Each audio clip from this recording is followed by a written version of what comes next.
Affairs of West Africa. Affairs of West Africa on Fishing Bent, Southern Nigeria. Affairs of West Africa by Edmund D. Morel, EDM. Member of the West African section of the Liverpool Chamber of Commerce with illustrations and maps. London, William Heinemann, 1902, all rights reserved. To my wife. Preface. Whatever its defects, and, no doubt, they are many and various, the author claims for this volume that it is, at least, an honest attempt to deal with the problems, racial, political and commercial, yearly increasing in magnitude, connected with the administration of Western Africa by Great Britain and by the other powers of Western Europe which participated in the scramble for African territory. As such, it is respectfully submitted to the thinking public. The author considers it advisable to state that he has no commercial interests in West Africa, and is, therefore, uninfluenced by considerations of a personal nature, in emphasizing the importance of the part played by the merchant on the West African stage. He also deems it right to say that the West African section of the Liverpool Chamber of Commerce is neither responsible nor answerable for the opinions expressed herein. The author hereby acknowledges the courtesy of the editor of the Pall Mall Gazette, the editor-proprietor of West Africa, the editor of the Contemporary Review, and the editorial committee of the Journal of the African Society, in permitting the incorporation of certain matter contributed by himself, from time to time, to those publications. His sincere thanks are due to Major Ronald Ross, FRCS, FRS, CB, for the chapter which that distinguished scientist has specially written at the author's request. To other kind friends and acquaintances who have good-humoredly submitted to cross-examination, and have allowed themselves to be victimized by the author's importunities generally, grateful appreciation is due, and is thankfully acknowledged. Harden, 1902. Contents chap. Page forward, Mary Kingsley 13 Part 1I. 5 Years of British Trade with Western Africa 1-2. The Old and the New 7-3. The Real and the Ideal 11-4. Some Necessary Reforms 20 Part 2. Nigeria v. The Discovery of Northern Nigeria 35-6. The Discovery of Northern Nigeria, Cont. 43-7. The Houses and Their Emporium 52-8. The Houses and Their Emporium, Cont. 59-9.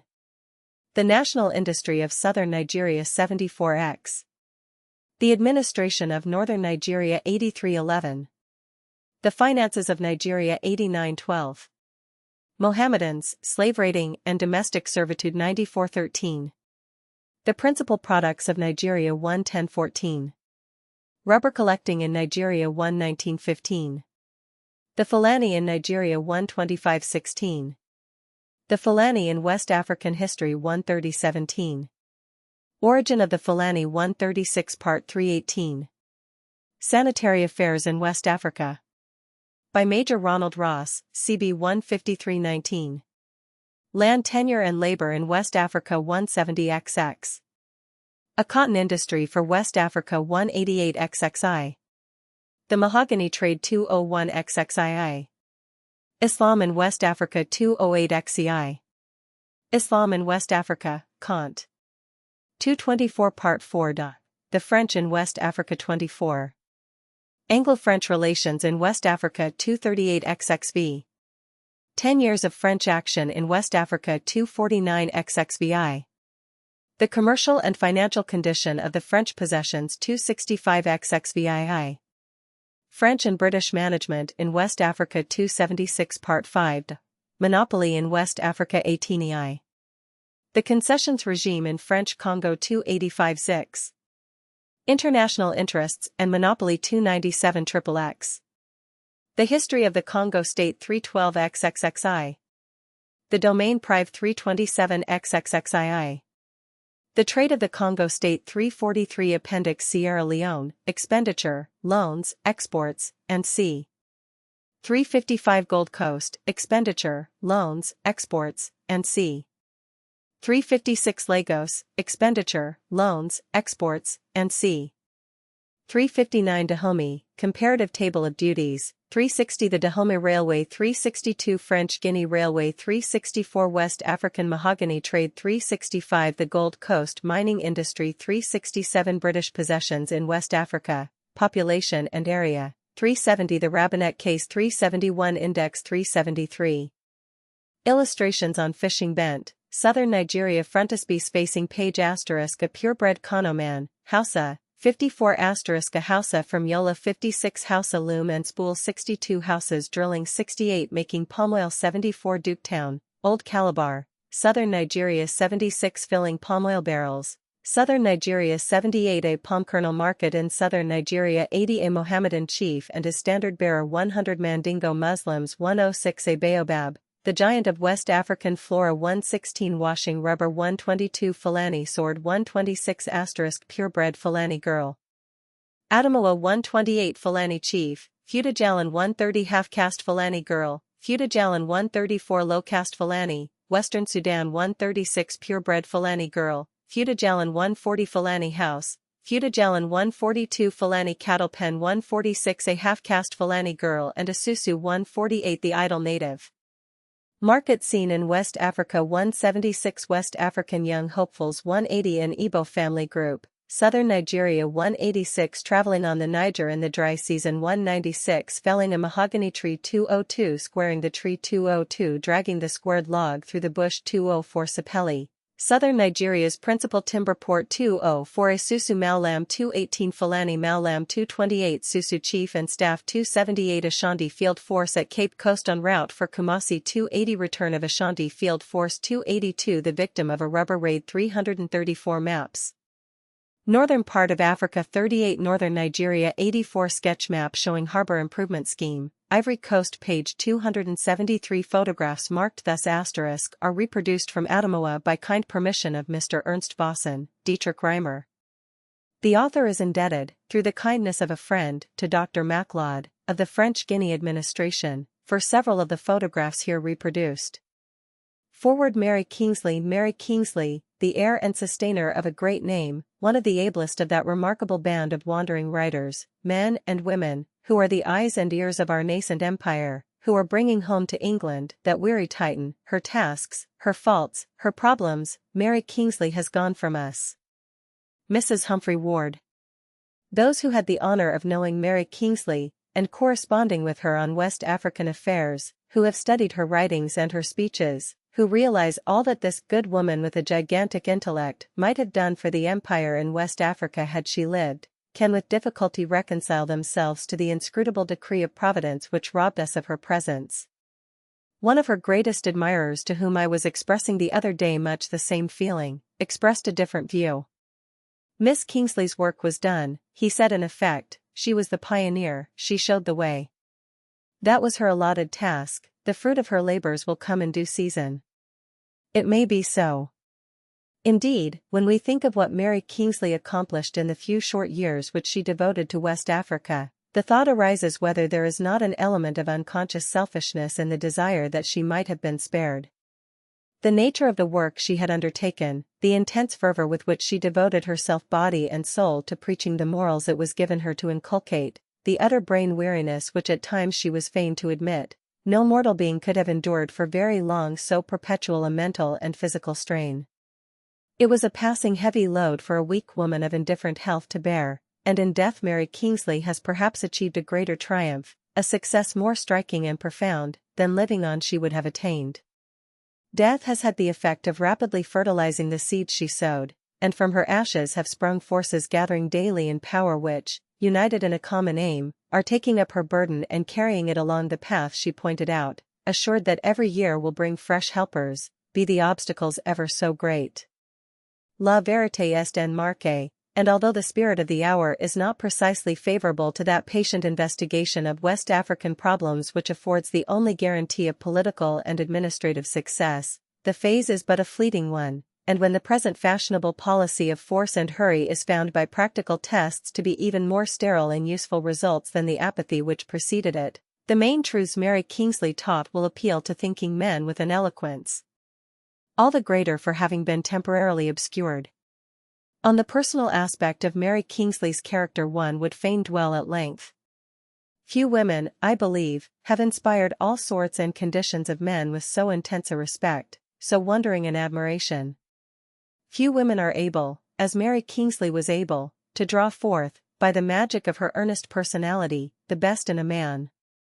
She was so unassuming, so unaffected, such a womanly woman in every sense of the word, that it appeared almost incredible she should have grasped the essentialities of West African politics with such comprehensiveness and scientific perception, mastered, as no one had done before, in the sense, at any rate, of being able to impart the knowledge to the world, the intricacies of native custom and native law, or have affronted the physical perils she made so light of.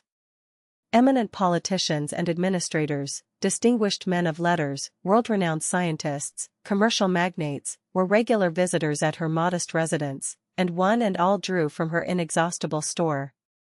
The least of those to whom she extended the privilege of her friendship were always welcome, and never failed to leave her presence without feeling that her words of sympathy and encouragement were a fresh incentive to push onward, never losing hope and fortified against disappointment. The truest, kindest, staunchest friend that ever breathed, such was Mary Kingsley, and we who knew her, and have lost her, know also that something has gone out of our lives which can never be replaced.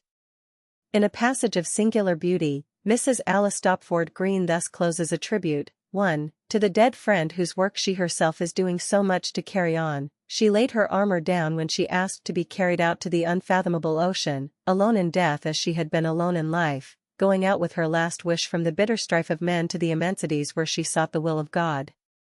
Part 1 Chapter 1 5 Years of British Trade with Western Africa. West Africa, that great feeding ground for British manufactures. Mary Kingsley. One still, but too often, alas, meets with people who wonder why England should bother about West Africa at all, and pooh-pooh the idea that we have interests there at the present time worth looking after, while as for the future possibilities of that huge country as a field for British enterprise, they simply will not trouble themselves to give the matter a moment's consideration. Now figures are very uninteresting things, no doubt, to the average reader, but they possess a practical significance superior to any number of the most glowing dissertations, and I trust my readers will forgive me if I make, as a basis of justification for inflicting this volume upon them, a few sets of figures which I would respectfully suggest as worthy of their attentive consideration. The statistics are compiled from the Custom House returns, and they show the extent, nature, and distribution of British trade in Western Africa during the last few years. In perusing them, 3 facts should be borne in mind. First, that, although Europeans have been engaged in commercial transactions on the west coast for upwards of 550 years, those transactions were, prior to the abolition of the overseas slave trade, confined, with very few exceptions, 2, so far as the exports from West Africa were concerned, to the human cargo, and to gold dust and ivory, that the trade in palm oil and kernels, which are now the staple articles of export from West Africa, is therefore of comparatively recent growth, and that the mahogany trade and the rubber trade have only come into existence, to any appreciable extent, within the last few years, a fair indication of the fertility and producing power and almost boundless resources of West Africa. Secondly, that the extensive business relationship which has been built up between Great Britain and West Africa, in the shape of a legitimate commerce, has grown to its present proportions under circumstances absolutely disadvantageous to development, without railways, with but few roads, with intertribal wars often preventing the circulation of trade for months at a time, by merely scratching the surface of the most prolific region in the world. Thirdly, that the figures given below do but show the actual volume of Britain's trade with West Africa and the wages earned by thousands of English men and women who directly and indirectly benefit by that trade, the British capital invested in West Africa in factories, machinery, craft for navigating the rivers, coaling depots, surfboats and lighters, stores and the like, to which must now be added railway material, dredging apparatus, batteries and soon, we may hope, cotton gins, not to mention a fleet of some 60 steamers employed in the carrying trade and passenger traffic. All these things have to be taken into account in estimating West Africa's worth to Great Britain.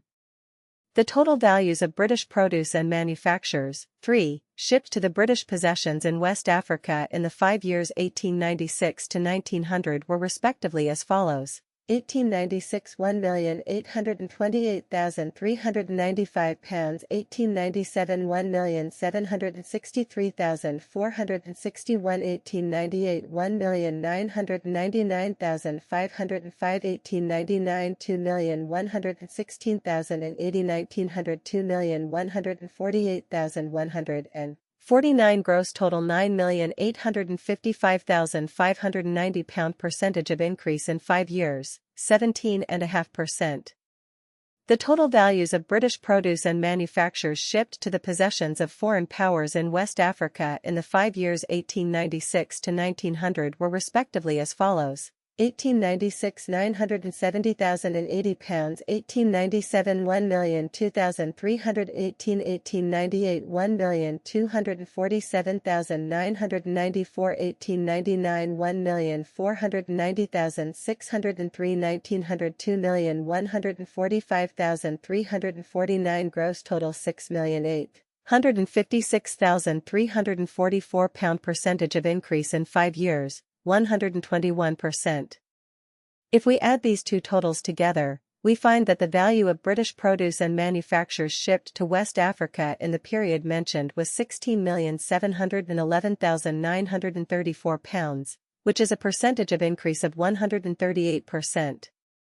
From the British export trade we turn to the British import trade with West Africa. The total values of raw produce imported by Great Britain from British West Africa in the 5 years 1896 to 1900 were respectively as follows: 1896 £2,223,925, 1897 £2,153,412, 1898 £2,352,285, 1899 $2,427,946, 1900 $2,137,023, gross total £11,294,591. The total values of raw produce imported by Great Britain from the possessions of foreign powers in West Africa in the 5 years 1896 to 1900 were respectively as follows: 1896 £333,803, 1897 £553,130, 1898 $622,287, 1899 $651,043, 1900 $806,077, gross total £2,966,340. These two totals added together show that Great Britain imported West African produce in the period under review to the amount of £14,260,931.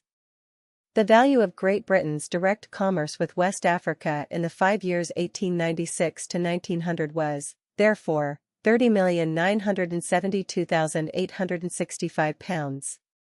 To this might be added a further sum of £1,750,888, representing foreign and colonial merchandise shipped to West Africa from British ports in the years mentioned. 4. It is interesting, and valuable, to see which, among the possessions of foreign powers in West Africa, were the chief absorbers of British goods and the chief exporters of raw produce to Great Britain. Examination yields the following knowledge: principal possessions of foreign powers which absorbed in 5 years 6,856,344 pounds of British goods. Frowny face. 5. French, Portuguese, German, others. Pound 1,896 pounds 348,258 402,445 68,355 151,022 1897 401,224 360,121 91,000 320 149,653 1898 531,848 438,320 109,580 178,246 1899 693,255 500 and 3,788 126,047 167,513 1900 709,901 084 072 6 120,910 212,175 principal possessions of foreign powers which exported to Great Britain in 5 years 2,966,340 pounds of raw produce, French, Portuguese, German, others. Pound 1,896 pounds 203,442 33,937 42,001 54,423 1897 312,430 116,554 68,194 55. 1952 1898 431,192 85,544 35,165 70,186 1899 461,267 68,021 48,736 73.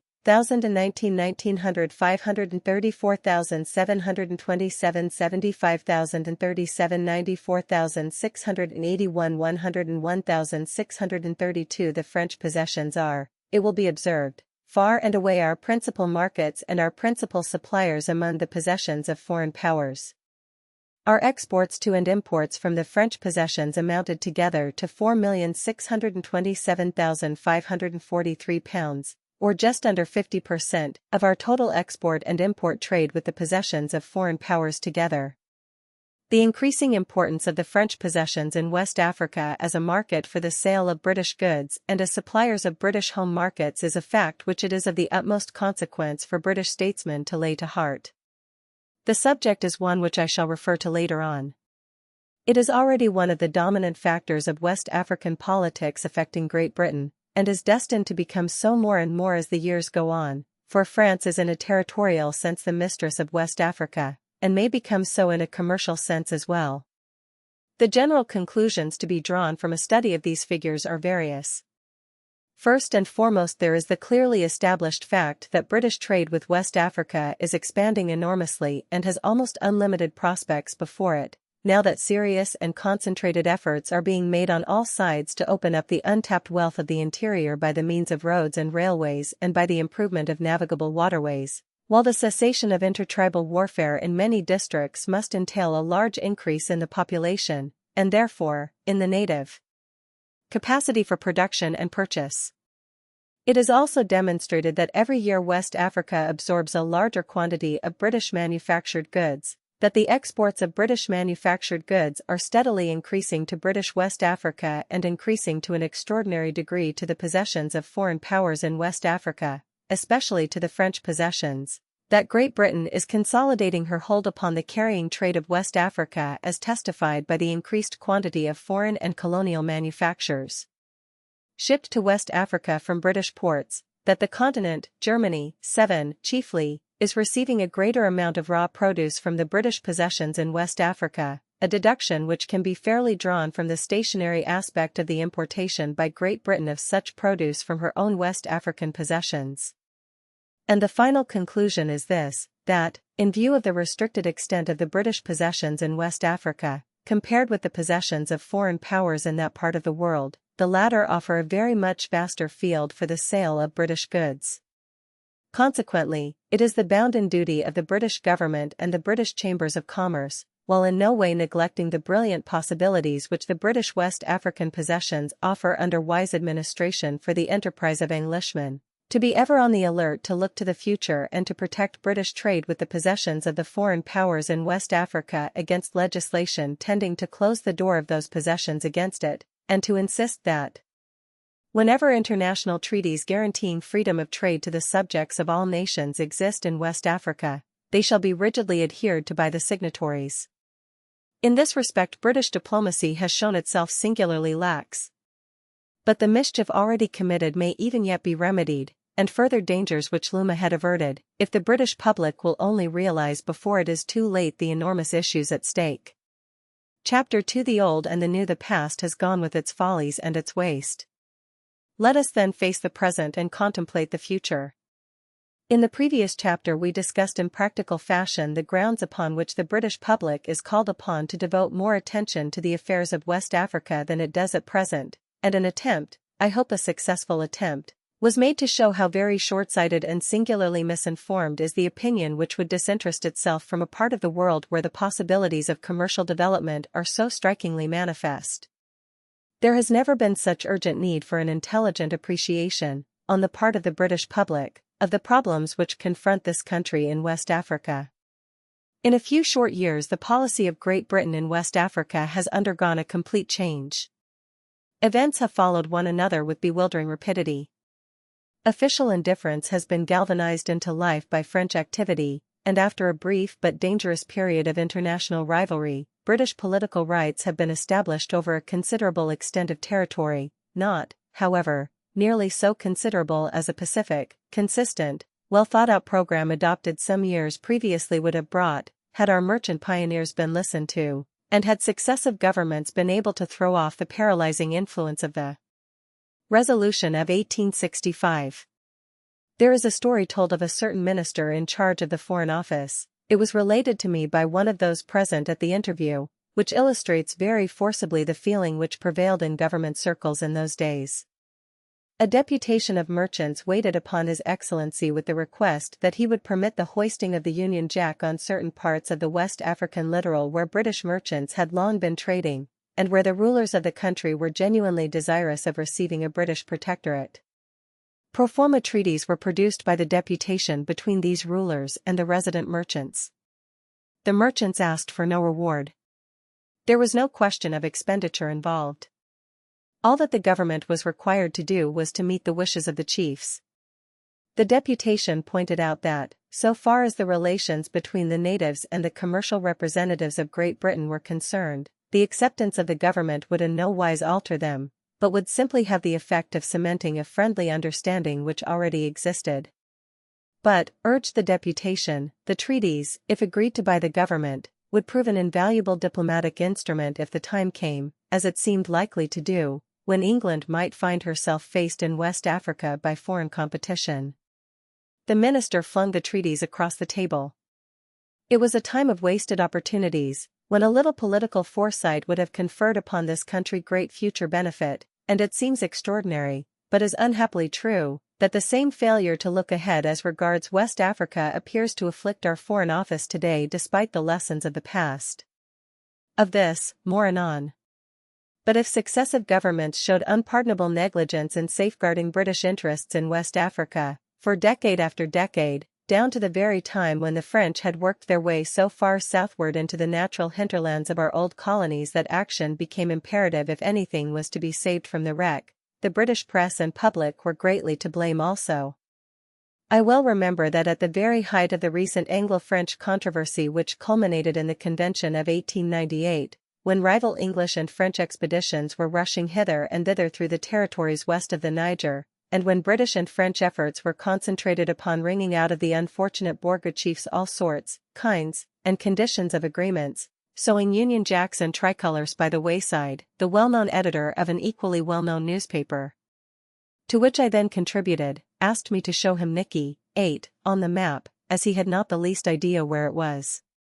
Mr. Chamberlain came into power just at the moment when French enterprise in the West African uplands had reached its maximum of threatening intensity, and he set himself to vigorously counteract it as far as he could. The invertebrate policy had, however, compromised the situation almost beyond remedy, and had it not been for Mr. Joseph Thomson's success in obtaining treaty rights with the emirs of Sokoto and Bornu in 1884 on behalf of the National African Company of Merchants, subsequently the Royal Niger Company, and, it may be added, for the loyal adherence of those native states to the treaties passed with the company, the magnificent possession of northern Nigeria would have gone the way of Futa Jalon, of Mossi, and of so many other countries lying at the back of our colonies, that is to say, would have fallen into French hands.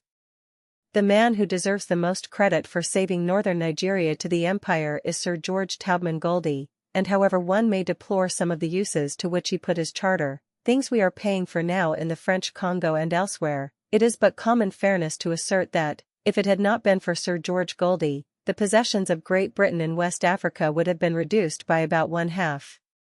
It is a matter for some surprise that the government should not have succeeded in securing the continuation of Sir George Goldie's cooperation in West Africa after the Royal Niger Company's charter was cancelled. An old opponent has lately said of him that there is no one more competent to guide our West African administration on practical, humanitarian, economical, prudent, and statesmanlike lines, no one more fitted to take a high position in West African affairs, political and commercial, a statement which will meet with wide acceptance.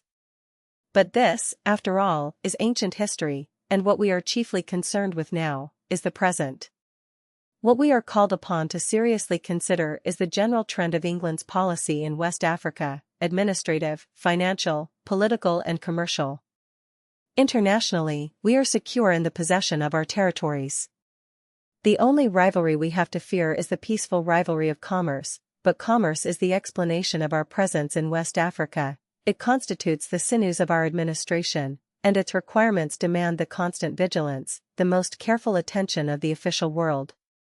It is the bounden duty of those who, believing in the immense importance of West Africa to Great Britain, and similarly believing that the present policy which is being pursued by Great Britain in West Africa is open on several grounds to grave objection, to say so, and to give their reasons for saying so, with the assured conviction that, however unpopular their arguments may be, the general interest demands that they should be put forward. Chapter 3: The real and the ideal. The nature of the natives, the climate, everything is against precipitate and hasty action.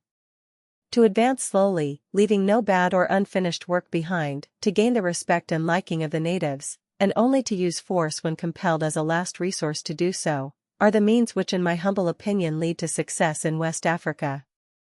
To quote from the words of a celebrated French traveler, do not let us dream of a hasty transformation of Africa. Let us employ a method, slow but sure. Let us try and teach the natives what knowledge we have acquired, and not try and make them learn in a few years what it has taken us 20 centuries to learn. Sir Claude MacDonald in Liverpool, 1892. These figures are surprising. One would naturally have expected that as the trade increased the proportion of expenditure would have decreased. From that date, however, the expenditure has advanced by leaps and bounds, and in 1900 amounted to 28% of the exports. In other words, the expenditure has increased more rapidly than the trade. If, however, the expenditure had been on the basis of former years, we could have given over £1 million worth additional European goods in exchange for the same amount of produce. In other words, the heavier the expenditure, the higher price must the merchant ask for his European goods, or the less he is able to give for native produce. This must have the double effect of reducing the demand for manufactures and diminishing the energy of the natives in gathering produce. There is another possibility which should not be lost sight of: our colonies are hemmed in by our French and German neighbors. If in consequence of increased expenditure and the resulting heavier taxes we are unable to offer the natives as large a quantity of manufactures and as good a price as our competitors are enabled to do, produce which is grown on the borders of our colonies may be diverted to foreign territory with a consequent loss of trade to this country. Mr. Arthur Hutton, President African Section, Manchester Chamber of Commerce. 9. A wise man has said that there is no way of conveying a rebuke so efficiently as upon the back of a compliment, and as a preliminary to criticism of certain phases of British administration in West Africa, a measure of praise is both just and needful. To avoid personalities, whether in the sense of praise or otherwise, should be the constant endeavor of any critic in approaching the subject under discussion, because it is primarily the system, and not the agents of the system, which is in question. Unfortunately, the Crown Colony system being what it is, a despotism, though by no means necessarily a tyrannical despotism, there is great difficulty, if not actual impossibility, in altogether avoiding the personal equation. The revolution in British West African policy is indelibly associated with the advent to power of the present Colonial Secretary, the Right Honourable Joseph Chamberlain. His entry upon the scene was contemporaneous with the culmination of certain events which must infallibly have modified our previous attitude in relation to West Africa, whoever the statesman responsible at the time might have been. The point need not be laboured, but it is often overlooked.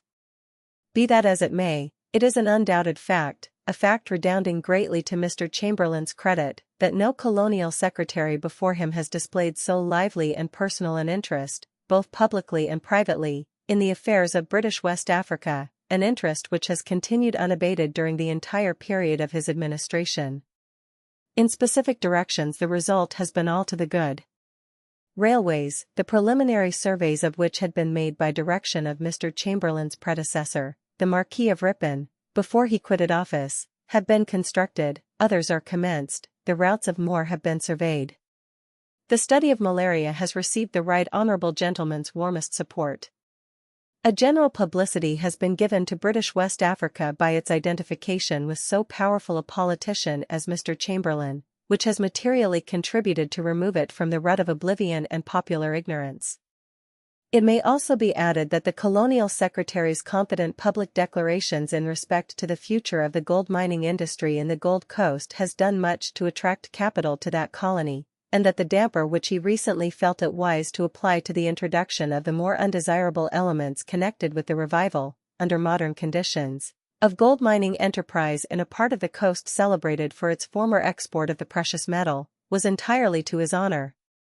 Although it would perhaps have been more useful had it come somewhat earlier in the day, while the memorandum he caused to be drawn up in September 1901 embodying the principle of treating native laborers on the Gold Coast, is perhaps the most admirable document ever issued from the Colonial Office. 10. In like manner, it can be taken for granted that all officials in West Africa are animated by the best of intentions, and however profoundly one may differ, from time to time, from certain of their actions, it is always essential to bear in mind that the system under which they work, the inconvenience of which not a few of them in private conversation readily admit, leaves the door wide open to the commitment of errors for which the system is in the first place responsible, while the climate is most trying to the constitutions and temper of Europeans.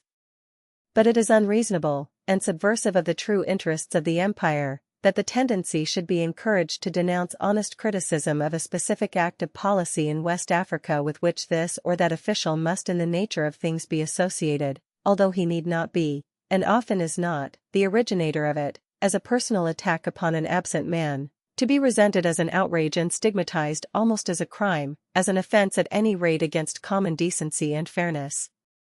The contention is absurd, and mischievous, and unfair.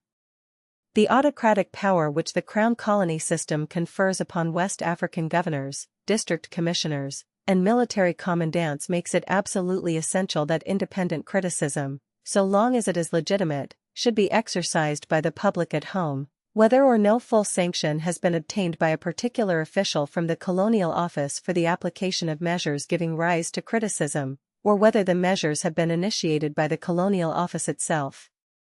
By public criticism alone can we hope to avoid the repetition of such deplorable mistakes as led to the Hutt tax war in Sierra Leone and the last Ashanti outbreak, the framing of legislation far in advance of the needs of the country and antagonistic to native feeling, which interest and duty alike imperatively demand, should be taken into consideration, the constant recurrence of punitive expeditions, which in another portion of our tropical African empire have worked such incalculable injury, and financial embarrassments, outcome of mismanagement, extravagance, and errors of policy. There is always danger in reaction, as in the body physical, so in the body politic, and it is not altogether astonishing, perhaps, that the long spell of official apathy in West Africa, being suddenly changed to precipitate action, should have given rise to some objectionable features. But it cannot be admitted that the latter, instead of being a passing phenomenon, should take permanent root, and become part and parcel of the new order of things. If this be the case, we shall presently be witnessing yet another reaction in West Africa, and with embarrassed finances, a yearly expenditure far in excess of any visible increase in producing power, increased taxation, a native population alienated and disorganized, and energetic rivals forging ahead while we continue to struggle painfully in a quagmire of self-imposed difficulties, the public will lapse once more into its old attitude of indifference tinged with dislike, until some brilliant gentleman at the Foreign Office, deeming the moment opportune, hands over a further slice of British West Africa to a foreign power, in exchange for cod fisheries, or something equally vital to the empire's prosperity. 11. The forward policy in West Africa has had its uses, it has served its purpose. We are secure in the possession of a large territory some 700,000 square miles in extent, unsurpassed in natural wealth by any other region in the globe, containing a population of probably 30 million to 35 million souls, of whose habits and customs we possess but the haziest knowledge, whose very languages we are in the main ignorant of, a population composed of the most diverse elements, the resources of whose widely scattered habitat are barely tapped, whose willing cooperation, which is essential to the success of our rule, can only be gained by scientific, painstaking study and the most tactful, sympathetic treatment. Now should be a close time for British West Africa. The country needs political rest. It has been turned topsy-turvy by European rivalry, old landmarks have been swept away, the boundaries of native states altered to suit the exigencies of European diplomacy, immemorial trade roads interfered with. The native requires breathing space. Official activity should in the main be limited to the construction, with due regard to method and economy, of certain indispensable public works, collecting data concerning the native peoples and respective regions in which they dwell, strengthening native authority so rudely disturbed by recent events, in protecting commerce, encouraging capital, fostering native industries, perfecting those in existence and preparing the ground for others, in short, a work of gradual, sure, systematic consolidation.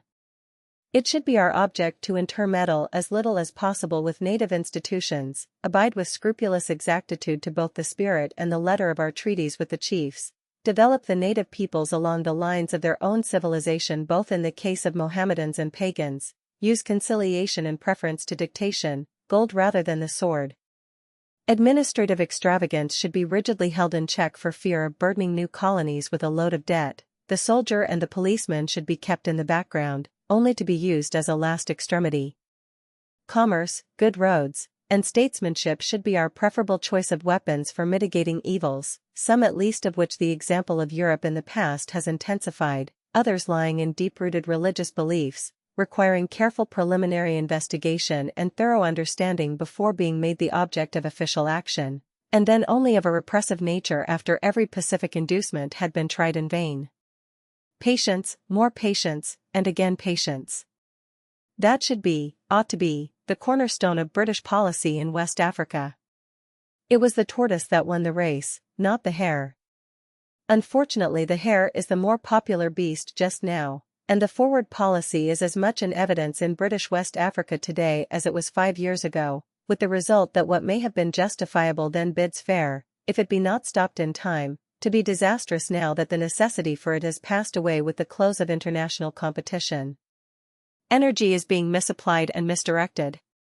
Let it be conceded that the existing basis of rule in West Africa, the Crown Colony system, is the worst in the world to stand the strain of a naturally active directing influence at headquarters. Let it be admitted that it is a clumsy, inelastic instrument which allows the governed no voice in the government, which places the suppliers of revenue, both direct and indirect, in the position of having no effective control over the expenditure of that revenue, which permits of the jeopardizing of years of commercial effort by some ill-considered legislative act. Let these and many other counts against the Crown Colony system be admitted. The fact nevertheless remains that that system is capable of reform, of modification, of being molded in accordance with the requirements of the case. The task should not be beyond the capacity of statecraft. Is it to be seriously maintained that British statesmanship has sunk so low that machinery suitable to a bygone age cannot be improved and brought more into line with our altered situation, that we must needs cling to every ancient wheel and rivet though they be clogged with superfluous matter, and eaten through with rust? If the machine which it was sought to preserve intact had done yeoman service in past days, there might be some excuse for hesitating to supply it with new works. But that is emphatically not so with the West African machine. And it is positively heartbreaking to see that the last few years, far from bringing any reforms, far from holding out the hope of reform in the future, have but accentuated the evil. We cannot, it is true, lose any more territory, unless we care to give away that which is assured to us by international agreement. But in almost every other respect the Crown Colony system, as it prevails in West Africa, and under the new circumstances in which it is performing its functions, is building up a legacy of trouble which can only be contemplated with equanimity, or viewed with indifference, by the thoughtless, by those good people who refuse to walk save in pleasant places, who constitutionally dislike criticism as much as a cat objects to a wedding. Haste and hurry are the order of the day in British West Africa. Expenditure is going up by leaps and bounds, 12, altogether apart from expenditure on public works. In the case of public works, large and costly undertakings are arranged for on the most unpractical lines, with no effort to benefit by competition, no putting out to tender, no safeguards without which a businessman of ordinary intelligence will surround himself in order that he may be sure of getting the best value for his money. An extraordinary theory in economics has become fashionable. It is that the higher the revenue of a given West African colony, the more prosperous that colony must be, quite oblivious of the effect which every increase of taxation has upon the volume of trade in the way of reduction, and driving it away to the neighboring territory of a foreign rival.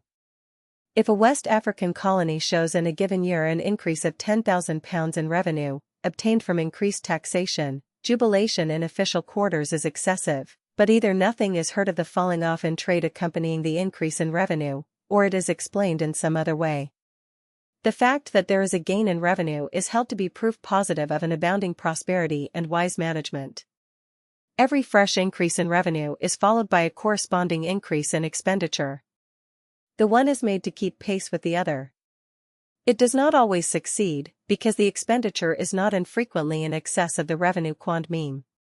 It is also becoming the usual thing to financially assist these colonies by loans or grants in aid or advances quite on the West Indian model, while the official reports invariably lead off with the reassuring statement that this colony has no public debt. A little farther on, casual reference to the grant in aid may be discovered by the aid of a microscope, tucked away in some obscure corner, a footnote for choice. Lagos, Sierra Leone, the Gold Coast, Nigeria, are all at the present moment in the enjoyment of imperial loans, Sierra Leone for the railway and the late Hutt tax war, Lagos for the railway, the Gold Coast for the railway and Ashanti war, Nigeria for the purchase of the Niger Company's treaties with the natives, the terms of which we have not adhered to, and for raising an army. Meantime, our neighbors the French are, in their West Coast colonies proper, where comparison alone is possible, making their own colonies pay a considerable part in the expenses of railway construction, taxing their trade less, spending less on administration, governing more cheaply and quite as well, better by a long way in some cases. The producing power of our colonies, that is to say, the export trade, the only true test of prosperity in West Africa, is either increasing slowly by comparison with the expenditure, or it is stagnant, or it is retrogressing. When it is increasing, the increase is much below the corresponding ratio of increased expenditure. Large doses, veritable purgatives, of European conceived legislation are being thrust down the throats of the bewildered natives. The number of ordinances passed in the British West African colonies during the last few years, especially in southern Nigeria, 13, is simply amazing. Most of them are far in advance of the times and cannot but remain a dead letter because, thank goodness, the existing machinery is not yet sufficiently extensive to carry them out. To make as few ordinances as possible, and to ensure that such as are made shall be permanently useful, does not appear to enter into the official conception, and in the face of the growing objections to this rapidity and fertility of the official brain in forming premature legislation, not only on the part of the natives who are getting more and more confused, and, as the French put it, déséquilibres, but by all people in affairs on the coast who would desire that officialdom should move more slowly, carrying at each step real and understanding consent, the work of drafting portentous decrees, the exact meaning of which the very lawyers at home cannot comprehend, or reconcile with avowed intentions, goes merrily on. Punitive expedition follows punitive expedition. We have had a war in Sierra Leone, a war in Ashanti, 2 expeditions in the Gambia, a big expedition up the Cross River in southern Nigeria, together with minor affrays, while in northern Nigeria, which so far is producing no revenue and has not attracted a single merchant, and but one exploring expedition for possible mining purposes, one punitive expedition succeeds another at an interval of a few weeks at most. I will not now labor the case of northern Nigeria, as that most interesting portion of our West African dominions is discussed at some length farther on, but it is quite evident that the attention of Parliament to the expenditure of northern Nigeria is becoming increasingly urgent. Lagos alone, under the able guidance of Sir William McGregor, has known the blessings of peace. Long may it continue to do so. Specific instances and examples of these general statements will be found scattered throughout this volume. It was, however, necessary to place them in collective form. In the next chapter, endeavor will be made to briefly indicate the lines upon which certain reforms might be attempted and the reasons for those reforms. Official optimism notwithstanding, it is an undoubted fact that, if something is not very shortly done to improve the prevailing system, the majority of the British West African colonies will drift into a morass of financial confusion paralyzing to their development and progress, while the native population within them will be comparatively poorer than in the neighbouring colonies of commercial rivals. Chapter 4 Some necessary reforms. It is well known also that this personal system, at its best, is full of abuses of the worst kind politically. The administrators and those who influence them get to have favourites, and even chiefs have their legitimate power, influence, and dignity interfered with because they refuse to pay homage to their views. In consequence of all this, an apparently successful administrator is usually and sharply followed by even worse confusion and more protracted wars than were known before his advent. It is the history of all weak despotic systems, having no basis in the country or among the people sought to be governed or influenced. The Crown Colonies of Great Britain, Chapter 6. West Africa, by C.S. Salmon, formerly Colonial Secretary and Administrator of the Gold Coast, and c. The inhabitants of the country and the mercantile community who provide the whole of the revenues, have no voice at all in the governing of their colonies and the expenditure of these revenues, and I sincerely hope that the day is not far distant when the African community will rise up and protest against this Crown Colony system of government. Mr. Arthur Hutton, President of the African Section of the Manchester Chamber of Commerce. Extract from speech delivered.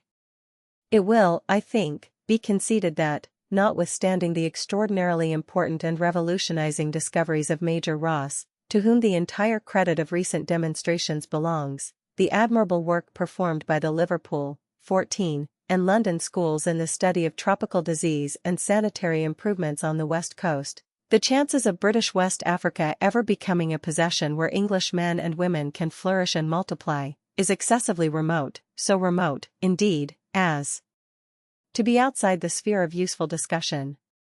In fact, with the one possible exception of the Futajalan uplands, when the Conakry-Kouroussa railway line has connected them with the coast, West Africa as a whole is unsuitable, and will, according to all reasonable supposition, always remain unsuitable for European colonization. The dominion of British West Africa must, therefore, be regarded not in the light of a colony properly so called, but as a vast tropical estate. From that postulate arises a query, or rather, series of queries. What are we in West Africa for? What do we hope to do there? What object took us there? What main purpose keeps us there? The answer is not for a moment in doubt. Commerce took us to West Africa, commerce keeps and will keep us in West Africa. It is the fons et origo of our presence in West Africa. The day that it ceases to be so, West Africa ceases to be of use to the empire. It will become a costly plaything, and the British people is too essentially practical a people to care long for toys of that kind. As in every other part of the world, commerce in West Africa is the outcome of supply and demand. There is a demand for the products of West Africa on the markets of the world, and there is a demand in West Africa for the products of European industrialism. The increased circulation of a portable currency in West Africa in the shape of silver coinage will facilitate the operations of commerce, but will not dislodge or alter the fundamental nature of that commerce. The development of a mining industry in this or that portion of West Africa will, while it lasts, modify the conditions of trade in the portion affected, but commerce will remain the backbone, as it ever has been, of European intercourse with West Africa. There is nothing that need occasion regret at the contemplation of the truth. Commerce is the greatest civilizing agent. The steps upward in the ethical development of the human race have been synonymous with the spread of commercial relations, and the creation of the means and measures whereby their promotion has been successively extended. The most backward peoples today are, generally speaking, those whose secluded habitat renders their commercial transactions with the outside world scanty and precarious.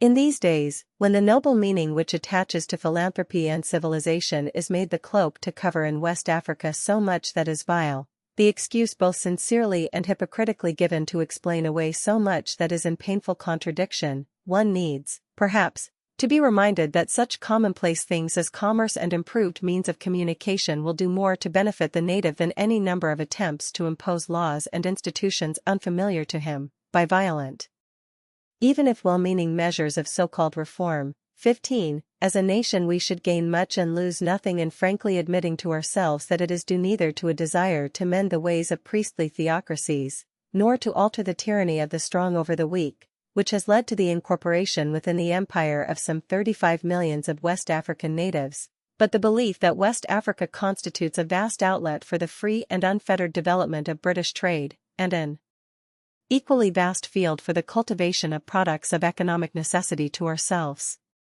Thorough realization of the fact would lead to more accurate appreciation and a truer sense of the direction which our policy should take in West Africa, if ultimate success and not failure is to attend it.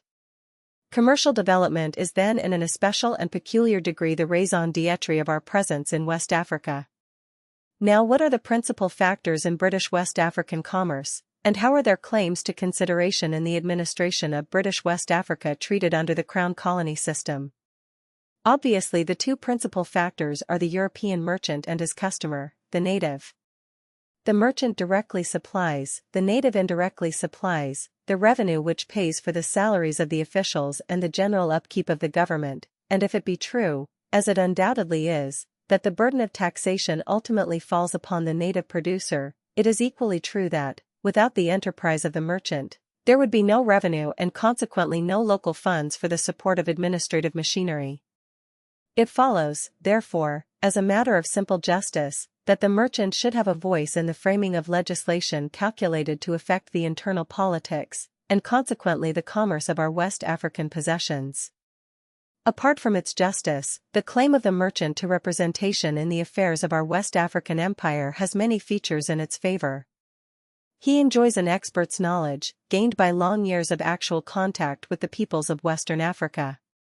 Experience has given him an insight into their customs and laws, an acquaintance with their peculiarities, with the working of their minds, with their inbred conservatism, which officials whose residence in West Africa, broken, as it is, by long intervals of leave, is usually of a very temporary or flitting nature, cannot hope to attain at any rate with the same completeness, and a mastery, even if it be only an instinctive mastery, of certain special characteristics which underlie native conceptions, and which have to be reckoned with in dealing with them. The merchant is consequently well fitted to be a most valuable assistant in the administration of British Western Africa. The fact is recognized by the French and Germans who share with us the vast proportion of influence in West Africa properly so called. Ever practical, the Germans have created an advisory board, Colonial RAF, to their colonial office, composed for the most part of the leading men in the West African trade. The present Colonial Advisory Board has 12 merchants sitting on its council, 16, in French West Africa, but on somewhat different lines. The merchant is similarly treated, and just recently the representations of the French merchants to M. de Crez, the then colonial minister of France, averted a great evil threatening the Ivory Coast in the contemplated cession to King Leopold's nominee, M. Paine, of a practical monopoly over the whole of the gold-bearing districts of that dependency.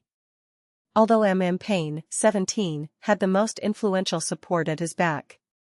The French system, though far from perfect, is incomparably superior to anything we have in this country. It differs somewhat in the various colonies, but is substantially composed of two organisms, the metropolitan organism and the colonial organism. Under these dual organisms, every colony which is not directly represented in the French Parliament is represented at the colonial office by a delegate elected by vote of the white inhabitants of such colony. In French Guinea, where the administration in force is in advance of that of any other French, or English for that matter, West African possession, a commercial delegate is regularly elected, and at the present moment a merchant, M. Gaboriot, representing the interests of that colony, is attached to the colonial office. The weak point in the arrangement is, that the officials in the respective colonies as well as the merchants have the right to vote in the election of a representative, with the result that very often the officials are in a majority. When that happens, a French politician, who can use his influence in promoting the officials who vote for him, is appointed. Each colony possesses a superior council or administrative council, composed of the governor, the heads of departments, and 2 or more merchants. In Senegal, the merchant councillors have always enjoyed considerable power, and no step affecting the interests of the colony is ever taken without the concurrence of the great Bordeaux merchant firms, which between them centralize the groundnut trade. They themselves built it up, the staple industry of Senegal. Moreover, Senegal is particularly favored in that it boasts a deputy in the chamber and a local general council which enjoys large financial responsibility, the merchants, provided they do not fall out among themselves, being always in a majority in the said general council. With us matters are altogether different. England, which passes for a country where common sense is the cardinal virtue, refuses to her merchants any recognized status in the administrative machinery of West Africa. It has been accurately asserted that the merchant is the Uitlander of British West Africa. He is seldom, if ever, consulted in the affairs of the country, and although Mr. Chamberlain has on more than one occasion given verbal assurances that no legislative acts affecting the natives, and de facto calculated to influence native production, or, in other words, trade, would be promulgated without previously being submitted to the merchants for their opinion, decrees of the highest importance embodying a kind of revolution in our historical native policy in regard to the laws of native land tenure have just become law in southern Nigeria, not only without the merchants being consulted, but without their being advised in any other way than by a perusal of the published ordinances in the local government gazette. From time to time, and during the last 2 years with increasing frequency, consistency, and earnestness, the Liverpool and Manchester Chambers of Commerce, which between them represent the majority of the commercial interests of Great Britain in West Africa, 18, have approached the Foreign and Colonial Offices on their own initiative, sometimes supported by as many as 10 or 12 other leading chambers in the kingdom voicing industrial interests more or less directly affected by specific occurrences. When, I am speaking now of recent times, the Foreign Office has been either memorialized or waited upon by deputations from the chambers, the question at issue has been one of international import, such for instance as the differential tariff against British goods in the French West African colonies, 1898, and the violation of the Berlin Act in the Congo Basin, 1901 and 1902. In the first case, the action of the chambers was surprisingly successful. In the second case, success has not yet attended their efforts. When, as in the majority of instances, the Colonial Office has been waited upon or written to, the object has referred to some legislation either contemplated or assented to, or to some measure of internal policy towards a native tribe or ruler. I cannot find that the Colonial Office has on any single occasion, in a matter of importance, consented to adopt the views of the men who, as subsequent events have manifestly proved, saw clearer than the permanent officials, and whose advice, if taken, would have avoided the perpetration of serious mistakes. In 1895 the Manchester Chamber and the local chamber at Cape Coast strongly advised that the King of Ashanti, Prempeh, be allowed to reserve all the rights that he now exercises over his people, but that a British resident should be established at his court, as the best means of ensuring a lasting peace with the Ashanti people, who, if they had erred, also had, as is historically admitted, grounds of legitimate complaint against the British authorities on various occasions. Prempeh, however, was arrested and deported, and from that moment the Ashantis never ceased to intrigue against the British until their discontent, fanned into flame by the injudicious proceedings of Governor Hodgson, broke forth once more and led to the last sanguinary expedition, which involved an expenditure of $250,000 of money. But the most notable instance at once, of the value of the merchants' expert knowledge and of the fatuity of lightly rejecting their counsel, is provided in the lamentable chapter in the history of Sierra Leone which began with the enforcement of the Hutt tax ordinance in 1898, and which is not yet closed, whatever officialdom may say to the contrary. As I propose discussing this subject in some detail later on, it is sufficient to state here that the merchants almost went on their bended knees, figuratively speaking, in seeking to turn the Colonial Office from its purpose, that they entirely failed, that they were met by official assurances which were afterwards shown to be entirely erroneous, that their predictions and warnings were fulfilled to the letter, that their views were subsequently substantiated in every respect by the Special Commissioner dispatched later by the Colonial Office to make investigations as to the origin of the rising, and that the persistent refusal of the Colonial Office to abide by the Special Commissioner's report has reduced our oldest West African possession to such a condition that, if the railway now in course of construction through the Eastern District does not, and there appears little or no hope that it will, entirely alter the present state of affairs, Sierra Leone under the present regime, and with the pressure of French competition in the neighboring territories, is irretrievably ruined. Is it not time that in this respect at least something was done to bring the management of British West Africa more into line with modern requirements, and at a period when the commercial position of Great Britain in West Africa is everywhere threatened by foreign competition, to establish some working arrangement, call it a West African Council or Advisory Board or anything you please, whereby the accumulated experience of the men who are supplying the government with the wherewithal to govern should be used as an auxiliary force for the promotion of the general interests of Great Britain in West Africa? The nucleus of such a council or advisory board could be at once supplied. It is said that the merchants cannot agree amongst themselves. The plea lacks in truthfulness, and it is permissible to doubt whether it is sincerely put forward. Unquestionably there are rivalries in the West African trade. What trade is without them?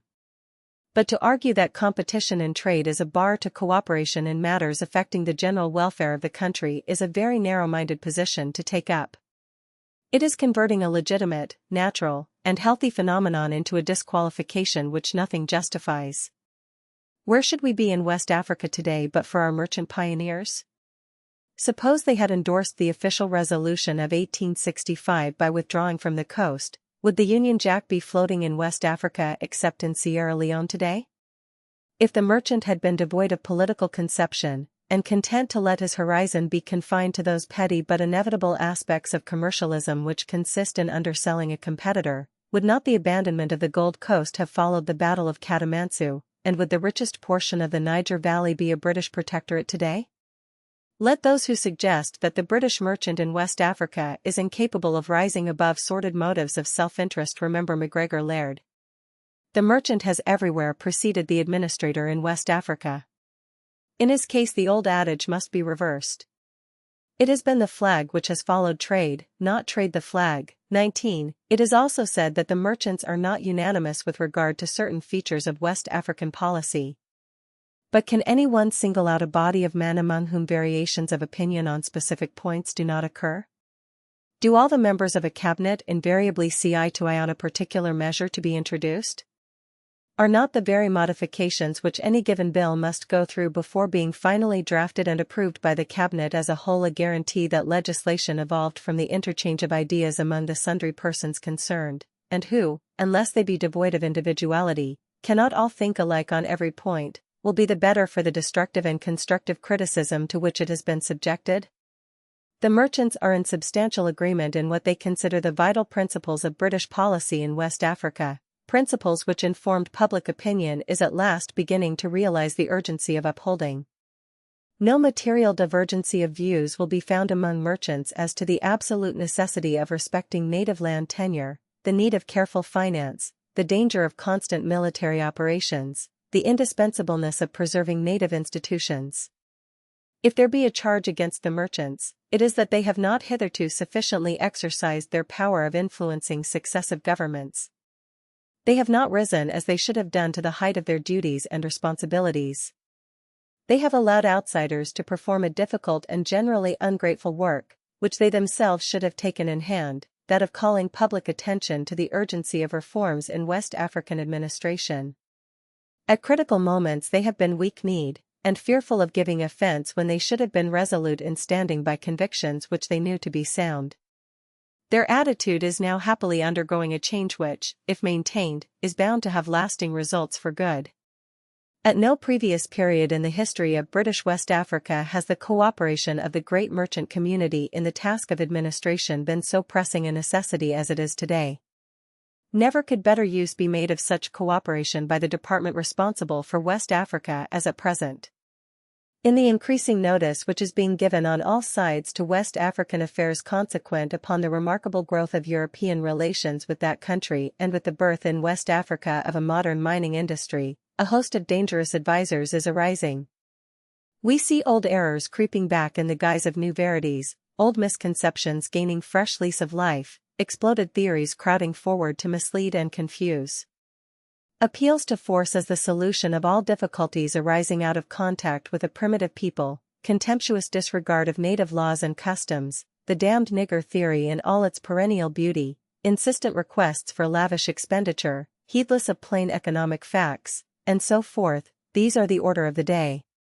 Upon elementary errors of geography are grafted the crudest notions of the political and social condition of the Negro, the most amazing ignorance of history and past experience in every branch of West African lore.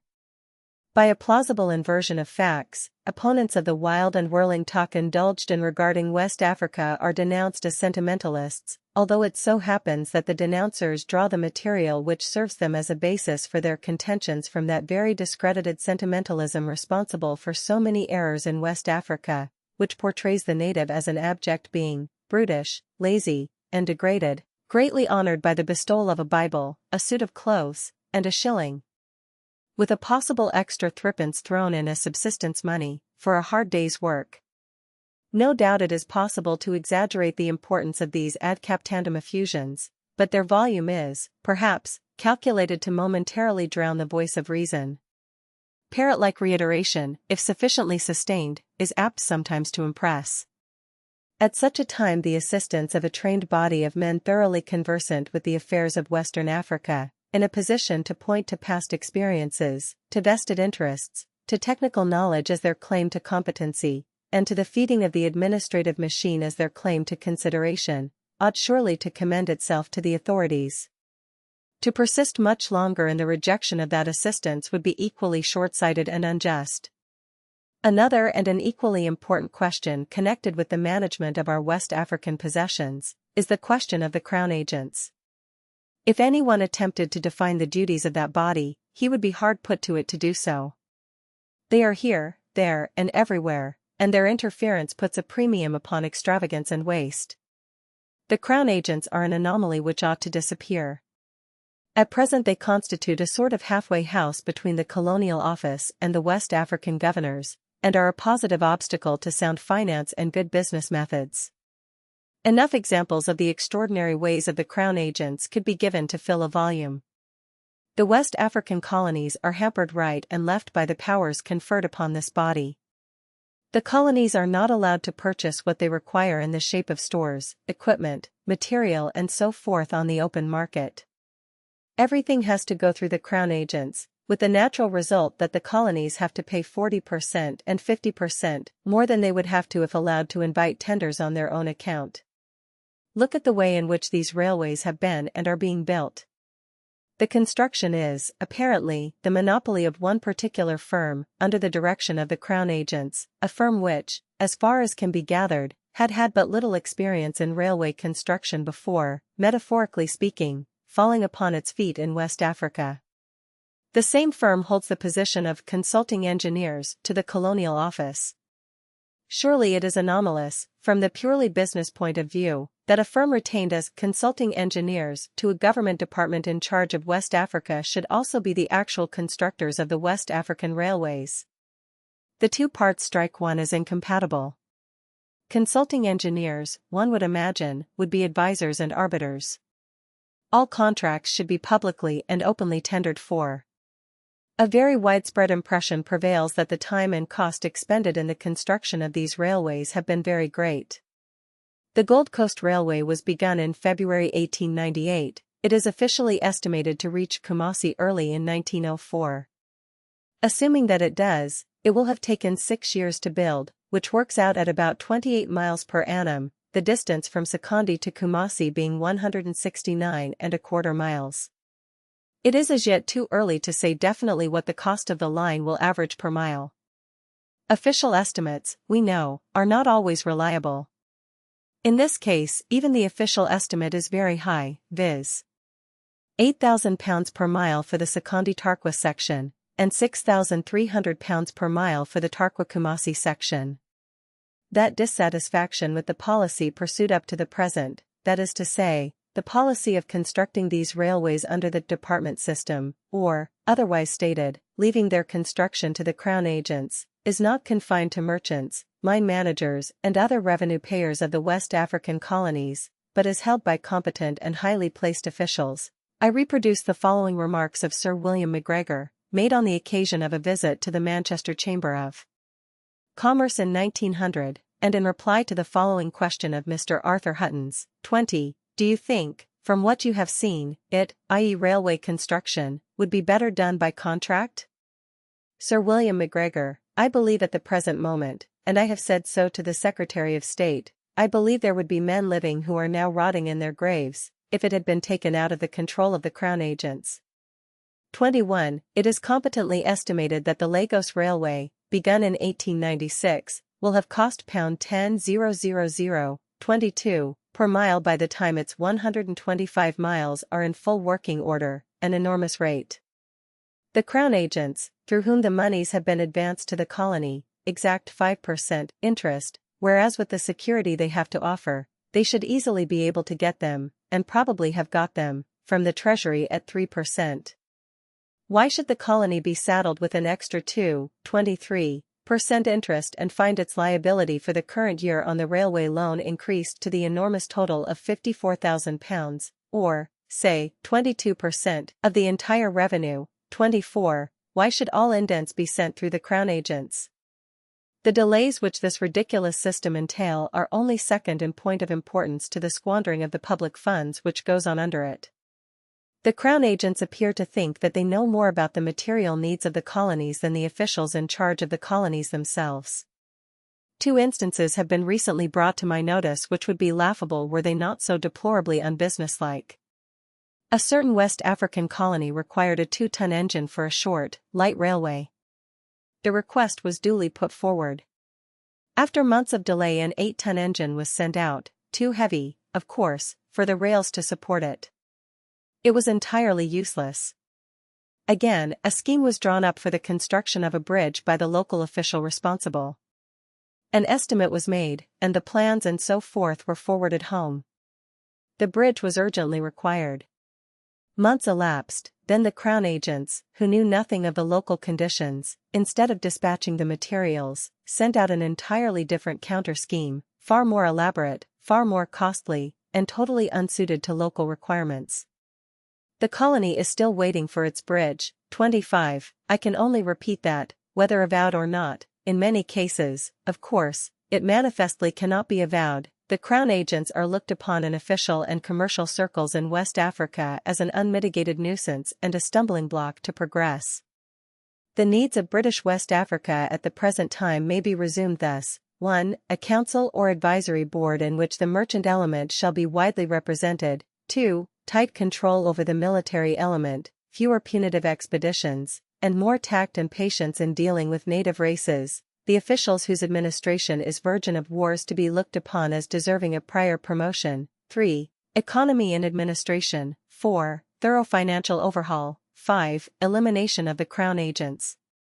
6. Open tenders for all public works. 7. Sanitation. 8. Scientific study of native peoples, laws and languages. 9. Scientific study of native products and improvement of native industries. 10. Maintenance and not murder of native institutions, upholding and strengthening of the power of the chiefs, non-interference with domestic slavery in the protectorates, preservation of native land tenure. 11. A civil service on the lines of the Indian Civil Service. 12. A civilian Governor-General. Part 2 Chapter 5 The discovery of northern Nigeria. The 19th century will ever be memorable for the exploration of the interior of the African continent.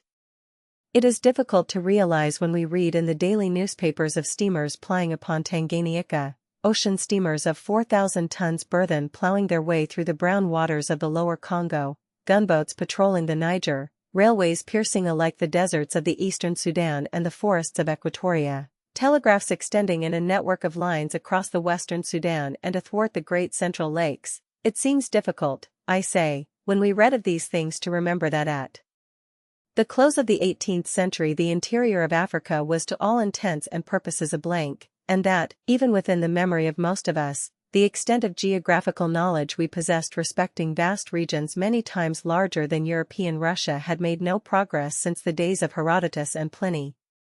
What a colossal work it has been, this solving of riddles which had baffled the world for ages upon ages. What prodigies of labor, of courage, of self-abnegation have been required to triumph over the obstacles which nature and man united in opposing to the early pioneers of African research. How many splendid lives have been immolated upon the altar of the African Moloch? Notwithstanding the remarkable progress in medical science and hygiene, and the potentialities of the modern rifle as a weapon of defense against the attack of man and beast, the difficulties of the African traveler at the present day are sufficiently great.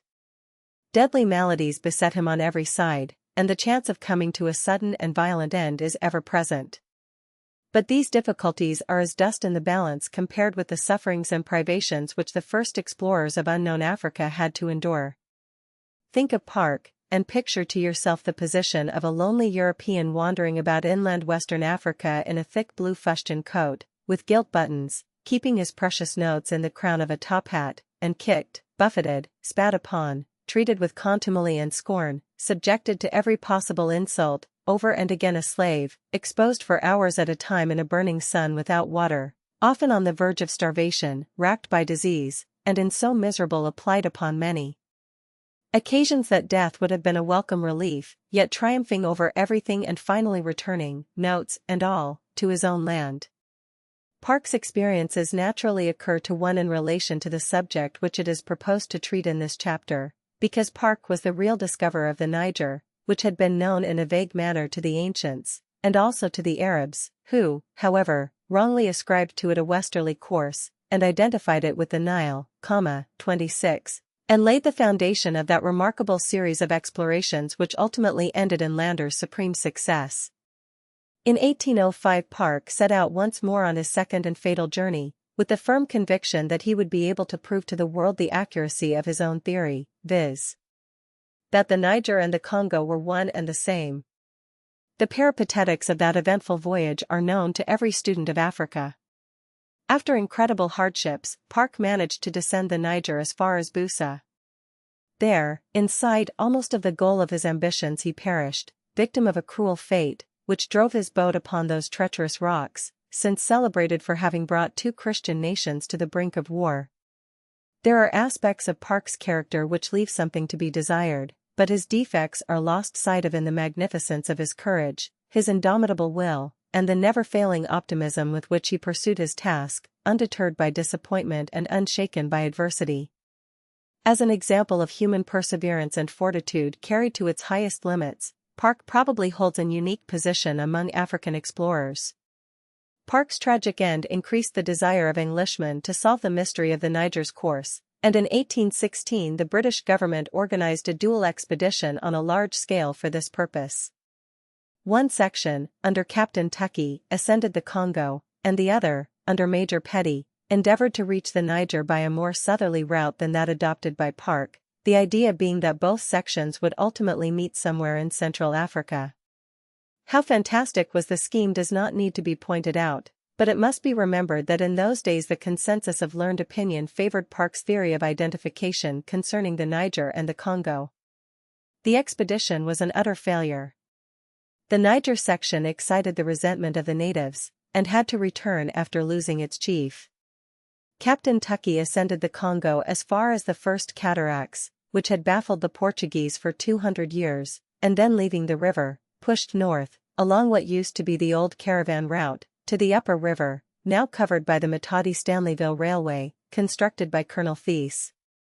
He managed to strike the upper river in the neighborhood of the modern Leopoldville, but the trying land march had played havoc with his followers.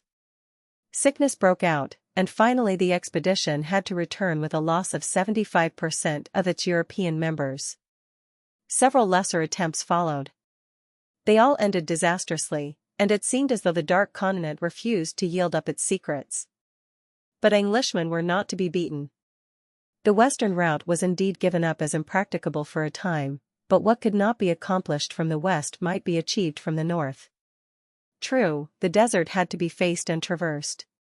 But where the Phoenician and the Roman had dared and done, the Englishman might surely follow. The desert had not balked the sectaries of Muhammad, and long caravans, conducted by Tripolitan merchants, yearly made their way across those dreary solitudes. Why should not a party of Englishmen attach themselves to one of these caravans, and, protected by the influence of the British government, armed with the authority of the Pasha of Tripoli, succeed in reaching the fertile countries of the south, whence rich supplies of ostrich feathers, skins, ivory, gold dust, and slaves found their way to the ports of the northern littoral. Sketch of the northern part of Africa. For many years the African Association had been collecting materials with a view to a possible penetration by the northern route. Once the idea found favor with the authorities, Mr. Lucas was dispatched by the association to Tripoli. He did very little in the way of exploration, but brought back many interesting facts confirming Leo Africanus' description in respect to the existence of flourishing kingdoms far away to the south, where arts and crafts had attained a high degree of development. Ritchie and Lyon followed Lucas. Lyon managed to reach the southernmost limits of Fezzan, on the borders of the desert. 27. The desert itself remained uncrossed, however, and the mystery of the Niger still unsolved. Then it was that the British government determined to make a great effort to solve the problem, and fitted out an expedition, which did not, it is true, fulfill all that was expected of it, but which succeeded, nevertheless, in throwing a vivid light upon unknown Central Africa, and in disclosing to an astonished world the remarkable civilization which, under Arab, Berber, and Fulani influence, had arisen in the heart of that black Sudan, the land of infidels, and in popular conception, of the cannibals that each other eat, the anthropophagi, and men whose heads do grow beneath their shoulders. And so the subjects of this sketch enter upon the scene, 3 men, Clapperton, Denham and Abney, none of them perhaps conspicuous for ability, or qualified to make the most of their discoveries, yet animated all 3 with the ardent love of adventure for which their race has ever been famous, and whose united exertions enabled Western Europe to estimate the political and social conditions prevailing in the richest, most populated, most fertile, and undoubtedly most interesting portion of the Dark Continent. It is peculiarly fitting that the region which these Englishmen were the first Europeans to visit, and which we now designate by the name of Northern Nigeria, should have been ultimately incorporated with the British West African Empire by the foresight of another Englishman, Sir George Taubman Goldie, and the diplomatic ability of the gallant Joseph Thomson. A word now as to the 3 companions. Of Denham and Abney, we know little beyond what can be gathered from their own writings. Abney was a medical man, and Denham held the rank of major in the army. Abney was the real leader of the expedition, with which he had been entrusted by Earl Bathurst, then Secretary of State for the Colonies, but his untimely death had the result of depreciating the part which he personally played during its first 2 years' work. Clapperton has written of him that he was a man of unassuming deportment, pleasing manners, steadfast perseverance and undaunted enterprise, while his mind was fraught at once with knowledge, virtue and religion. Major Denham's action in joining a raiding party into Mandara, eastern Bornu, has somewhat tarnished his reputation, in my humble opinion very unjustly, although it is quite true that his action in this respect was the cause of serious embarrassment to Clapperton later on. In criticizing Denham's conduct on this occasion, we must bear in mind in the first place that the Empire of Bornu, at that period, owing to various dynastic revolutions, and to the pressure of its powerful enemies on the east, Bagirmi and Wadai, was in a state of more or less constant warfare both within and without, and that warlike expeditions were constantly taking place, faction fighting against faction and tribe against tribe, warfare being in fact a more or less permanent institution in the social life of the country. And in the second place, we must also recollect that the members of the expedition had been instructed to examine and report upon all the various phases of life in the countries which they might traverse. Now it was impossible for Denham to obtain a thorough knowledge of the habits of the people without personally investigating the manner in which they waged war upon their neighbors. Apart, therefore, from the natural predilections of his soldierly instincts, which would lead him to find particular interest in matters of this kind, it may be assumed that Denham considered it his duty to act as he did. Years afterwards, Barth found himself in much the same predicament. As it happened, the adventure nearly cost Denham his life. The raid had proved too strong for the raiders, and, assisted by the Fulani cavalry, completely defeated the latter. Denham's escape was a marvelous one. He lost everything, and was wounded in 3 places. An account of Clapperton's life is contributed by Lieutenant Colonel Clapperton in the preface to Clapperton and Lander's Journal of the Second Expedition to Sokoto, published by Murray in 1829. Hugh Clapperton was born in Dumfriesshire in 1788. At the age of 13 he went to sea as an apprentice, and subsequently entered the Royal Navy. He served in the Renommee and Venerable, and visited the East Indies. He then went to the Canadian Lakes, and participated in the American War of Independence. In 1816 he got his commission. A year later the British vessels on the Canadian Lakes were paid off and laid up, and Clapperton returned to England on half pay. In 1820 he met Dr. Oudney in Edinburgh, and struck up a friendship which resulted in his accompanying the latter to Africa. Of intellectual attainments he had none, but he was large-hearted, generous, and tolerant, courageous in the extreme, gifted with an iron constitution, and of great physical strength. So much for the personal characteristics of the trio. We may now examine the nature of their work. The narrative of the expedition in which all 3 took part is chiefly contributed by Denham. While Denham was compiling their joint notes, Clapperton started for Africa again, and reached Sokoto from Badagry on the west coast. The story of Clapperton's second journey was written by himself, and afterwards published by his faithful servant Richard Lander, who was destined ultimately to follow the Niger down to the sea, thus finally solving the great problem in the attempted elucidation of which Park, Tucker, Clapperton and many others perished. The primary, and in many respects the main, obstacle which had to be overcome by Oudney and his companions, was the crossing of that portion of the Sahara which lies between Merzik and Bornu, and which, to use Denham's words, is made up of dark frowning hills of naked rock, in interminable plains, strewed in some places with fragments of stone and pebbles, in others of one vast level surface of sand, and in others, again, the same material rising into immense mounds, altering their form and position according to the strength and direction of the winds. Caravan routes across the desert had existed for many centuries, and the commerce of the Central Sudan, with the parts of North Africa, was still an important one.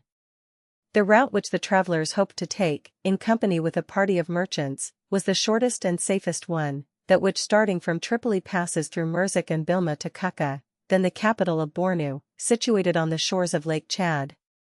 The expedition arrived at Tripoli in November 1821, but did not reach Merzik, capital of Fezzan, until the April 8, 1822. Here the Englishmen met with such a discouraging reception from the Sultan that on the May 12, finding no chance of making any progress whatever, Major Denham started back to Tripoli to interview the Pasha, by whom the British government had been promised every possible assistance. The Pasha proving as lethargic as his prototype at Merzik, Denham left Tripoli in a white heat of indignation to report his conduct to the British government. This did not suit the Pasha at all, and he sent 3 dispatches after the irate Englishman begging him to return, as he had arranged for an escort to accompany the expedition to Bornu. The dispatches reached Denham while the boat he had taken passage in was quarantined outside Marseilles, and he forthwith set sail once more for the Barbary shore. On the November 29, 1822, or a year after landing at Tripoli, the expedition left Merzik, and set out upon its way to Bornu under the guidance of Boukalam, a merchant of repute, much enamored of pomp and show, and not over-energetic in his movements.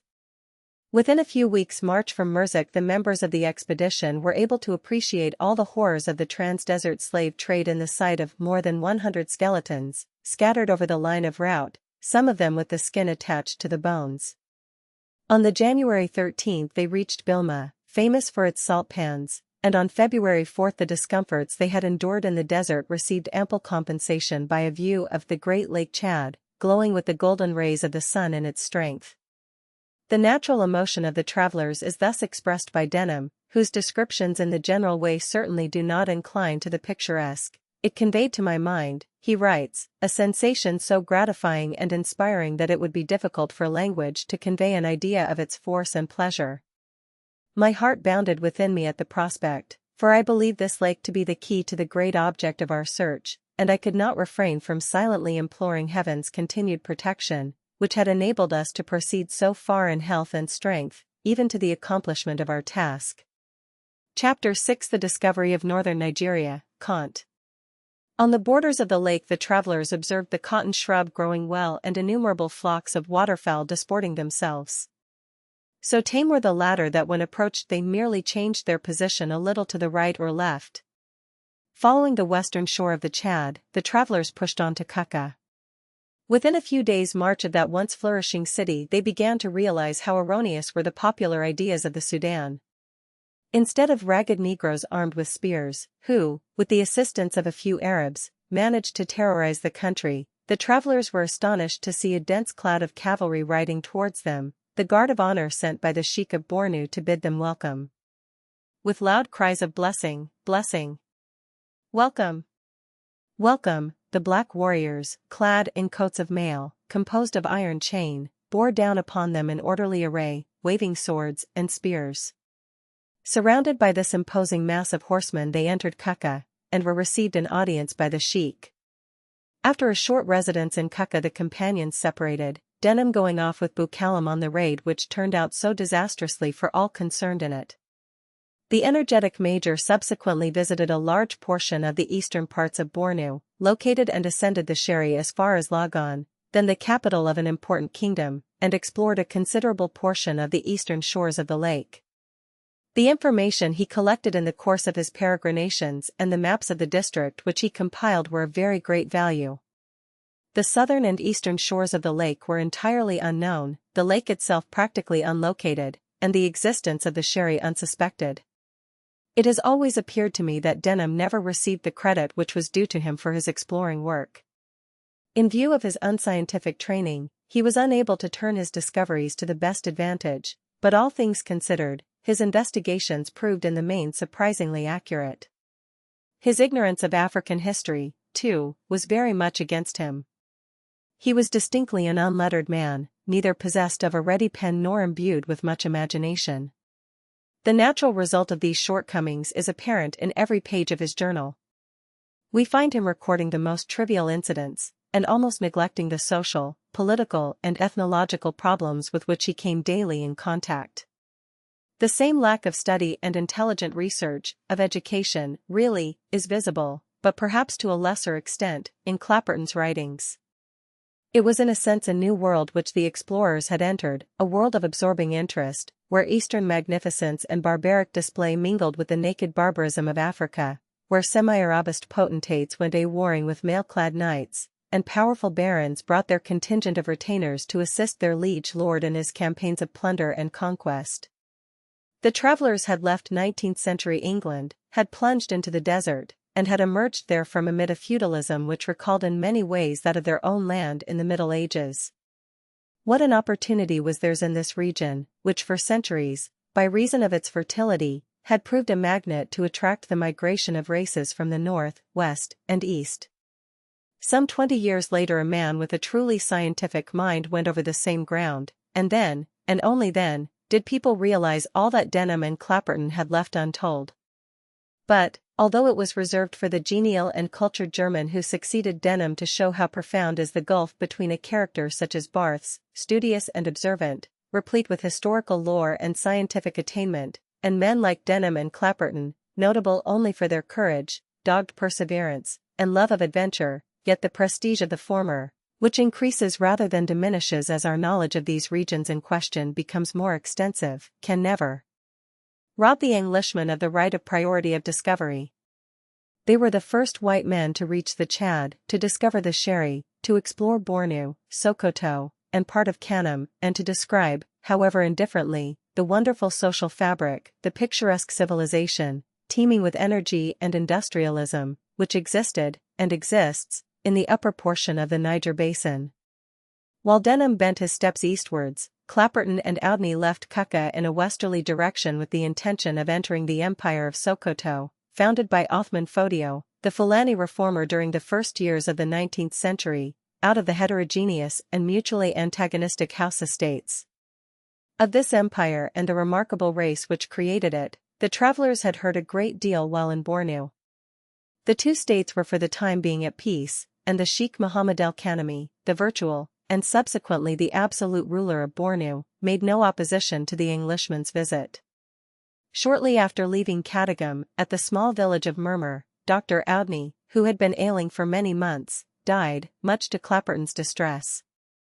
The sad event did not, however, deter his companion from pushing onwards, noting as he went the extraordinary beauty and fertility of the country, the numerous plantations of cotton, tobacco, and indigo, the rows upon rows of date palms, the splendid cattle, the luxurious foliage, and the industry of the inhabitants, tending their flocks and herds, toiling in the fields, carrying fruit and butter to the markets, weaving and dyeing their handsome cotton cloths.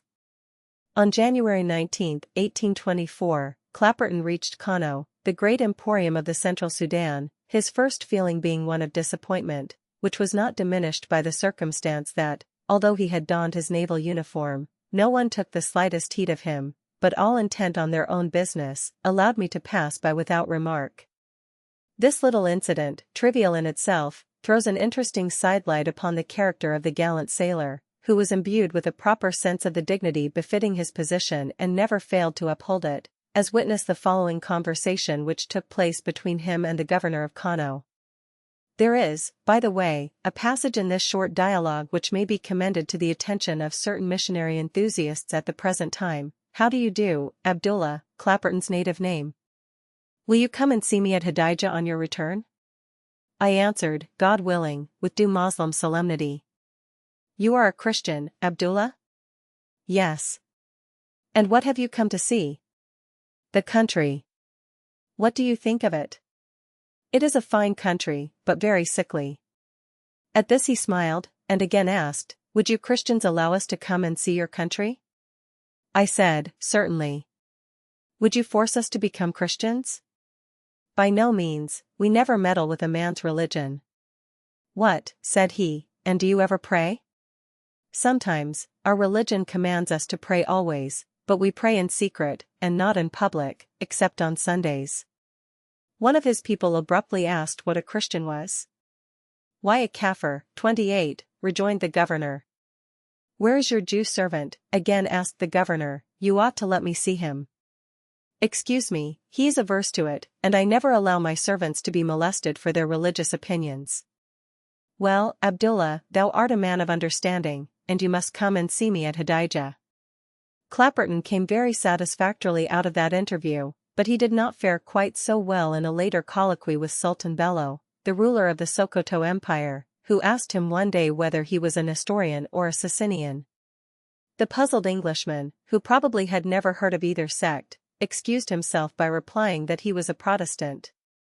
The fact of having such a question put to him thousands of miles in the interior of the Dark Continent, supposed to be the abode of primitive savagery, was sufficient evidence of the intelligence of the inhabitants, of which he received abundant proof every fresh day he prolonged his stay in the country. Under the able guidance of Bello, Othman's successor and a noble-looking man, as Clapperton calls him, with the aristocratic and finely cut features peculiar to the Fulani, the statesmanlike qualities of the ruling race and the wonderful commercial and industrial activity of the Hausa population, reached their full development, and law and order reigned throughout that portion of the new states which had accepted the Fulani dominion. The country had been divided into provinces, to each of which governors were appointed. Trade was encouraged, industries protected, and manufactures promoted. Prosperity was everywhere apparent, and, to quote the words used by Clapperton in the course of one of his interviews with Bello, the people of England could all read and write, and were acquainted with most other regions of the earth, but of this country alone they hitherto knew scarcely anything, and erroneously regarded the inhabitants as naked savages, devoid of religion, and not far removed from the condition of wild beasts, whereas, I found them, from my personal observation, to be civilized, humane, and pious. Clapperton very much desired to continue his westward journey, and, if possible, strike the Niger, follow it to its mouth, and thus attain the supreme object of the mission, for the information which the traveler had obtained in Sokoto made it a practical certainty that the Niger discharged itself somewhere in the Atlantic Ocean. But Bello objected, alleging the disturbed condition of the westward country, which had not yet been subjected.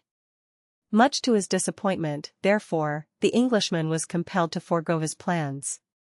He, however, parted on the best of terms with his enlightened host, who gave him a letter to the King of England, and begged him to return at the earliest possible opportunity. The letter is worth reproducing here. Bello to King George IV. In the name of God, the merciful and the clement. May God bless our favorite Prophet Muhammad and those who follow his sound doctrine. To the head of the Christian nation, the honored and the beloved among the English people, George IV, King of Great Britain.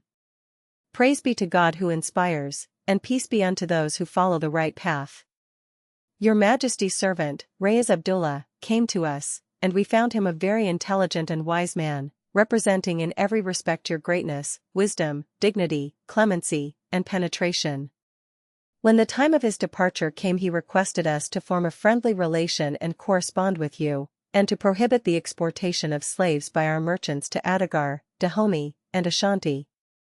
We agree with him upon this, on account of the good which will result from it both to you and to us, and that a vessel of yours is to come to the harbor of Raqqa, with 2 guns and the quantities of powder, shot, and sea, which they require, as also a number of muskets. We will then send our officer to arrange to settle everything with your consul, and fix a certain period for the arrival of your merchant ships, and when they come they may traffic and deal with our merchants.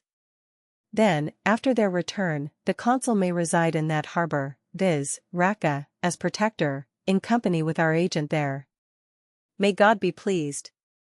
Dated, 1st of Ramadan, 1239 of Hijra. April 18, 1824. Furnished with this letter, which he might well regard as a signal proof of success, and which augured a promising development of relations in the future, Clapperton travelled back to Kukka, where Denham joined him in due course, after his return from the Chad.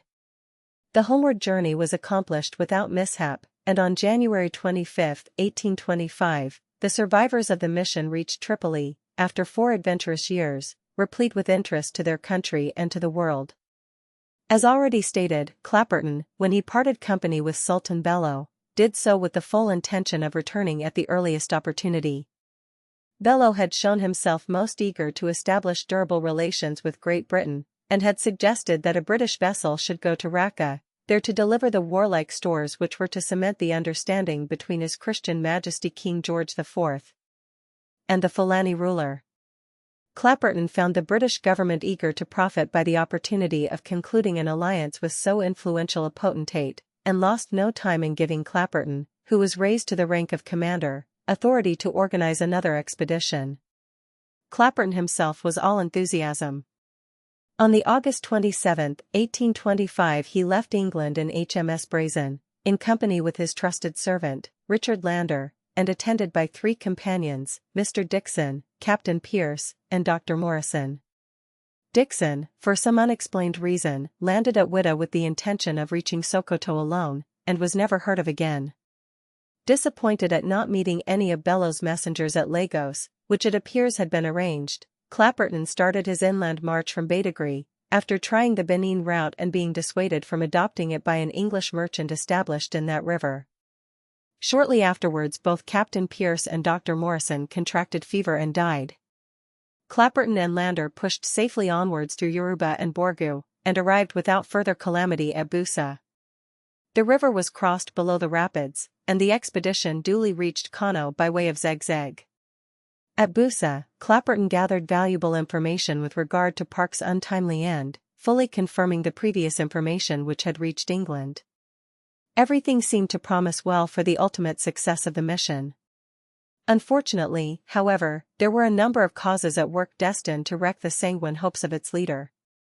As Clapperton neared his destination, a doubt of the reception awaiting him at Sokoto appears to have weighed heavily upon his mind. In the first place, Bello's messengers had not put an appearance at Lagos, then the seaport of Raqqa, mentioned in Bello's map, did not exist as such, which latter circumstance caused Clapperton to entertain serious misgivings as to his former host's good faith. The absence of the messengers can easily be explained in view of the disturbed state of the country between Yoruba and the Niger, for the Fulani were then extending their conquests southwards, and the entire region was in a state of effervescence, but the misunderstanding about Raqqa is certainly strange. It is difficult to believe that Bello purposely intended to mislead. Bello had spoken of the harbor of Raqqa, but as is pointed out in the introduction to Clapperton's journal, the Arabic word bar, used in the manuscript, does not necessarily signify sea, but any collection of water, whether lake or river. 29. On Bellow's map the Niger is designated as the sea. It is probable, therefore, that Bellow was perfectly honest in describing Raqqa as a harbor, and that the bar of the manuscript should more correctly have been translated by river instead of sea. Raqqa, however, turned out to be an inland town, and the fact strengthened Clapperton's suspicions. How the confusion arose it is impossible, on the documentary evidence available, to determine, but it seems obvious that Raqqa must have been meant for Rabat, an important town on the banks of the Niger, some distance below Boussa, and at one time the capital of the Kingdom of Nup. To this error of interpretation and geography was really due Clapperton's subsequent misfortunes, because, had the suspicion that Bellow was playing him false been absent from his mind, the intrepid Englishman would hardly have adopted the unwise attitude which he subsequently did in his negotiations with the Fulani monarch. That attitude proved his undoing, and the direct cause of his death. His mental condition did not enable him to grasp the fact that the entire state of affairs had changed since his first visit. Sokoto was then at peace with Bornu. But in the interval war had broken out again. Now, in addition to the presents that Clapperton had brought to Bellow, his baggage also contained a number of presents, including war stores, for the Sheikh el-Kanemi, ruler of Bornu, who had become Bellow's deadly enemy. It was manifestly impossible for Bellow to allow these presents to pass through the country at such a time, and he wrote to Clapperton to that effect. To this Clapperton rejoined that he had been instructed by his government to go to Bornu, that he had a letter from Earl Bathurst to the Sheikh el-Kanemi, and that he was in duty bound to carry out his mandate. This insistence aroused Bellow's mistrust, which seems to have been intensified by reports, doubtless spread through the instrumentality of Arab merchants dreading commercial competition, that Clapperton was a spy sent on behalf of the English government to obtain information with the idea of facilitating a future invasion of the country by the British. Clapperton repeatedly, and with growing exasperation, pressed his wishes upon the Sultan, and Bellow, with increasing distrust, as repeatedly declined to entertain them. The strain and the mortification were too great, even for Clapperton's splendid constitution, and when Bellow, yielding to his own suspicions, and to the advice of his counsellors, demanded the production of the presents intended for the Sheikh, Clapperton fell seriously ill. After hovering between life and death for many days, he finally expired in the arms of his devoted servant, Lander. Thus terminated a career of unbounding usefulness. To England and to science Clapperton rendered great services, and had his intellectual capacity equalled his courage and determination, those services would have been even greater than they were. Of him we may truly say that he was a fine type of the English gentleman of the old school, without much erudition, but simple, God-fearing, honest, manly, a credit to his country and to his race. Chapter 7 The Houses and Their Emporium. The province of Kano is the garden of Central Africa. Dr. Barth. It has been said of the houses that they are superior both intellectually and physically to all the natives of equatorial Africa. The statement strikes one as being exaggerated. The intellectual average of the Hausa is undoubtedly lower than that of the Fulani, who, thanks to their genius for combination, administrative capacity, religious fervor, fighting superiority, and moral influence, completely defeated and subdued their former masters, although the numerical odds were greatly in favor of the latter. Again, the physique of the Hausas, though usually good, is certainly inferior to that of several of the Senegalese races, the Krus, the Kaffir stock, and probably also to one or two of the Bantu offshoots now inhabiting the basin of the Upper Congo. Much has been made of the fact that 500 Hausas trained by British officers beat off several thousand Fulani at Bida. But what chance have Fulani horsemen against Maxim guns and repeating rifles? The Baggara Arab, universally reputed the bravest of the brave, fared no better against MacDonald's trained Sudanese. These remarks are by no means put forward to depreciate the Hausa race, which is undoubtedly a very fine one, but by way of protest against the somewhat hysterical estimates concerning this people which find favor among those who profess to look upon them as excellent material for proselytizing purposes, and are ever representing them to us as cruelly oppressed, groaning under the tyrannical sway of the wicked Fulani. The fact is, that a great deal of sentimental nonsense has been said and written, principally by the missionary element, about the Hausas, who are generally content with their lot, and having accepted Islam do not suffer from the predatory incursions of the conquering race. Fulani and Hausas grow up side by side, unions are frequent among them, and the well-to-do Hausa enjoys a somewhat similar position in relation to the ruling class as represented by the Fulani, as did the merchant classes in the old days in our own country in relation to the nobility and governing classes. It seems fairly well established that at least a portion of the Hausa, 30, race inhabited the beautiful and mountainous region of Air or Aspen, at the time, about 700 AD, when the Berbers, the modern Tuareg, driven south by Arab invaders, crossed the desert into Air and made themselves masters of that region. 31. These Aspen Hausas belonged to the family or clan of Gober. They were the Goberawa, who claimed to be the oldest and noblest branch of the Hausa race. This claim is very generally admitted by Arabic historians, and is expressly mentioned in the curious Fulani history of the Sudan communicated to Clapperton by Sultan Bello, son of Othman Fodio, in 1828. 32. Bello says of the people of Gober that they are free-born, because their origin was from the Copts of Egypt who had emigrated into the interior of the Garb or Western countries. This statement is particularly interesting as regards the possible Semitic or Eastern origin of the Gober family of the Hausas. Dr. Barth, whose authority in all matters relating to the ethnology of Western Central Africa still remains uncontested, although 50 years have now elapsed since his wonderful series of travels was accomplished, attributed to the Goberawa an original relationship with North Africa. The theory is borne out by the traditions of the Hausas themselves, who trace back their descent to a Digara mother, the Digara or Degara being a Berber tribe which, at some remote period, was predominant in the city of Dora, one of the oldest centers of Hausa influence. To this day some of the Hausa Malams speak vaguely of a former relationship with the East, and Canon Robinson during his stay in Kano was informed by the most learned man in that city that the Hausas migrated in early times from the Far East, beyond Mecca. 33. It is much to be deplored in this connection that the national records of the Hausas should have been destroyed by the Fulani at the taking of Katsina. Nevertheless, we may reasonably hope, now that the relations of northern Nigeria with the outside world are bound to become more frequent, some further light may be shortly forthcoming which will help to elucidate a problem fraught with great attraction to all students of West Africa. After their expulsion from Air by the inflowing tide of Berber immigration, the Hausas gradually spread west and south, and in course of time formed themselves into 7 states, viz. Gober, Dora, Bairam, Kano, Reno, Katsina, and Zegzeg. 34. In Hausa mythology each of these states represented one of the 7 legitimate children, offspring of the Digara mother already alluded to each of whom was respectively given a task to perform. Thus Gober was the warrior Serki and Yaki, Serki, prince, of Yaki, fighting, Kano and Reno the dyers Saraki and Baba, from the abundance of indigo marinas or dyeing pits which represent one of the most considerable national industries of the Hausas, Katsina and Dora the traders Saraki and Kaswa, and Zegzeg the purveyor of slaves Serki and Bay which, by the way, affords incidental proof, if any were needed, that in the matter of slavery the Hausas can hardly claim superior moral characteristics over their Fulani conquerors. Disputes between these various states were frequent, and although peopled by the same race, they were constantly in open warfare against one another.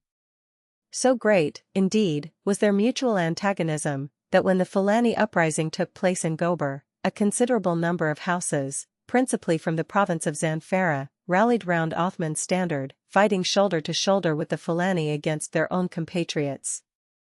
A purebred Kano man, Hausa, prior to their more or less forced conversion by the Fulani early in the 19th century, the Hausas were pagans. True, the Hausa king of Katsina embraced Islam about the 17th century, Katsina at that period being the most flourishing city of Hausa, the Florence of the Hausas, as Richardson, 35, calls it, in regular communication with Arabs from the east, and where the Hausa language attained its greatest richness and purity of form. But the great mass of the Hausa people were unaffected by the event. The precise nature of their rights before the conquest remains obscure. It appears possible however that, at one time, the Hausas, Songhais, and other tribes of the Niger basin were snake worshippers. The Arabic historians Ahmed Baba, Edrizi, and El-Bekri state that in the time of the first Songhai king, placed at 679 AD by Dr. Barth, at 776 AD by others, the natives rendered homage to serpents. Colonel Fry, 36, in his interesting and ingenious study, suggests that this worship may have extended to the Manatus or manatee, that curious and somewhat uncanny creature being an inhabitant of the Niger River. Be that as it may, with the dawn of the 19th century a higher ideal and a purer faith rose up in Hausaland, and gained ground with marvelous rapidity. No doubt the result was not obtained without bloodshed, without cruelty, without what Joseph Thomson called the terrible clamor and dread accompaniments of war. Nevertheless, it was accomplished, and none but the wholly fanatical will deny that the houses have greatly benefited thereby. To an unbiased mind it must appeal as little short of marvelous that, in a period comparatively so short, a whole race should not only have been converted to Islam, but have remained devoted to its precepts when a lapse into paganism would have been easy and, in a sense, natural. Apart from the added dignity which the acceptance of Islam imparts to individuals in their intercourse with their fellows in a pagan country, the explanation is probably to be found in the fact that, after the Fulani had unquestionably established their political domination over the houses, they nonetheless persistently continued their religious propaganda by peaceful means, and that, although a sense of security seems to have temporarily dulled their political instincts, it has had, on the contrary, a vivifying effect upon their religious ideals. It is, in any case, notorious that Islam, through the medium of Fulani preachers, is steadily sweeping down the river Niger, penetrating into pagan villages, amid the swamps and forests. The pagan Agaras whom the Niger Company long thought would constitute a solid bulwark and a sort of buffer state against the invading tide, are now being fast won over to Islam, and Fulani Fikis are even met with behind Akassa, a few miles from the seaboard itself.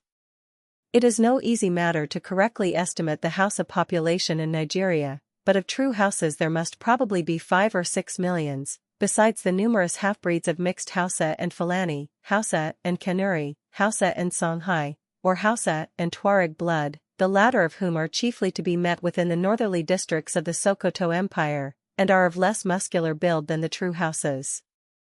The Hausas are incontestably the traders of Africa. Their commercial aptitude is renowned from the borders of the Mediterranean to the Gulf of Guinea, from the Gulf of Guinea to the Sherry, from the Sherry to the Red Sea. They are great travelers and have even been met with on the Sunga, the Ubangi, and the Congo. Every North African port has its colony of Hausas. The same may be said of the West African coast ports. There is not an important trading center in the Niger Bend but shelters a family or two of Hausas. Every year numerous Hausa caravans leave Nigeria for the countries lying at the back of the Gold Coast, the Ivory Coast, and Liberia, to gather the far-famed kola or giro nut, the fruit of Sterculia acuminata, which they convey with infinite care, delicately wrapped in leaves, and sell at an enormous profit in Kano, Gando, Zaria, and C, from whence the nuts are again transported to Bornu, Wadai, and even as far as Khartoum. A Hausa from Yola. If the trading instincts of the Hausas are remarkably developed, their industrial enterprise is still more so. It may with safety be declared that the product of their looms and dye pits constitutes the most extensive article in the internal commerce of the Dark Continent. Kano is the head and center of this intrinsically native industry, which is unparalleled in Africa, and Kano is, and in all human probability will continue to be, Manchester's great rival for the African interior markets. Kano has been termed the Manchester and Birmingham of the Sudan, and having due regard to local circumstances and conditions, the comparison is strictly just. The number of Europeans who have visited Kano may still be counted upon the fingers of both hands. Arab merchants from North and East Africa have, however, been regular frequenters of the city since the conquest of Hausa by Othman Fodio, and for some considerable time past Kano has sheltered an Arab colony with a recognized consul who enjoys considerable influence. Its resident population has been variously estimated at 30,000 to 60,000 and its floating population at 60,000 to 2 millions, 37, including the most varied elements, Hausas, Fulani, Kanuri, Bagirmis, Wadayans, Arabs, Tuaregs, and Jews, merchants from Egypt, Tunis, Tripoli and Fezzan, from the Niger Bend, Adamawa, and the eastern Sudan. The city itself is of enormous extent, containing within its encompassing wall, which is reputed to be no less than 15 miles in circumference, large tracts of land under cultivation. This immense wall played an important part in the periodic wars with Bornu at the beginning and middle of the past century. If the citizens of Kano did not think themselves sufficiently strong to meet their aggressors in the open, they simply shut the gates of the city and lined the walls, and the Bornuese hosts, deeming discretion the better part of valor, never attempted an assault. The situation of Kano is fairly elevated and otherwise good, but is unhealthy owing to the presence of large pools of stagnant water into which refuse of all kinds is indiscriminately pitched. The city is divided into different quarters: the Fulani quarter, Arab quarter, Hausa quarter, and so forth. The market is held daily and the most bewildering diversity of articles are always on sale: native cloths, silk-embroidered tobes, leather and brassware, ivory, weapons, rough agricultural implements, silver and brass ornaments and trinkets, antimony, ostrich feathers, livestock, cattle, horses and sheep, and foodstuffs innumerable. Long files of asses pass through from the distant Chad laden with natron for Nup, and arrive from the Niger Bend weighed down with colas. Camels are permanently in evidence, whether carrying on their sturdy backs saltcakes from Bilma or European merchandise from Tripoli. Brilliantly attired Gadamseen and Arab traders caracole on gaily caparisoned steeds, and the fierce-eyed, black-lithium Tuareg of the desert, many of whom, by the way, are extensive property owners in northern Nigeria, scowls darkly from the back of his swift-footed Mihari. In this great city throbs and vibrates an industrial vitality unequaled in Africa. 38. Chapter 8: The Houses and Their Emporium, Kant. Travelers who have been in the country tell us that Kano, which is the Manchester of Nigeria, has an attendance annually at its market of over 1 million persons. Extract from a speech by Mr. Chamberlain. The reputation of Kano as a manufacturing city is of comparatively recent growth, and although the houses have manufactured cotton for a considerable time, how long is uncertain, but we do know that their leatherware, 39, was widely sought after as far back as the beginning of the 16th century. The importance of Kano as a trading and manufacturing emporium only dates from the Fulani conquest and the destruction of Katsina by Bello. The Hausa cottons of Kano are in demand throughout the whole of the Islamic world of North, West, and Central Africa. Lieutenant Colonel Monteil, one of the few Europeans who have visited Kano, gives it as his opinion that the inhabitants of 2/3 of the Sudan, and nearly all the inhabitants of the Central and Eastern Sahara, clothe themselves in Kano cottons, while Dr. Barth estimated the annual export of cotton from Kano to Timbuktu alone to amount in value to some £5,000. The principal cotton articles manufactured by the houses at Kano are the tobe or shirt for men, the turkedi or women's dress, the zen or plaid, and the black veil or litham invariably worn by the Tuareg and very often by the Fulani, Kanuri, and Arab. The tobes are dyed various colors, while the turkedi are always of that deep, dark blue obtained by repeated washings in indigo pits for which the province of Kano is famous. Of the plaids a large selection is produced, varying in color and in texture, some being composed of a mixture of silk and cotton, others of cotton only, others again of pure silk.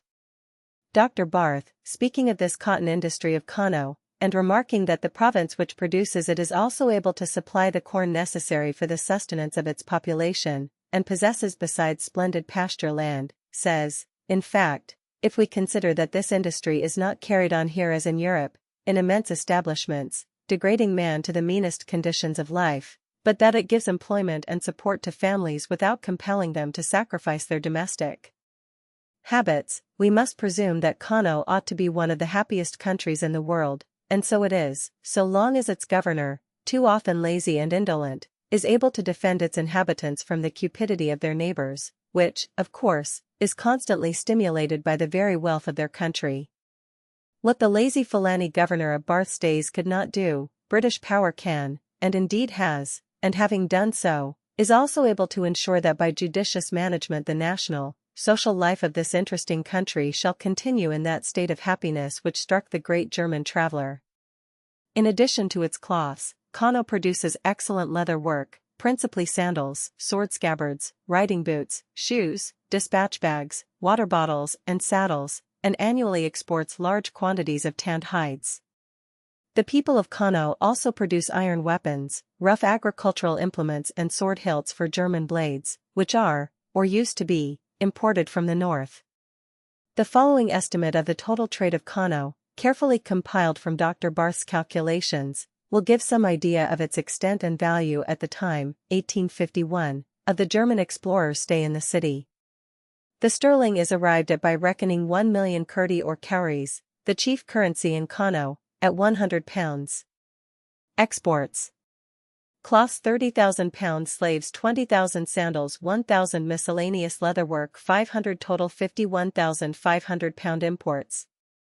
Kola nuts, from West Coast hinterlands, 10,000 pound ivory, from Adamawa, 10,000 salt, from the interior, 8,000 coarse silk, via Tripoli, 7,000 Arab dresses, from Tunis and Tripoli, 5,000 beads, Italy, via Tripoli, 5,000 sword blades, from Germany, via Tripoli, 5,000 Manchester goods, via Tripoli, 4,000 muslins, England, via Tripoli, 4,000 rose oil, via Tripoli, 5,000 copper, from Wadai and Bahr el Ghazal, 2,000 woolen cloths, via Tripoli, 1,500 spices and cloves, via Tripoli, 1,500 sugar, from France, via Tripoli, 1,200 tin, 1,000 Egyptian dresses, 1,000 needles, from Germany, via Tripoli, 800 common paper, ditto 500 razors, from Syria, 300, total 71,800 pounds, to which might be added a transit trade in natron, passing through Kano from Bornu on its way to Nup, yielding about 1,000 pounds passage money. The remarkable total of 123,300 pounds is thus arrived at. Of late years the trade of Kano, both in respect to imports and exports, has undergone some change, and is bound to become still more modified as time goes on. For instance, the buying and selling of slaves is a thing of the past, or soon will be. The imports of ivory from Adamawa are nothing like what they were in Barth's time. The internal salt trade has largely been extinguished, the native article being unable to compete with European salt. But with this exception, salt, the increased importation of European goods into the Niger and Benue since 1880, that is to say, since the spread of British commercial enterprise in the upper river and its tributary, does not appear to have affected the caravan trade of Kano with the Tripolitan ports, via the oases of Bilma, Fezon, and Merzuk. In 1897, for instance, the British consul for Tripoli estimated the goods sent to Sokoto, for Sokoto read the state of Sokoto, of which the city of Kano is the commercial and industrial center and the terminus of the Tripoli caravans, the trade of the city of Sokoto being insignificant, by caravan across the desert at 46,000 pounds. These figures compared with Barth's tables of Tripoli imported goods are actually more considerable than the total value as estimated by Barth half a century ago. This is a very important fact, and by bearing it well in mind we shall avoid falling into an error which might have unfortunate consequences. Then, again, a comparison of the articles imported in 1851 and 1897 is instructive as affording proof of the conservatism of the African and the old established nature of this trade. Dr. Barth's enumeration, 1851. Coarse silk, Arab dresses, sword blades, Manchester goods, muslins, rose oil, woolen cloths, sugar, spices and cloves, needles, paper. Foreign Office Report, 1897. Cotton and woolen cloths, silk waste, silk yarn, box rings, beads, amber, paper, sugar, drugs, tea. We may go even farther back than this. According to the exceedingly interesting and minute accounts of Sherif Imhamd and Ben Ali, a Moorish trader, given in the first published proceedings of the African Association in 1791, the trade between Tripoli and the Kingdom of Kashna, i.e. Katsina being then in its prime, consisted of the following articles: imports to Katsina from Tripoli. Red woolen caps, check linens, light coarse woolen cloths, baiza, cowries, barakans or al-hakes, small Turkey carpets, silk, wrought and unwrought, tissues and brocades, saber blades, Dutch knives, scissors, coral beads, small looking glasses. Exports from Katsina to Tripoli. Cotton cloths, slaves, goatskins of the red and yellow dyes, ox and buffalo hides, gold dust, civet. The slaves item is another proof that the Hausa kings of those days were extensive slave dealers. It is curious to notice that in the map attached to this old work, a reproduction of which faces page 38, Kano does not even appear, which shows that at that period it had little or no importance as an industrial center. Hausa loom and spool. The articles imported in 1897 were, therefore, substantially the same as in 1851 and even in 1791. Then as now, English cotton and woolen goods figured prominently amongst them, and it is evident that up to 1,897 large profits were to be earned by Europeans, indirectly, and Arabs, directly, in the caravan business between North Africa and Nigeria. 7 years after the opening in regular form of the Western Fluvial Route, northern Nigeria is seen to have been importing from Tripoli more goods than in 1851. It is not due then to commercial development from the south, but to another reason, that the caravan traffic with Tripoli has fallen off since 1897. That reason is to be found in the internal political convulsions of which the Chad Basin has been the scene for the last 8 years, and to the external political confusion brought about by the action of European powers, or rather of one European power, France. When Rabah conquered Bornu in 1893–94, the Gadamsine merchants suffered heavy losses through the sacking of Kukka, and trade was entirely stopped for a time. Rabah saw his mistake, and endeavored to remedy it by liberal promises of future support and protection. He kept his word, and trade revived. Then came the advance of the French down the Sherry, followed by a renewed period of anarchy in Bornu, as Rabah hurriedly flung himself across the river into Bagurmi to arrest the march of the invaders. Under Fad al-Allah, Bornu became a cockpit of internecine strife. With the consolidation of French influence in a portion of the Chad region, the merchants of the north took heart of grace once more, but the recent pillage of sundry rich caravans by the Khanum Arabs, various confederations of Tuareg and other adherents of the Sheikh Sanusi, has demonstrated that at present the French are unable to ensure the safety of caravans, however desirous they may be to do so. These repeated blows have played havoc with the Nigerian Tripoli caravan trade, and those merchants who are still bold enough to face the risks favor the Wadai route. In 1900 the caravan trade with Wadai was still important, amounting in the aggregate, according to the French consul at Tripoli, to £210,000, imports and exports included. But it is quite certain that 1901 and 1902 will show a notable decrease of those figures. 40. Are we to conclude, therefore, that Kano's internal trade with the north and east has gone never to return, and that the caravan traffic is a thing of the past? That is the view which appears to be generally adopted. 41. I confess that I do not share it, and it would certainly be an immense misfortune for Kano and northern Nigeria generally if such were, indeed, the case.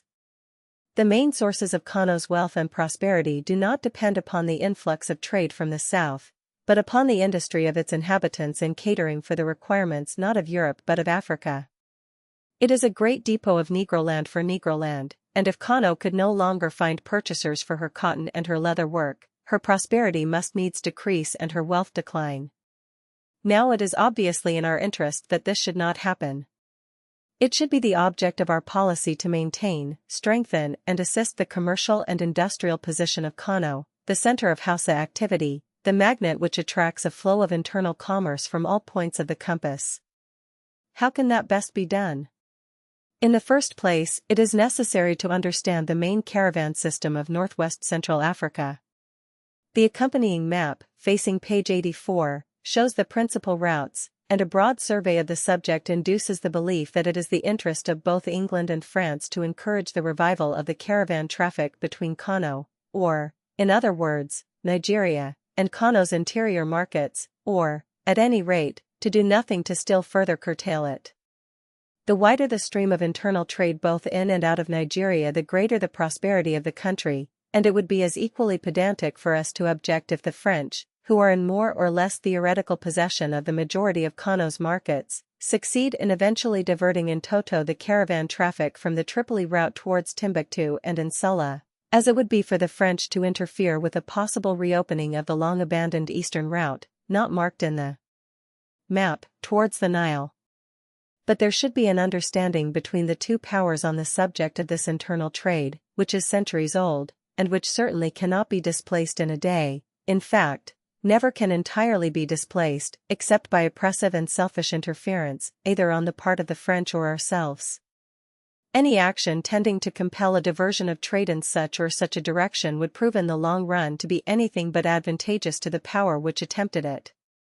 For instance, if France were to start putting prohibitive taxes on exports and imports to and from Kano over the frontier in order to forcibly confine the circulation of trade to certain channels, it would lead to serious trouble with the natives, which would cost more to cope with than any prospective profit to be derived from such action.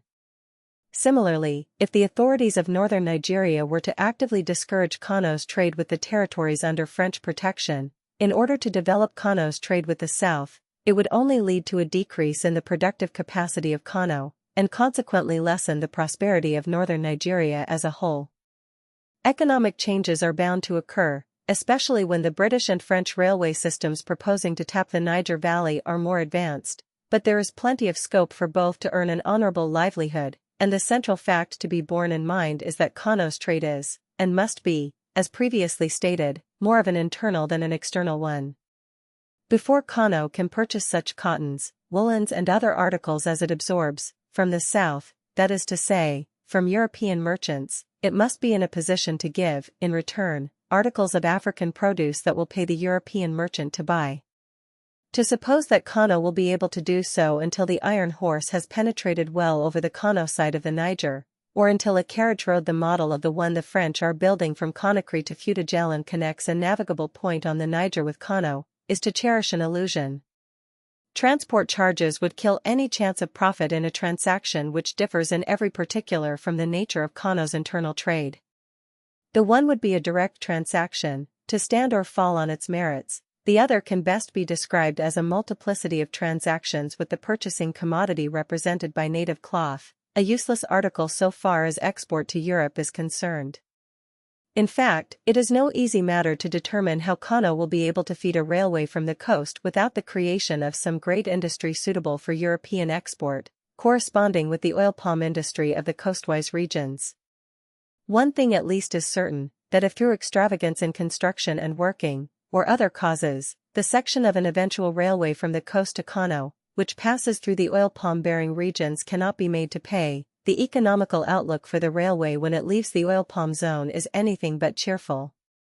Of course, where the main purpose is strategic, considerations other than commercial come into play, and the matter assumes a different aspect. To resume, it would seem really desirable that a mutual arrangement between England and France should be arrived at as regards freedom of circulation for the internal traffic of the Chad region. I urged that course in the Pall Mall Gazette when the negotiations for the Convention of 1898 were pending. Recent events suggest that the proposal might still be adopted with advantage to both parties concerned, and as a measure both just and wise in the relation it bears to the legitimate interests of the natives.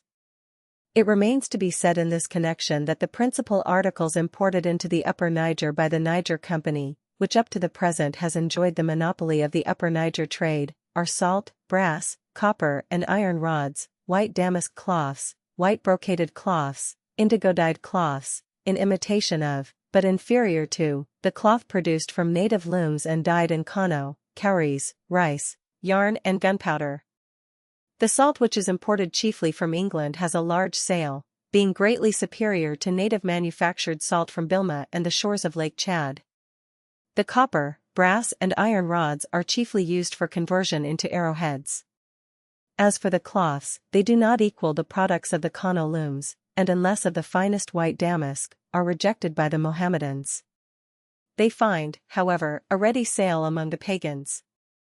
These cloths are, as a rule, exchanged against ivory, gum, beeswax or rubber, bought by Hausa traders, who in turn take them to Kano and there exchange them for native-made cloth.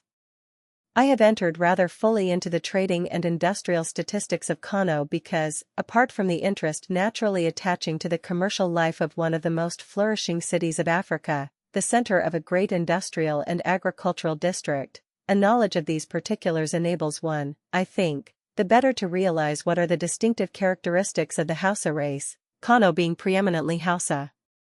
The Hausa is primarily and essentially the businessman of Africa. He is not and never will become a governing personality. His aims are commercial, and he neither seeks nor desires any other state. Of political ambition he has none, and although strongly attached to the Mohammedan faith, and good-humoredly contemptuous of his pagan customers, he is quite content that they should remain pagans to the end of the chapter, willingly resigning the attractions of proselytism into the hands of the Fulani. Withal he is a cheerful, happy-go-lucky sort of person, generally kind to his slaves, and content to gang his own gait in his own way.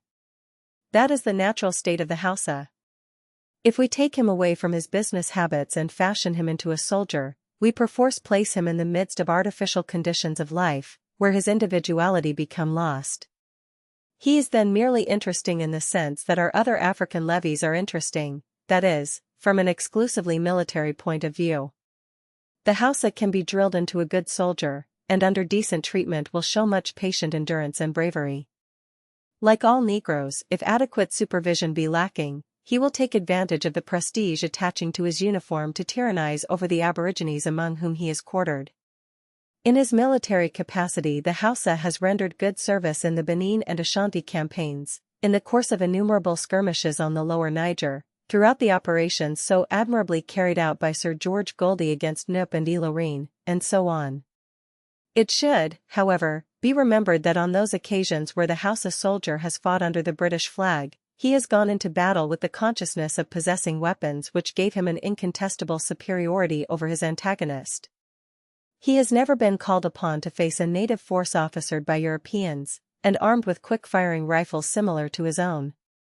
His capacity to rise to the occasion if necessity demanded it need not be queried.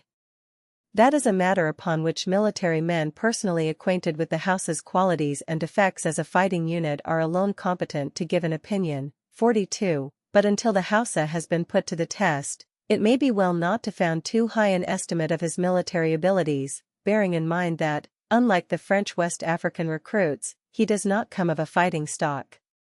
Hausa's drilling is already stated, it is in his natural sphere of commerce and industry that the Hausa shines. In that respect he stands without a rival on the continent in which he lives. His manufacturing skill is not only remarkable for Africa, it puts Europe to the blush. For closeness, durability, and firmness of texture, the products of his looms and dye pits eclipse anything that Manchester can produce. In a land of reputed indolence, his activity is as conspicuous as his enterprise. He makes an ideal commercial traveler, peddling his wares over enormous distances, and seldom failing to secure a considerable profit on his transactions. The Hausa has so identified himself with the commercial requirements of a vast region that his language has, throughout it, been adopted as the necessary vehicle of intercommunication for all that appertains to trade and commerce. The Hausa language is per se specially well fitted for extensive propagation among African races. Reckless, 43, has said of it that by its fine sonorousness, the richness of its vocabulary, the simplicity of its grammatical structure, and the graceful equilibrium of its phrases, Hausa deserves to rank among the foremost languages of the Dark Continent, and Sir Harry Johnston includes it with English, French, Italian, Portuguese, Arabic and Swahili among the great languages of New Africa. 44. The first vocabulary of Hausa was compiled by Mr. James Richardson, who, in company with Dr. Barth and Dr. Overweg, crossed the desert to Lake Chad in 1850-51. 45. Upon his return from Africa, Dr. Barth himself published a work upon the Hausa, Fulfulde, and Kanuri, 46, languages. Messrs. Shawn, 47, and Krauss subsequently devoted much study to the subject, and the former issued a remarkable book on the Hausa language in 1876, of which there appeared a revised edition in 1885. Later on, Mr. John A. Robinson, M.A., a scholar of Christ College, Cambridge, made further researches into Hausa during his stay at Lokoja. After his death the Hausa Association was formed, 1891, with the object of continuing his labors, and in 1894 the Reverend Charles Henry Robinson, M.A., now Canon Robinson of Ripon, was dispatched by the association to Kano. Canon Robinson and his companions Dr. Tonkin and Mr. Bonner spent 3 months in Kano, and in due course the former published an account of his experiences, 48, which excited much attention, coming as it did so soon after Lieutenant Colonel Montile's remarkable journey from St. Louis to Tripoli through Kano had revived the world's interest in the famous Hausa city. Since then the Hausa Association has published 4 works on the Hausa, 49, language. In 1897 the Cambridge University appointed a university lecturer in Hausa, and the authorities of Christ's College established a Hausa scholarship open to graduates of the university or others who have passed an examination in at least one Semitic language. The initiative thus displayed by the Hausa Association, 50, and by Canon Robinson is worthy of all praise, and it is greatly to be hoped that further efforts may be forthcoming which will extend so useful a field of inquiry to the other great languages of northern Nigeria, Fulfulde and Kanuri. The Hausa language appears to belong to the Hamitic group, although it contains numerous Semitic idioms, and also a large number of words borrowed from the Arabic. Some controversy exists as to whether Hausa can be properly considered a written language or not. Canon Robinson stoutly maintains that it is, and even goes so far as to assert that there is no race north of the equator, nor indeed in all Africa outside Egypt and Abyssinia, which has reduced its language to writing, or made any attempt at the production of a literature. 51, that is, as Americans say, a tall order, and I beg leave to doubt the accuracy of the statement. Sufficient interest attaches to the point to merit a cursory examination. In the introductory remarks to his Magana Hausa already referred to, Mr. Sean speaks of himself as the writer of a previously unwritten language, meaning, of course, Hausa. Commenting upon that passage in the preface to the Hausa English Dictionary, Canon Robinson infers that, when Sean wrote the words quoted above, he was probably unaware that the Hausa possessed any kind of literature at all. That seems to me a gratuitous assumption, for Barth, who came before Sean, and whose works Sean would naturally have consulted, more than once declares categorically that the Hausa language is not a written language. Yet Barth knew perfectly well that the Hausa had possessed historical manuscripts, since he lamented their destruction by the Fulani at the capture of Katsina, which was then, as Kano is today, the seat of culture of the Hausa race. It may therefore be asserted with every probability of exactness that Sean spoke en plain connaissance de cause when he referred to himself as the writer of a previously unwritten language. Now, can the existence of a certain number of manuscripts in the Hausa language, and written in Arabic characters, be considered sufficient proof that Hausa itself is a written language? If so, then Fulfulde is a written language, because Bello committed to writing in the language of his race, and in Arabic characters, a history of the Sudan, and Kanuri is a written language, because Cole, 52, published in 1854 a Kanuri grammar founded upon a collection of manuscript literature in the tongue of the Kanuri and in Arabic characters. In that case it follows that, contrary to what Canon Robinson affirms, the Hausas are not the only African people north of the equator, outside Egypt and Abyssinia, who have reduced their language to writing or aimed at producing a literature. If the first claim is tenable, if, that is to say, Hausa is a written language, then the second claim put forward is not tenable. I do not propose to continue this appreciation into more technical channels, which would probably be wearisome to the reader, and will content myself with quoting from a letter received by me some little time ago from a British officer then in charge of the Military Intelligence Department of Northern Nigeria, whose knowledge of Hausa has been officially declared to be unique. Being unable to reconcile Canon Robinson's statements that it was a written language, with the facts as they presented themselves to me, I finally turned to my correspondent, whose competency I was well aware no one would venture to dispute. This is what he says: Robinson's Hausa grammar was universally pronounced a failure by all officers of the West African Frontier Force, and they could make no progress by using it. I have already told you that the natives say they could not understand him.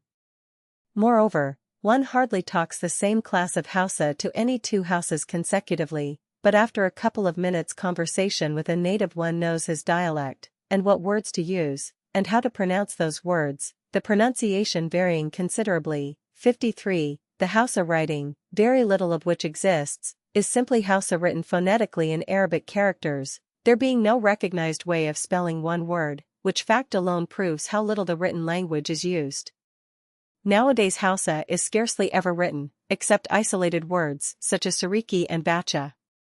The Hausa writing is called Ajumi, and when such words are used in an Arabic letter, it is usual to prefix the word Ajumi, in order to warn the reader that the following words are Hausa, not Arabic. The Arabic used is primitive, but correct.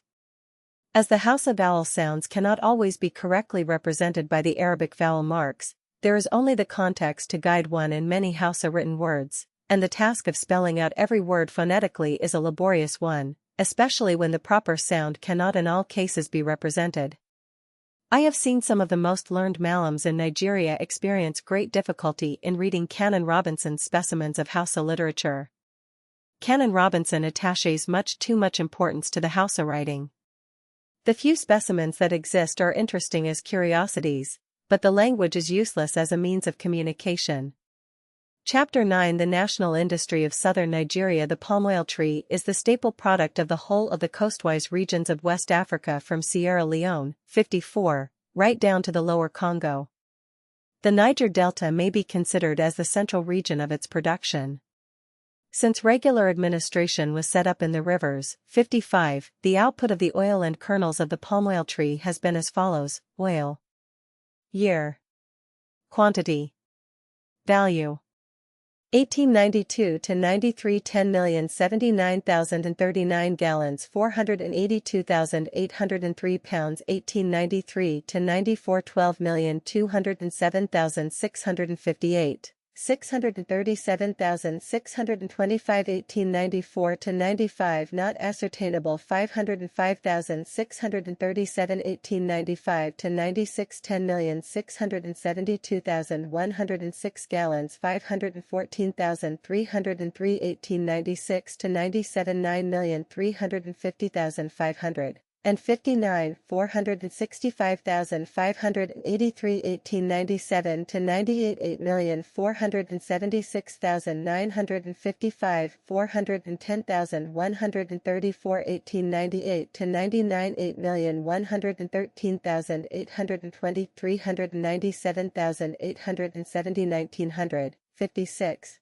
Not stated in CO Report 491,131. The great majority of the oil is sent to England, but France takes a considerable quantity, 70,880 pounds out of the total of 491,131 pounds in 1900, and Germany also purchases a fair amount, 28,094 pounds in 1900.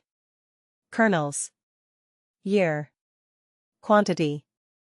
Value. 1892 to 93 34,710 tons 301,483 pounds 1893 to 94 39,224 334,144 1894 to 95 not ascertainable 295,313 1895 to 96 36,640 tons 296,397 1896 to 97 38,043 290,125 1897 to 98 39,529 295,545 1898 to 99 40,528 305,791 1900 57 not given in CO. Report 430,000 to 16. The output of kernels seems to be steadily on the increase. Germany is far and away the largest purchaser of Nigeria's kernels. In 1900 she took more than two-thirds, to the value of 346,997 pounds, of the total for that year, 58. Thus in 8 years the fruit of the palm oil tree in Nigeria is seen by these figures to have yielded no less than 6,453,900 pounds. The production has certainly been greater, as the Niger Company's exports of oil and kernels are only included for 1900, the quantities and values for the preceding years not being publicly accessible, making palm oil the chief centers of palm oil production in the Niger proper as distinct from the Delta, or, in other words, in the territories formerly under the administrative sway of, and still almost entirely tapped in a commercial sense by, the Niger Company are Ogiet Lake, Atani, and Onitsha. The Ogiet Lake produces about 4,500 casks of oil annually. It is connected by the Orashi River, for small craft drawing 4 feet in the dry season and 8 feet in the rainy season, with Dagama, but is only open from the Niger River during the rainy season, for craft drawing 7 feet, or say from August to the end of December. It is about 70 hours distant from Burutu. Atani yields about 6,000 casks per annum. It is open from the sea via Burutu or Akasa all the year round. Distance from Burutu about 2.5 days. Onitsha will probably exceed before long the other two districts mentioned as a productive center, the population being very dense. Distance from Burutu, 3 days. For kernels, Asay is the chief center, producing about 6,000 tons annually. It is open all the year round from Burutu for craft drawing about 5 to 5.5 feet, and between July and October the rains permit of navigation for craft drawing up to 12 feet, passage from Burutu, 24 hours. Elushi, Ida, Lokoja, Ega, Jeba, and Shango are other important centers. The commerce derived from the oil palm tree, apart from its paramount importance in a commercial sense, has many and varied features of interest. It was, for example, so far as the oil is concerned, the trade which first took the place of the slave traffic. The beverage extracted from it is mentioned in some of the oldest references to the Dark Continent, thus we know that Cambyses delighted in its flavor, and Herodotus tells us that amongst the gifts with which he dispatched the mission of the ichthyophagi to Ethiopia was a cask of palm wine. Collecting the palm tree's fruit may also be said to be the national industry of the West African Negro almost all along the coast, certainly in southern Nigeria. 59. It is an industry which permanently employs hundreds of thousands of Negroes, men, women, and children, and gives work to many thousands of white men, from the merchant to the steamship owner, from the manufacturer to the chemist. Often in watching the long files of carts conveying the bulky barrels in which palm oil is shipped home from the west coast, passing along the Liverpool streets, or the rows upon rows of these casks and heaps of palm kernel bags piled up on the dock side, have I marveled at the ignorance of those persons who inform us that the native of West Africa will not work. Not work, with this testimony to his labors. Not work, when hundreds of English workmen are busy unloading, rolling, and carting these proofs of the Negro's industry every month in the year, every week in the month, every day in the week almost. Not work, when it is borne in mind that this brilliant yellow stuff with the penetrating smell, shipped in hundreds of thousands of gallons from West Africa, is brought down to the coast bit by bit, in small receptacles, often from considerable distances inland, on the heads of these idle and lazy people, that the kernels in those greasy, dirty-looking bags have each been extracted with infinite trouble from an extremely hard shell, that 400 of them are required to make a single pound of kernels, and that the market value in southern Nigeria of those 400 kernels, to the native, is the maximum sum of 1 penny. A stonebreaker's job in this country is not looked upon as a sinecure, but I beg leave to doubt whether the stonebreaker would be content with 1 penny per every 400 stones he breaks. Duketown, Old Calabar, southern Nigeria. There is not another tree in the whole world which produces money with so little expense as this particular crop. In Nigeria the oil is prepared usually in small quantities, in the small villages scattered over the country. After being prepared, it is in many instances carried by women and children to some central native market, situate as a rule on the edge of a waterway. There it is bought by the middlemen so-called, who are really the carriers of the country, and put by them into the casks previously supplied by the European merchants. The casks are packed away in canoes, and the middlemen paddle down through the creeks for distances varying with the length and character of the waterways, to the merchant's factory at the mouth. The merchant then pays for the oil, gives the middleman an empty cask in exchange for the full one, and ships the latter by the first steamer that comes along, the middlemen coopering it up and making it as sound as possible before starting off on their homeward journey. Palm oil is used in the manufacture of soap and candles. 60. It is also employed in South Wales and the States in the preparation of tin plates, the plates when white hot being dipped in palm oil, which gives them their smooth and glassy surface. The demand for palm oil increases annually, and for many years to come is likely to keep up with the supply. The transaction which takes place between the merchant and the middleman native is the simplest feature of the trade. Before that stage has been reached there are ramifications innumerable. A middleman chief, for instance, will send 10 or 12 canoes up the creeks with goods which he has purchased on trust. 61. A large proportion of the trade is still carried out on the trust system, credit being given as between the merchant and the middleman and the producer, and again the producer with other producers further afield, the nearest producer becoming thus a middleman or carrier for his more distant countrymen, each of the canoes being in charge of one of his boys, with enough men to convey the craft to a certain market. There that particular canoe remains until the goods it has got on board are sold and the canoe is full of oil. The same thing occurs in the case of every market in the district, and so on all over the country, the canoes sometimes remaining several weeks away. Apart from the porterage, purchase, putting into casks, conveying by water, final sale and shipment, which employs such numbers of natives in their respective roles, there is the collection and preparation to be taken into account before a complete idea can be formed of the varied stages the palm oil industry goes through until the product is landed on our shores. There is, first of all, the process of climbing the tree to get the fruit, which, of course, is at the top. After removing the fruit, the natives are able, when the nut is properly ripe, to shake it out of the spiky casing in which it grows. The nut is something like a plum stone, only bigger, and contains the oil to the thickness of about 1/8 of an inch. Inside is the kernel, itself enclosed in a very hard shell. To extract the oil, the outer skin or shell has to be split or peeled off.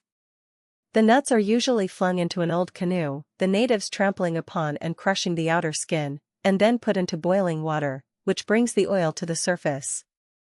But there are a good many ways of preparing the oil, and its different characteristics were at one time supposed to be due to different ways of preparation on various parts of the coast. That does not appear to be the opinion now, for the theory is hardly sufficient to account for the extra quantity of glycerin such as is met with in Bonny and Old Calabar oil, and the larger proportion of stearine, 62, which exists in the hard kinds of brass and New Calabar. We have now come to an end of the history of the collection of palm oil, and the second use to which the oil palm lends itself arrives upon the scene. Filling palm oil barrels, southern Nigeria. With the breakage of the nut and the extraction of the oil, there is left the kernel in its covering. The kernel trade did not become general, 63, until a few years ago, the kernel being usually either left to decay or to reproduce, and for a considerable time it was pointed out that hundreds of thousands of pounds were annually lost in this way. But within a comparatively recent time the natives have been induced to break the hard shell in which the kernel is enclosed, and the latter are shipped home in yearly increasing quantities from Nigeria by the merchants, who dispose of them to the African oil mills, 64, or some other seed-crushing establishment in Liverpool, or send them to Hamburg, Germany, as already stated, being the largest buyer. The kernel yields an oil which in its concrete form is white in contrast with the yellowy red or deep red or ochre coloring of the oil in the nut itself, and is the principal ingredient in sunlight and other soaps of a similar character. In its chemical properties it is almost identical with the oil pressed from the inside of the coconut, i.e. copra, which is known as coconut oil. It is exclusively used in the manufacture of soap. Owing to the very great labor entailed in cracking the shells, a task generally performed by putting the nut on a stone and breaking it with a stone or stick, and the immense amount of time wasted by so primitive a method, it cannot but be a matter for astonishment that some mechanical contrivance has not been devised and put to general usage whereby the process might be accelerated and facilitated. It is certainly not due to any fear of exhausting the supply by too rapid production, for, so far as any conclusions can be based upon the quantity of oil brought down to the factories, Nigeria is still a long way off producing anything like the full quantity of kernels available. The fact is that several attempts have been made in this direction, but with one exception, 65, they have failed, and the failure has discouraged further efforts. Cracking machines of various kinds have been imported, but through neglect, the deadly effect of the West African climate upon machinery of any kind, more especially perhaps in so very humid a part as the Niger Delta, and other causes, they have speedily become old iron.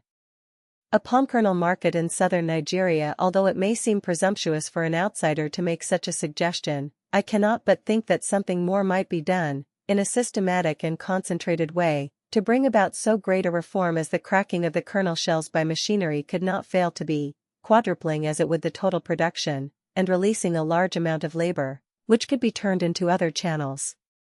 In view of the very meager remuneration which the native is willing to accept per pound's weight of kernels cracked by hand, it is difficult to understand how any real trouble, that decent wages and tactful management were capable of overcoming, could be apprehended in the utilization of sufficient labor to keep the requisite steam power at work, more especially as, it is known, the shells would provide a fairly efficient fuel ready to hand. Moreover, would machinery elaborate enough to necessitate steam power be absolutely essential? Could nothing be invented in the way of importing automatic hand-cracking machines, the cracking taking place under white supervision at the factories, and the middlemen carriers bringing in the undecorticated nut, instead of, as at present, the kernel itself? 66. There seems to be much need in this great oil palm industry, as in other native industries in West Africa, of cooperation among the official and commercial classes, which make up the white population, missionaries excepted, for the adoption of some thorough and comprehensive plan of teaching the natives more scientific methods of production. It is no use saying the thing cannot be done. It can be done, and has been done. The most notable example is provided in the history of groundnut cultivation in Senegal, which has by no means reached perfection, 67, or anything like it, and yet is now realizing £1,000,000 per annum. That striking result was attained by patient, continuous, and unflagging perseverance on the part of the Bordeaux merchants, coupled with the friendly support and assistance of the government, without coercion of any kind. It took some time, of course, but the results have thoroughly justified the policy pursued, and Senegal today, 68, is the foremost vegetable oil-producing country in the world.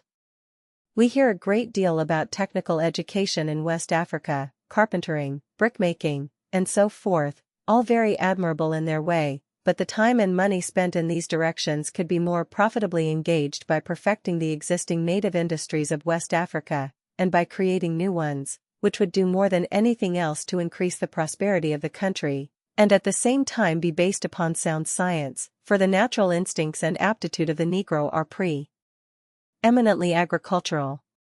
Far more lasting good could be achieved thus. Officials and merchants working side by side for a common aim, and science, that is what West Africa needs.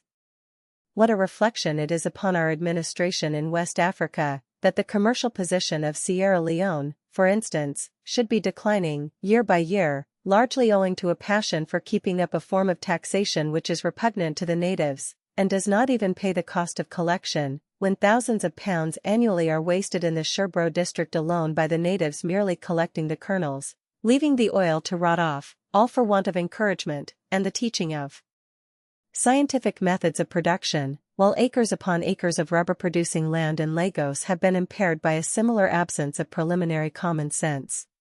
Perhaps the most curious feature of the whole business is that which consists in turning round and blaming the native for willful destruction which, in the latter case mentioned, he was never taught how to avoid. If the oil palm industry were taken in hand in practical fashion, there is no possible doubt that an enormous development would ensue. But while the want of sympathy and combination, one might almost say the latent opposition, between the official and merchant class continues, I cannot see that matters will be different to what they are. The remedy lies very largely with the authorities. Chapter 10 The administration of northern Nigeria. The empire has few more experienced servants in the tropical African field than Sir Frederick Lugard. Like every other man who has become prominent, he possesses critics, and no doubt, like everyone else, has made mistakes, but, speaking generally, he is very highly thought of. Whether General Lugard, with his military instincts and training, is the right man in the right place, is a matter upon which opinion may differ. Among military men who have served England in Equatorial Africa, no one more distinguished could have been chosen. The only reflection which his appointment gave rise to was an impersonal one. Nobody doubted his capacity, but it was suggested that the delicate problems of internal politics existing in northern Nigeria required civilian rather than military habits of mind to cope with. Those problems are infinitely complex. Seldom did a situation call for greater display of tact, sympathy, and wise discernment. Seldom was there a more abundant supply of combustible material ready to take fire upon the initiation of a policy which should lack these qualities. Never a field more promising of desirable results to reward a just and humane stewardship, whose highest aim should be the contentment and prosperity of the people committed to its charge, and whose guiding spirit should be patience, and, as Sir Andrew Clark puts it, use of the power of imagination. Northern Nigeria, it need hardly be observed, differentiates absolutely from the southern province, in the nature of its soil, configuration, altitude, vegetation, in its ethnologic material, in religion, culture, social condition, political organization. We have passed out of the pagan belt, and are in contact with a more advanced type of civilization. We have left the forest and merged into the plain, into open park-like country, sparsely timbered as a rule when compared with the southern regions, pasture land, agricultural land covered with fields of waving millet and moss era, peopled by splendid herds of cattle, where horses and long-nosed sheep are reared. Animism or fetishism no longer predominates, a revealed religion has replaced it. Semitic infusion is now everywhere apparent. It is a new world we have entered, a strange jumbling of two continents, an amalgam of cross-migratory currents severally attracted by the fertility of the soil, an industrialism at once remarkable, deeply interesting and of great promise. A rough feudalism, a loose central authority, a barbaric splendor in the midst of primitive surroundings, a system of rule superior to anything we have yet encountered, and of which the strongest binding cord is religious faith, large cities, extensive cultivations, tanneries, dye pits, looms. A number of states owning allegiance, more religious and racial than political, to a supreme chief, and appointing their own district governors, treasurers, war ministers, judges, controlling their own armies, managing their own exchequers. Society divided into two distinct classes, the aristocrats and the plebs, which correspond to divergencies of race, each class confined to its own quarter, rarely mingling in illicit intercourse, perhaps more so than formerly, yet perpetuating a strain of pure stock which must have existed in Africa for at least 2,000 years. Away from the towns, in favored districts, herdsmen of Semitic blood, planters, agriculturists. In the towns, statesmen, warriors on the one side, on the other, manufacturers and traders. Riven through the country, highways of commerce, centuries old, branching to north, east and west, over which the tramp of feet and hoofs resounded when Rome held North Africa, and built her forts to the desert's edge, aye, and beyond what man and nature have made the desert's edge, oxen and mules carrying natron, and asses bearing kola, camels with salt, eastern spices, and bales of cotton from far-off Benghazi, cotton brought from Manchester, silks from France, needles and writing paper from Germany, beads and looking-glasses from Venice, richly caparisoned steeds with their gaily clad riders, Mihara swift of foot, with the Lidhaim Tuareg bestriding them, the Fulani shepherd driving along his flocks. Over there by the lake, herds of elephants roam untroubled, while the Shua, with his hair trimmed el Egyptian, wanders restlessly, as though seeking to pierce the mystery of his origin. Sketch map of northern Nigeria showing division into provinces. Into that country the white man has come in accordance with the ancient prophecy, descendants of the white man who first visited it. The same race, the dominating race, which ever aspires after empire, and which, on occasion, forgets that the sword untempered by the plough has proved disastrous to many empires.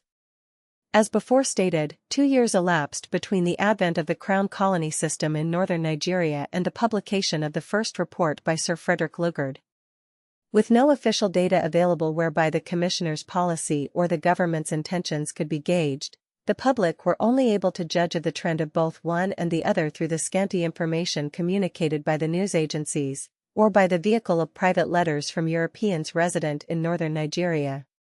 It cannot be said that such news as did filter through the thick veil in which northern Nigeria lay wrapped prior to the belated publication of Sir Frederick Lugard's report in February 1902 was of a reassuring nature. On the contrary, while necessary police work in Bornu was so entirely neglected that the French found themselves compelled by a combination of local circumstances to practically run that country for us, to give sanctuary to its lawful ruler, to beat off and finally track to his lair the man who, following his father's evil way, was creating a desert wherever he passed. Events in Sokoto, which had been in constant treaty relations with Great Britain's representatives since 1884, seemed to justify the worst fears, and to corroborate the late Mary Kingsley's prediction that 3 months of Crown Colony form of government in the Niger territories will bring war, far greater and more destructive than any war we have yet had in West Africa, and will end in the formation of a debt far greater than any debt we now have in West Africa. Because of the greater extent of territory and the greater power of the native states, now living peacefully enough under England, but not England as misrepresented by the Crown colony system. The news received was exclusively of a military nature. It recorded the exploits of numerous expeditions against native rulers, the smashing of this chief and the other, foreshadowed a large increase in the frontier force, and a further extension of the area of punitive undertakings. Every steamer for Burutu had its complement of officers on board for Nigeria, and the military element appeared to reign supreme. At the same time, the propagandist efforts of Bishop Tugwell at Kano, which should never have been allowed, resulted in what was predicted of them when started, viz. failure, utter and complete. Disappointment had its inevitable sequel in the shape of a strengthening of the repressive theory for Nigeria by the Apostles of Peace. Bishop Tugwell's chief assistant, the Reverend J. A. E. Richardson, on his return hastened to get himself interviewed by Reuter, described the Emir of Sokoto and the King of Kano as the chief opponents of civilization in this part of the world, and expressed his hope that the former would be speedily dealt with. In the same interview, this youthful and enthusiastic reformer was fain to admit the existence in the territories of the aforesaid opponents of civilization of fields upon fields of cultivated land, houses splendidly made, broad thoroughfares, big, beautiful gardens, and sea. The existing civilization, although not of the Exeter Hall pattern, had at least something to recommend it. The theme was taken up at home by another bishop, who delivered a sermon which was simply an appeal to brute force in northern Nigeria, and provoked a good deal of comment. Observers noted an almost exact parallel between northern Nigeria and East Africa, where the havoc wrought by the unchecked forces of militarism and religious bigotry is of public notoriety. When Sir Frederick Lugard's report appeared, its pages were eagerly scanned, and it was with intense relief that a clear, definite line of action was traced therein, and that an apparently determined intention was noted to make a stand against certain undesirable features of policy which had already become conspicuous. In fact, so outspoken were some of Sir Frederick Lugard's remarks that it was permissible and legitimate to suppose that many of the things which had occurred did not meet with his approval.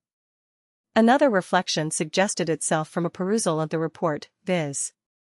that the commissioner was being hampered in the pursuance of his task by the absence of the right type of political assistance.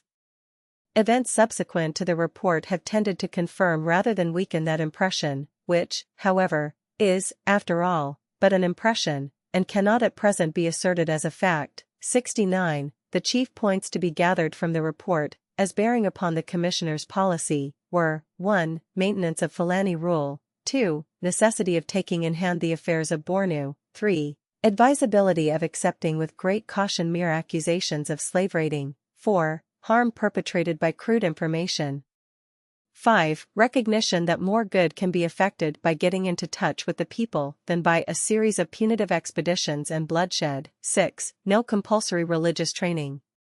A program such as this cannot fail to command universal approval, and if Sir Frederick Lugard is determined to unflinchingly carry it out, he can count upon the thoroughgoing support of every single person in this country who takes a lively interest in British West Africa.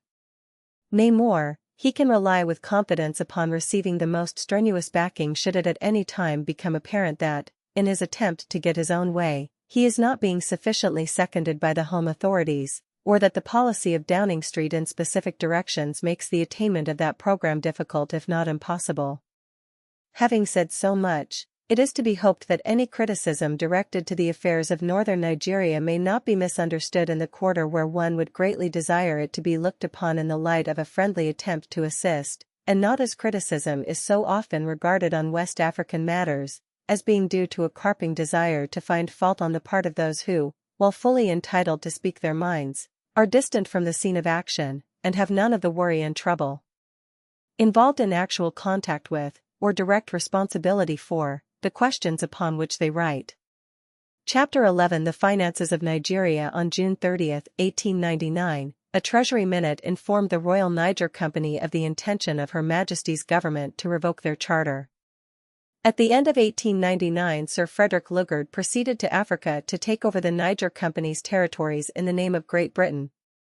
On January 1, 1900, Crown Colony administration was established in the Niger Company's territories, following its similar establishment in the Delta, which had taken place some years previously. 70. In February 1902 the government condescended for the first time, in the face of public pressure, to publish a report by Sir Frederick Lugard, dated London, May 1, 1901.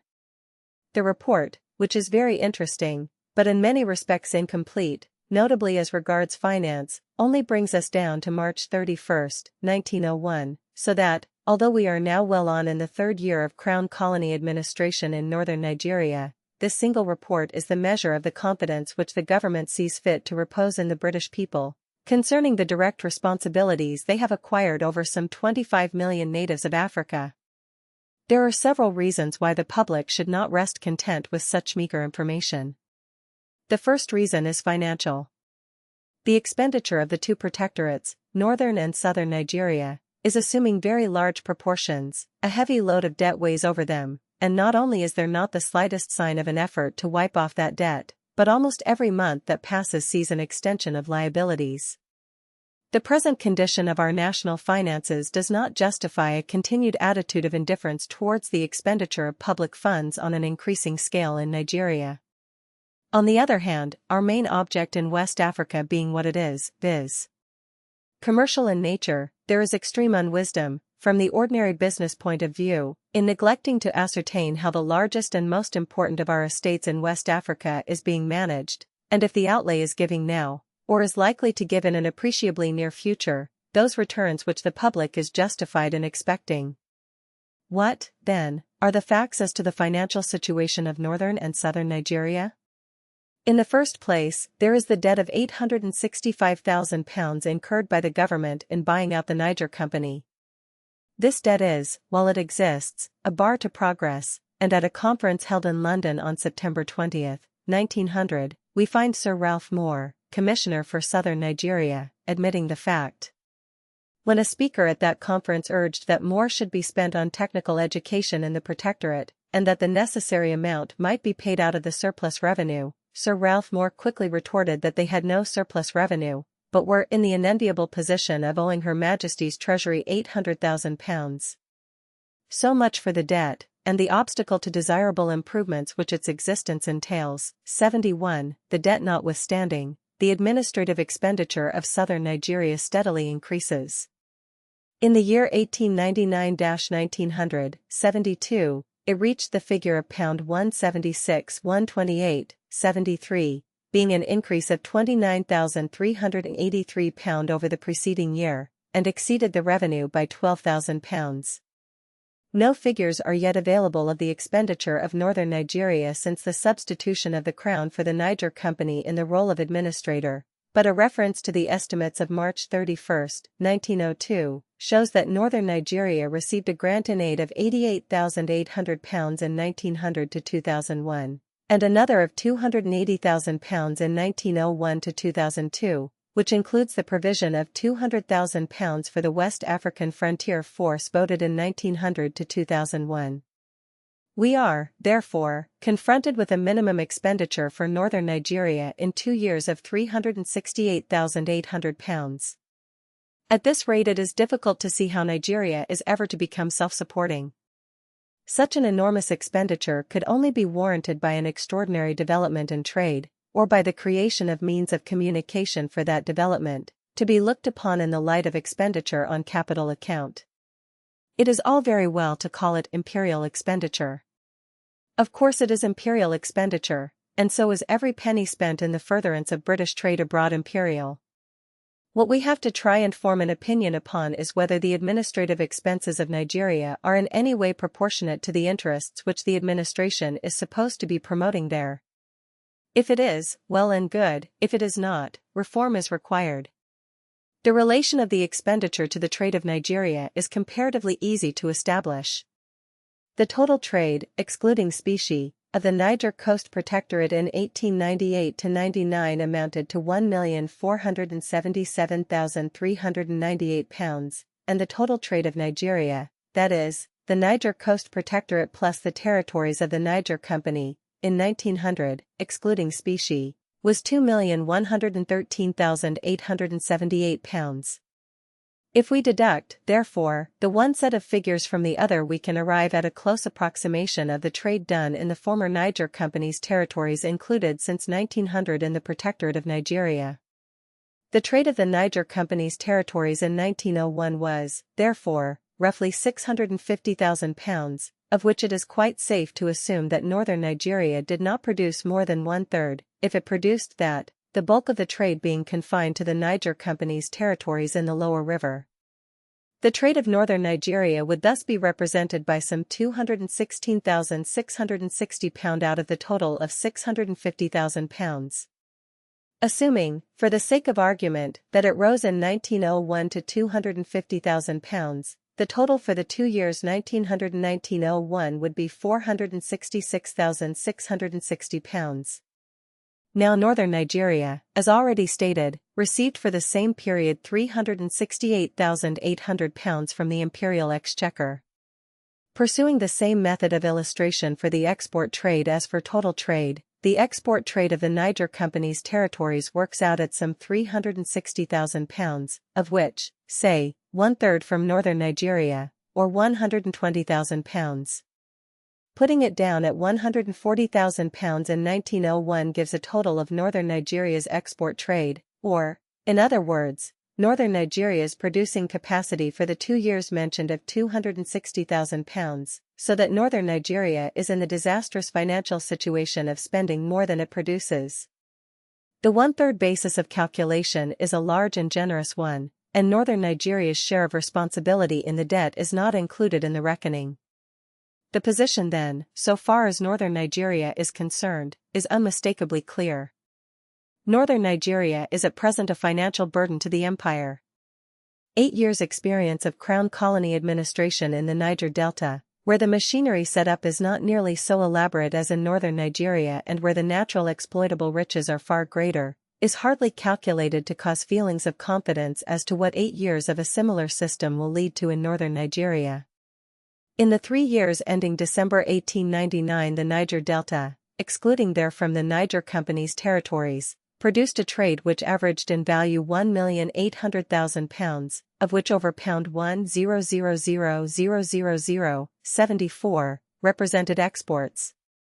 Under the Crown Colony system, with its expensive machinery necessitating taxation to keep up, its military expenditure, and the absence of all commercial cooperation in the administration, the value of exports has only once, 1893–94, managed to rise above £1 million, while with that one exception the highest and lowest figures have been £844,333 and £750,223 respectively, and the total volume of trade for any given 3 years has never reached the average figure of £1,800,000. The totals of the 3 years prior to 1900 were respectively £1,441,383, £1,389,922, and £1,507,288. Making every allowance for the fall in the market price of certain products during recent years, which, by the way, has been to some extent counterbalanced by the increased export of new articles, the conclusion to be derived from these figures is that the Crown Colony system in southern Nigeria has not yielded results which the country has the right to expect, and the moral is that, whatever may be the position of affairs in other British possessions in West Africa, Englishmen should really pull themselves together and seriously consider whether the brilliant future which Nigeria should have in store for it is to run the risk of being compromised just for want of a little courage in facing the facts as they are. Chapter 12 Mohammedans, Slave Raiding, and Domestic Servitude. It has been truly remarked that more permanent good can be accomplished by tact and gold with Mohammedan chiefs in West Africa than by the Maxim and the rifle. That is a policy which has had much to do with our great and striking success in India. Its application to Afghanistan has within recent years been amply justified by results. Why should it not be followed in northern Nigeria? Which is cheaper, an output of £5,000 per annum in subsidies, or the expenditure of much larger sums in military operations? What is more likely to conduce to the prosperity of a vast densely populated tropical estate where the white man cannot settle, to gain your own ends peaceably, albeit not so speedily as might be desired, or to use force and face the dislocation of the existing social system which violent measures entail. Few people, if they will but calmly consider the matter, can fail to endorse the quotation given above. In northern Nigeria, the question is not merely one of expediency, it affects the honor of England.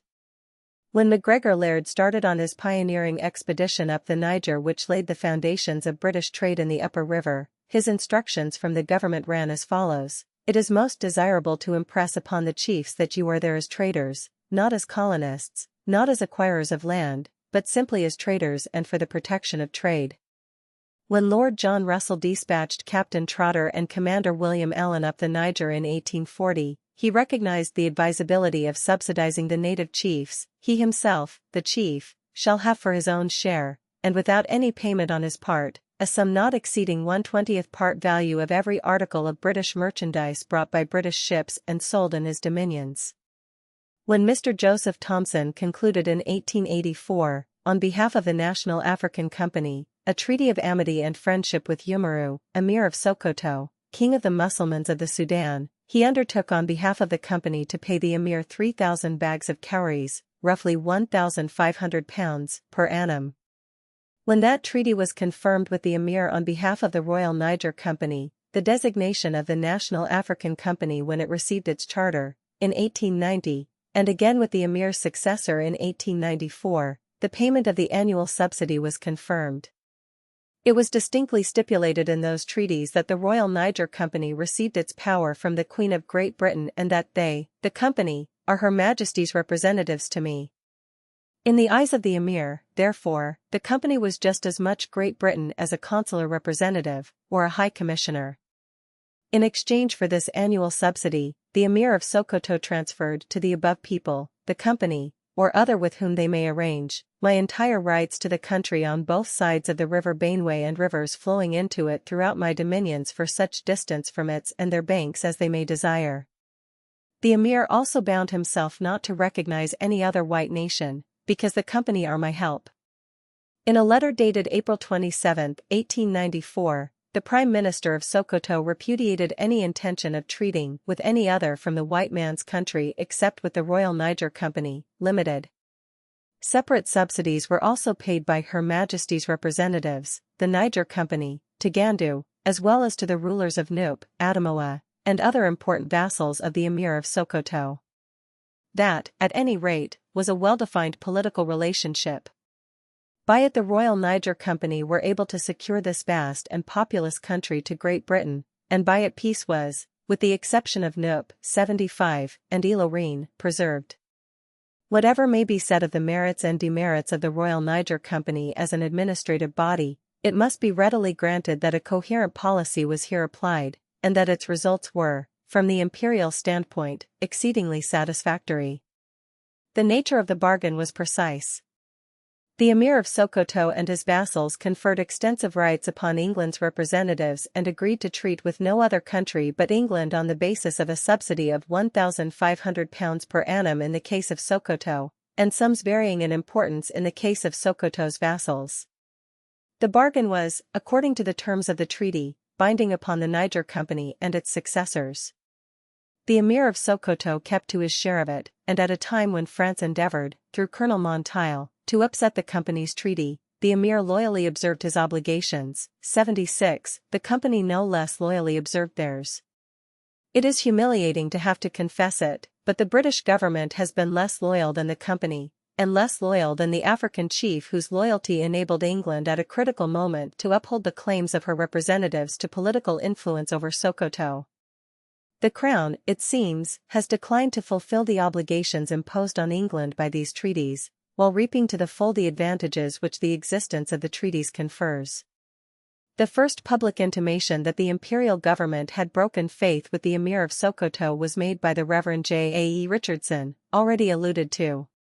His statement ran as follows: "The yearly payment in form of gifts which was made to the Emir of Sokoto by the Niger Company has not been continued by the imperial government, and quite recently the Emir flatly refused to allow the erection of a British telegraph line. No official announcement has been made on the subject, nor has any member of Parliament taken the trouble to inquire." But there is not, I think, any doubt whatever that the imperial government has, in point of fact, done this thing. I have made careful inquiries in quarters likely to be well informed, and it seems that it was considered infra dig for a government to politically subsidize a West African chief. That is an extraordinary doctrine. Since when has it been considered infra dig for Englishmen to keep their word with native potentates? Since when has it been thought a criterion of imperial rule to show native rulers that England's promise is not worth the paper upon which it is written? Is that what has been called the new imperialism? Is it astonishing that the Emir of Sokoto should, in the face of such a repudiation of treaty obligations, flatly refuse to allow the erection of a telegraph line or anything else? Is it not a terrible handicap upon the professed intentions of the most well-meaning administrator, to be confronted at the outset with so powerful a cause of native suspicion and hostility? Let us observe, for a moment, how the successive stages of British action on the Niger must appear to the native rulers of the country. We start off by saying that we have come to the country as merchants and nothing more, not as acquirers of land, but simply as traders. In 1870 the Emir of Nup, Moroba, is found cooperating with Bishop Crowther, an earnest and godly man, to facilitate the operations of merchants at Lokoja. In 1884 Mr. Joseph Thomson is able, without any show of pomp or power, to induce the Emir of Sokoto, supreme ruler of the whole country, to sign a treaty of enormous importance, which practically amounts to a protectorate, in exchange for a yearly subsidy. 16 years later a British government ceases the subsidy, and follows up that performance by initiating a policy of active interference in the Emir's dominions. As this costs money, the next step will very probably be that the Emir and his subjects will be expected to contribute towards the upkeep of the administration, and England, having agreed through her representatives to subsidize the Emir in return for advantages conferred, will end by making the Emir pay for permission to remain in his own country. It seems really incredible, remarked the Morning Post the other day, commenting upon the fighting with the Emir of Kontagara, 77, that a great empire administering savage countries should have no other weapon save an appeal to arms. It has other weapons, and the most potent of them is the one upon which the Indian Empire has been reared. That weapon may be described thus: keep to your plighted word. The cause of the repeated military expeditions of which northern Nigeria is the scene, is said to be slave raiding. Slave raiding is an evil which no one can possibly defend. It leads to great misery, to depopulation and devastation. Its agency is violence. To suppress it is the duty of every European government. On those points there can be no difference of opinion. The difference comes in when the means adopted to do away with slave raiding are examined. At present but one remedy has been devised and put into practice in Nigeria. It consists in opposing violence by violence. It has the merit of simplicity, but at best it is but a crude way of procedure, and its efficacy as a reforming agent is open to doubt. The very foundation, says Karl Schurz, of all civilization consists in the dispensation of justice by peaceable methods, instead of the rule of brute force, and he adds a sentence well worth thinking over: although a course of warlike adventure may have begun with the desire to liberate and civilize certain foreign populations, it will be likely to develop itself, unless soon checked, into a downright and reckless policy of conquest with all the criminal aggression and savagery such a policy implies. It is impossible not to feel the force and the truth of this sentence when the history of British East Africa is studied. These nigger hunts, to use the term, not of a deluded philanthropist or impracticable sentimentalist, two of the many choice epithets with which people who do not believe in the practical advantages of nigger hunts are consistently assailed, but of a specially gifted officer, have worked incalculable mischief, and have put back the hands of the clock for many years. Some of the wars and the punitive expeditions of the past few years, remarks Professor Gregory in his admirable and impartial work, 78, have been no doubt inevitable and just. They have been the cruel wars of peace. But some of the military expeditions in East Africa have been simply criminal in their folly and thoughtlessness. Yet the home authorities defended all these expeditions, and covered the perpetrators of blunders with its sheltering wing, to the detriment not only of the general interests of the empire, but of the efficiency of the public service, by discouraging officials who had a different conception of the duties of their position, but who saw, by experience, that to get up a row with the natives, to fight some brilliant action and get their heroism talked about, was the surest way to obtain promotion. That, I am afraid, is in West Africa also a motive power to advancement.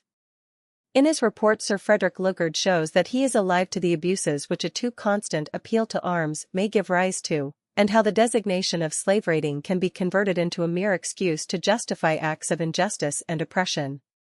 Though force, he says, must be occasionally applied to bands of recalcitrant robbers, I am convinced that a few such lessons will suffice, and that the district officer, with tact and patience, aided by sufficient civil police, can achieve the pacification of the country effectively, and that parsimony in the appointment of these officers, and of their native staff of police, and c. would be a policy of false economy, resulting in unnecessary bloodshed.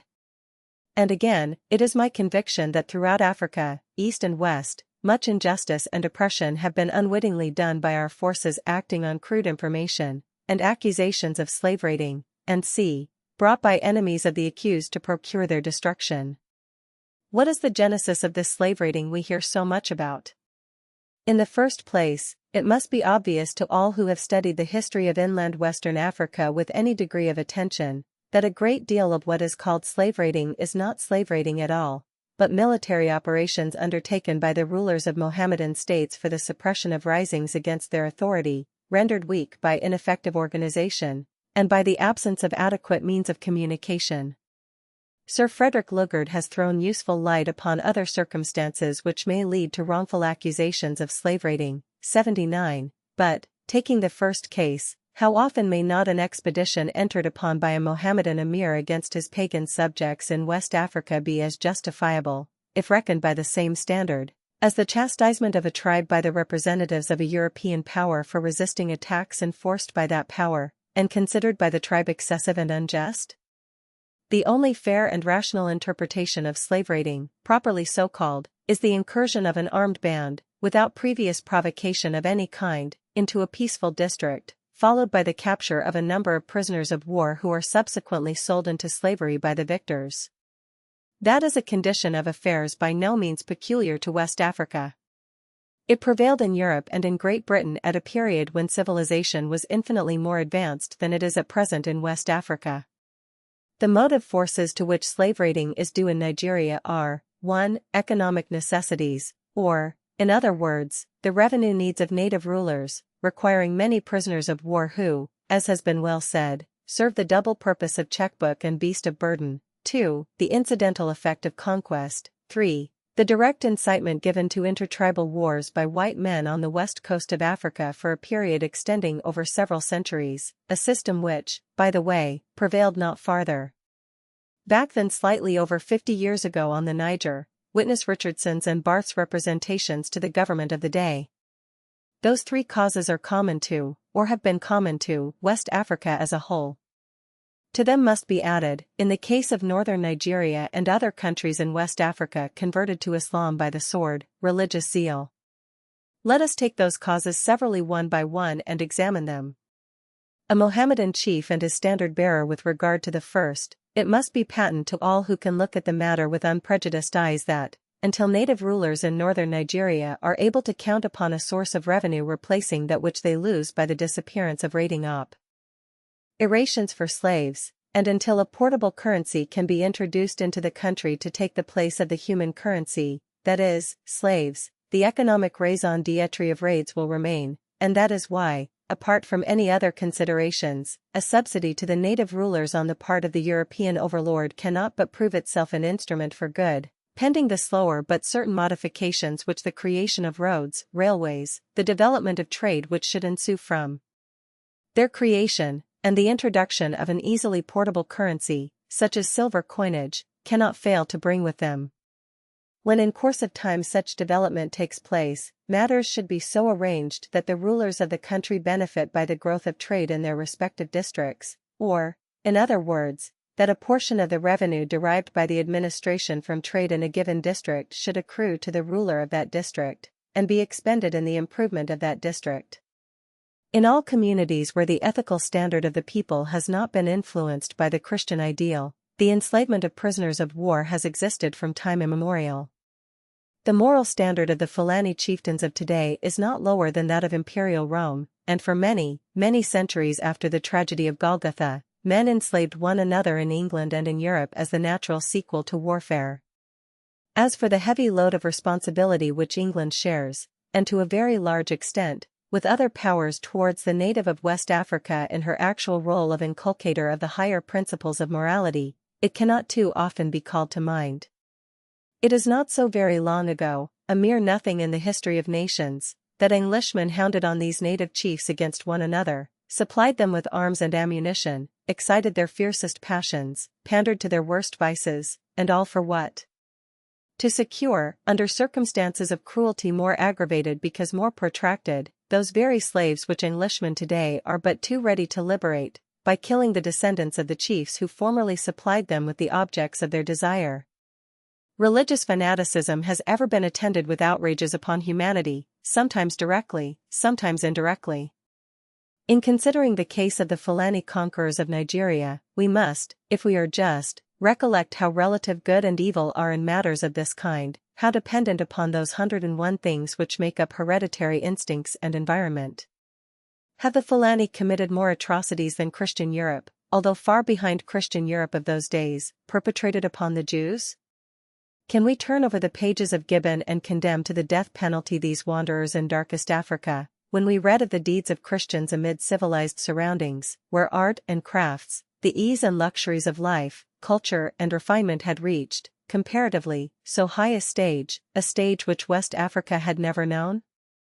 Are the episodes of St. Bartholomew and the persecutions of Bloody Mary not vividly within our recollection?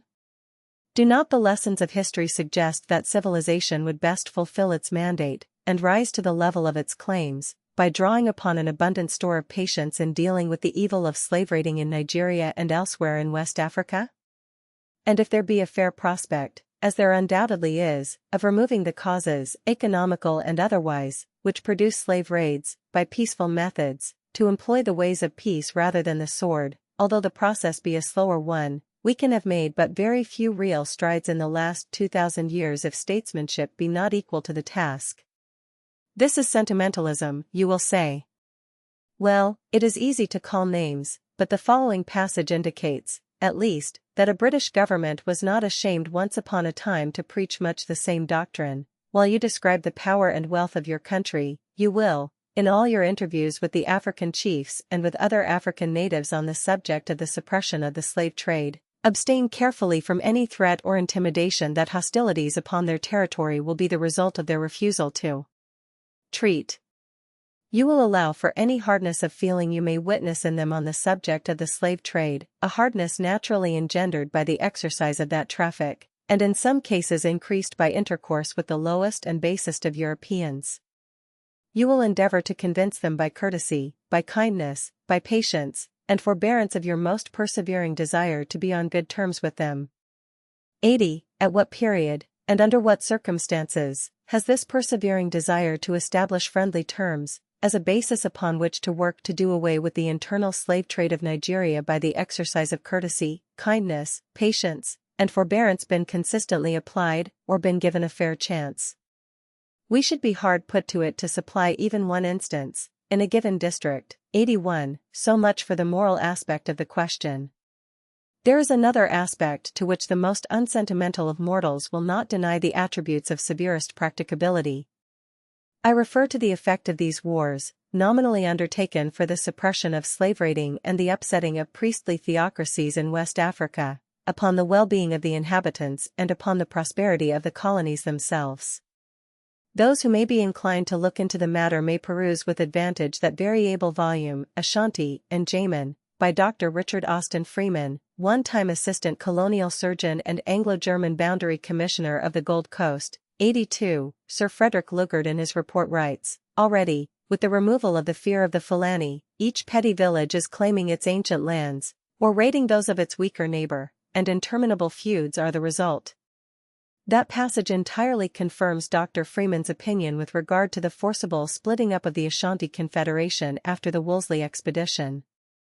The latter part of it is almost word for word that of a letter which lies before me at the present moment, and which I received from an Englishman in the Niger shortly after Sir George Goldie's brilliant but inconclusive campaign against Nup. The whole country is confused, wrote my correspondent, the central authority having been suppressed, each man raids on his own. In point of sober fact, almost every war waged in West Africa has a deteriorating effect, unless it be followed immediately by constructive action, which in the vast majority of cases is impossible owing to the vastness of the country. We read of a chief falling foul of the British authorities and being deposed. If captured, he is marched off to the coast and deported. If he succeeds in escaping, the chances are he will rally some followers round him and prove a source of trouble for a considerable time. However that may be, he is at any rate replaced by some other individual who may or may not have, according to local custom, a right to the chieftainship. A resident with a small escort may or may not be left in the capital. Now, bearing in mind that in Nigeria a district over which a particular chief holds at least a nominal sway is sometimes as large as Wales or larger, no great amount of imagination is required to picture what but too often happens. Let us, for the sake of argument, consider Wales an inland kingdom, and imagine it under the feudal system, the king aided by his barons ruling the country, with many abuses no doubt, but still ruling it after a fashion and able to make his power felt. At a given moment the king quarrels with a neighbor. The neighbor enters the country, defeats the king's armies, marches on the capital, captures it and the king together. The king is taken away a prisoner and the conqueror remains in the capital with a small force, ignorant of the language of the people, of their history, traditions, customs, and laws. He will not be attacked because it is known that his soldiers possess weapons which kill easily at 300 yards, which mow down men in heaps, and which it is as futile to attempt to face as it is to stand against the roaring tornado hurtling through the forest. But for obvious reasons it is also known that he cannot effectively hold the country. Result number 1, all semblance of authority within gunshot of the capital has disappeared. Result number 2, every ambitious baron develops schemes of aggrandizement, starts foraging in the property of his neighbors, who do ditto with religious unanimity. Another party remains faithful to the deposed king and intrigues to get him back, another may take the part of the dummy appointed by the conqueror, presuming that step to have been adopted. Sequel, disorganization, widening of area of disturbance, social chaos, impoverishment of the country. This is not, indeed, the exception but the rule in West Africa. The facts are on record. I have quoted 2 eminent authorities in specific instances and mentioned one other case. But the examples are numerous, and were it necessary one might amplify them considerably. Sometimes the effect is chiefly commercial, as in the case of Nana, ex-chief of Lower Benin, 83, since his removal after the war in that district the volume of trade has fallen considerably, which has been a bad thing, of course, all round, from the point of view of both revenue and commerce. Speaking generally, the only logical outcome of a punitive expedition in West Africa is the replacing of what has been pulled down by something else which shall answer to the needs of the people in the same way, or a military occupation of every yard of the country. West Africa being what it is, the thing cannot be done, and the consequence of punitive expeditions in that part of the world, no matter what the motives, alleged or real, may have been, is 90 times out of every 100 reactionary, sterile, and morally destructive. Hence, whether it be a matter of slave raiding or fetishism, or disputes about land, or difficulties about trade, punitive expeditions are things to be avoided, and the administrator who avoids them is the type of man which West Africa needs most. A reference to the question of slave raiding in Nigeria would be incomplete without mention being made of domestic slavery, or more properly termed domestic servitude. I remember assisting, not so long ago, at a lecture by a missionary on northern Nigeria. With great impressiveness the lecturer announced that a large proportion, 4/5 I think he said, of houses in Nigeria are slaves. There was no doubt of the effect of the statement upon the audience, composed of benevolent, well-meaning people, who conjured up at once the most horrible visions. The mere enunciation of the fact, or alleged fact, because, from what I have been able to ascertain, the estimate is widely exaggerated, is calculated to horrify a public ignorant of the nature and characteristics of domestic slavery in West Africa, and there can be as little doubt that such is the deliberate and perfectly sincere intention of the individuals who make these bald statements, as that thereafter consequences upon the public mind are harmful.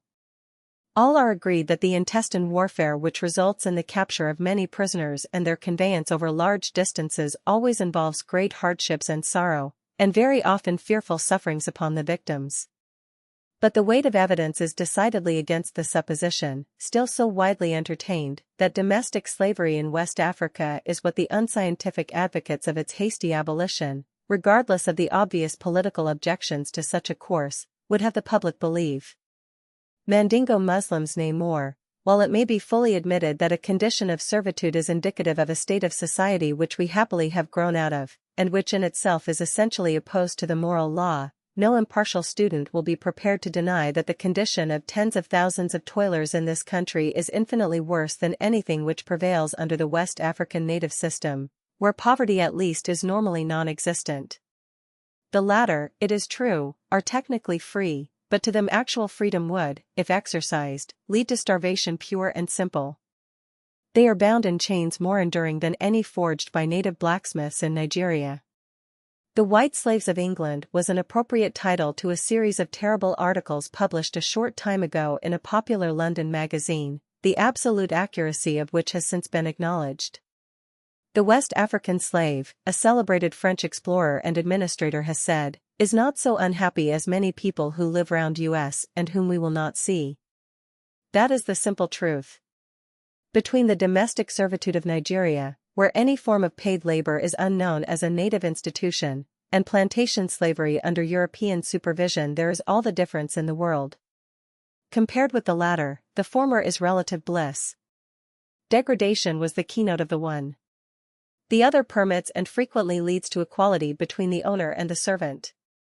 Under the European system the slave was a dog and worse than a dog. Under the West African system the slave is part and parcel of the social life of the people, a member, and not unfrequently an honored member, of the family. 84. With the second generation, the distinction between the owning and serving class in West Africa is less pronounced, and with the third generation, if it has not already been practically effaced, the distinction is simply theoretical. Slaves then own slaves of their own, while still theoretically remaining slaves themselves. Once a slave is incorporated in a household he usually remains a fixture, is decently treated, and, if his conduct is good, his material prosperity rapidly increases. It is the commonest thing in the world for a slave to rise high in his master's favor, and even to hold lucrative and responsible positions. All the relations of domestic life in 3/4 of the Niger territories are based upon the system of domestic slavery, and there is no question which requires to be approached by the authorities with greater breadth of comprehension, with greater largeness of views, with a more sincere resolve to resolutely set aside all appeals, by whomsoever uttered, to bigotry, passion, or prejudice. The harm which hasty legislation tending to violently interfere with the entire social fabric of a people and with a custom centuries-old entails cannot be exaggerated. It spells utter disorganization, and has already worked incalculable mischief in the British West African possessions by destroying the authority and influence of the chiefs and breaking up the whole labor of the country. The lesson has been learned rather late in the day, and there is hope that it will bear fruit, but the influences on the side of error are very strong at home, and it never seems to occur to those amongst us whose profession in life is the inculcation of the moral virtues, that we have no greater right to destroy or abolish domestic slavery without compensation of some sort, if only that of substituting railway transport and portable currency in West Africa, than we had in the West Indies or in South Africa. Why should West Indian planters and Cape colonists receive compensation for the loss of their slaves, and the African chief nothing, except bullets? The policy of the sword and the application of 20th-century legislation to 12th-century conditions, however good the intentions, are, in the main, imperial mistakes, for which England may indirectly pay, but whom the present generation of natives and the generations which come afterwards do, and will, suffer in their persons. It is understood, cabled Reuters agent on the Benue on September 21, 1901, subsequent to the capture of Yola, that government will not interfere for the present with domestic slavery, the evil effects of such a policy being still felt in the provinces of Nupe and Ilorin. It upset the internal economy of the whole country, and the male slaves, instead of working on their masters' farms, became rogues and vagabonds, and the women something worse. What a biting satire upon the notion that immemorial customs can be changed by a stroke of the pen without breeding disorder and social chaos. The question of domestic slavery in Nigeria may best be approached by once again recalling that great truth: God's design in the perfecting of man's mind is evolutionary and not revolutionary. Chapter 13: The Principal Products of Nigeria. The difficulty in estimating the producing capacity of the enormous territory of Nigeria is not in stating what natural products of economic value grow there, but what do not. Nigeria is the titbit of West Africa, and practically every form of vegetable growth peculiar to West Africa, or shared by West Africa with other and less favored tropical portions of the globe, is to be found within its extensive limits. A soil of surpassing richness, numerous waterways, a prolific, industrious population, all the elements are there to make of Nigeria under wise management a second if smaller India, but an India unvisited by drought, or those fearful scourges which are so terrible a drawback to the internal prosperity of India, perchance a happier, richer India. With the exception of the oil palm industry, everything is in its earliest stages in Nigeria. Development is rudimentary.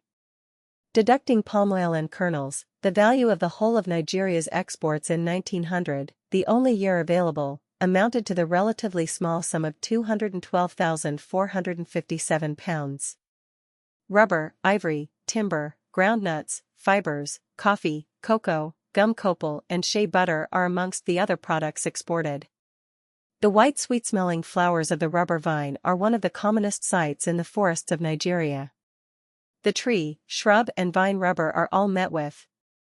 The value of rubber exported from Nigeria in 1900 was £137,289. It may increase to almost any figure if the authorities will but take warning by the sad experience of Lagos, enlist a brigade of trained rubber workers to instruct the chiefs in the science of collecting, and prevent, which they can easily do, grossly adulterated rubber from leaving the country, and so preserve a high standard of quality, for, in the present sorry condition of the rubber market, low-class rubbers are almost unsaleable. Here, again, one is compelled to preach, if it be for the 50th time, cooperation between the officials and the merchants. In French Guinea, the evils of adulteration, for which, by the way, the merchants were, I am afraid, primarily responsible, have been successfully combated by a working partnership, so to speak. It is not necessary to impose restrictions upon the freedom of the native in collecting this product in his forests, but it is essential to maintain a permanent staff of native rubber collecting instructors. It would cost very little, and the experiment, if patiently and intelligently pursued, would give magnificent results. Next in importance to rubber comes ivory, which, however, must be regarded as a temporary commerce. Almost the whole of the ivory trade of Nigeria hails from the Benue region, and for many years Yola was the principal buying depot of the Niger Company, as much as 40 tons being sometimes purchased there in the course of the year. The consequences of the Anglo-German Agreement of 1893 and the Franco-German Convention of 1894 are calculated to greatly diminish the trade. The ivory business is entirely in the hands of Hausa traders, who make, or used to make, most of their purchases in the famous markets of Banyo, Ngondir, and Tabati, carrying the teeth overland to the Benue and then conveying them across the river, to dispose of either at the Niger Company's pontoon at Yola or factories at Ibi, Lake Bakundi, Lao, and Amagedi, or at Kano, where it was sold for cloth and found its way eventually to Europe, via the desert route and Tripolitan ports. This is still done, but, for the reason stated, the volume of trade is almost certain to diminish as the years go on. When the ivory is sold to the Niger Company, English manufactured cloths are purchased in exchange, and this again is bartered by the Hausa traders against the superior article of native make in Kano. Sometimes salt, tobacco, copper rods, and gunpowder are in request by the ivory traders, instead of cloth. It is always an open question with Hausa traders which pays them best, the single transaction if they sell direct at Kano, or the double transaction involved by sale to the Niger Company. The chief currency of these regions is now the cowrie shell, and cowries have a native market price just like anything else. For example, a hundredweight of salt will equal 25 heads of cowries, or roughly 12s. 6d. When a tusk is brought to the factory, it is weighed on a butcher's steelyard. The tariff per pound is 10 heads of cowries. If the tusk weighs, say, 28 pounds, it fetches 280 heads of cowries, about 7 pounds, or 560 pounds per ton in barter goods, but the price actually paid for mixed ivory in the Benue has been under 500 pounds per ton for many years past. The arrival of an ivory caravan is always the occasion for a great deal of excitement. Some of these caravans stretch over a mile in length. First comes the trader and his friends on horseback, followed by the trader's wives and the various members of his household. Behind them come the slaves, weary and footsore, slaves of houses be it noted, not of Fulani, struggling under their valuable loads. The tusks are carried sometimes on the heads and sometimes upon the shoulders. Of course, these caravans can only travel in the dry season, for during the rains the long marches would be attended with enormous difficulty.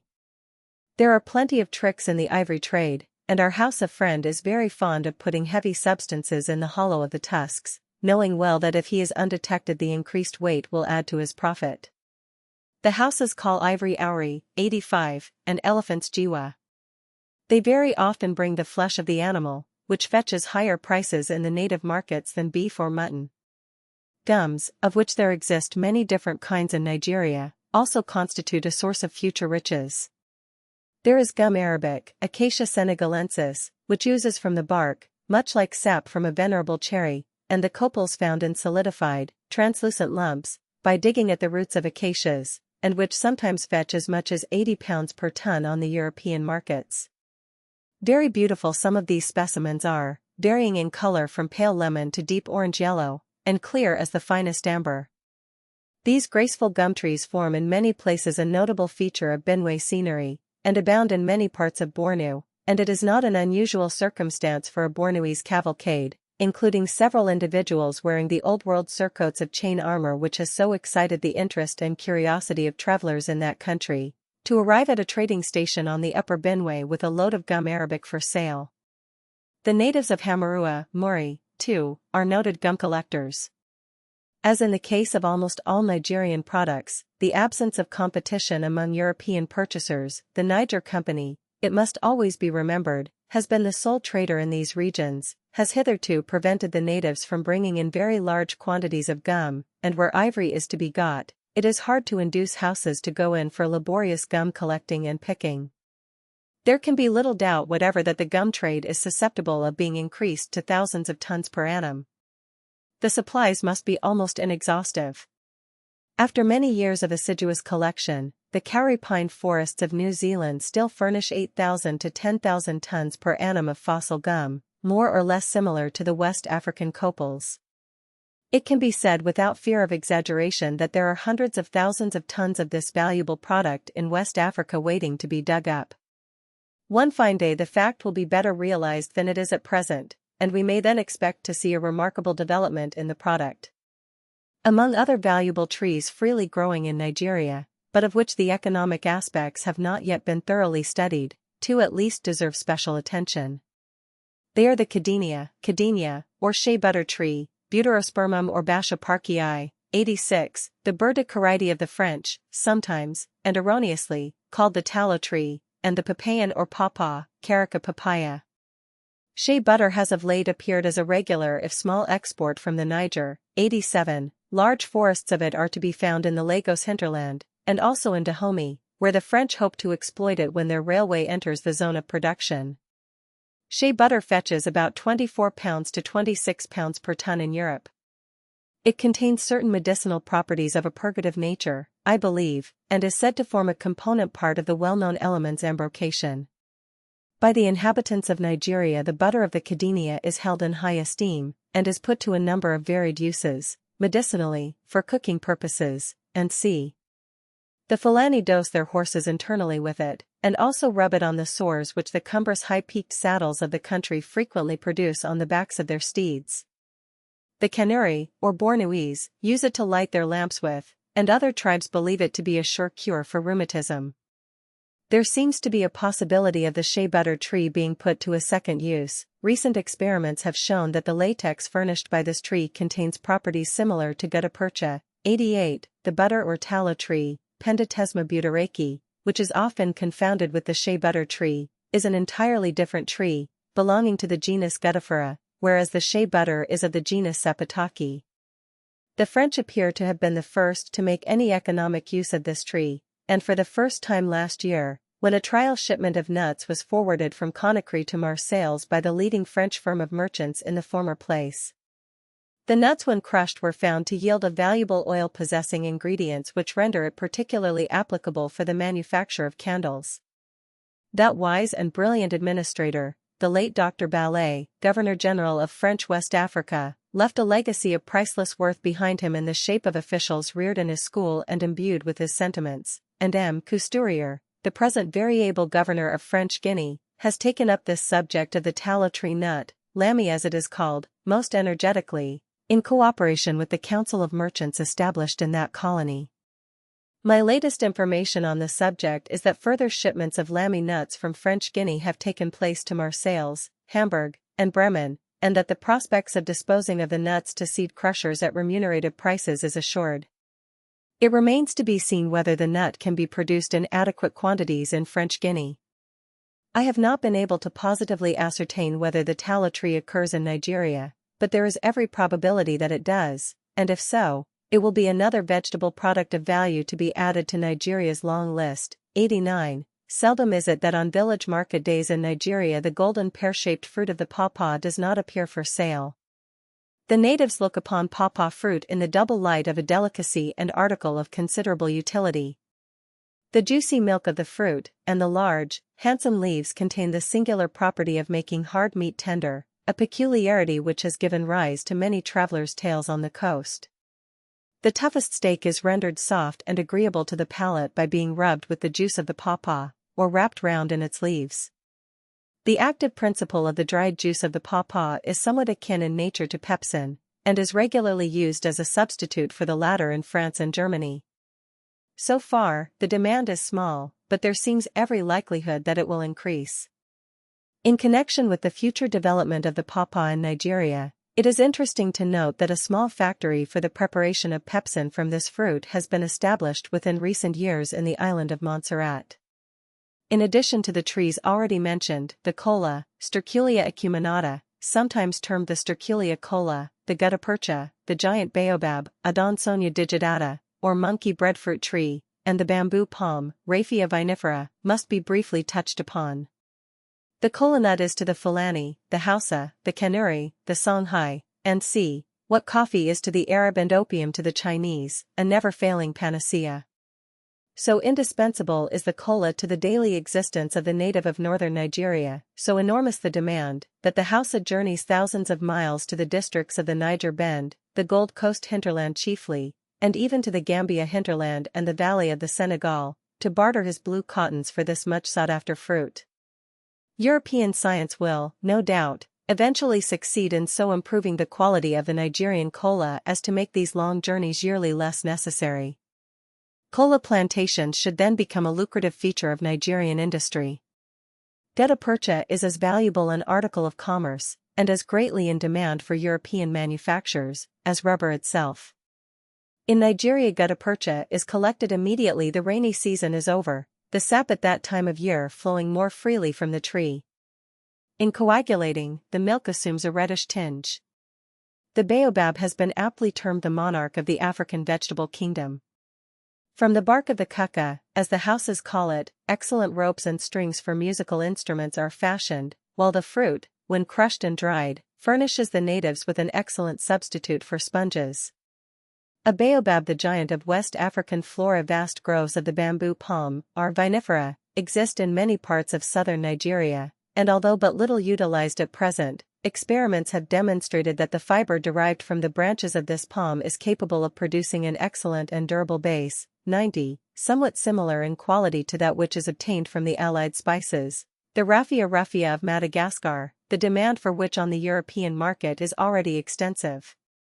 Date palms, dum palms, and coconut palms, lemons, bananas, plantains, sweet potatoes, yams, sugarcane, hemp, tobacco, benny seed, 91, pepper, cassata, castor seed, copaiba. Nigeria produces all these in more or less abundance, according to the locality, and also ground nuts and large quantities of capsicums, red pepper. The valuable indigo plant is widely cultivated by Hausas and Fulani, and Kano owes much of its wealth to the dyeing industry carried on by the natives.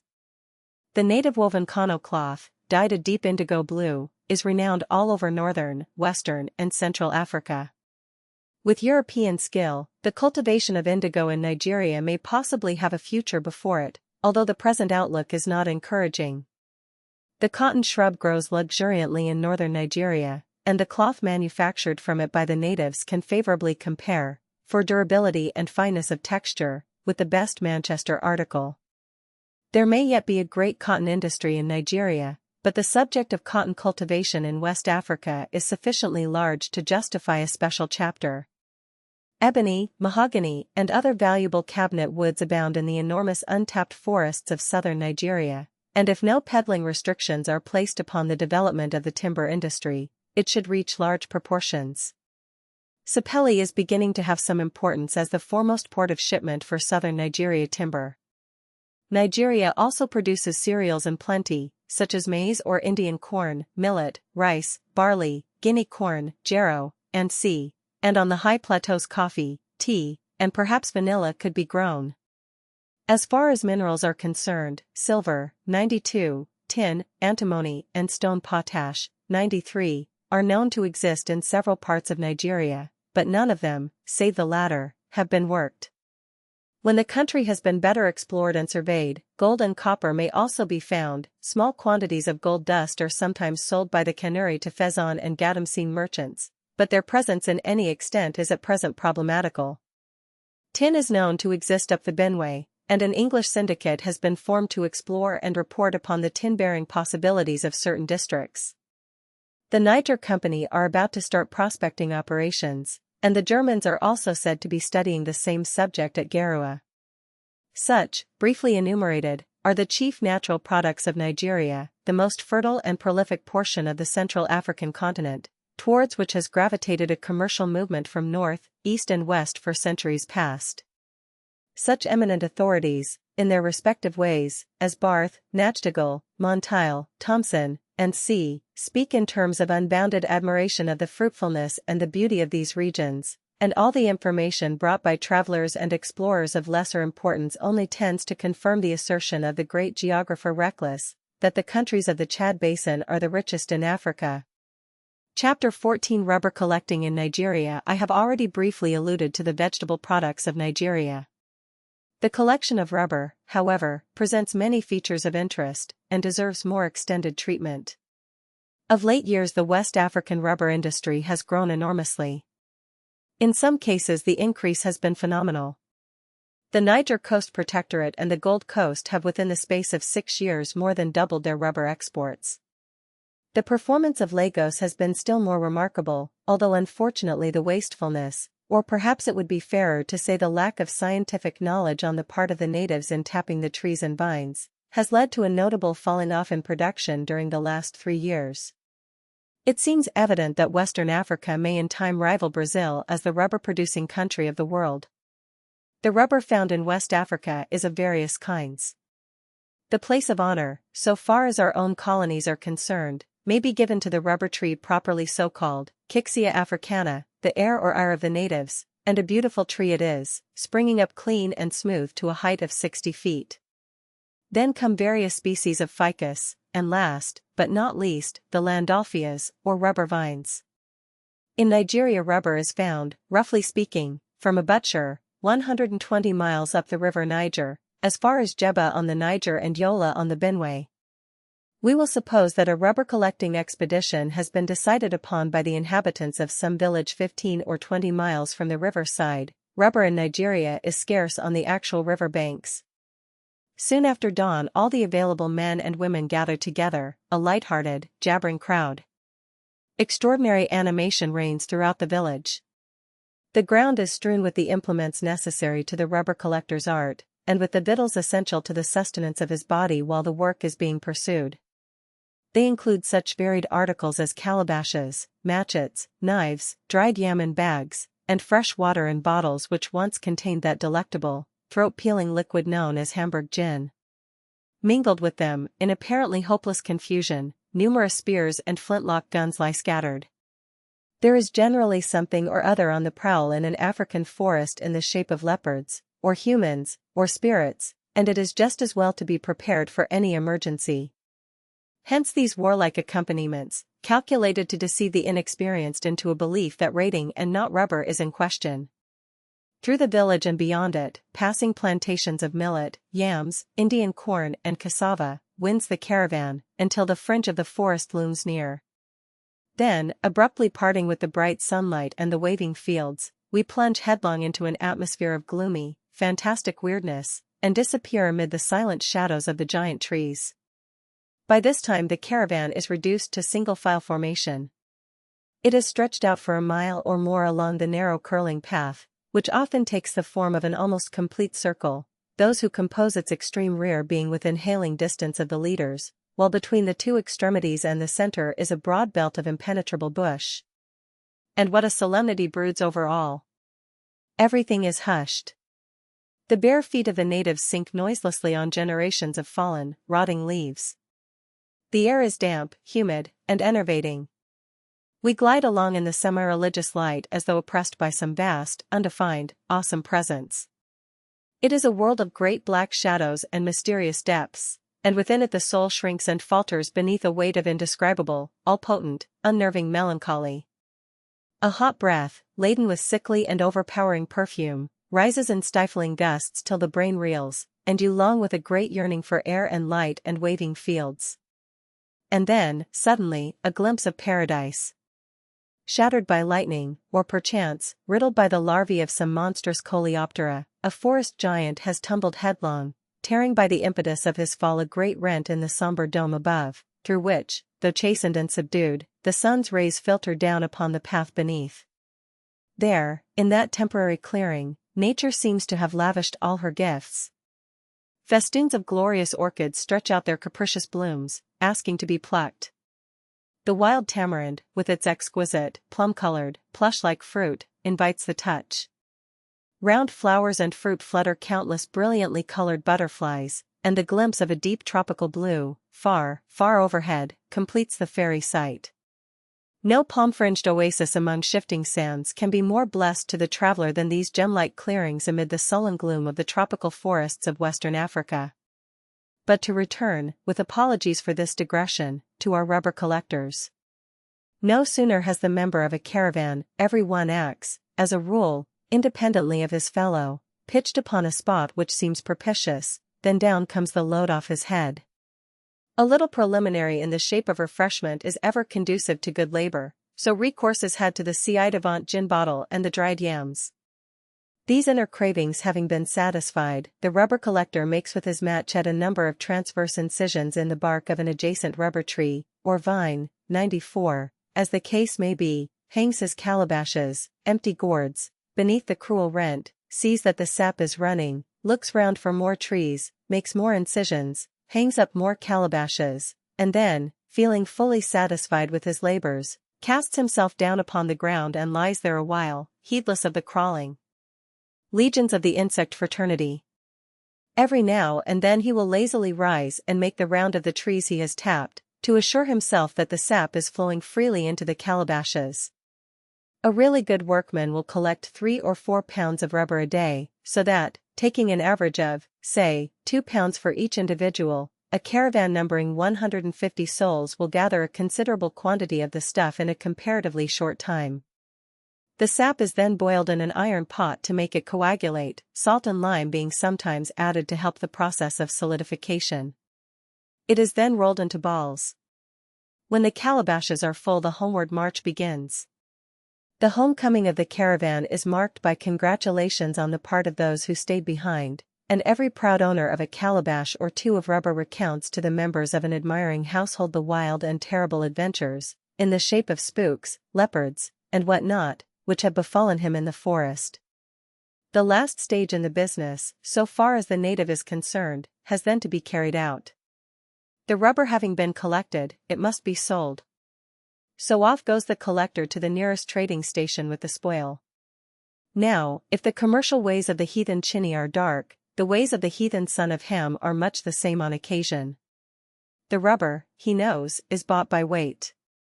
Primitive reasoning convinces him that if he rolls his rubber round a stone or bullet, not only will the ball weigh more, but he will be able to make more balls out of the rubber he has collected.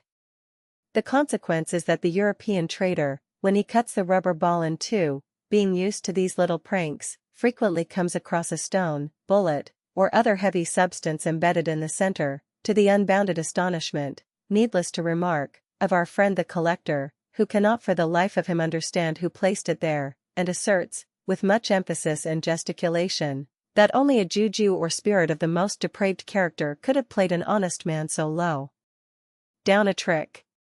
Washing rubber. When the rubber has finally passed into the white trader's hands, after the preliminary native preparation, it is still found to contain a large proportion of water, about 95%, and emits a most disagreeable odor. This water has to be ejected before the rubber is fit for the European market. The balls or cakes are therefore placed in a pressing machine, resembling an ordinary mangle, then cleaned of the impurities which may still remain, and finally cut into strips, soaked in seawater to prevent sweating, and shipped in wooden casks. 96. The rubber trade of Nigeria is only in its infancy, and the advent of competitive private enterprise into the Niger territories should have the effect of stimulating the industry to a notable extent. The unfortunate destruction of the rubber trees and vines in the Lagos forests has been instrumental in producing a furor of restrictive legislation on the part of the authorities. There is grave doubt as to whether this method of approaching the subject is not mistaken and likely to defeat its own ends. It is incongruous, to say the least of it, to first of all encourage the native to exploit a new product, to give him no scientific instruction or training in the process, and then, when the inevitable happens, to express great indignation at his villainous capacity for mischief, and frame legislation calculated to interfere with his free use of his own property. It is not the general custom of the native to destroy a product out of which he makes money. In the case of the oil palm, in the usage of which they have been long accustomed, the native chiefs themselves legislate against overtapping, witness the Poro of the Mendes. It is a matter of instruction. It is notorious that the crisis in the Lagos rubber industry is entirely attributable to the gross foolishness displayed by the authorities in the first instance in not taking the necessary means to teach the natives the art of rational production. What is wanted is the creation of small centers of instruction in every district, where the natives could come for information, where various products could be shown, tested and commented upon. The official in charge would have no powers whatever conferred upon him in a political sense, but would be connected, of course, with the government.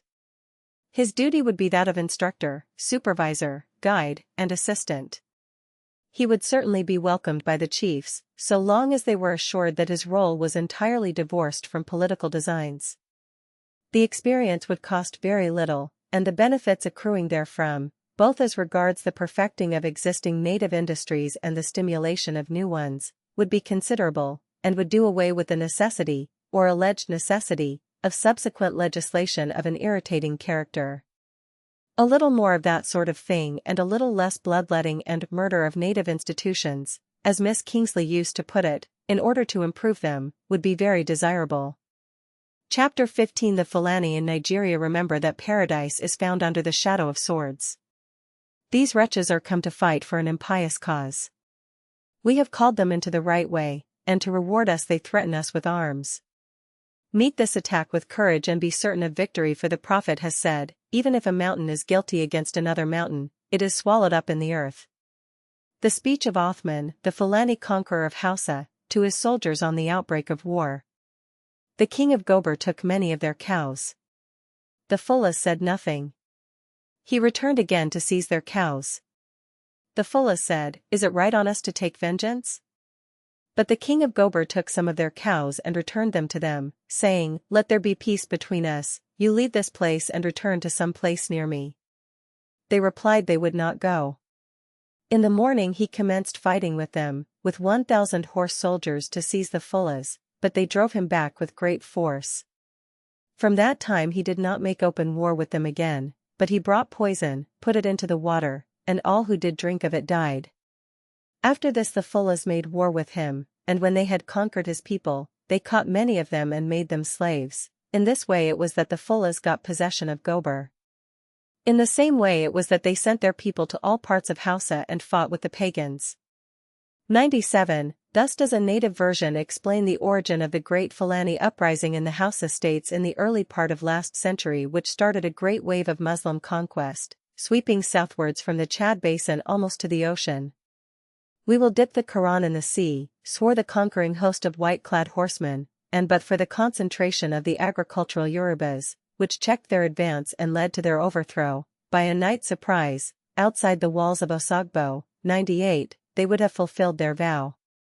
The story of the Fulani Revolution, misnamed by some invasion, in Hausa has been often told, sometimes correctly, 99, sometimes with obvious bias against the reformers, and minus several important facts, such, for instance, as the cooperation which the revolutionists sought and found among the Hausas themselves. To describe it once again would be superfluous. Suffice it to say that victims of persecution, as their own records assert and as Barth confirms, and as we are at least as warranted in believing as those other accounts which make them out to be the oppressors rather than the oppressed, in much the same position of social and political inferiority to men whose intellectual superiors they are, as their compatriots find themselves today in Borgu, the pastoral Fulani of northern Nigeria, remembering the performances of other of their brethren. When similarly situated, and acting under the influence of their Maulam Zaki, or Othman Dan Fodio, to give him his European appellation, flung aside the crook, took to the sword, and with the name of Allah on their lips completely subjugated in a few short years the mutually antagonistic Hausa states, made themselves masters of the principal cities, converted the natives to Islam, and so ably and justly administered the country, 100, that, in Clapperton's words, the whole country, when not in state of war, was so well regulated that it was a common saying that a woman might travel with a cask of gold upon her head, from one end of the Falada, 101, dominions to the other. 102, from cattle rearers and herdsmen the Fulani temporarily became warriors, administrators, and statesmen, a minority retaining these attributes to this day, while the bulk of the people continue their usual avocations. Their capacity for combination enabled them to overcome the Hausa states, perpetually engaged in intestine quarrels. Their statesmanship induced them to foster and encourage the caravan trade with the Tripolitan ports. Their administrative genius was observable in 100 ways, not the least in obtaining their revenue by the maintenance of existing forms of taxation. 103. Their intense religious zeal has been so communicative that the Hausas have never even fractionally relapsed into paganism. 104. When we contemplate the achievements of the Fulani in Nigeria we are lost in wonder, and there is no difficulty in endorsing what Sir Frederick Lugard has said of them, and what many French administrators and officers have said before him. They are born rulers and incomparably above the Negroid tribes in ability. What potent allies these men can be to the wise administration which makes use of their services in Western Africa, which gains their confidence and enlists their sympathies. Fulani soar. The wholesale manner in which the Fulani have succeeded in stamping their individuality upon the races with whom they have come in contact is astonishing. Everywhere in their wonderful trek from east to west, and from west to south, from the valley of the Senegal to the valley of the Benue, new and more virile generations have sprung up beneath their fertile tread, destined in the course of time to found for themselves separate kingdoms, almost to become separate nationalities. Thus in Futa Jalon, that mountainous region abounding in the fine cattle the Fulani themselves introduced in the 16th or 17th centuries, and which before the French occupation supplied the Freetown markets with fresh meat, we find the Fulani powerfully affecting the ethnic elements of the country by their unions with the indigenous Jalankis and Mandingos. In Senegambia, a well-nigh distinct race has arisen in the Tukulars, Fulani crossed with Jollof and Mandingo. Hausas and Kanuri of Bornu, Tuareg of the southern confederations, and Susus from the northern rivers, 105, have all received an infusion of Fulani blood. And yet the pure Fulani element has preserved itself, and while absorbing countless tribes and becoming itself greatly modified in certain districts, has succeeded in perpetuating the parent strain which has never been absorbed. 106, at the present time may be found, scattered throughout the western Sudan, in the Futa Jalon highlands, and in the regions abutting upon Lake Chad, in Adamawa notably. The same type of nomadic herdsman, refined, hospitable and courteous in demeanor, simple and patriarchal in his habits, with clear-cut features and copper-colored or olive-tinged complexion, who tended his humpbacked cattle and Roman-nosed sheep 1,000 years ago in the oasis of Tuat and the plains round Timbuktu. And by his side, his wives, rejoicing in a greater degree of liberty and authority in the household than any of their African sisters, with the charm of another land upon them, soft-eyed, spice-loving daughters of the East, from whence they came in those dim and distant days shrouded in impenetrable mist.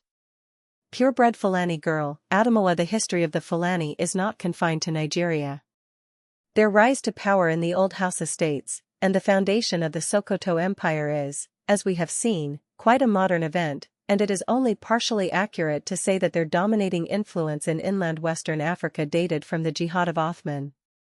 The latter's successes certainly inspired the Fulani, but perhaps more especially the cross races of Fulani blood, west of the Niger, to warlike deeds. The Fulani revolution in Hausa was followed by the Fulani uprising in Segu against the pagan Bambaras and Soninks. Timbuktu fell into their power in 1826. Muhammad Lebo started a crusade in Masina, directed as much against the pagans as against his co-religionists and compatriots, for their lack of zeal and the impurities which had crept into their religious observances. After Muhammad Lebo, the great tutelar chief, El-Haji Omar, a man of remarkable ability, belonging to the fanatical sect of the Tijaniya, gathered an immense host around him, by means of which he waged war on all and sundry, showing particular animosity towards the parent stock from which he sprang. But his religious zeal was untempered by political purpose, his constructive powers appear to have been small, he fought entirely for his own hand, and his collision with and subsequent defeats by the French resulted in the revolt of those who had suffered from his excesses. It is a curious fact that he should have finally been driven to desperation and suicide, and his power extinguished, by the Fulani themselves, notwithstanding the ties of blood which bound them to the tutelars, from among whom Omar naturally obtained most of his recruits. Nevertheless, El-Haji Omar is still a name to conjure within the Western Sudan, and other adventurers of his type have from time to time given the French a deal of trouble. But the Fulani had been masters in a considerable portion of Western Africa long before Othman raised his standard in Gober of Hausa. In the next chapter endeavor will be made to search the earliest records throwing light upon the presence of the Fulani in Western Africa. This will help us to approach the problem of the origin of a race which constitutes the ruling factor and the foremost, in point of size and importance, of the British protectorates in West Africa. Chapter 16. The Fulani in West African history. In every kingdom and country on each side of the river there are some people of a tawny color called Folis. They live in hordes or clans, build towns, and are not subject to any kings of the country, though they live in their territories, for if they are ill-treated in one nation they break up their towns and remove to another. They have chiefs of their own, who rule with so much moderation that every act of government seems rather an act of the people than of one man. They plant near their houses tobacco, and all round their towns they open for cotton, which they fence in together. Beyond that are their corn fields, of which they raise 4 kinds. They are the greatest planters in the country, though they are strangers in it. They are very industrious and frugal, and raise more corn and cotton than they consume, which they sell at a reasonable price, and are very hospitable and kind to all, so that to have a Foley town in the neighborhood is by the natives reckoned a blessing. As they have plenty of food, they never suffer any of their own nation to want, but support the old, the blind, and lame equally with the others, and, as far as their ability goes, assist the wants of the Mandingos, great numbers of whom they have maintained in famines. Francis Moore on the Fulani of the Gambia, 1734. A race in which self-reliance and colonizing instincts are prominently developed. Education and mental training are carefully attended to. In every town and village are men who devote themselves to the instruction of youth. Nearly every man and woman can at least read Arabic. Under the enlightened rule of Al-Imami Ibrahim Suri, life is held in reverence, property is sacred, robbery committed in the highway is punishable with death. There is a woman in Timbo who knows the whole of the Molaket by heart, an accomplishment in Semitic lore which many an Oriental scholar in Europe might envy. Dr. Blyden on the Fulani in Futajalan. They occupy a high place in the scale of intelligence. Baki on the Fulani of northern Nigeria. The earliest mention we have of an empire existing in West Africa is contained in the Tariq, 107, a history of the Western Sudan, written in the 17th century by one Abderrahman ben Abdullah ben Imran ben Amir es Sadi, and apparently ascribed by Barth in error to the celebrated savant of Timbuktu, Ahmed Baba. That empire was the Empire of Ghanada, so called from its capital Ghana, which has been identified with Walata or Bairu.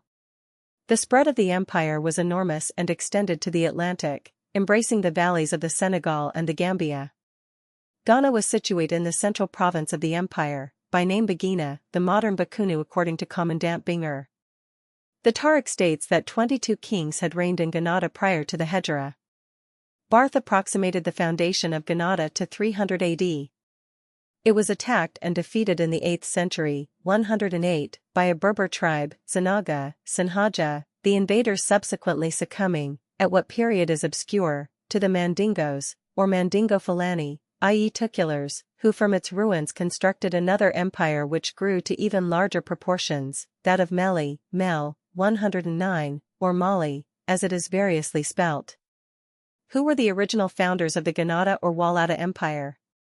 Fulani chief, Futa Jalan Dr. Robert Brown, in his most admirable edition of Pori's translation of Leo, 110, says, Walata is the Arab and Tuareg name, while Bairu is the one applied to it by the Negro Azer, a section of the Aswanek, who are the original inhabitants of the place.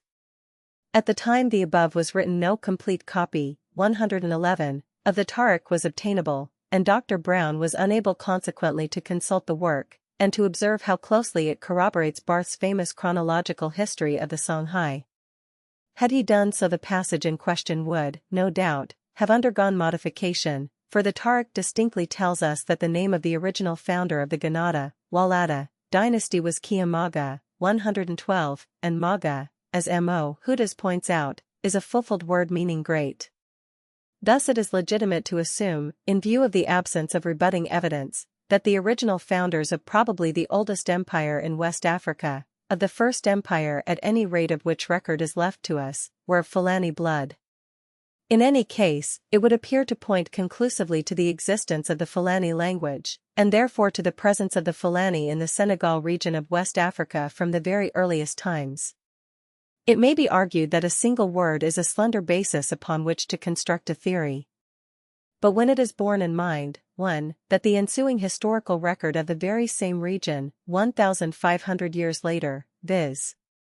The arrival at the court of the Bornese King Bairi of 2 religious chiefs of the Fulani of Mel, proves the presence of the Fulani in the country which the Tariq asserts was ruled over by a king with a fulfulda, 113, affixed to his name. 2. That every successive account, both Arabic and European, referring to the same region corroborates the circumstance. It will be conceded that the assumption goes far beyond mere plausibility.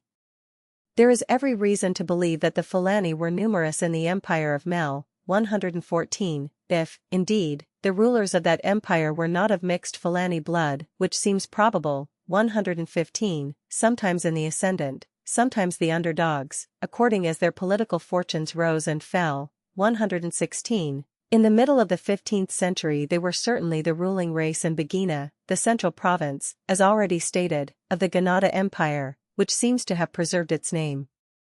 Subsequent to the Melian conquest, having succeeded apparently in getting the upper hand. We know this from the Songhai records, which tell us that at that period Askia, the powerful Songhai king, conquered Bagina and slew the Fulani chieftain Damba Dumbai. 117, 30 years before that event the chief of Bagina was also a Fulani, as is testified by the records of Askia's predecessor. About 1450 ca Damasto speaks of El Rey dos Folos on the banks of the Senegal. Later on, John II of Portugal sends an embassy to Tamila, powerful king of the Fulas. De Barros, the Portuguese historian, refers to a great war, Incendia de Guerra, in the Senegal country, 1534. Masses of Fulani, says de Barros, left the country of Futa, probably Futa Toro, in a southerly direction. So numerous was the host, he continues, that it dried up the rivers in its passage. Marmol also refers to this southward movement. The Fulani, who had raised so formidable an army in the southern parts of the province of Fuda, which borders on Mandingo, which they were marching against, that they pretended it dried up rivers. 118. No doubt that was the beginning of the Fulani migration into Bandu and Bambuk, to be followed at a subsequent period by a continuation of the movement into Fuda Jalan. The Tariq gives us the story of the foundation of the Fulani state of Toro by Salta Tayenda, the false prophet, in 1511, 119. According to the Tariq, the Fulani were ruling as far eastward as Messina in the 15th century, and Barth's chronological table of the Songhai mentions an expedition by a Songhai king against the Fulani of Gurma, still farther east.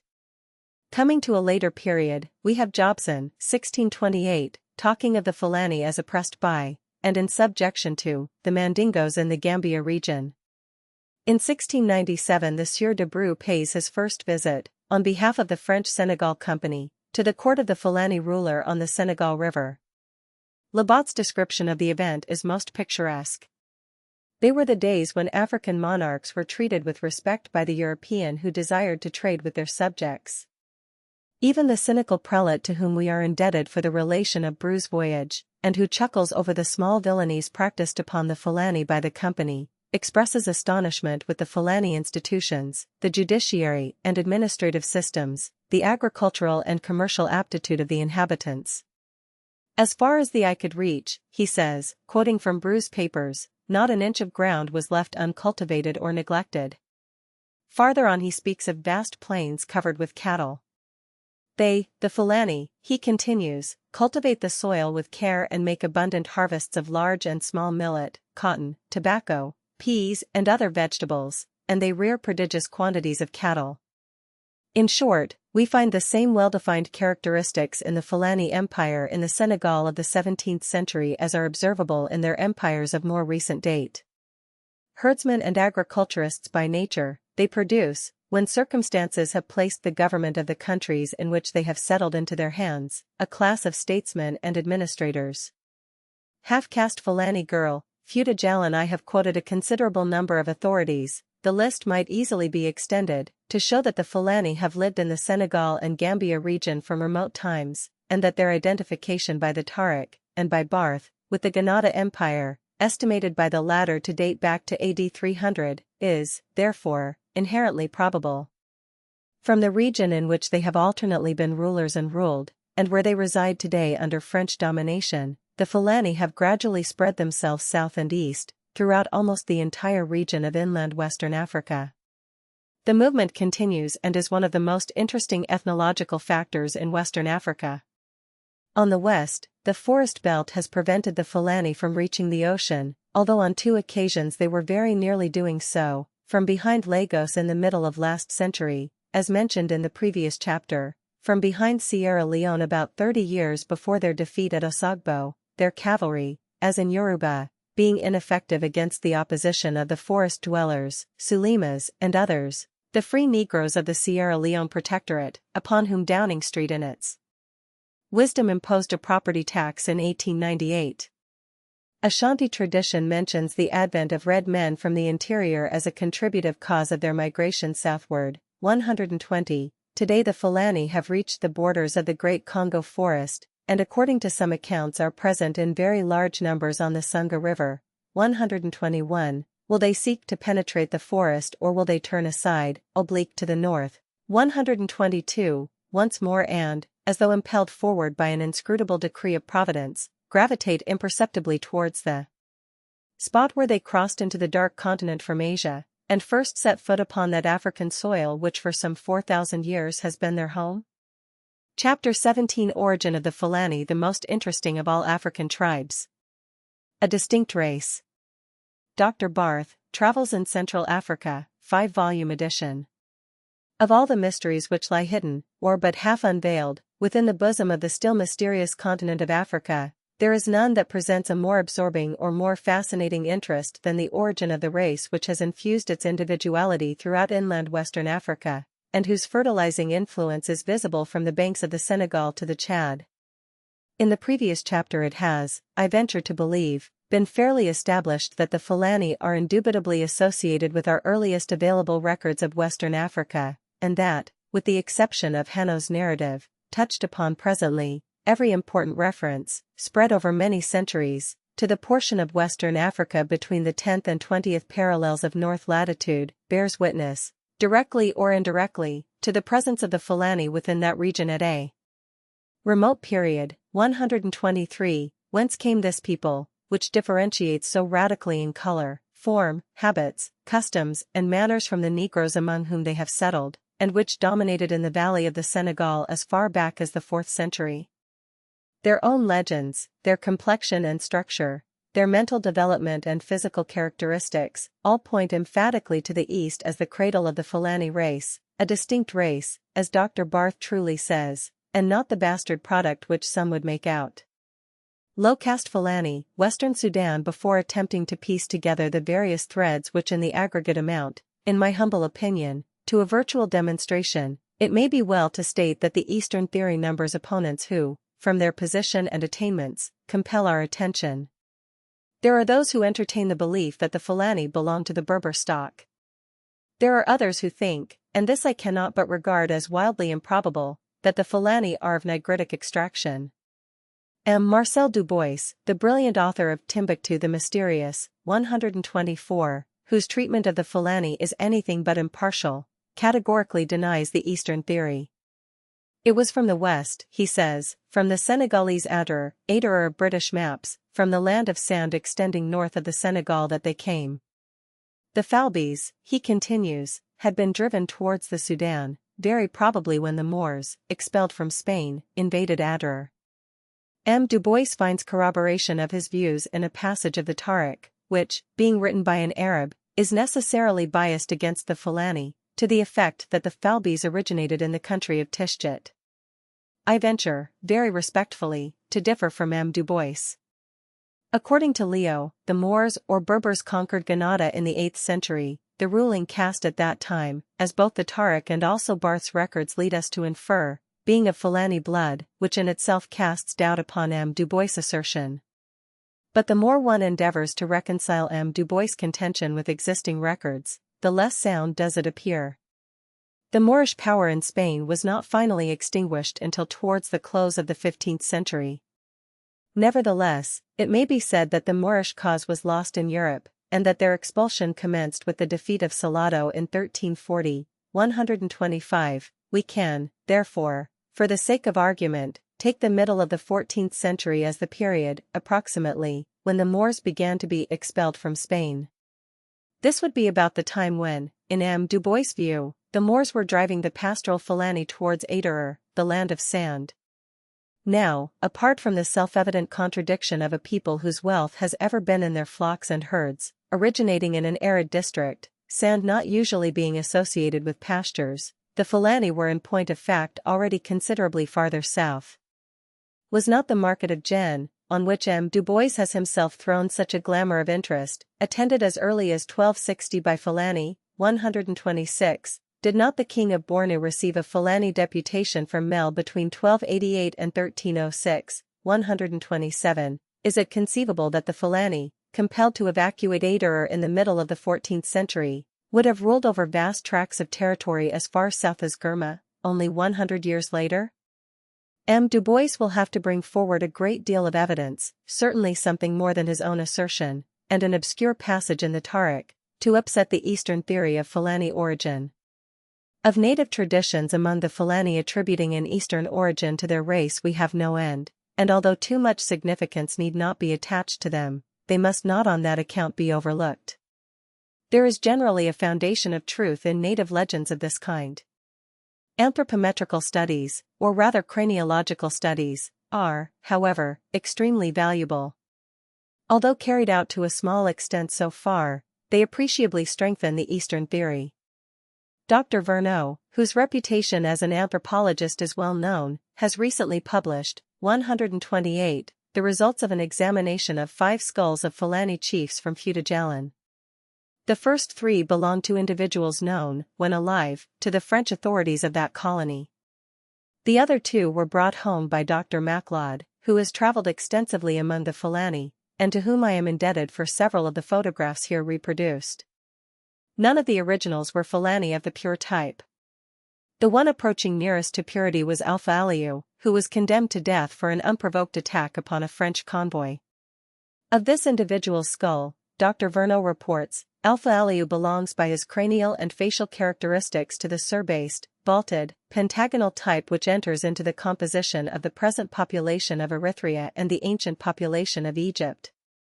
Of 2 other skulls out of the 5 examined, Dr. Verneau remarks, their owners, no doubt, had a certain amount of Negro blood in their veins, which resulted in a thickening of the osseous frame and in a notable prognatous accentuation. 129. Nevertheless, these 2 chiefs were not Negroes. The width of the forehead, the prominence of the bones of the nose, the proportions of the nose itself, and the form of the chin preclude any connection.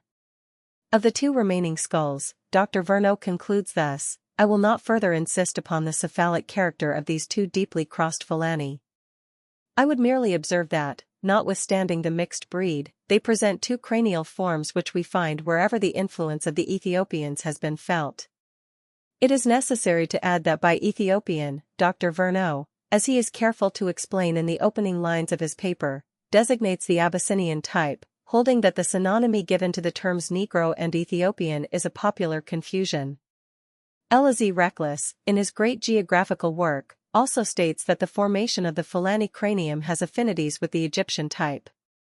To this testimony may be added that the most recent studies in Berber anthropometry tend to divorce the Berbers from the ancient Egyptian and the Eastern stock. 130. Dr. Blyden, who visited Timbo, the capital of Futa-Jalon, one of the most important phalange centers in West Africa, in the 70s, and who, like Dr. Bayal and others, was immensely impressed with what he saw, remarks in a report to the government of the time, to which I have been able, through the doctor's kindness, to have access on entering a Fula town. The first thing which strikes a stranger is the Caucasian cast of features, especially among the older people, yet every now and then, in the children of parents having all the physical traits of the Semitic family, there recurs the inextinguishable Negro physiognomy. 131. It is evident, the doctor goes on to say, that while there is a large infusion of foreign blood among the people, there is still the influence of a powerful race stock which has thoroughly assimilated the alien elements, and this may be judged from the strong pride of ancestry which they possess, their respect for the past and their care for posterity. Dykdal sought to trace in the Hovas of Madagascar a relationship with the phalange, which would, obviously, connect them with the Malays, the object of Dykdal's treatise. The sole basis of the theory was a chance similarity in certain words, but were Dykdal right, we should have to admit a complete reversal of the cycle of phalange migration, which is quite impossible. Fulfulde cannot as yet be definitely classed among the languages, but, so far as our knowledge extends, it has Semitic antecedents. When we endeavor to find some other links, connecting the phalange with the East, several circumstances arrest our attention. The first is provided in a passage of Hanno's Periplus, the second, in the invasion of Lower Egypt by the Hyksos, the third, in the Hebraic tendencies and peculiar familiarity with Hebrew legends observed among the phalange, the fourth, in an attachment to their cattle so remarkable as to suggest a far-off bovine worship. These points may be severally examined. Purebred phalange girl, Futa-Jalon. When, towards the close of the 16th century BC, the rulers of Carthage conceived a scheme of oversea colonization which should redound to the glory of the empire and free it at the same time from a portion at least of the undesirable elements of the population, they dispatched an armada of 60 ships containing some 30,000 souls, under the command of a worthy magistrate of the name of Hanno, with instructions to pass through the Pillars of Hercules, the Straits of Gibraltar, and to lay the basis of a colony somewhere beyond them. The fleet appears to have navigated the west coast of Africa until it reached the Senegal, the Carthaginians proceeding for some little distance up that river, subsequently pushing southward to the Gambia and farther still to the Southern Horn, which it has been sought to identify with Sherbro Sound. 132. This meeting of Phoenician culture with aboriginal primitiveness on the west coast was, as Sir Harry Johnston has strikingly put it, the first sight that civilized man had of his wild brother since the two had parted company in Neolithic times. And yet in one respect this general statement is open to doubt. It was not only Negroes with whom the Carthaginian navigator came in contact. On his return, Hanno wrote an account of his wanderings, in the Punic tongue, termed a periplus or circumnavigation, which he dedicated to Moloch, the deity of the Carthaginians, in the temple of Kronos. Through the enterprise of Greek scientists, the relation of Hanno's voyage has been preserved to us. About 3 centuries after its completion, Ptolemaeus Claudius, a Greek geographer and historian, published 8 volumes of geographical research. The portion relating to Africa was mainly founded upon Carthaginian material and included a translation of Hanno's Periplus. From Ptolemy's description, we gather that in the neighborhood of the Gambia, stature, the Carthaginians came across a people of a lighter hue than the Negroes. These people the author calls Leucoethiops. Pliny also speaks of the Leucoethiops, placing them, however, a couple of degrees farther north. Thus 500 years BC, Carthaginian navigators reported in West Africa the existence of a people to whom the epithet of black did not apply, in the same region in which 800 years later, that being the first reference to West Africa which has come down to us, we hear of an empire whose rulers were white, founded by a monarch with a fulfulda affixed to his name. Who could those light-complexioned Africans have been? Not, assuredly, Arabs, still less Bantus.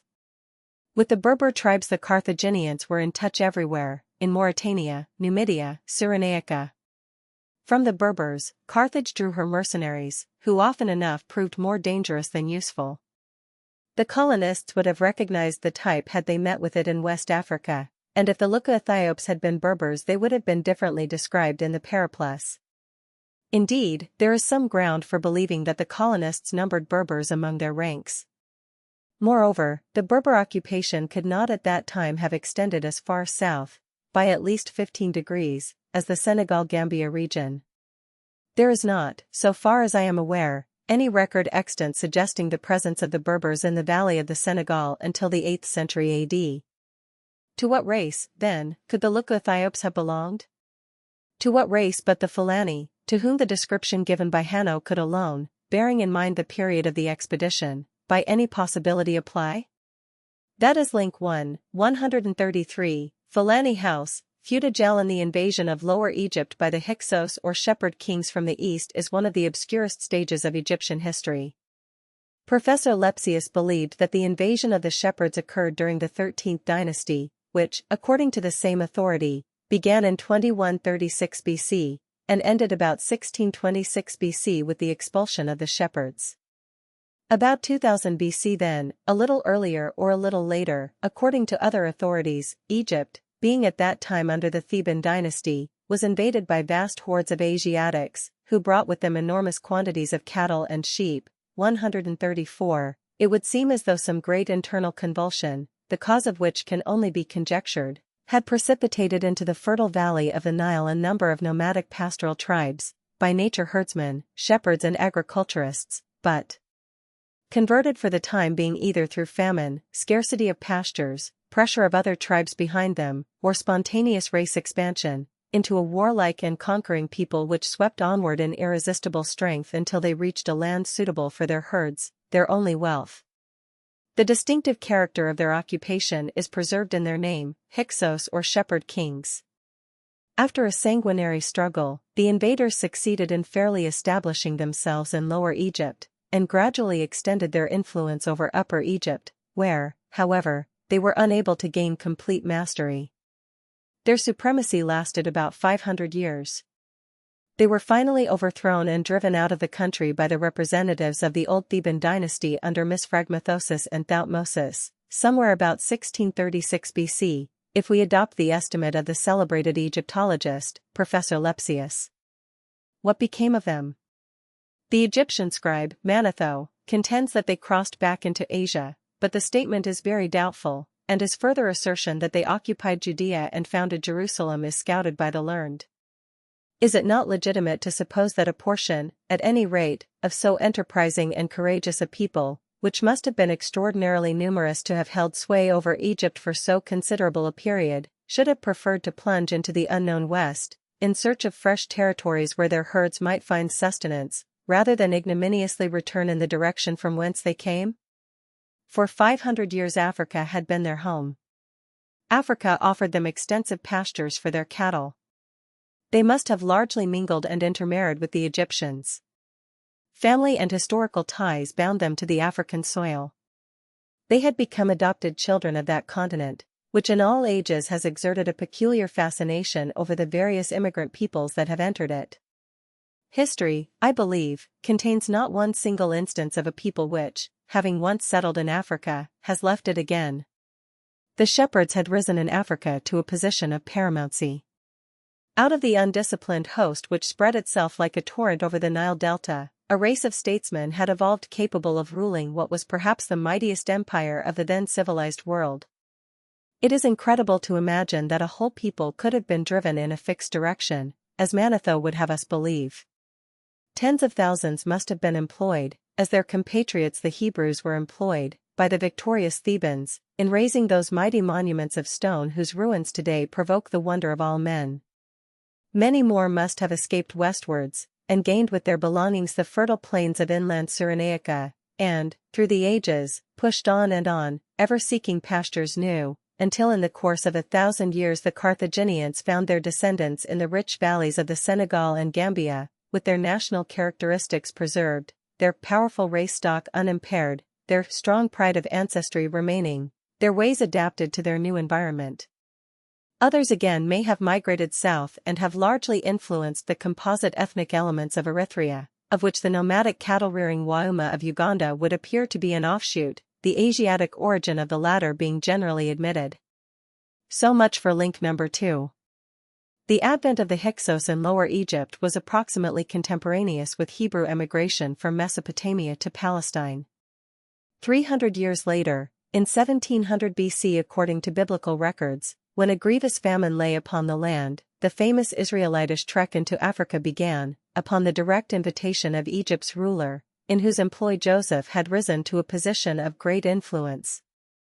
The newcomers established themselves in the fertile province of Goshen, 135, east of the Nile, where the river branches as the prongs of a fork. Who was the reigning pharaoh at the time? The gap in Egyptian history unfortunately prevents an answer. But that, unless the most competent Egyptologists are hopelessly wrong, he was one of the shepherd kings, cannot be doubted. And, apart from the similarity of dates, there are inherent reasons which still further fortify what may almost be said to be a certainty. The Hyksos were a conglomeration of Asiatic herdsmen whom circumstances had forced into the valley of the Nile. The role of warriors and administrators which they assumed was probably an accident, the result of finding a powerful nation in occupation of the land they coveted, and whom they had to subdue before being able to occupy. That they succeeded is proof, not only of their courage but of their political genius and power of organization, qualities for which the Fulani are today conspicuous, notwithstanding the demoralizing tendency of contact with intellectually inferior races. It was their political genius which led the Hyksos to invite an influx of Israelites, Asiatics like themselves, of the same Semitic origin and the same monotheistic leaning. The wisdom of the policy is apparent. The Hyksos knew well that their rule was unpopular, that the princes of the overthrown Theban dynasty were continually intriguing against their domination in the southern provinces, and that their hold upon the country depended upon the number of their adherents in the north. They set themselves, therefore, to encourage Asiatic immigration. Inversely, it was but natural that, when the representatives of the old Theban dynasty once more came into their own, the Israelites should have been specially marked out for resentment. The administrative seat of the Hyksos was Memphis, the city sacred to the worship of the bull Apis. At first the Hyksos replaced the worship of Apis, incarnation of the divine Osiris, by their own divinity Set, but they were compelled by the pressure of public opinion to allow the revival of the national cult. After suffering a temporary eclipse, bull worship continued as before. It is, indeed, open to question whether the shepherds themselves, and their compatriots the Israelites, did not end by adopting, partially at least, the divinities of the conquered. Can we not trace, for instance, in the incident of the golden calf erected by Aaron in the wilderness, and the employment of golden calves by Jeroboam, in order to symbolize the deity, the stronghold which bull worship had taken upon the imagination of those pastoral Semites, the Israelites, whom the Hyksos, pastoral Semites like themselves, had invited to reside with them in the land of Goshen?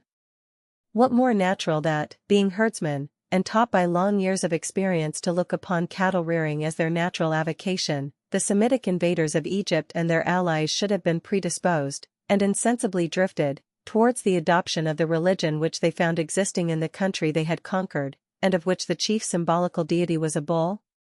Fulani cattle pen. Now, is it not a very singular fact that the Fulani should be the only people in Western Africa whose former religious beliefs have been associated, by those who have lived amongst them, with an ancient bull worship, the former cult of Egypt? The unusual regard they have for their cattle, even after Islam has been established among the great bulk of them for upwards of 9 centuries, is singled out for special notice on the part of numerous observers. Reckless deems the circumstance to be worthy of notice. The scrupulous care, he says, which they devote to their cattle pens has something in it of a religious nature. Here and there, in the Western Sudan, tribes of Fulani are met with, whose members have remained pagan, and their paganism, in so far as it has been observed, consists in a superstitious reverence for their cattle, almost amounting to adoration. Among the Mohammedan Fulani the Bororo, 136, is still preeminently the national representative of the race, and the purest types are found among the Bororoji, rather than amidst those of their countrymen who have become overlords, administrators, and landowners on a large scale. The Fula nation, says Winterbottom, is the only one in this part of the coast to whom the title of Armentarius Afer can be justly applied. 137. Many and various are the stories told by French officers serving in the Western Sudan of the curious affinity between the Fulani and their cattle, an affinity which is a perpetual subject of comment among their Negro neighbors. 138. Clapperton tells us how the cattle respond at long distances to the shrill cry of the Fulani herdsman, who, by the way, is said never to employ a dog. 139. One of the most remarkable French stories is that related by an officer operating in the Bale district of the Western Sudan. In the course of a day's work the officer had commandeered some cattle from the natives. Among the animals was a fine black bull obtained from a group of wandering Fulani herdsmen. When night fell, the cattle were duly penned and a Spahis, 140, posted as sentry over them. Towards midnight the officer was roused from sleep by the Spahis informing him with much solemnity that it would be necessary to slaughter the black bull at once. "Are you mad?" cried the astonished Frenchman.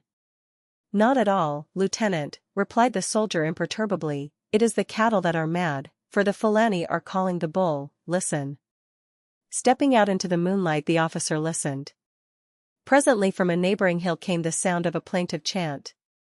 At the same moment a violent disturbance took place among the cattle. The officer hurried towards the pen followed by the sentry, the chant meanwhile continuing in a cadence of inexpressible melancholy. The commotion in the pen increased, and before the Frenchman could reach it, one of the beasts was seen to clear the enclosure at a bound and crash through the bush, following the direction of the sound and bellowing loudly the while. It was the black bull. He had broken the halter which bound him and leapt a palisade 5 feet high. With the disappearance of the bull the chant abruptly ceased. Next morning the Fulani were nowhere to be found. 141. The Hebraic flavor, if one may put it so, which seems to permeate many of the Fulani customs, especially among the less contaminated elements of the race, has been recorded by careful observers. A friend, an officer in the employ of the Northern Nigeria administration, who was intimately acquainted with the Fulani, whose language he spoke, and who possessed considerable erudition, had prepared a number of notes for me on the subject, which, unfortunately, I never received, owing to his death while serving in Africa. One custom which had specially impressed him among the pure Fulani was the habit of setting aside the firstborn. He found that the Fulani woman of unmixed blood in the Benue region never suckled her firstborn, but consigned it to the care of friends, and completely disinterested herself from its future career, while bestowing upon the second child, and subsequent children, the usual motherly solicitude. He connected this singular custom with a distorted rendering of the punishment visited upon the Egyptians in the time of the captivity. A half-caste Fulani girl and a Susu. The lecture delivered in 1886 by Captain de Garadan, who published a Fulfulde manual, and who resided for several years in the Fulani country in Senegambia, before the 7th Congress of Orientalists, contains some interesting references to the subject under discussion. In the course of his relations with the Fulani, de Garadan was particularly struck with their peculiar knowledge of Jewish history. So familiarly did they speak of the chief Hebrew personalities of the Old Testament, and so well posted were they with the principal events related in it, that they could not, argued de Garaudon, have acquired their knowledge merely through Arabic sources. They referred to those times as though dealing with their own national records. Moses and Abraham might have been individuals of the same race as themselves. In their oral legends Moses plays a very important part, and although certain passages of the scriptures are transformed or rather assimilated, they have so intense a biblical and Hebraic tone as to exclude all Arabic influence. De Garaudon noted, however, that their Israelitish chronicles ceased after Solomon. What they knew of the miracles of our Savior was so distorted and erroneous as to prove that the New Testament had reached them from afar, in a vague and fragmentary condition. De Garaudon's conclusions are best given in his own words. It would seem as if the Pulse, Fulani, if they themselves did not profess the Jewish faith, which I would rather be disposed to affirm than deny, were at least in permanent contact with the Jewish people in remote times, and that, influenced at one time or another by the Israelites, they received Old Testament legends directly from them. Dr. Blyden also testifies in an indirect way to the close acquaintance of the Fulani with the history of ancient Hebraic personalities. They hold the language of the Quran, he remarks, in the greatest veneration, affirming that it is the language which was spoken by Adam, Seth, Noah, Abraham, and Ishmael. The descendants of Ishmael, they contend, have never been in bondage to any man, and that during the bondage of Isaac's descendants in Egypt the language lost its purity and copiousness. It is significant that the son and successor of Othman Dan Fodio, Sultan Bello of Hausa, second Fulani ruler over the Hausa states, in the history of the Sudan written in Arabic characters which he gave to Clapperton, describes the Taurus, who may, I think, be identified with the Tuarados, a sect of Fulani greatly looked up to, as having originated from the Jews. 142, Mungo Park, when writing of his experiences among the Mandingos, who appear to have been converted to Islam by the Fulani, with whom they have been in close relationship, amiable and the reverse, for many centuries, observed a similar widespread knowledge of incidents in Old Testament history, such as the death of Abel, the lives of the patriarchs, Joseph's dream, and so on. Winterbottom is equally emphatic. The customs of these people, the Fulani, he says, bear a striking resemblance to those of the Jews described in the Pentateuch, and after Muhammad, Moses is held by them in the highest estimation. There is some uniformity, too, between the following descriptive passages. The first is from Kenrick, American edition, the second from Lang's History of the Sulima people and their relations with the Fulani. The Jews were commanded, on the Day of the Atonement, to provide a goat to carry the sins of the people, and the high priest was to lay his hand on the head of the goat and confess the national sins. So among the Egyptians whenever a victim was offered, a prayer was repeated over its head. If any calamity was about to befall either the sacrifices or the land of Egypt, it might be averted on this head. Musa Ba, a Fulani chief, shortly after his installation, ordered a great feast to be held, and, inviting to it all the headmen of Jal and Kadu, explained to them the nature of the Mohammedan faith and told them that the Fullahs had come to settle in their country with a desire only to do them good and to show them the true road to happiness. He then ordered a large wafer of country bread and a bleating sheep to be placed before him, and invited all those who wished to be instructed by the priests of Futa to place their hands upon the bread and touch the sheep, which all the headmen did.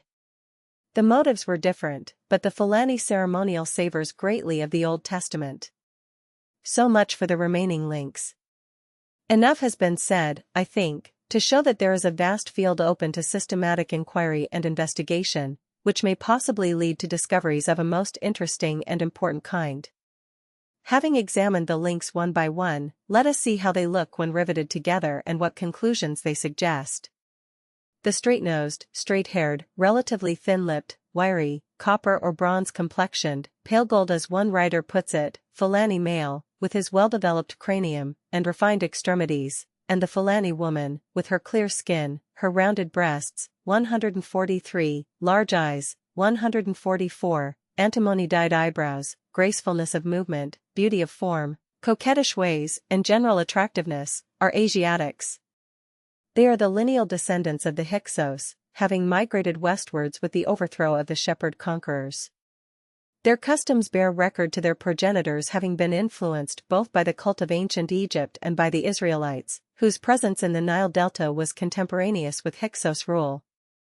Their presence in West Africa dates back at least 2,500 years.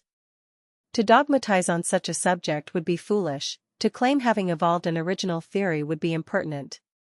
But I am not aware that the Eastern theory of Fulani origin has been hitherto worked out with any attempt at consecutiveness, or an endeavor made to amalgamate and give in connected form, however imperfectly, the chief factors for further study which may be usefully followed up by someone more competent than the author. And what is to be the policy of Great Britain, of France and of Germany towards this wonderful race? Surely it should be dictated in the first place by a desire to preserve. With their faults, and what race is devoid of faults, the Fulani have admirable qualities which can fit them to be worthy and reliable co-builders and assistants in the task which the powers have undertaken in Western Africa. Their virility has hitherto been equal to all the calls upon it. They retain the strong pride of race. They possess in the highest degree the attributes of rulers. It would be a misfortune indeed if, with the advent of the European, possessed of those swift engines of destruction he is at times so prompt to use in the name of civilization, the Fulani should disappear from the regions they have leavened with their intelligence. Part 3 Chapter 18 Sanitary Affairs in West Africa, by Major Ronald Ross, FRCS, FRS, CB, Liverpool School of Tropical Medicine. The first question which anyone who has studied the history of West Africa will ask, is this: why has the country developed so slowly? It is actually nearer to Europe and more accessible than several tropical countries, which have certainly progressed far more towards civilization, such as the West and East Indies, Central America, and the seaboard of China. It is, generally speaking, a rich country, with a fertile soil, sufficient rainfall, large rivers, good harbors, fine, well-watered plains, a vast population, and a climate not excessively hot. One would expect to find here flourishing settlements, large cities, a prosperous agriculture and a great commerce, but what we really have is a series of second-rate, if not third-rate, settlements which are just able to hold their own in the midst of the forests and marshes which surround them, and a native population which can scarcely be considered other than barbarous beyond a short distance from the settlements referred to. The discrepancy between the expectation and the fact is remarkable. India, for example, with her vast tracts of well-cultivated lands, her cities, her ports, her universities, her thousands of miles of railway, her society, and her well-organized government is far indeed above West Africa. If the best West African province could be transferred bodily to the east and placed alongside even such outlying parts of India as Assam and Burma, it would look very shabby in comparison. The principal West African towns seen by me, Lagos, Accra, and Freetown, cannot for a moment be compared with the great Indian capitals and stations such as Calcutta, Bombay, Madras, Rangoon, Secunderabad, Allahabad, Delhi, Benares, Pindi, Lahore. In general appearance, construction, and style of living they are on a level with such benighted spots as Moulmein in Burma, Nagaung in Assam, or Masulipatam in southern India. West Africa possesses no Simla, Bangalore, Darjeeling or Ootacamund. The whole country reminds one chiefly of the derelict Coromandel coast minus its principal city. Yet it may perhaps be doubted whether in extent, fertility, and natural resources West Africa is really far below India. Europe has been trading with West Africa for centuries, it has long drawn from it many valuable commodities, it has explored it and made settlements in it which have lasted for hundreds of years. Why has not Europe done more for it, then? The question is really one of great importance in the philosophical history of civilization, especially in these days when civilization tends so strongly to overflow from the temperate climates into the tropical ones.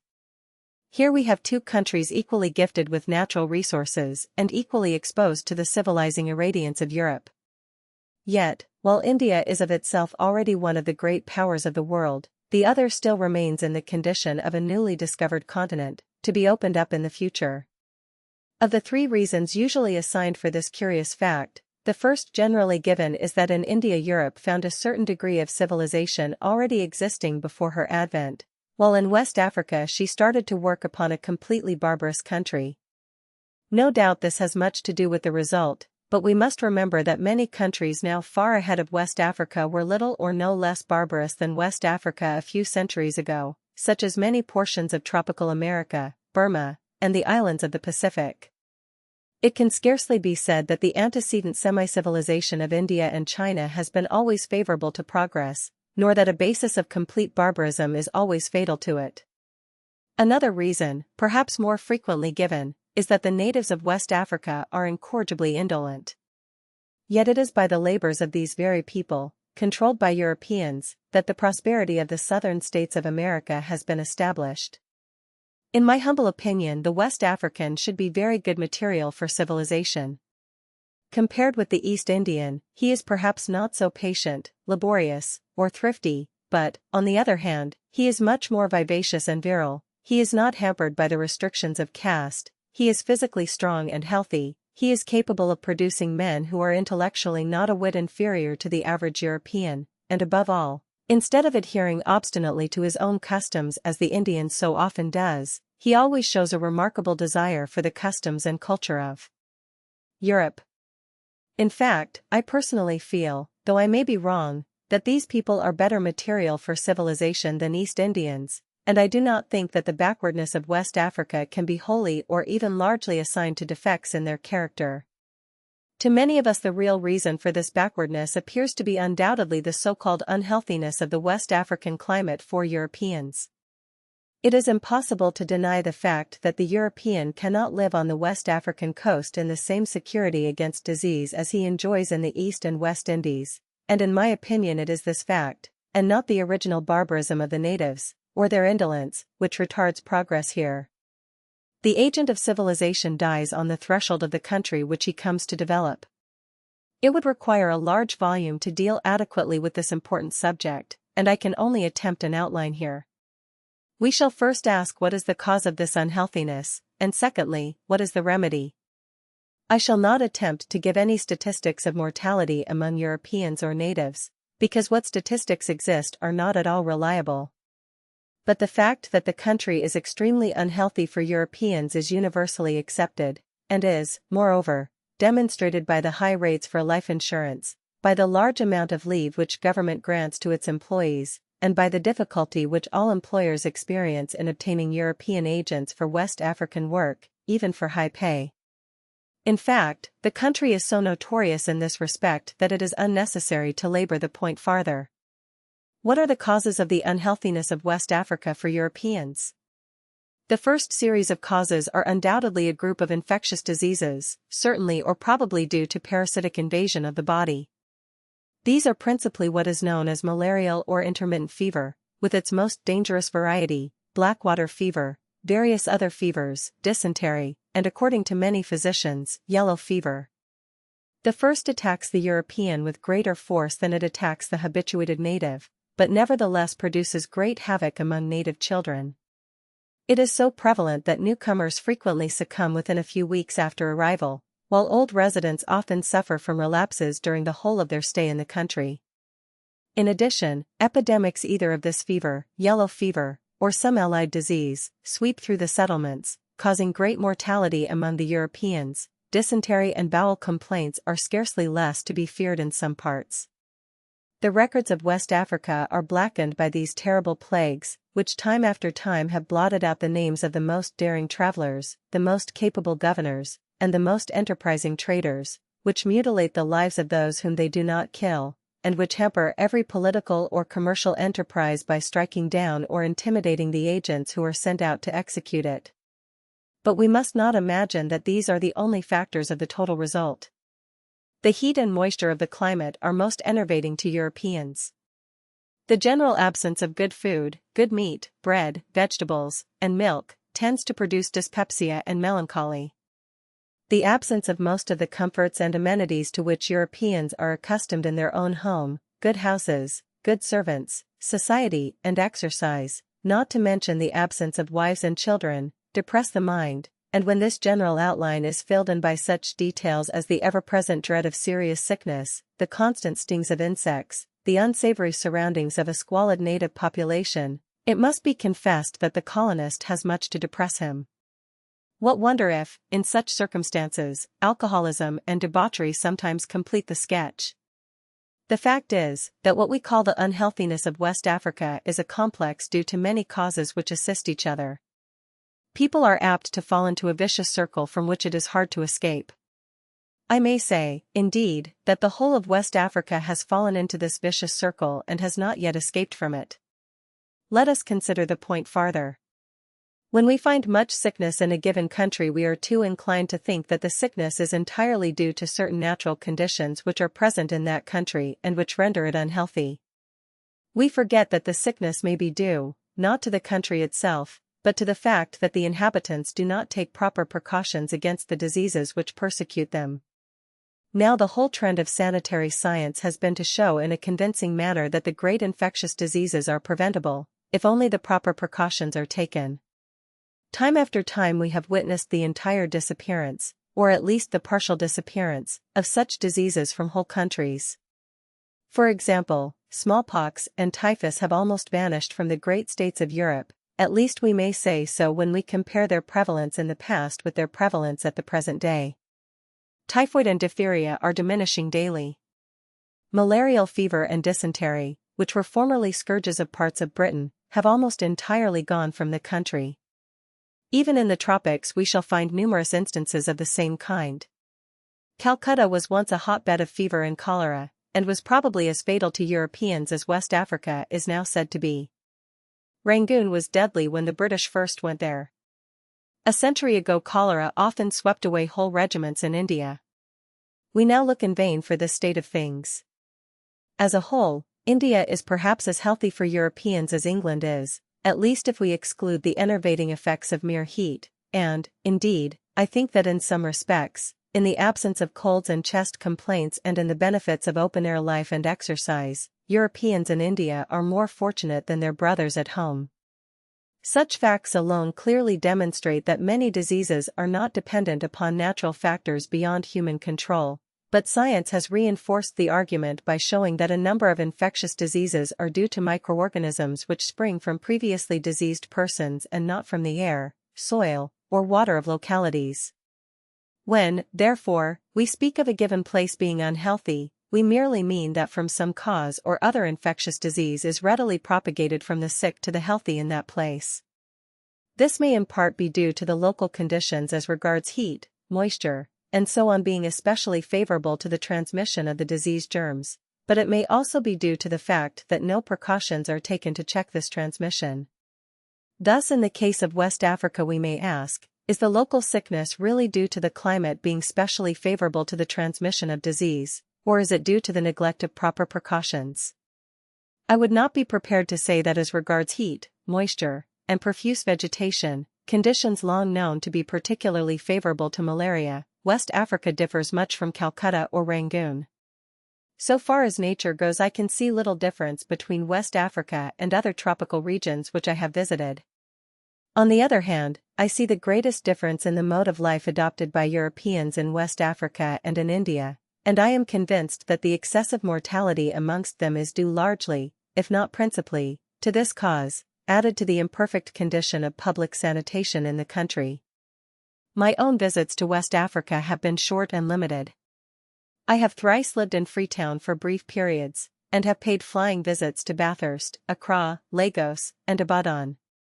But though my experiences of the country were thus brief enough, I was always in a position to see a good deal in the time at my disposal, and my powers of sanitary observation, so to speak, were previously exercised by 18 years' employment in the Indian medical service.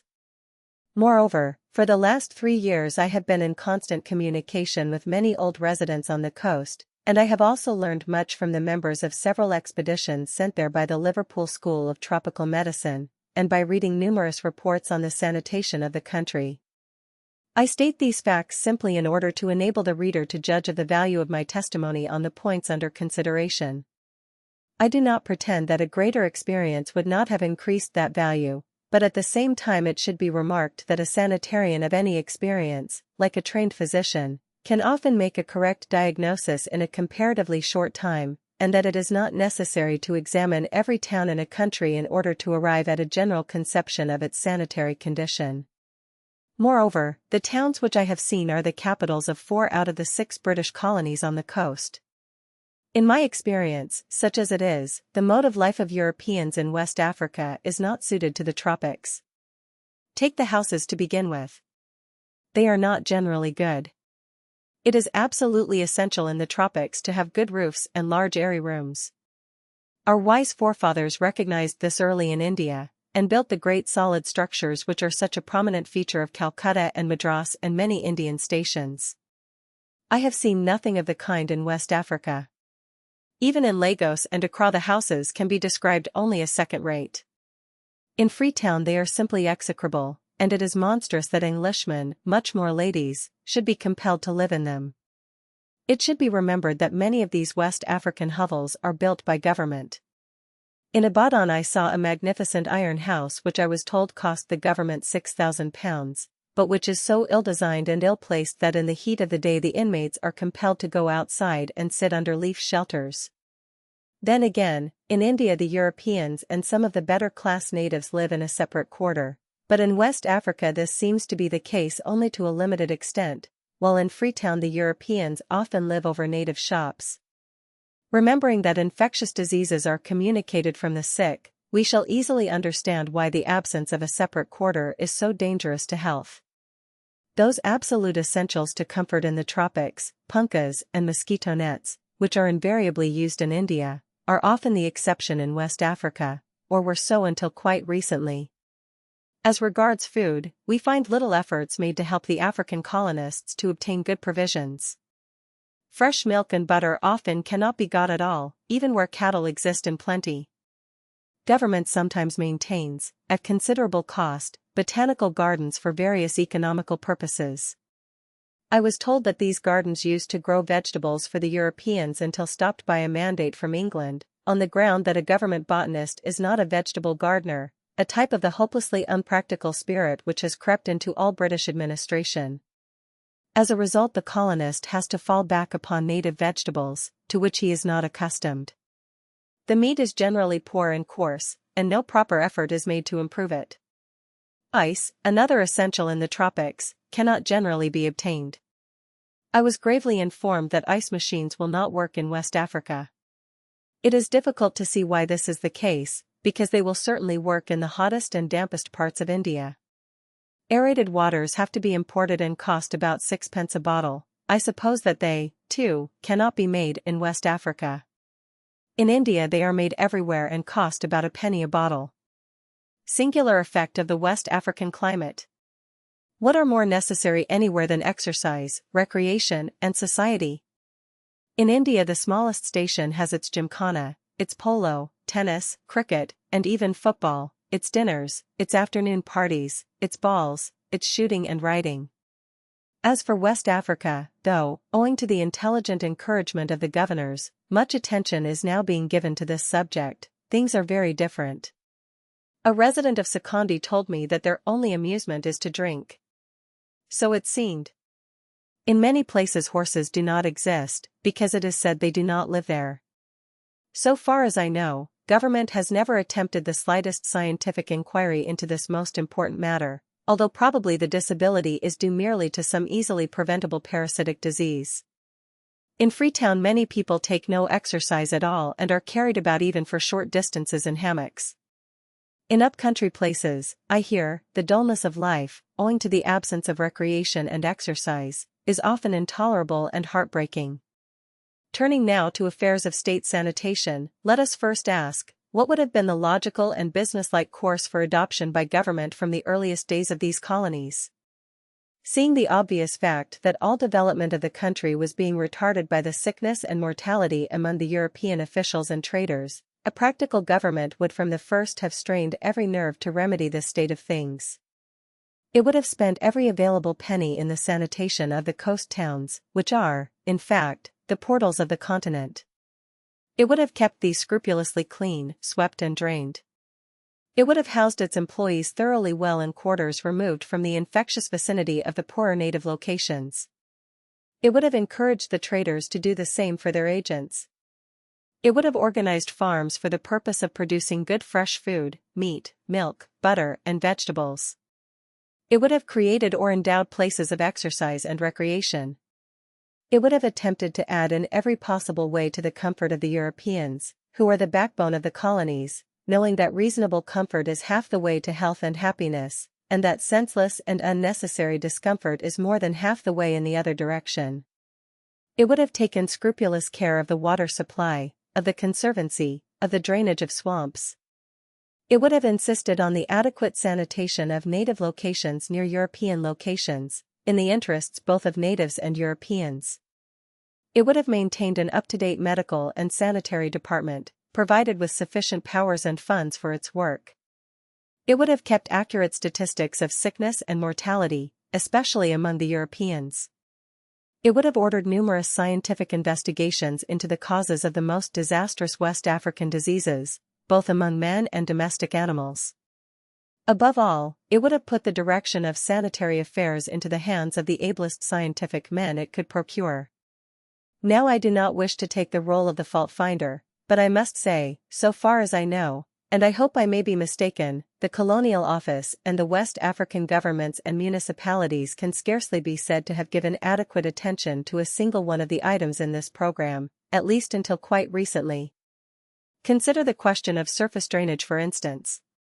It has been well known, since the time of the Romans, that surface drainage removes malaria, and malaria is the principal enemy of the West African colonies. Surely, then, the most obvious considerations should have induced government to reclaim the large marshes existing in the vicinity of the principal settlements. A small annual expenditure, if persisted in, would have gradually done the work, and, as Sir William McGregor once observed, the local governments have had at their disposal for years large gangs of jail prisoners who could, with advantage, have been employed on such useful labors instead of shot drill. But no, the marshes have been allowed to exist as they were. It is only quite recently that the swamps of Lagos and Bathurst have been touched. In Freetown the swamps existed in almost every street in the native quarters during the rains, and were, in fact, actually made by incompetent engineering efforts and maintained by the grossest sanitary neglect, the roadside drains being generally nothing but series of deep pools full of stagnant water seething with insect life. Yet this town was called the white man's grave, and heaven was blamed for causing a disease which man could easily have prevented if the most elementary teaching of sanitary science had been attended to. Even after the connection between stagnant water and malaria was fully verified and explained by the discovery, completed in 1899, that the disease is carried from the sick to the healthy by certain kinds of mosquitoes which breed in stagnant puddles, no spontaneous effort was made by government to improve the surface drainage in Freetown. In 1899 the Liverpool School took the trouble to send out an expedition which made a complete map of the mosquito breeding puddles in the town, and next year the Commission of the Royal Society extended our observations. 2 years later, however, another expedition of the Liverpool School found that everything had been left in exactly the same old state, except that the salary of the chief sanitary official had been largely increased. Not a puddle, not a ditch had been drained, not a single effort worth mention had been made to act upon the new discovery which was of such importance to these colonies, and it was not until the advent of the new governor, Sir Charles King Harman, assisted by the Liverpool School, that any adequate attempt was made to clear and drain Freetown. In the other colonies progress was equally slow, until Sir William McGregor and Dr. Strachan commenced their anti-malarial campaign in Lagos. The central authority, the Colonial Office, instead of forcing on measures in a brisk, business-like way, contented itself with publishing good advice which every one had heard a dozen times before.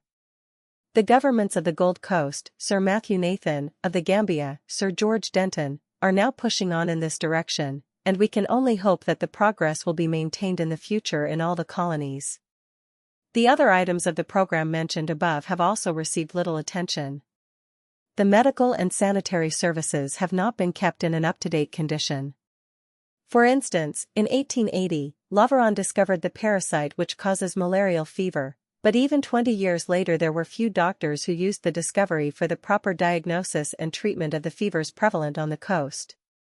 In most cases they were not even provided with microscopes for the work. In these respects the West African medical services were only on a par with the other state medical services, which, while they often contain exceedingly smart men, are generally wanting as a whole in scientific ability and push, and in the influence which they should exercise in the government of the countries to which they belong. A high official once informed me that of all the men under his orders the doctors had the least sense of duty. This is little to be wondered at, since, in my experience, efficiency does not lead to advancement in these services, and the most perfunctory men reach promotion as readily as the most meritorious. I have noticed a dozen instances of the almost complete indifference to science shown in these public medical services. For example, when the first Liverpool expedition reached Sierra Leone in 1899, the principal medical officer of the RAMC forbade us to feed mosquitoes upon his cases of malarial fever for experiment, though neither he nor his subordinates took the smallest trouble to prevent their men from being bitten night and day by the insects in the barracks and hospitals. We were convinced that this order was given simply out of willful desire to obstruct us. Similarly, in India, a military doctor once forbade me even to prick the fingers of his patients in order to study their blood. The manner in which the RAMC authorities interrupted the researches of Colonel Bruce, FRS, on tsetse fly disease and horse sickness in South Africa, and in which the Madras government persecuted Dr. King for his smallpox work, is well known. It would be folly to expect that services administered in this manner could ever take a leading part in organizing great campaigns against disease in the colonies, and I fear that, until Sir William McGregor led the way in Lagos, the West African medical services, even though they have possessed many able men, have done little to improve sanitation in that country. The fault is entirely with the chief offices of government, which too often appoint and retain as heads of their medical departments men who have no scientific status or even scientific knowledge, and at the same time take no trouble to promote the deserving. I have known many instances of this. It would be much better, in my opinion, to fill such offices from the ranks of able civil practitioners or scientists at home, rather than to select men who have no other claim to the post than long official service. One of the greatest defects in the sanitary administration of West Africa has lain in the constant refusal of government to investigate the causes of sickness by making use of the services of experts. Government argues that it is not its duty to investigate disease, but is it not? It admits the duty of maintaining expensive medical services, but not that of helping those services to increase their knowledge of their business. A logical position truly. In my own humble opinion, the Colonial Office ought to have spent at least £5,000 per annum during the last 50 years for investigation of the causes of sickness in West Africa alone. Do not talk to me of want of funds. There are plenty of funds, but they are thrown away on military expeditions, on the salaries of useless legal officials, chief justices and attorney generals of little villages, and on building houses such as the one I referred to at Ibadan, which cost £6,000, enough to pay for sanitary researches for years, and is uninhabitable. It is a case illustrating that peculiar form of mind which looks upon all research and investigation as idling and waste of time and money, a frame of mind which seems to be specially a British one. We have yet to learn the obvious fact that, if we wish to get a thing done, we must first make suitable inquiry as to how it should be done. Disease cannot be removed from a continent merely by establishing a medical service. We must also help the service to perfect its knowledge. The hand is not the same thing as the brain.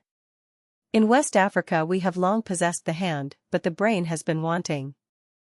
The truth is that the defects of the West African sanitation are really due to the fact that the colonial councils are almost entirely in the hands of certain castes which are not scientific castes, and which care little for sanitary matters. I mean the politicians, soldiers, tax collectors, and legal people.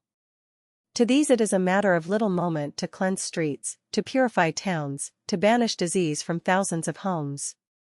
It is not given to them to stand powerless by the side of deathbeds and to hear the cries of the bereaved at the moment of bereavement. If they have money to spend, do they spend it for the purposes for which it was really chiefly taken from the taxpayer, for conservancy and hygiene? The filthy condition of most native towns in the British tropical possessions gives the answer. No, it is a finer thing to build a grand new post office or law court, or to conduct a forward military policy which will find its place in the home papers and delight the heart of the British greengrocer and voter at his breakfast table. Well, after all, it is human nature, each man for his own caste. As for me, I have been too long an official myself not to understand these little matters. I have said that West Africa has fallen into a vicious circle, and the nature of this vicious circle will now be apparent.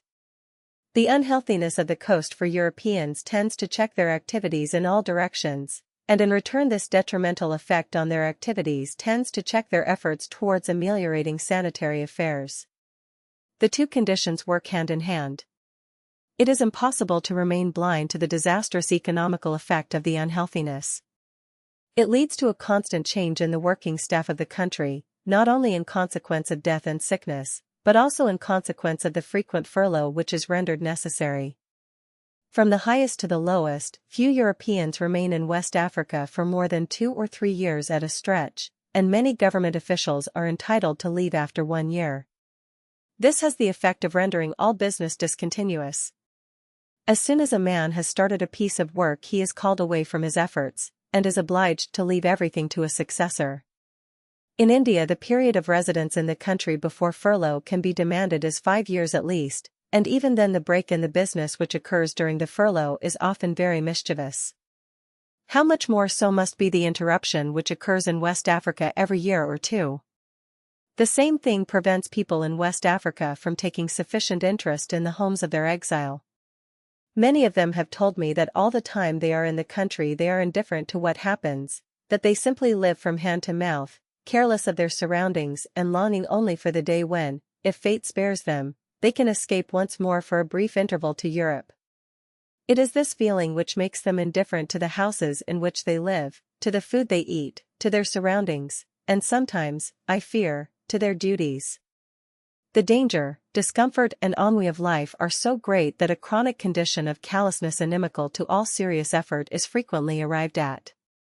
We must remember these facts when we are inclined to blame them. What wonder then that a matter like sanitation, which requires such constant endeavors, is apt to be neglected. Thus the circle comes full round again, and the neglect of sanitation leads to the paralyzing unhealthiness which leads to the neglect of sanitation. I have observed the same thing elsewhere, notably in the unhealthy planting districts of India. What must we do to mend this state of affairs? Well, the vicious circle must be broken at all costs. But how? I think that there is really only one way in which it can be done, and that is by the introduction of a new force into the vortex. I mean public opinion and public effort at home in Europe. These must be roused for the sake of our countrymen in West Africa. This country should be made to understand that it has something more to do than to watch processions of colonial troops and to brag of its empire. It is its duty to see that the empire which it boasts of is properly administered, and that our countrymen who are sent to carry on the affairs, both official and commercial, of that empire are not left to die there unnecessarily. This duty has certainly been most grossly neglected in the past. It should be the work of all of us, especially of those who govern the country, of the wealthy merchants who trade with it, of the rich people who do not know what to do with their money, and of men like myself, who are hired to study and teach tropical sanitation. It should be the work of all of us to see that it is not neglected in the future. As everyone knows, this new force has already come into being. Every day sees some notice of West African affairs in the press.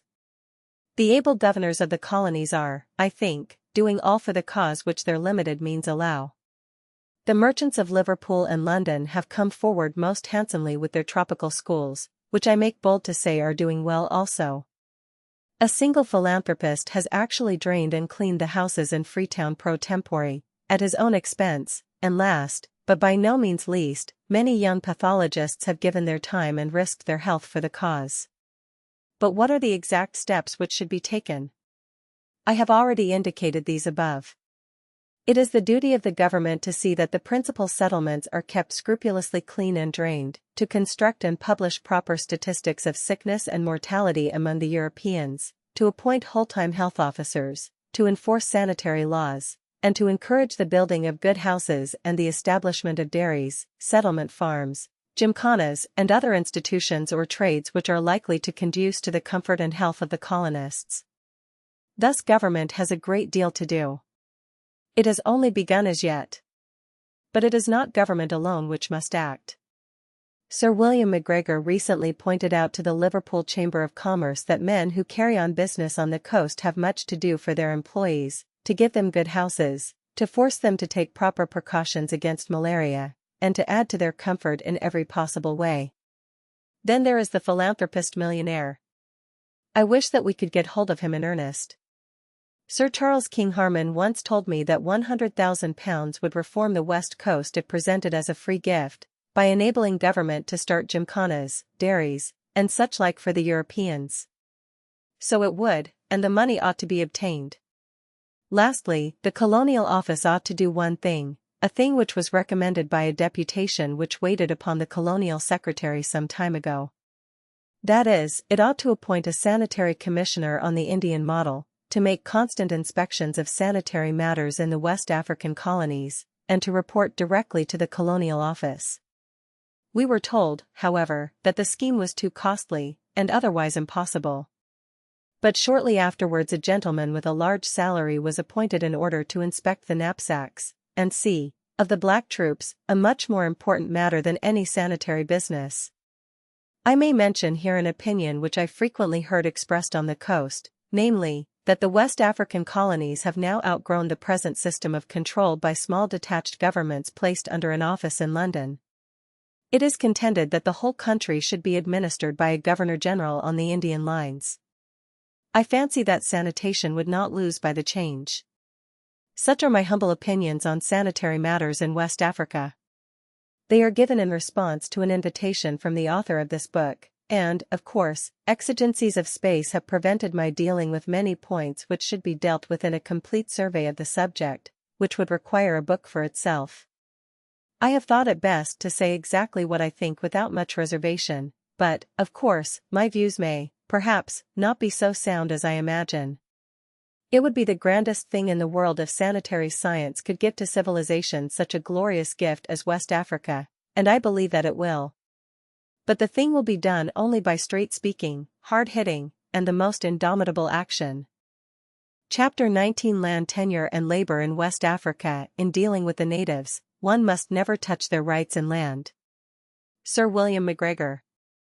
The so-called labor problem is, in my opinion, created by the people who complain of it, and not by the natives, who are perfectly willing to work when fairly treated.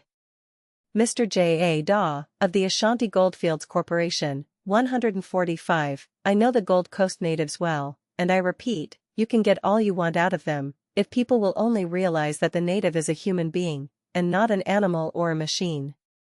Captain Donovan, late of the Gold Coast Police, 146, nothing in all the history submitted on this subject is more misleading, untrue, and unjust than the reiterated statement that the chiefs and people of Western Africa are unfitted for peaceable self-government. It is not pretended they will reach for the present any Western European ideal, but they will not lag behind some people who claim to be better.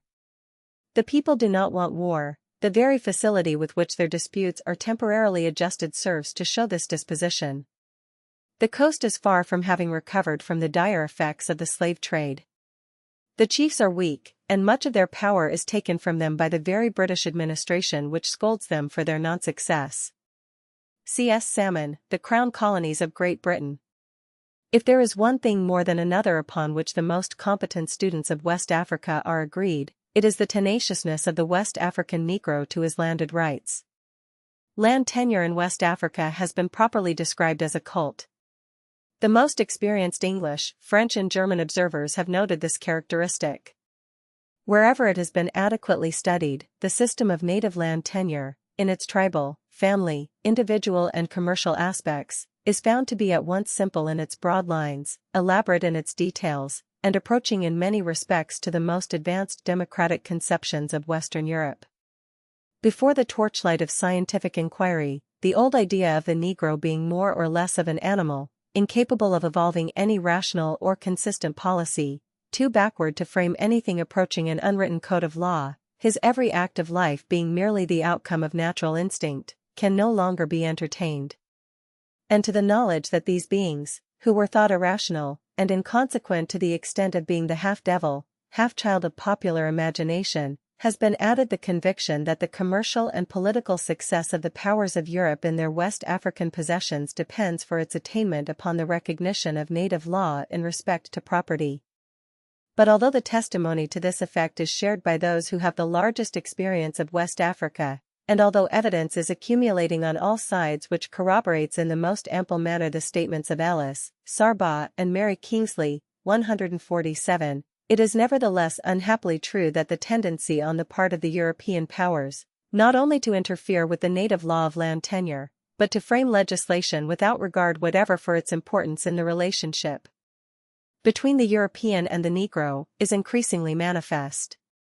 It would seem as though, having discovered that the West African Negro is not a brute but a man, evidence which establishes the discovery is deliberately set aside, because it is so much easier to go on treating the native as a brute, that is to say, as a being deprived of the faculty of reasoning, and who, on the principle of a woman, a dog and a walnut tree, the more you beat 'em the better they'll be, will come fawning to our feet in abject humility upon every fresh exhibition of our superiority. It is very curious to observe this conflict of forces, painstaking research, its published results, and the influence it wields, versus impatience and disinclination to investigate on the one hand, and selfish material interests on the other. The future of European political and commercial enterprise in West Africa is largely bound up with the struggle for the capture of public opinion which is going on in this country and on the continent. At present, the purely materialistic notion, assisted by its twin brother indifference, is in the ascendant.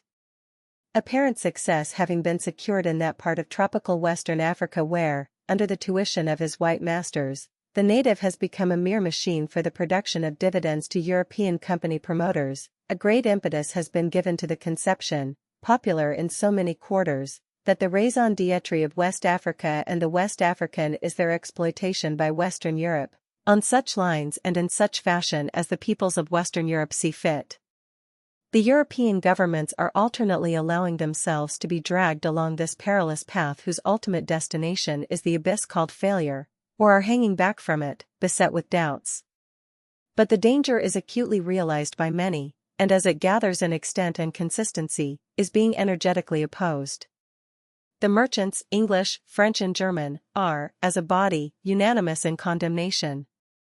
The exceptions to the rule are exceedingly few and far between. The best type of colonial administrator in West Africa also is utterly antagonistic, and amongst the still restricted but daily growing section of the public which follows the affairs of West Africa with intelligent interest, a strong feeling of protest gathers volume every day. These forces are numerically inferior, but they carry great weight, and if they can succeed in combining they must ultimately win the day. But the struggle will be long and bitter. An attempt has been made in this volume to show, 1. The unwisdom of interfering too rapidly, and without sufficient care and thought, with native customs generally, and, 2. As regards the evil of slave raiding, the advisability of seriously considering whether force is the only weapon which a great empire can forge to suppress it. In the latter case, the powers are able to put forward a plea justifying interference, insomuch as the evil is an active one. The only difference of opinion, as already stated, is the form which such interference should take. In the former case the evils, if some of them are evils, a matter which admits of a good deal of qualification, are of a kind that patience, tact, and time above all things, will prove the most efficient means of combating. But in respect to native law of land tenure, we are not confronted with any evil. On the contrary, the system of native land tenure is essentially just, thoroughly adapted to the needs of the country and its people, a striking refutation of the arrested development theory as applied to the Negro, and per se an eloquent vindication of the Negro's claim to consideration at the hands of the European invaders of, and settlers in, his country. There can be no justification whatever for the breakup of land tenure, or for the alienation of native property, under any pretext. It is morally indefensible, and what is morally indefensible is seldom politically wise. In West Africa, the circumstances being what they are, interference with native property is bound to affect, not in theory but in practice, the interest of every single individual in the country.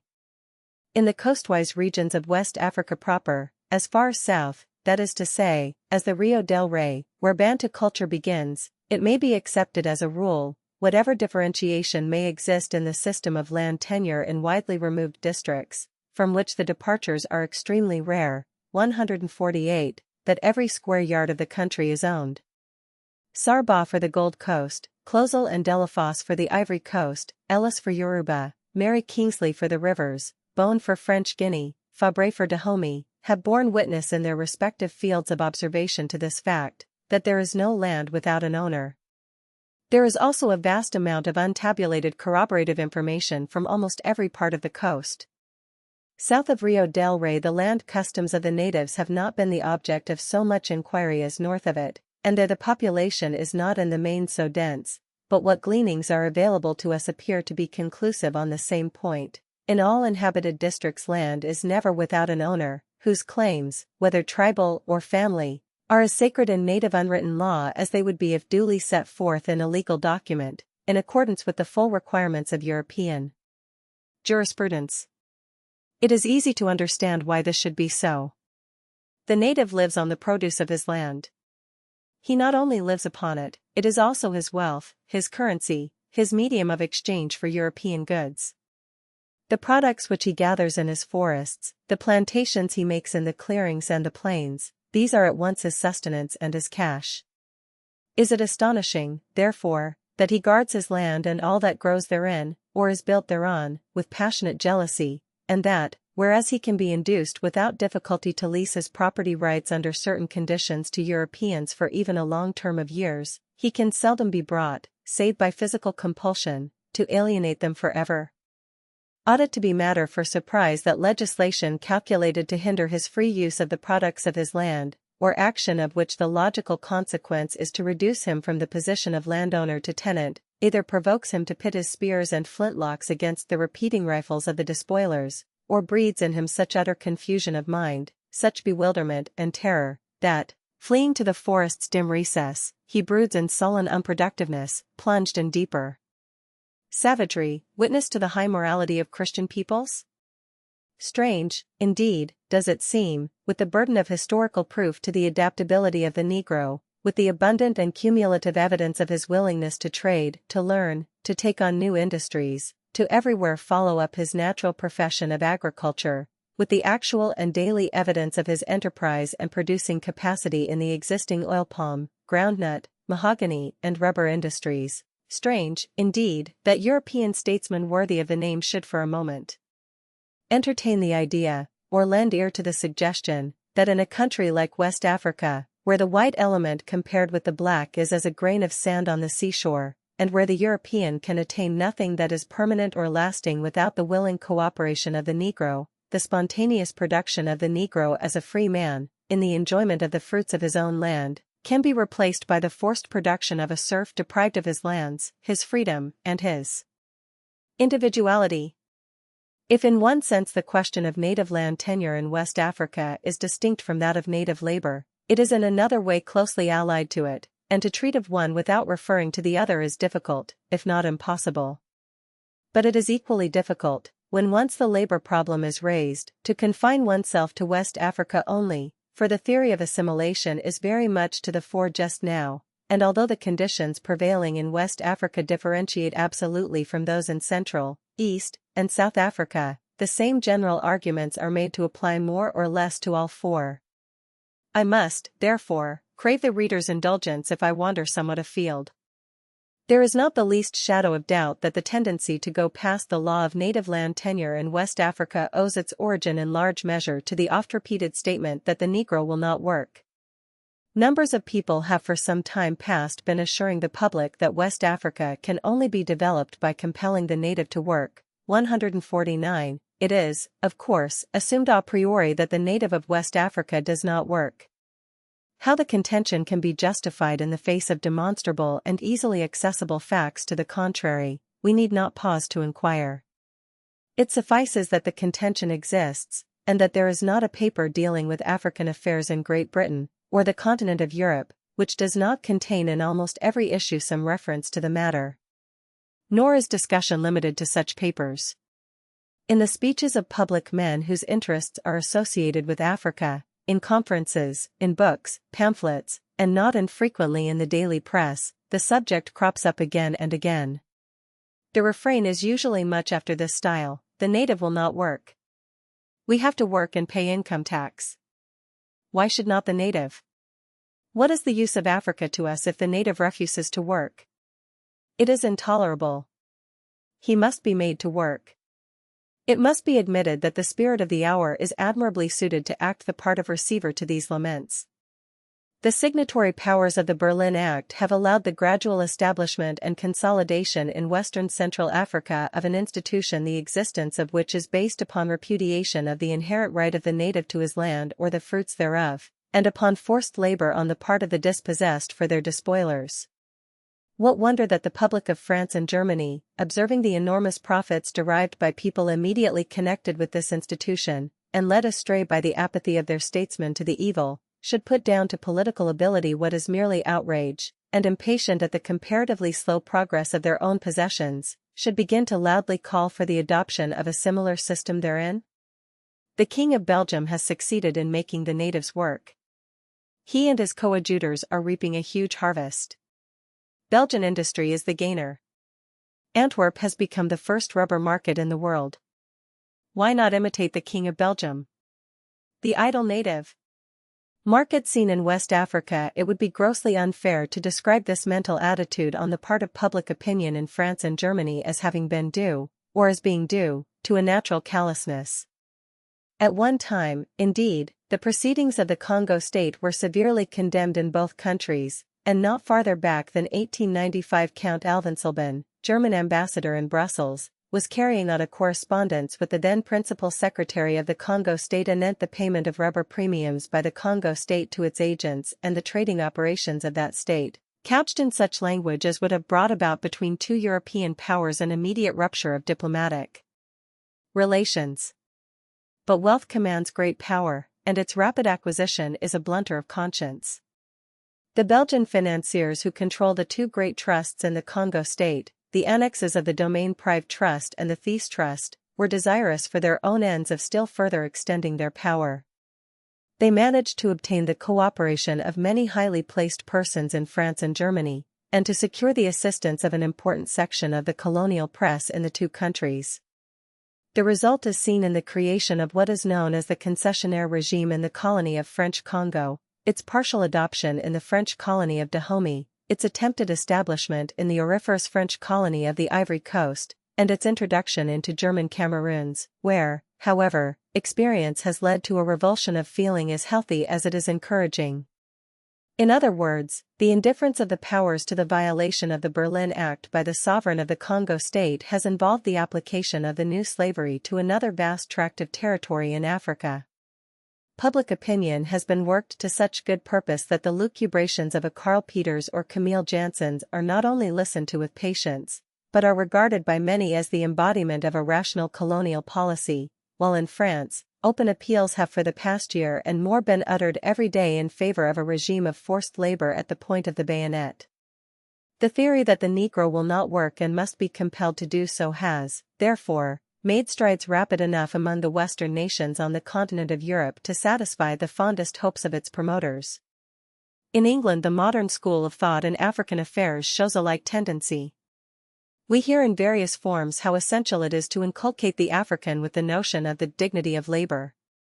As we are here dealing with West Africa, it would be out of place to discuss at any length the labor questions connected with South Africa. But it is only too obvious that the financiers of the Rand and their friends at home are the leading spirits through whom British public opinion is being influenced towards coercion in the matter of native labor in Africa as a whole, just as the Brussels and Antwerp financiers who run the Congo state are the instruments whereby similar notions are propagated on the continent of Europe. As already stated, special conditions, as well as the nature of the native population and, indeed, nearly all attendant circumstances, differ profoundly in West Africa and South Africa, but it is necessary to indicate the prevalence of a common shade of thought which it is sought to apply in practice wherever the European has secured a sufficiently strong hold upon the dark continent. In a fascinating volume of African travel recently published by a brilliant young explorer, Mr. H. S. Grogan, can be found embodied, in a style distinguished for its honest vulgarity, frank brutality, and entire absence of those hypocritical sophistries so much in vogue, the views of the modern school as to what is, or what ought to be, the interrelationship of European and Hamite in Africa. Here are a few samples of his arguments, but few people at home, he writes, realize what an alarming and ever-growing difficulty has to be faced in the African native problem.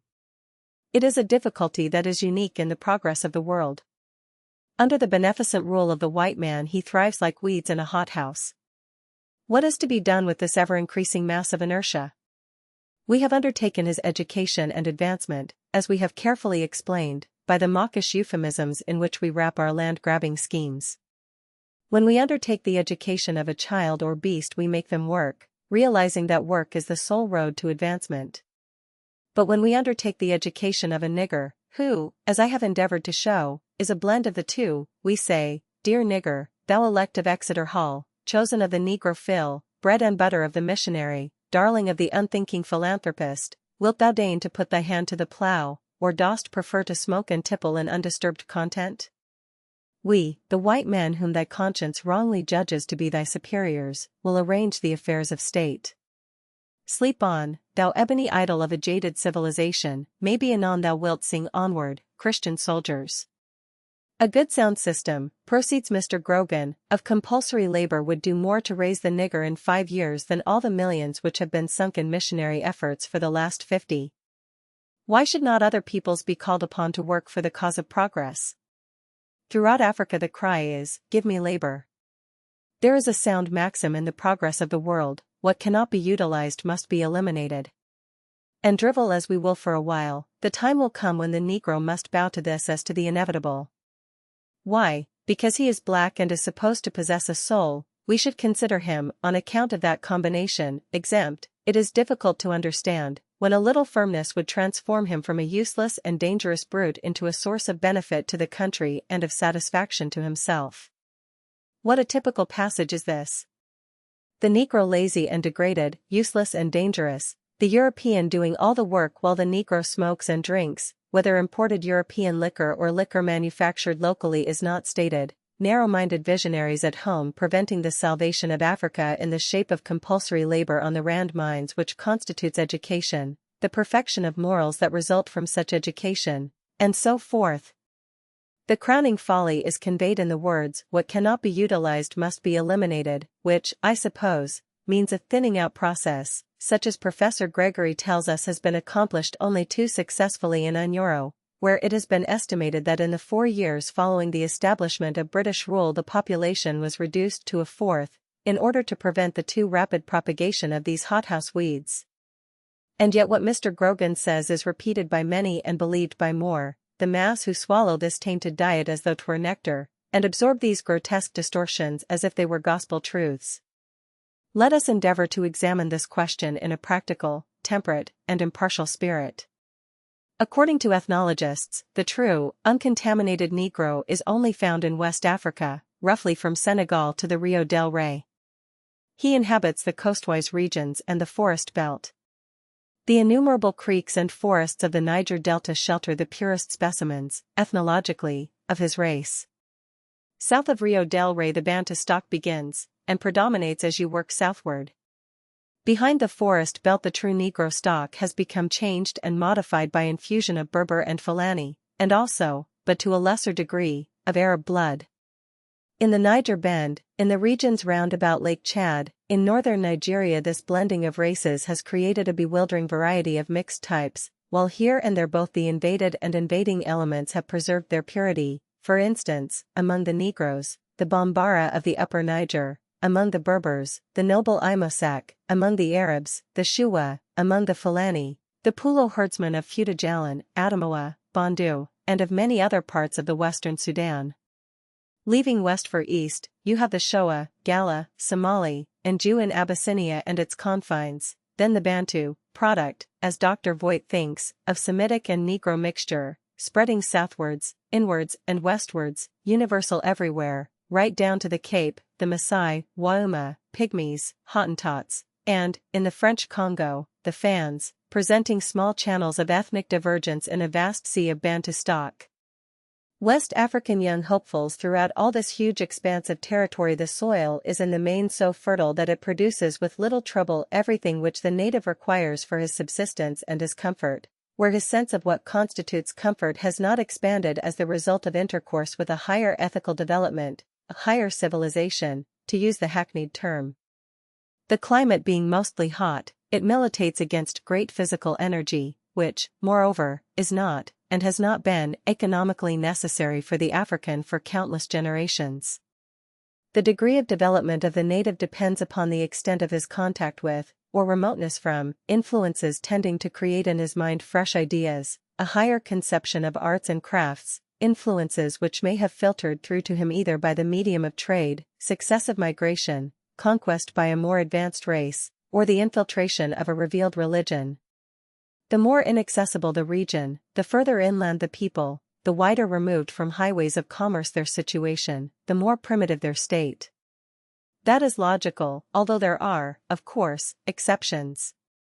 But that in his primitive state the African is the useless and dangerous brute which the shallow materialism, the frenzy for expansion, the unthinking, rather blatant callousness of the hour would make him out to be, is one of the many fictions which pass for truths about Africa. The Wakavarando are the most primitive people in the Uganda Protectorate. They go absolutely naked, are more moral than their partly clothed neighbors, and are agriculturists. Wherever they settle, the jungle around them is soon converted into fruitful fields, yielding sweet potatoes, or various forms of corn. Those who can afford it keep goats and sheep, and the wealthy have herds of cattle, says Dr. Ansorge, adding that among them, where the European villain with his lies and frauds has not yet made his appearance, the white man's simple word is equal to a solemn and a binding oath.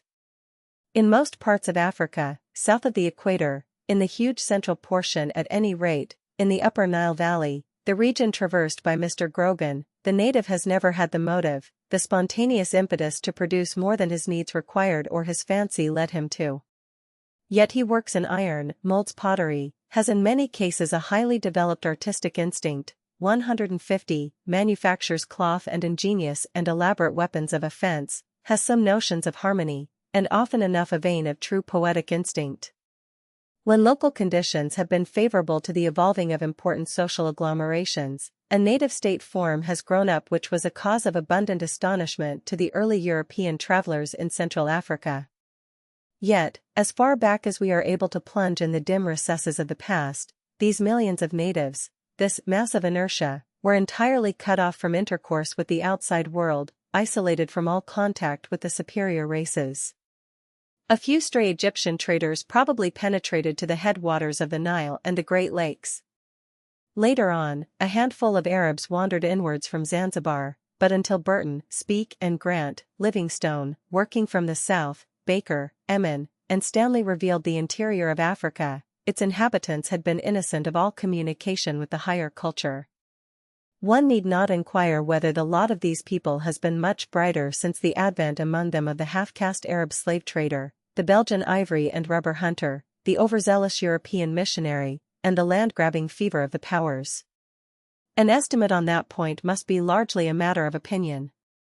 But to expect that these natives are going to willingly emigrate en masse to the Rhodesian mines, hire themselves out for the performance of arduous labor, dig, delve, undertake plantation work and the like with the zeal of a European workman anxious to earn a living wage, is a piece of consummate folly.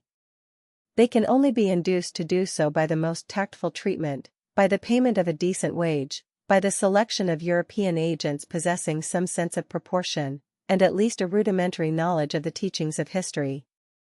To attempt to revolutionize these people's conceptions in a few years is madness, and to try and drive them by coercive measures constitutes a policy at once immoral, short-sighted, and disastrous. 151. Until quite recently British West Africa remained unaffected in any material sense by the gradual gravitation of European public opinion towards the use of coercion in dealing with the African, together with the non-recognition of native land tenure and the various concomitants of the exploitation policy.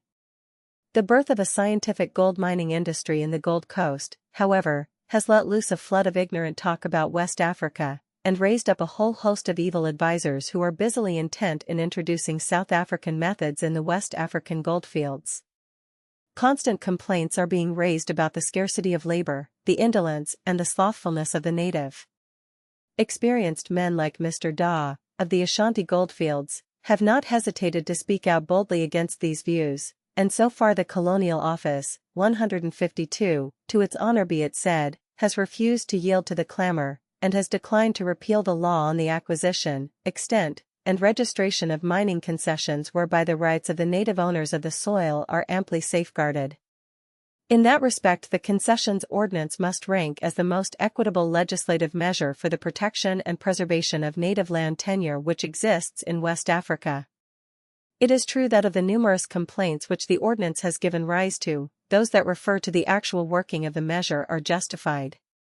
The machinery for registration is hardly complete enough, and in that and some other respects matters might be improved. It is also true that cases have occurred where native chiefs have, knowingly or unknowingly, sold their properties twice over, and thus perpetrated a fraud which, no doubt, is exceedingly reprehensible, but certainly not more so than the numerous frauds deliberately consummated by sundry Gold Coast Company promoters in foisting upon the British public bogus concerns, causing pecuniary loss to hundreds and thousands of English men and women. The African chief who indulges in sharp practice can be punished in the Gold Coast, but his European prototype generally manages to escape the clutches of the law.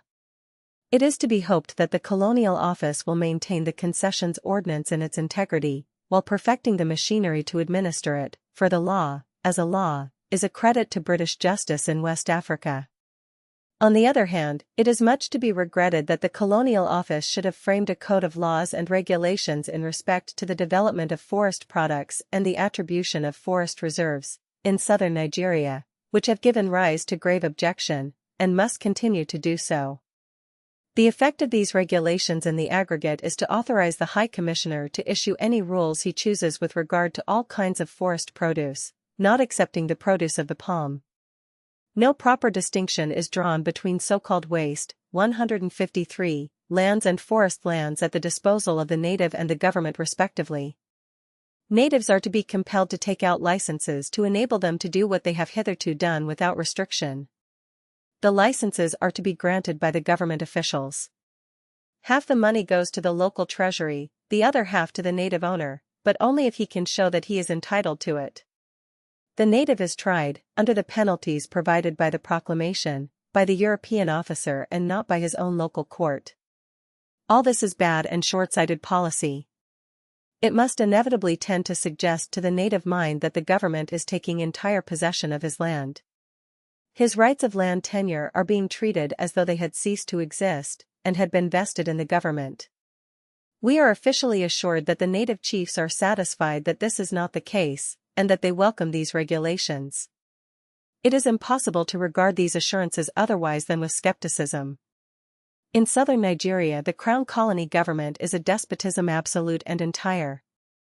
There is no legislative council, there are no native newspapers.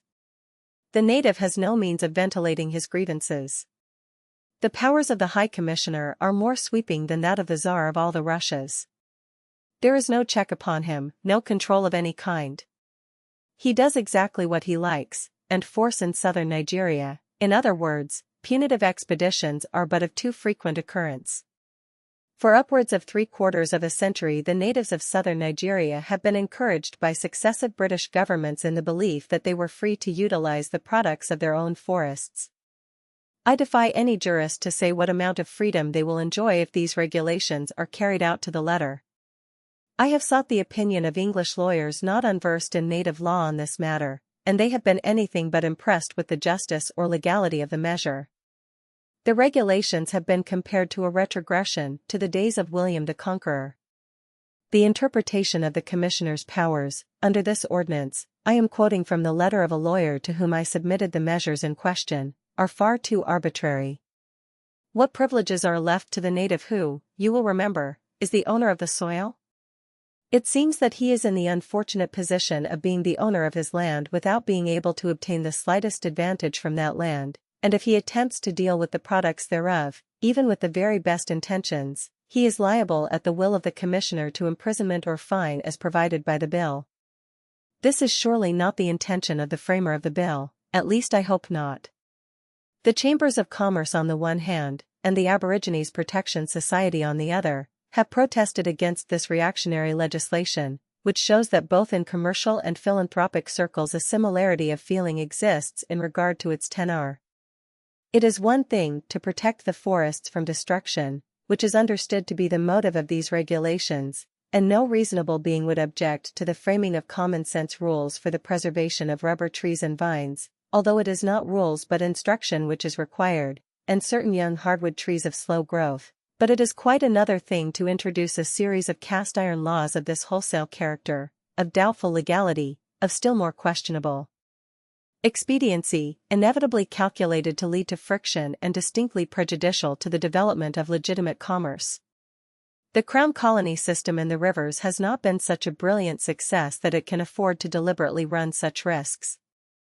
These proclamations, it may be added, were passed into law in southern Nigeria without the merchants who supply the whole revenue of the country being advised or even consulted. Such is the businesslike method with which we conduct our affairs in West Africa. And IBO family group, southern Nigeria in Lagos, where a similar measure was introduced, it should be stated that the law is of home manufacture. It met with considerable native opposition, and passed through several stages of amendment before becoming law. In Lagos there is a legislative council on which natives sit, in a minority it is true, and there are local newspapers. Channels exist, therefore, through which native opinion can make itself heard. There is also, happily, a governor of the widest sympathies, of great and extensive knowledge and experience. Under his auspices we may feel assured that nothing will be wittingly done to alienate native rights in land. The bill, as amended, provides that it shall be open to the duly constituted native councils, or governments, of the inland protected states, to construe its clauses in accordance with native custom and usage, and as the chiefs are just as interested in preserving their forests as the legislators or the merchants, we may feel tolerably sure that the objects aimed at will be secured. Moreover, it is further provided that the native councils shall themselves issue licenses when required, the proceeds of which shall come to their own local treasuries entirely, and shall themselves inflict fines under their own law, and in their own courts, and the governor is further recommending that the government reserves shall be conveyed under lease. 154. There you observe the difference between the two procedures. The one arbitrary, dogmatic, despotic, the other such as it is seen to be.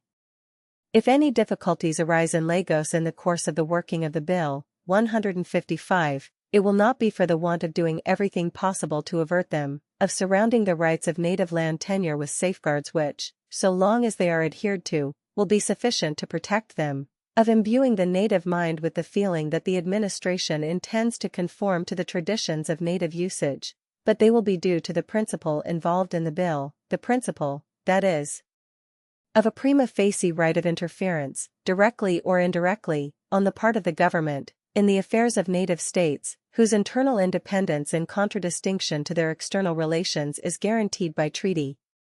On that point opinion will differ, and some of us will continue to think that, in all matters affecting native industries, instruction is better than restriction. 156. Chapter 28 Cotton Industry for West Africa. Within the past few months, a subject of the greatest possible moment to West Africa, and of vital importance to no inconsiderable section of the inhabitants of Great Britain, has been discussed in concrete fashion, and there is every reason to hope, nay more, to feel assured, that practical results will follow. I refer to the movement for the promotion of cotton growing in West Africa. What has already been done may be stated in a few words. On May 8 a memorable meeting was held at the Albion Hotel, Manchester, under the auspices of Mr. Arthur Hutton, the President of the Manchester Chamber of Commerce. The Chambers of Commerce of London, Liverpool, and Oldham were represented at the meeting, together with the Managing Director of the British West African Steamship Lines, Sir Alfred Jones. 157, the Oldham Cotton Spinners Association, the Manchester Cotton Spinners Association, various other associations of a similar character from Blackburn and other Lancashire towns, the West African merchants, cotton merchants, brokers, weavers and manufacturers, and c.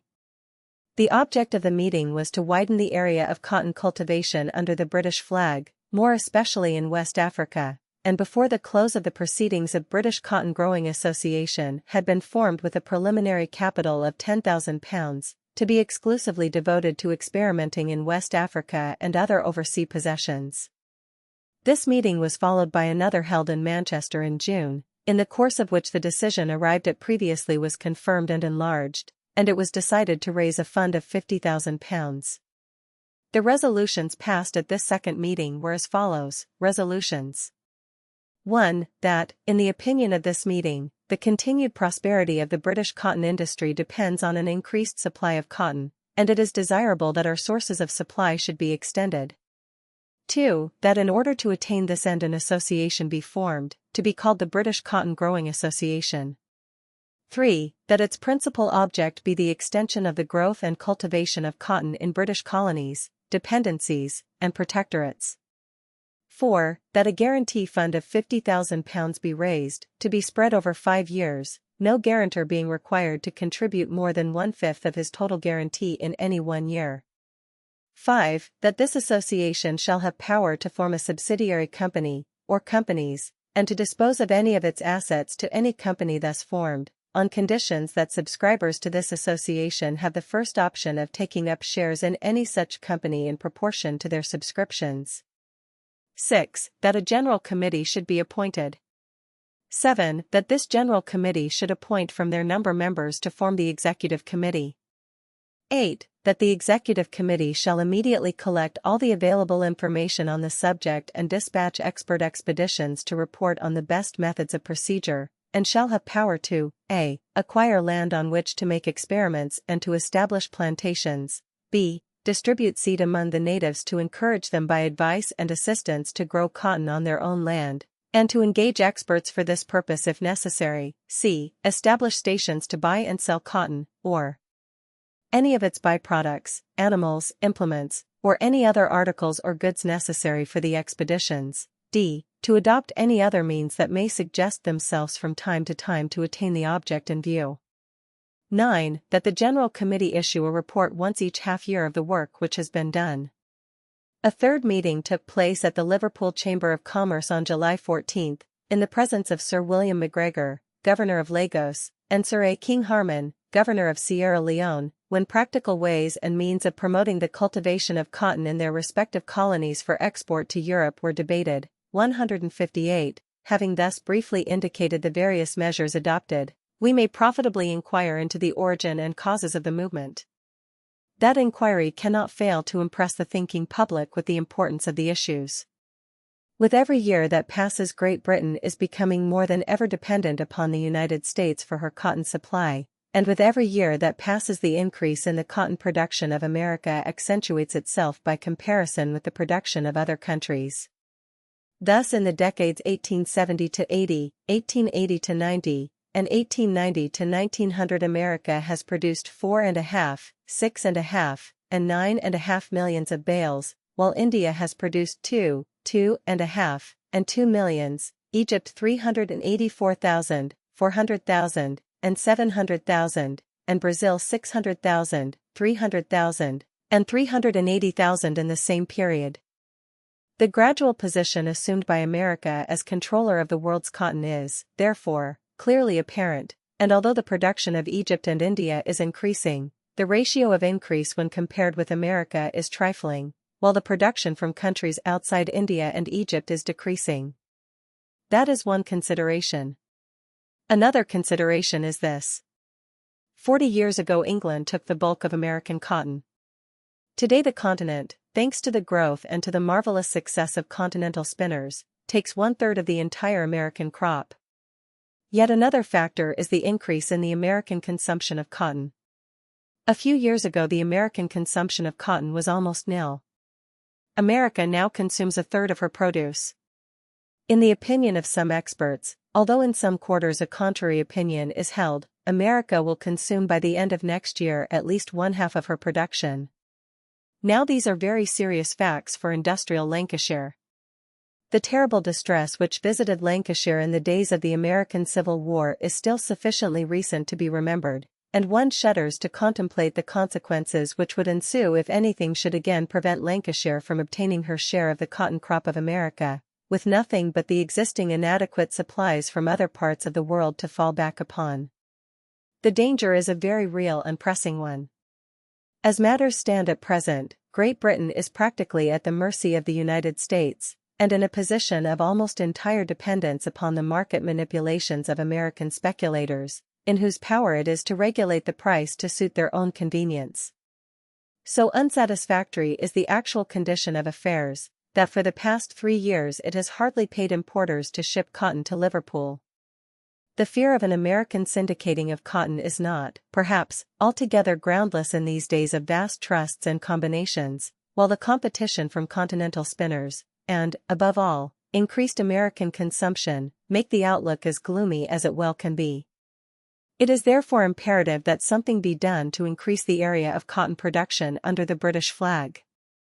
So much for the wider aspect of the question. Those to whom this matter specially appeals have naturally enough turned their eyes towards West Africa, and it is in connection with the possibilities of the development of an export cotton industry in that part of the world that some remarks may fittingly be made in this volume. I say an export industry, because, as we know, a native industry to supply local wants has existed in West Africa for centuries past. We have seen, for example, the paramount part which the cotton industry plays in the prosperity of Kano and northern Nigeria generally, where, in addition to supplying local wants, manufactured cotton cloths are an article of barter, in some regions indeed a veritable currency, sent far and wide to countries of inland Western Africa where the excellence of the Kano article is in perpetual demand.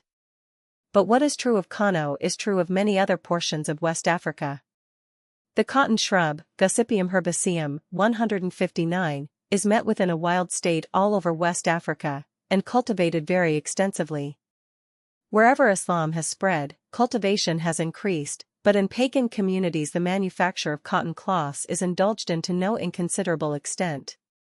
The pagan tribes of Sierra Leone, of the Gold Coast and Liberia, turn out the most beautiful cloths. Their excellence and felicity of design are such that no one who has seen them can fail to be impressed with the capacity of the races, with their primitive appliances, which produce them. The endeavor to promote cotton cultivation on a larger scale in West Africa will not be, therefore, a new thing, and what might have been an initial difficulty is happily non-existent. Nor will West Africa be called upon for the first time in its history to supply Europe with raw cotton. When the American Civil War broke out, high prices were offered for West African cotton, which was universally pronounced by experts to be of excellent quality. Cotton was exported in its raw state from the Gold Coast, Fernando Po, Lagos, the Gambia, and Angola. Indeed, the export was continued long after that, and between the years 1878 and 1885 raw cotton to the value of £56,501 was shipped home to Europe from the Gold Coast and Lagos. Even before the American War, as was recently recalled to memory by Mr. Elijah Helm, 160, himself a Quaker, the constitutional objections of the Quakers to utilize the products of slave labor led to the formation of a small association, which imported cotton from West Africa of a quality so good, and in quantities so considerable, as to provide for the not very extensive wants of the Quaker fraternity. But with the close of the war, and the considerable fall in price since those days, the West African export cotton industry has become virtually extinct. A very little, I believe, still finds its way to Europe from the banks of the Volta and from Angola, but that is all, with the exception of the Togoland experiment of last year, of which I shall speak later. The four main requirements for the successful cultivation of cotton are, 1. A suitable soil, 2. Adequate irrigation or a regularly recurring rainfall, 3. Sufficient labor, 4. Transport facilities. British West Africa can, in the main, give the first three, in some places better than in others. British West Africa's capacity to furnish the fourth depends upon whether the grassy upland plains of the interior may be considered more fitting or less fitting than the swampy, better watered regions of the coast. If the former be thought the most likely, the country behind Lagos alone affords the necessary qualifications at present. Lagos, moreover, is particularly fitted in respect to the third requirement, that of labor. A railway 125 miles long runs up from Lagos town to the interior, passing through the naturally rich and productive belt of forest, where it is hopeless to expect, and where it would be dangerous to attempt to promote, cotton cultivation. But beyond the forest belt a park-like country opens out of an area of some 10,000 square miles in extent, the greater proportion of which would be suitable to the cultivation of cotton, and would go far to justify and hasten, if taken up in earnest, the extension of the existing railway line to the Niger. If, therefore, it be a question of experimenting in a region of grass-covered plains, similar to those of Texas, Lagos, by reason of its railway, is the only British colony where such experiments can at present be undertaken. The intelligence of the Yorubas, their agricultural and industrial capacity, the dense agglomeration of population met within the country, the need of providing or strengthening the economic, as opposed to the strategic, argument for a continuation of the line, let us fervently trust under different conditions, to the Niger. All those factors render it in the highest degree to be hoped that Lagos may be chosen as a center of activity for the new movement. Lagos, let it never be forgotten, is one of the doors of northern Nigeria. If, on the other hand, the consensus of expert opinion favors the low-lying coastwise regions, where fluvial transport to the actual port of shipment is relatively easy, the Gambia and southern Nigeria primarily suggest themselves. Those possessions seem to me to offer advantages over Sierra Leone and the Gold Coast. The present condition of Sierra Leone is not encouraging. The railway, if it achieves anything at all, which is doubtful, can only do so by increasing the yield of the fruit of the palm, and by bringing the interior oil palm districts into closer touch with the coast markets. This may enable that unfortunate colony to bear the heavy burden under which it is now staggering. To cut down the forests in the eastern districts of Sierra Leone in order to plant cotton would be suicidal. In the Gold Coast, again, there is an opposing factor in the shape of the gold mining industry. The mining companies are perpetually grumbling about the scarcity of labor, for which in many cases they have themselves to thank. Their demands upon the population have already resulted in drawing away a number of people from their usual avocations, with the result that the export of timber is decreasing, and any further deviation of available labor, such as the cultivation of cotton would seriously affect the producing capacity of the country, not only as regards timber, but in respect to other natural and cultivated products, such as palm oil and kernels in the first category, and cocoa in the other. For the Gambia, on the other hand, the advent of a new industry would be a boon. The Gambia entirely relies for its existence upon the groundnut. It is always a bad thing to have all your eggs in one basket. When an article like the groundnut is in question, it is very bad, because you are at the mercy, as it were, of the seasons. The groundnut is necessarily a fluctuating article on that account, and one year may produce a fine crop, to be followed the next by an indifferent one. Sir George Denton, the genial and popular governor of the Gambia, intended, I know, to try and start a better system of irrigation in certain parts of that colony, in order to widen the extent of groundnut-producing land, and any such project would be all to the good, of course, for cotton cultivation. The population of the Gambia being mostly Mohammedan and largely composed of those most enterprising people, the Mandingos, and Mandingos crossed with Fulani blood, remnant of the old empire of Mel, a cotton industry, to which they are long inured, could be started with so much greater hope of success from this fact. In southern Nigeria, 161, the field is vast. You can march for miles on either bank of the main river through a cotton-growing country.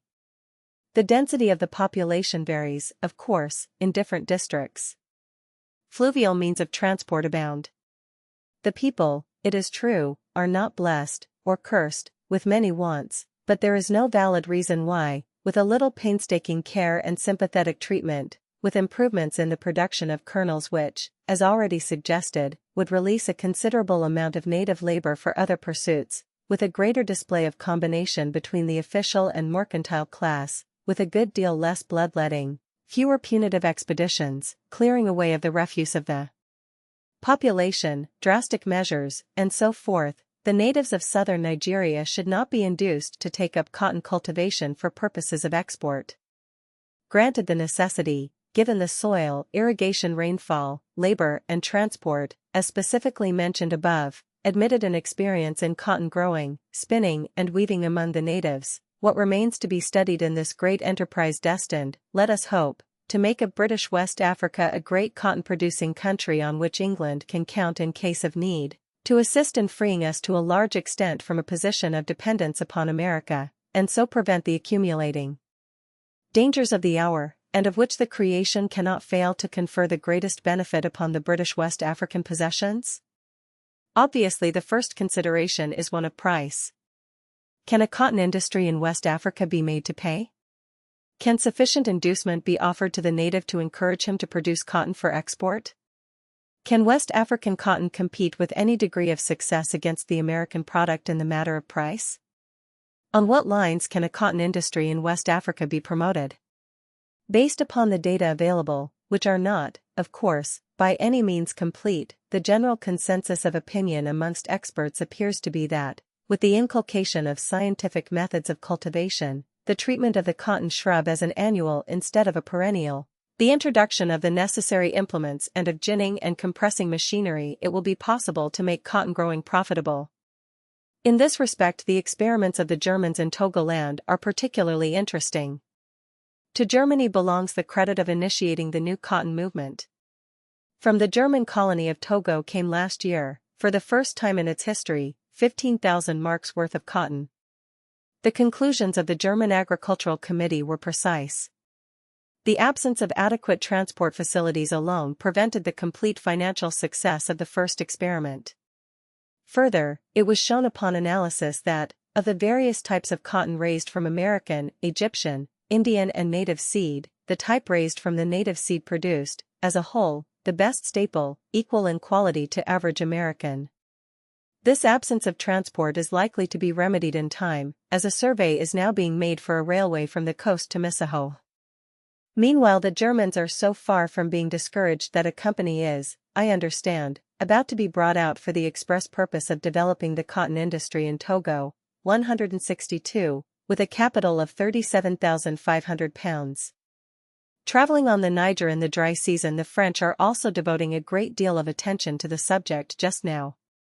Some years ago, the then military governor of the French Sudan, General de Trintignant, took the matter up. Nothing came of his efforts, but Amroum, the new Governor-General of French West Africa, has now adopted it as one of the planks of his platform, so to speak. He is anxious to establish a cotton industry in Senegal, which, like the Gambia, lives upon groundnut production. More ambitious schemes are vaguely mooted, and some enthusiasts already speak and write as though the valley of the upper Niger were about to be converted, as it were by a flash of the magician's wand, into a rival of the southern states. That with its magnificent soil and splendid natural irrigation, the valley of the upper Niger may someday fulfill the aspirations of the French is, perhaps, more than possible. 163, but we are a long way off that yet. It seems difficult, then, to believe that this simultaneous impulse on the part of competent men in England, Germany, and France can be founded upon a miscalculation in respect to working expenses, and I think we may feel tolerably certain that, if cotton costs an average per pound of 2 1/8 to produce in Texas, such parts of West Africa as can be endowed with similar facilities in respect to machinery, and where transport, either by rail or water, is available, will be able to produce cotton at a lower figure, and as the interest of the West African shipowners is to fill their ships homeward bound from the west coast, we may also presume that they will make reasonable concessions to encourage the industry. 164. There remains the question of how to set about establishing a cotton industry in West Africa upon a sound basis. Shall it be attempted in the form of plantations managed by white overseers and with paid native labor, or shall it be left very largely to native initiative, and develop itself on the lines of a native industry, as, I believe, is the case in India? I think that all who have some knowledge of West African matters will unhesitatingly pronounce in favor of the latter solution. West Africa is essentially a country of native industries, and the best economic results have been obtained in West Africa when the motive power all through has been the native, with the European as teacher, instructor and guide, but not as manager or director of native labor. 165. In the construction of public works, the same phenomenon is observable in a somewhat different form. Experience has demonstrated that where the recruiting of labor for railways or road construction has been left in the hands of the chiefs, requisite labor was forthcoming, and sufficient left on the farms to allow usual production, and therefore the export trade has remained unaffected, whereas when recruiting operations have been directed by Europeans outside the authority of the chiefs, labor was indeed obtainable, but at the cost of disorganizing the general labor supply of the country, and consequently affecting adversely the export trade.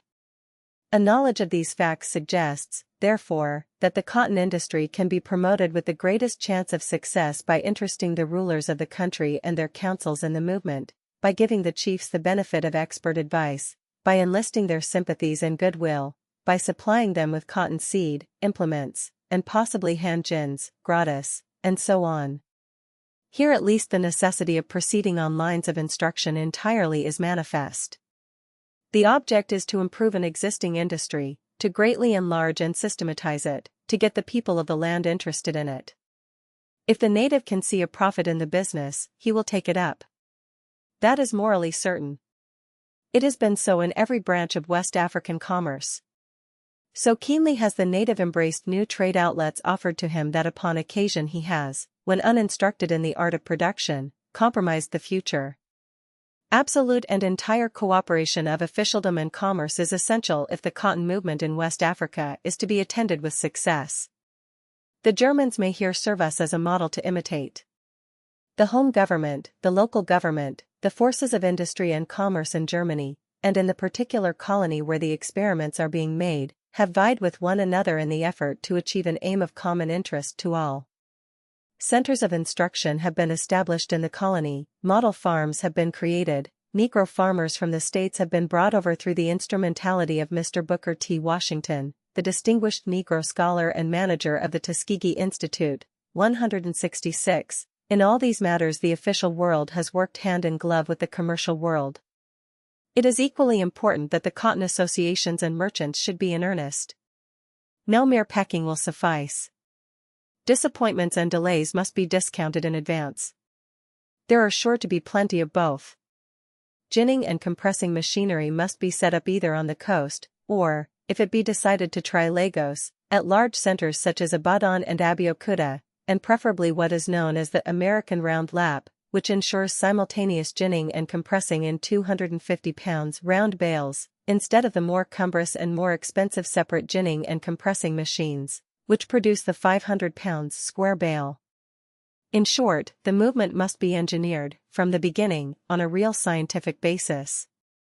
If Togoland with its transport difficulties has been able in the first year's experience to export 70,000 decimal pounds of cotton, what may not be achieved by those of our West African colonies where transport facilities exist, where the population is at least as dense if not denser, and where British subjects have been in contact with the natives for periods ranging from 50 to 100 years. I cannot leave this subject without referring to the indirect relation it bears to the Negro problem in the States.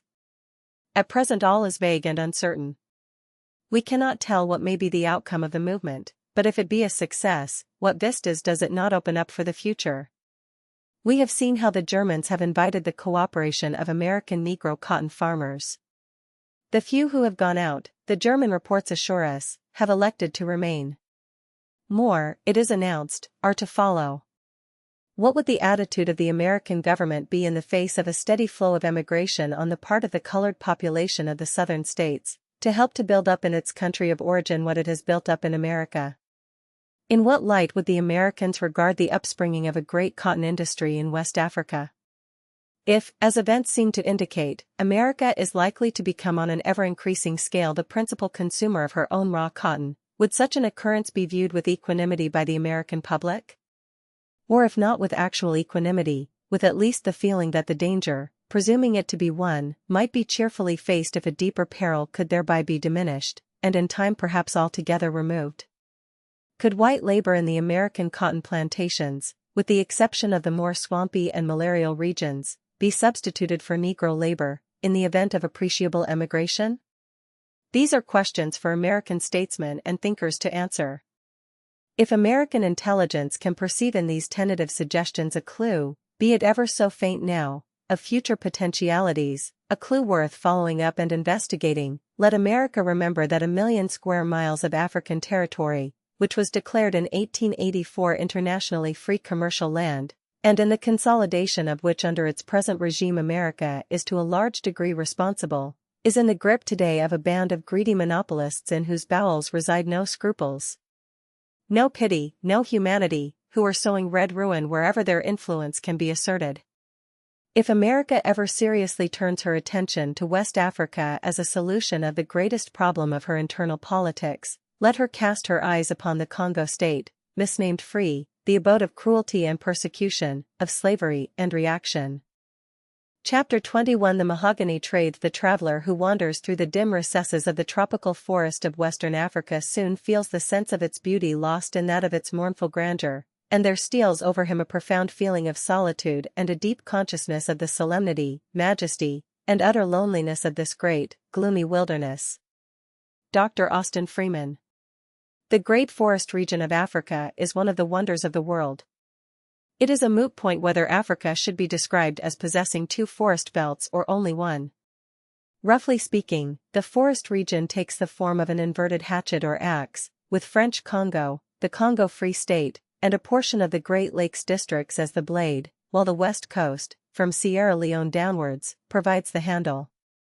There are gaps here and there, in the Cameroon hinterland, among the mangrove swamps of the Niger Delta, and behind Lagos on the Niger side.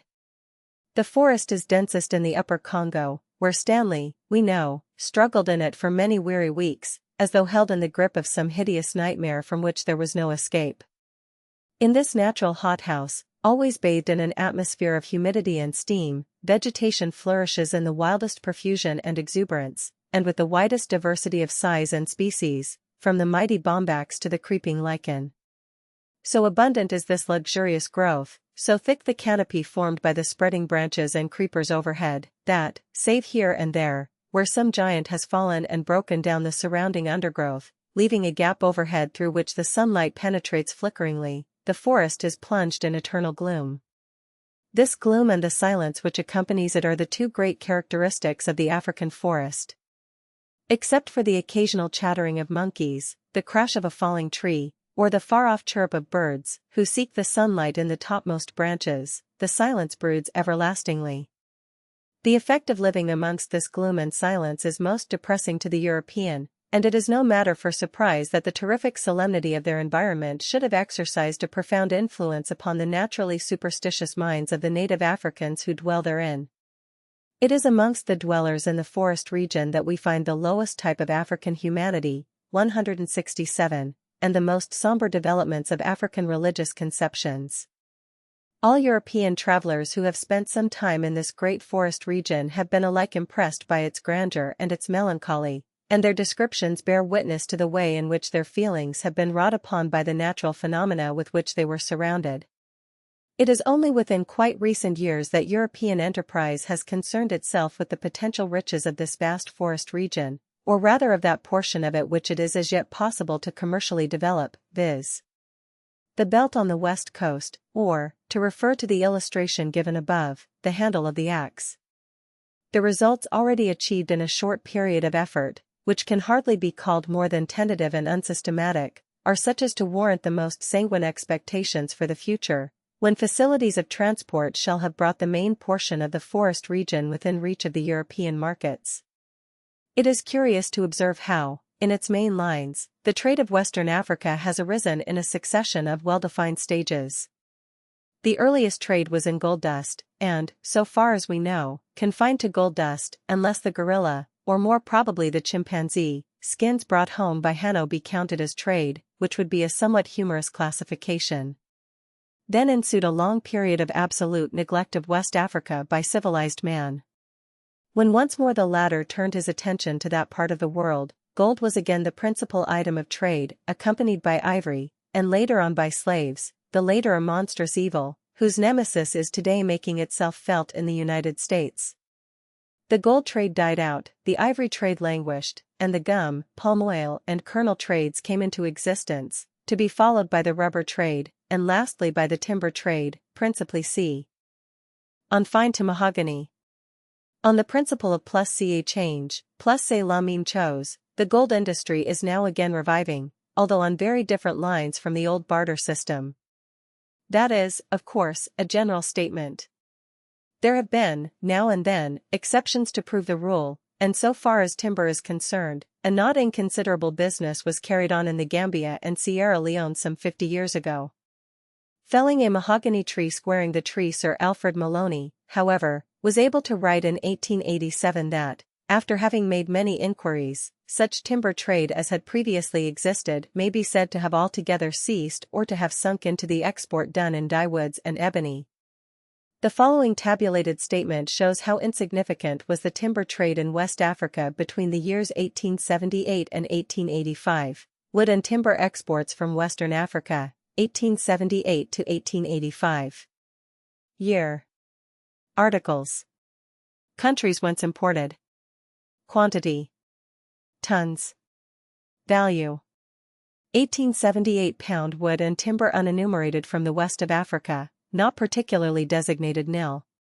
Nil. 1879 1880 1733 14,892 1881 no mention. 1882 1458 10,750 1883 1441 11,118 84 1395 9,980 1885 1181 9,565 In 1889 the total import of African mahogany was only 68,000 feet, and in 1890, or a little over 10 years ago, it did not amount to more than 259,000 feet.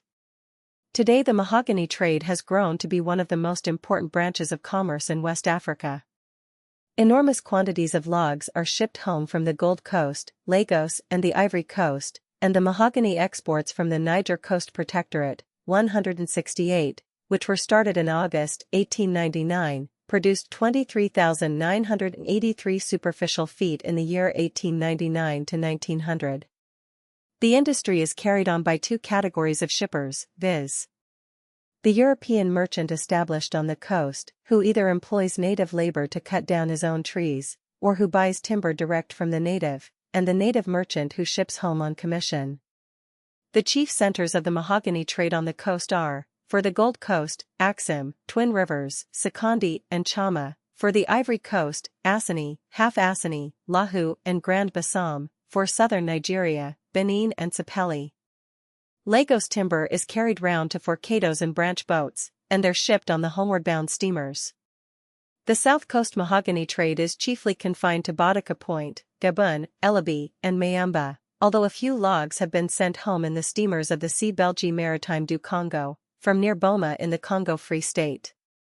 The South Coast timber trade appears to be dying out, owing chiefly to the pale color of the wood, which does not now commend itself to buyers. 169. The vast forests of the Upper Congo cannot, with advantage or profit, be tapped until the Congo Railway Company lowers its preposterous rates, and until the administration of the country is in other hands than the monopolist clique which controls it.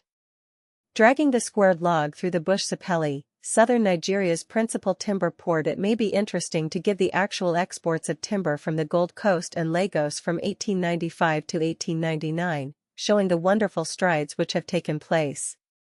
The Gold Coast, it may be stated, has a total forest area of 12,000 square miles. Exports from the Gold Coast. Year.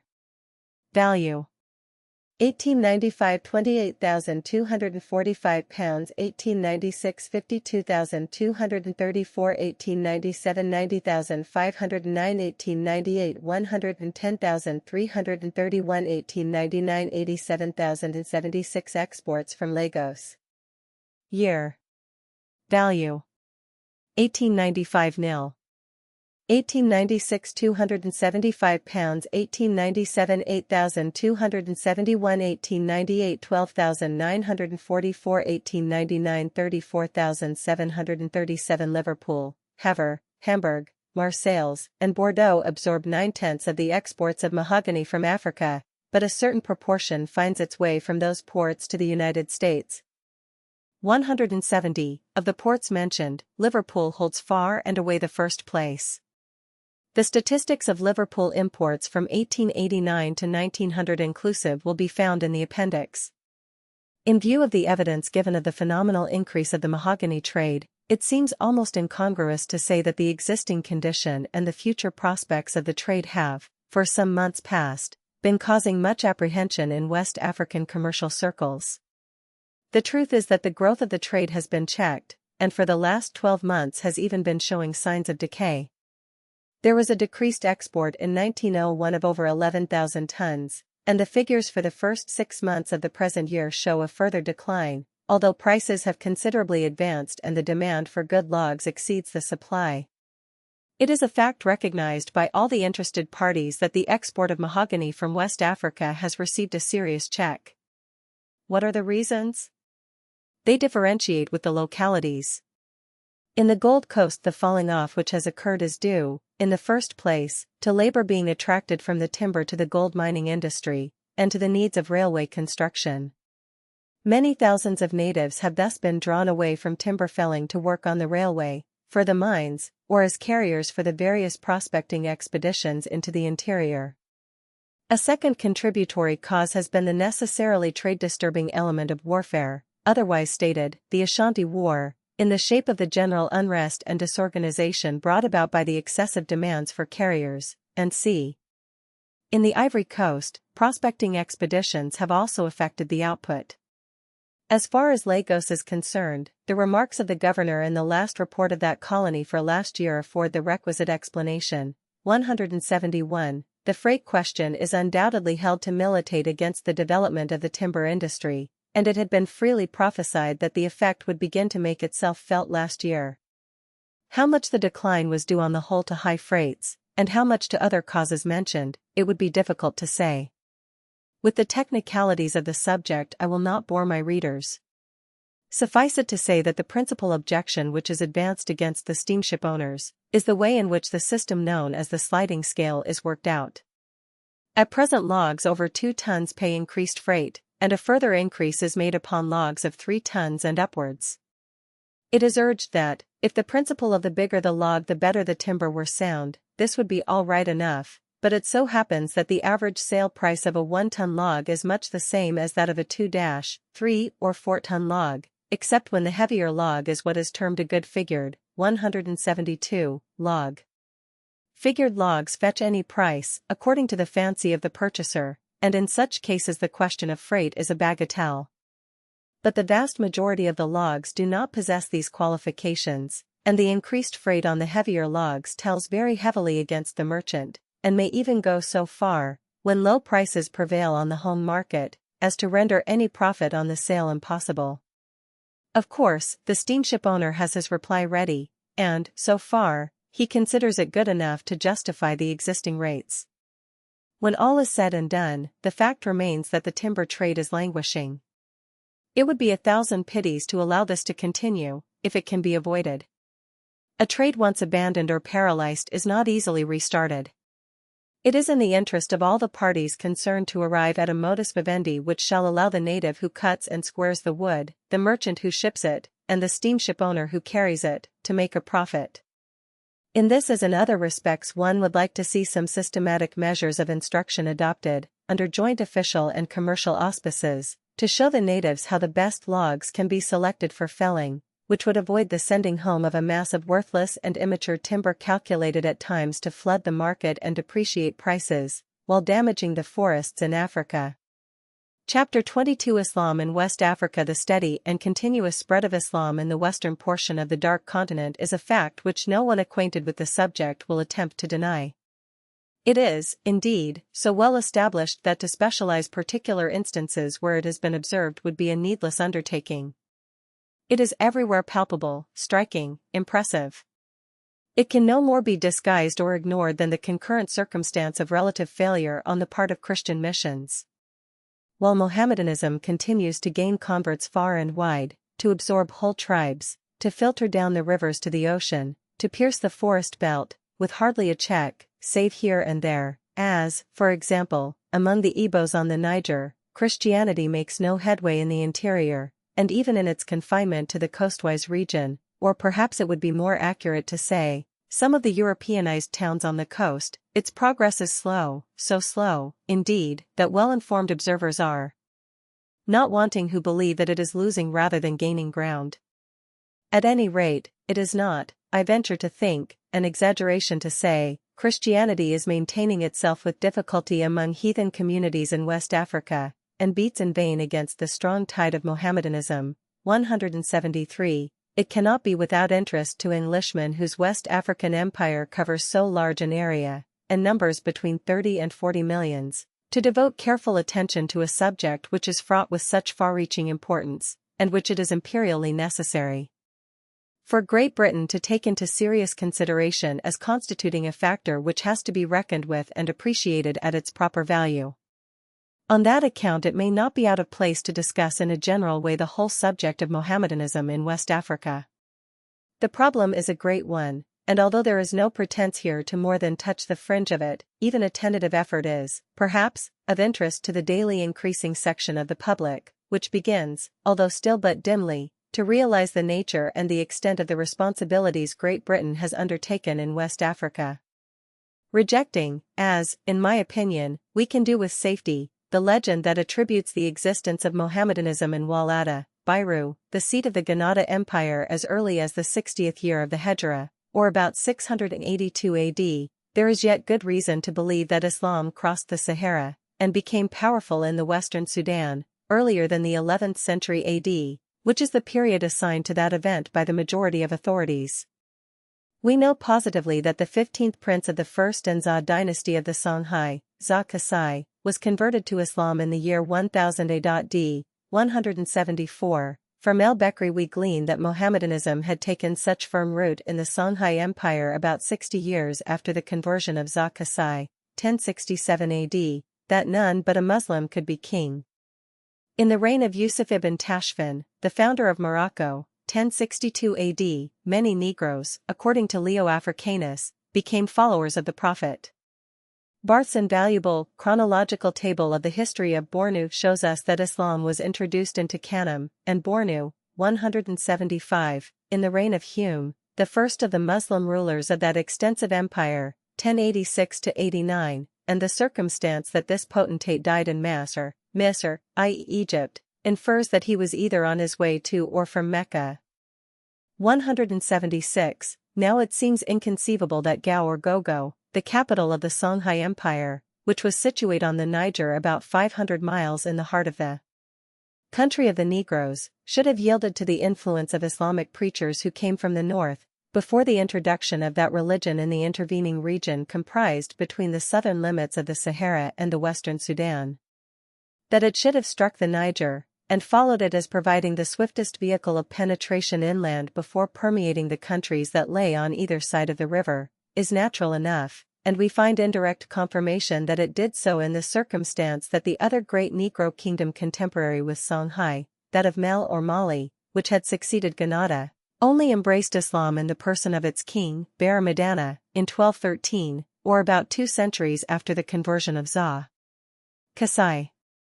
It may therefore, I think, be assumed, without departing from the limits of inherent probability, that if the existence of mosques in Walata were relegated to 900 AD instead of 682 AD, the former date would approximately represent the truth, and that Mohammedan proselytizers must have been busily at work in the Senegal about that time or a little later, pushing southwards and eastwards from thence, until they reached the Niger, and pursuing their course onwards to the most important city on its banks, Gao, reaching it, as already stated, in the opening years of the 11th century, 177, and having met with success, continuing their triumphal progress to the third great Negro kingdom of West Africa, Kanem, 178, the introduction of Islam revolutionized Western Africa. His first contact with a revealed religion powerfully affected the naturally intense spiritual nature of the Negro. What was the precise nature of the religious beliefs entertained by the Songhais, Mandingos, Fulani, Hausas, and other tribes inhabiting the Upper Senegal and Upper Niger at the time of the advent of Mohammedanism it is difficult to say. It may have been the animism which, under its modern appellation, fetishism, is met with today in its purest form among the true Negroes of the coastwise swamp and forest regions.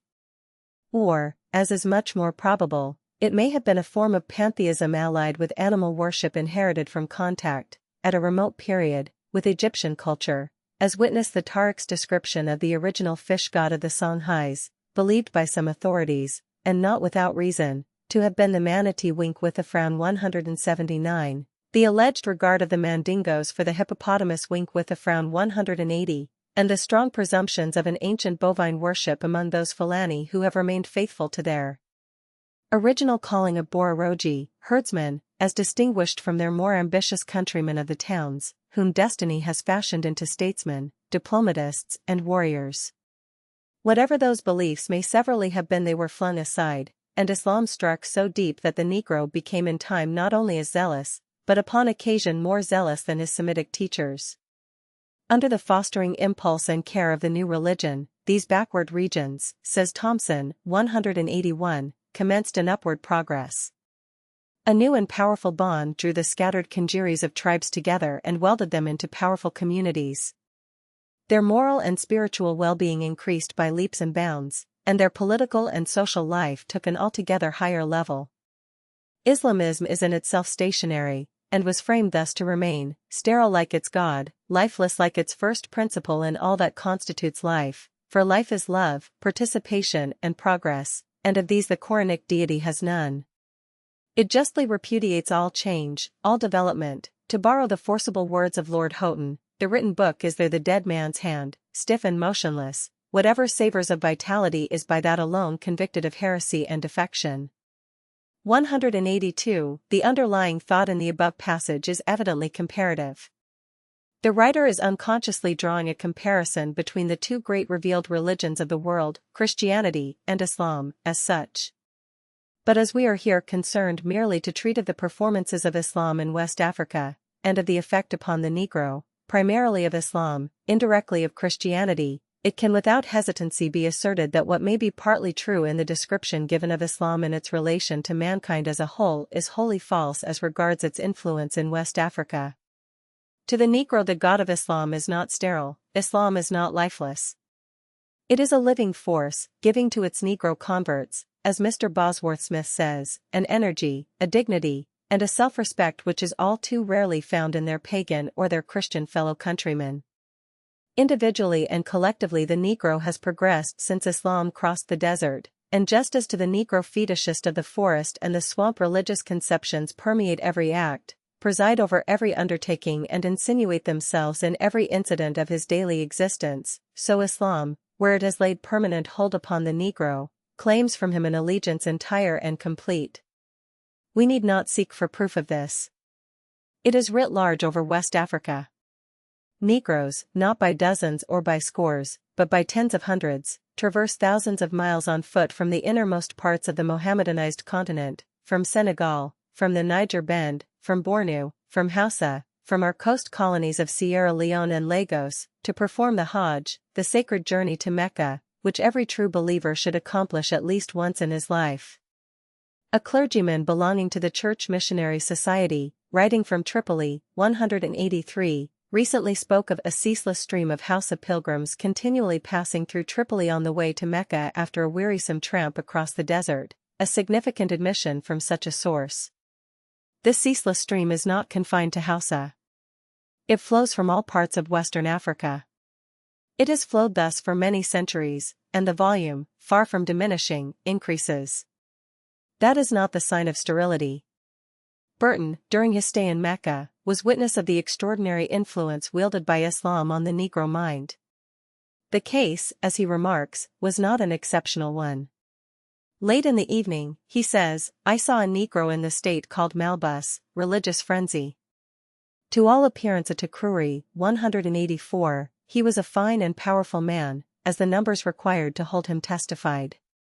He threw his arms wildly about him, uttering shrill cries, which sounded like lu-lu-lu-lu, and, when held, he swayed his body and waved his head from side to side like a chained and furious elephant, straining out the deepest groans. The Africans appear unusually subject to this nervous state, which, seen by the ignorant and the imaginative, would at once suggest demoniacal possession. Either their organization is more impressionable or, more probably, the hardships, privations, and fatigues endured whilst wearily traversing inhospitable wilds and perilous seas have exalted their imaginations to a pitch bordering upon frenzy. Often they are seen prostrate on the pavement, or clinging to the curtain, or rubbing their foreheads upon the stones, weeping bitterly, and pouring forth the wildest ejaculations.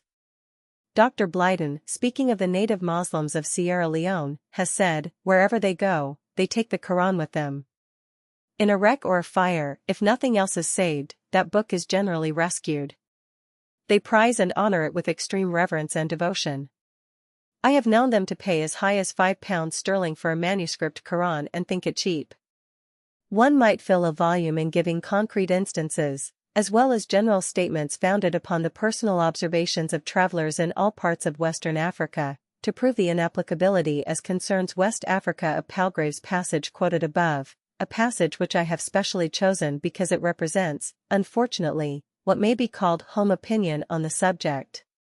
It can, no doubt, be said with truth, that the majority of West African Mohammedans cannot read Arabic, and that a large proportion of them only know the ordinances of the Quran by hearsay, but this, far from being an argument against the influence of Islam in West Africa, is but an added proof of the grip which Islamic thought has attained over the African mind, and of its having supplied the Negro, not through specific rules, regulations, and ordinances, but in its main conception, with something which he required both in a spiritual and material sense. It is, moreover, advisable to accept with caution the general statements attributing wholesale ignorance of letters to Muslims in West Africa. Blyden gives a long list of works which he observed in a Malam's house in the Sierra Leone hinterland. The Tariq tells us that, not long after the introduction of Islam in West Africa, many Negroes rivaled their Semitic or Berber teachers in knowledge and erudition. Barth met in the wildest parts of Adamawa a Fulani from far-off Massina carrying a considerable number of Arabic books as trade. Many other instances could be given. Islam in West Africa is, indeed, a living force and a most powerful agency everywhere, knitting the conquerors and the conquered into an harmonious whole. 185, and Englishmen must regard it as such. It confronts them more particularly in its political aspect in northern Nigeria, and in Sierra Leone, the Gambia Gold Coast, Lagos, and to a much lesser degree, in southern Nigeria, in its social aspect. People in England appear strangely unacquainted with these facts. West African Mohammedanism is presented to them in distorted shape by those who have interest in so doing, and to whom the public ear is more readily accessible. But the local authorities in the West African colonies realize the state of affairs, and what is more, are rapidly coming to the conclusion that the Mohammedan section of the community is not only the most orderly and the most progressive, but necessitates, both as a matter of duty and of policy, recognition on the part of the government. Within the last few years, Mohammedan schools have been established with official sanction and support in all our colonies. A mosque built by the late Shita Bey has been opened at Lagos, 186, by the then governor in person, and in Sierra Leone a director of Mohammedan education has been especially appointed at a fixed salary per annum. As with Great Britain, so with France, but to a very much greater degree.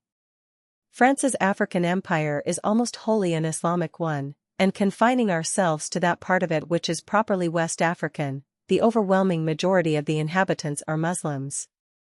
With the exception of a small section of Bobos, Diakanks and Bambaras, a larger but declining section of the Malinkis and a few wandering Fulani in the more remote districts of Barani, Fuladugu, Bobo Dioulasso, and C, the whole of the western Sudan is more or less Muslimized. In the north of her colony of Guinea, France has the large Muslim Fulani state of Fouta Djallon. In Senegal, Mohammedanism has spread right down to the ocean. In the Chad region, in Bagurmi, and a considerable distance up the Sheri, Islam has flourished for at least 4 centuries, and through Fulani cattle rearers and Hausa traders, the tenets of the Prophet are being propagated as far south as the Sheri, Sunga, and Ubangi.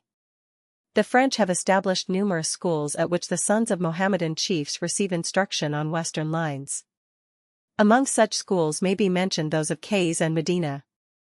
Special instructors appointed by the French government teach Arabic side by side with French, and every effort is made by France to secure Muslim cooperation on lines of Western thought in the great work which she has taken in hand. The French African Committee goes so far as to print a special bulletin in Arabic, which, together with the Arabic newspaper El Mabachir, published in Algeria, is distributed gratuitously to a large number of influential Mohammedans throughout the Western Sudan, especially in such centers as Jen, Timbuktu, Nyoro, and Sokolo. Needless to say, these publications are largely composed of laudatory articles calculated to inspire their readers with the justice, generosity, and liberty of French political conceptions. The French seem to be adopting in this, as in many other respects in West Africa, a very enlightened attitude. At the K school, for instance, they have appointed a special teacher from Algeria to superintend instruction in the Arabic tongue. 187. Moreover, in order to make clear to the Muslim population that their sons can attend the government schools without fear of having to listen to teaching conceived in a spirit of hostility or criticism towards Islam, the French authorities not only permit but encourage the presence during class time of the Muslim schoolmasters themselves, thus removing the natural suspicion of Muslim parents, and at the same time making allies of the marabouts. This line of conduct, it may be added, is especially embodied in the instructions given to all district commissioners. How comes it that Islam has succeeded with the West African Negro when Christianity has fared so badly? Islam has marched from triumph to triumph among the Negroes, but of the greatest effort ever put forward by the Christian Church in West Africa, that by the Portuguese in the Congo in the 16th century, there remains little or no trace, and the results of more widespread but less consistent, because rent by internal differences, efforts of today cannot be termed otherwise than profoundly discouraging, when one considers the lives expended in a fruitless task, pitifully sterile, when one is aware of the large sums that have been, and continue to be, spent in the attempt.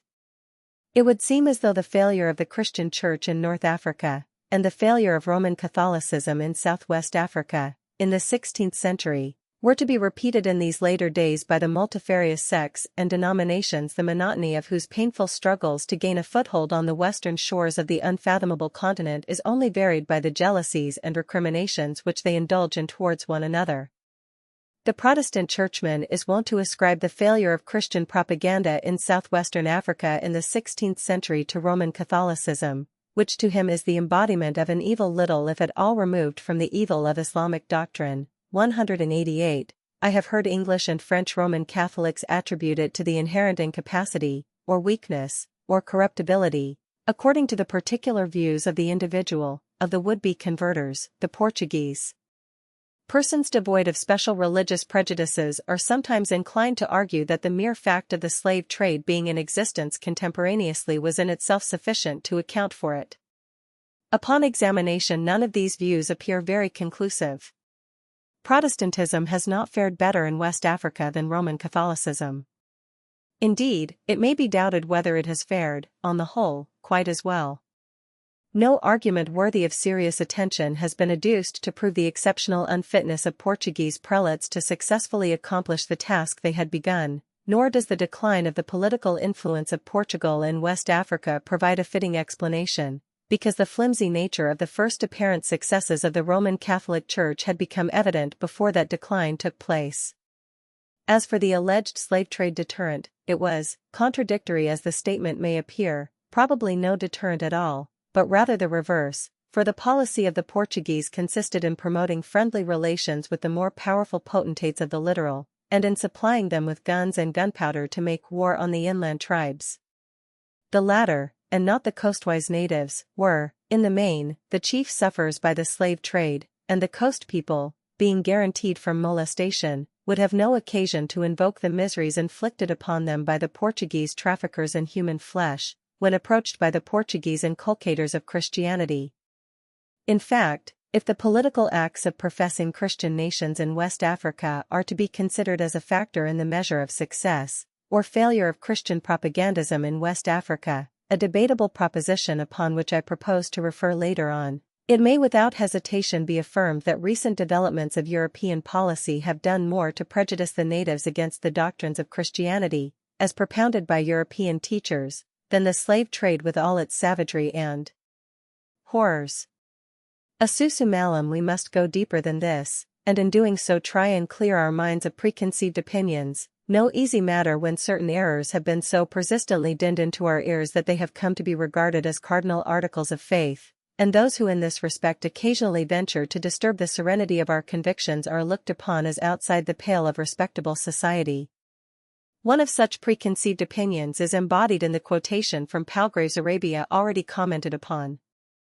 Another bears on the nature of Islamic proselytism in West Africa.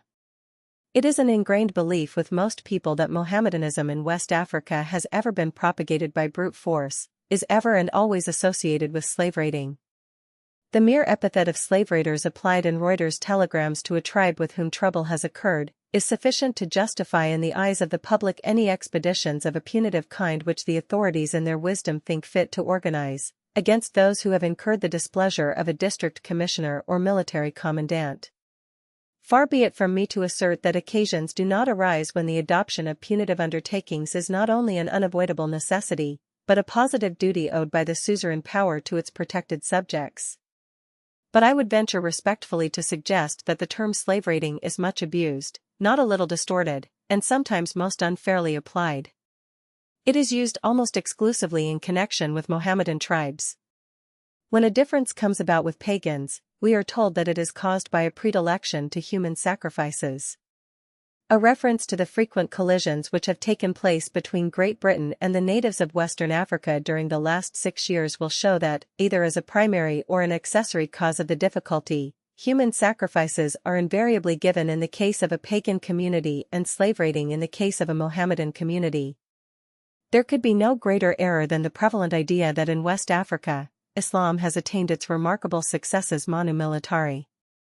Most of Islam's triumphs in West Africa have been won by the peaceful sect of the Qadriya, founded by Sidi Abd al-Qadir al-Jiyari in 1077 AD, first introduced into West Africa in the 15th century, and the work accomplished by this sect has been more enduring and more widespread than that of the other great order in West Africa, the Tijaniya, which believes primarily in the sword as a means of conversion. In the beginning, 189, of the present century, 190, the Great Revival which was so profoundly influencing the Mohammedan world stirred up the Qadriya of the Sahara and Western Sudan to renewed life and energy, and before long learned theologians or small colonies of persons affiliated to the order were to be found, scattered throughout the Sudan, on the mountain chain that runs along the coast of Guinea, and even to the west of it, in the Free State of Liberia. These initiates formed centers of Islamic influence in the midst of the pagan population, among whom they received a welcome as public scribes, legists, writers of amulets, and schoolmasters. Gradually they would acquire influence over their new surroundings, and isolated cases of conversion would soon grow into a little band of converts, the most promising of whom would often be sent to complete their studies at the chief center of the order. Here they might remain for several years, until they had perfected their theological studies, and would then return to their native place, fully equipped for the work of spreading the faith among their fellow countrymen. In this way a leaven has been introduced into the midst of fetish worshippers and idolaters which has gradually spread the faith of Islam surely and steadily, though by almost imperceptible degrees. Up to the middle of the present century, 191, in the Sudan, schools were founded and conducted by teachers trained under the auspices of the Qadriya, and their organization provided for a regular and continued system of propaganda among the heathen tribes. The missionary work of this order has been entirely of a peaceful character, and has relied wholly upon personal example and precept, on the influence of a teacher over his pupils, and the spread of education. The Qadriya order, moreover, is not animated by hostility towards Christians, in which it differs materially from that of the Tijaniya. The French find it advisable to cooperate politically with the former sect. It is, writes Captain Morrison in the interesting report already alluded to, our business to see that the Negroes, Moors, Tuaregs, and other inhabitants of the Western Sudan should become more affiliated to the Qadriya, Qadriya. It is, thanks to the spirit with which the Imam of Lanfira inspires his adepts, that friendship and protection have been granted to all our explorers in that region. Le Commandant Binger thus describes the work of Qadriya Muslims in the important city and country of Kong, in the hinterland of the Ivory Coast, which he was the first to discover and bring to the notice of Europe. 100 years ago, the influence of the Muslim community of Kong did not extend beyond a few miles of the city. Surrounded on all sides by pagan tribes who existed by rapine and brigandage, the people of Kong could not carry on trade and dispose of their cotton goods without great loss, consequent upon the exorbitant taxes imposed by the pagan kinglets, non-payment of which involved the pillage of caravans. What did the Muslims do? They established Mohammedan families from Kong in all the villages situated between Kong and Bobo Dioulasso first, and between Kong and Jen afterwards. It took them 50 years to settle 1 or 2 families in each village. Each of these immigrants organized a school, asked some of the inhabitants to send their children there, then little by little, through their relations with Kong and other commercial centers, they were able to render service to the pagan king of the country, to gain his confidence, and gradually to take part in his affairs. If a difficulty arises, it is always a Muslim who is appealed to. Even if he be quite alone in the country, the king will empower him to negotiate, because he is usually able to read and write and has the reputation of being a good and holy man. If the Muslim ambassador fails in his mission, he proposes to the pagan king that the mediation of the people of Kong shall be invoked.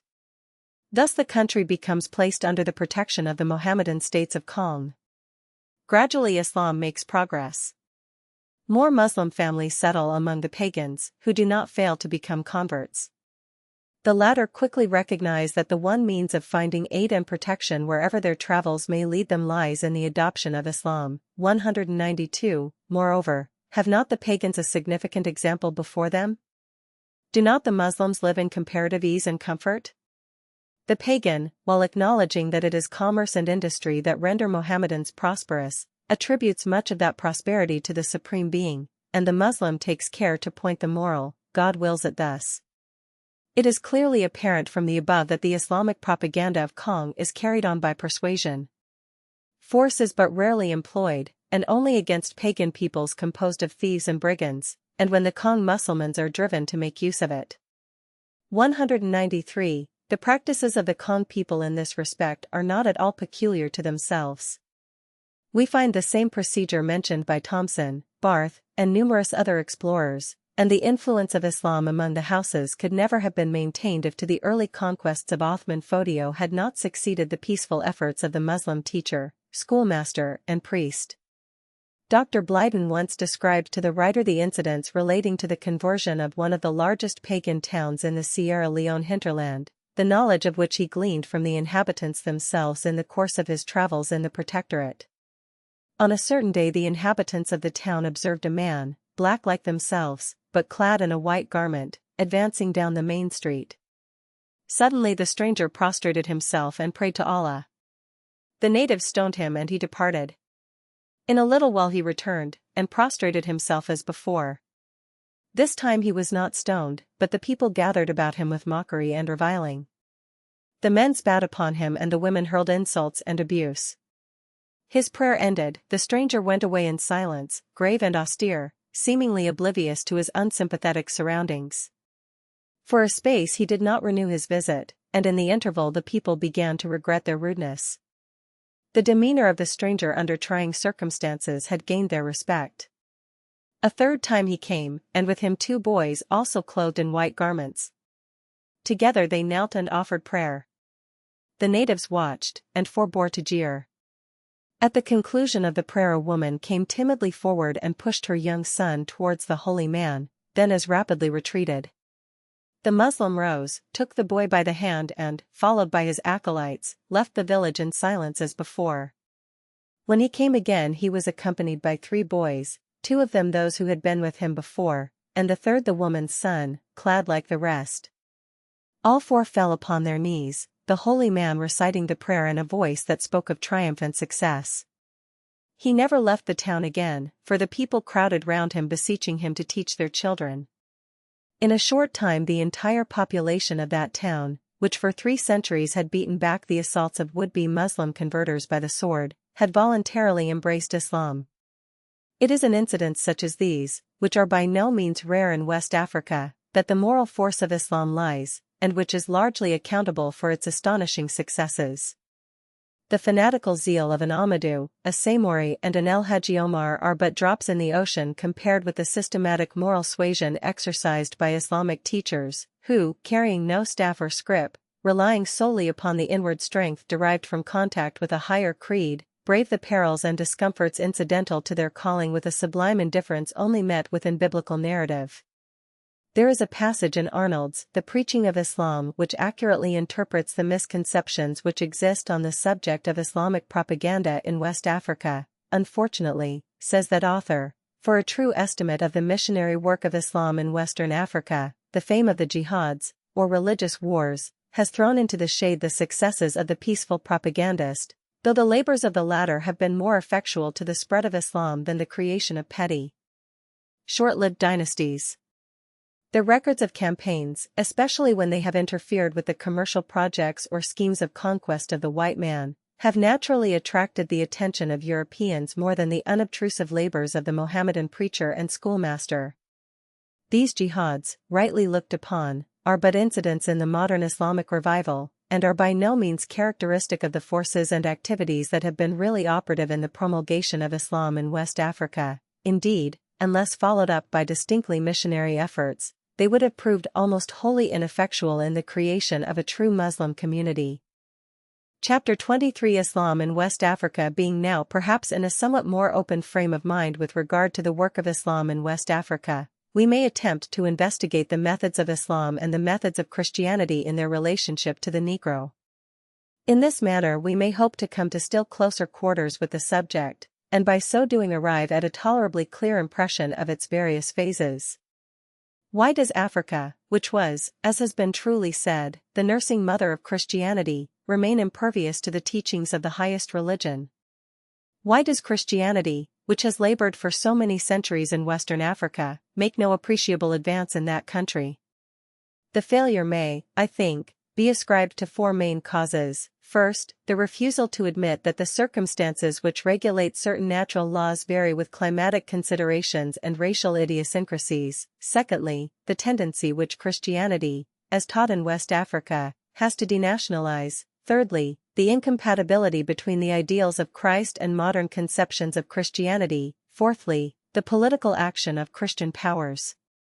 For obvious reasons, the question of polygamy is a very difficult one to publicly discuss, but the subject of Christianity and Mohammedanism in Western Africa cannot adequately be treated without referring to it. It is no use shutting our eyes to the fact that the refusal of the Christian Church to admit polygamists into its fold is one of the great obstacles with which the Church in West Africa has to contend.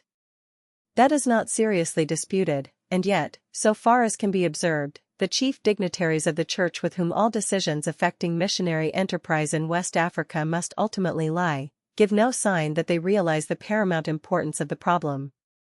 Now and again individual utterances are made, which tend to show that some churchmen, at least, are possessed of a spirit sufficiently broad to approach the subject in more practical fashion. A well-known canon of the Church once remarked that, owing to polygamy, Mohammedan countries are free from professional outcasts, a greater reproach to Christianity than polygamy to Islam. Although the first part of that statement may not be accepted ad literatum, there are, unfortunately, sufficient data to show that the morals of Mohammedan communities in West Africa are higher than those of the Europeanized West Coast towns, where alone Christianity has gained a sort of foothold, and where a monogamous Christianity has been preached off and on for centuries past. And it is, at any rate, true that in West Africa the Mohammedan is, as a rule, distinctly averse to relationship with public women, and also, as a rule, jealously guards the honor of his wives and daughters. Let us consider for a moment how this refusal on the part of the Church to receive polygamists appeals to the Negro in relation to Christianity. If there is one social feature of the Negro which all observers are agreed in recognizing, it is the sincerity and depth of the link between mother and son. 194. With what sort of feelings, then, must the Negro look upon a religion which, according to its expounders, brands his parents with immorality? In very truth, whether we approach this great subject from a standpoint of common sense and severe practicability, or whether we claim to study it on moral grounds alone, only one conclusion can be arrived at. To offer Christianity to the Negro at the price of repudiating the members of his household is unreasonable, preposterous, unjust, and even cruel.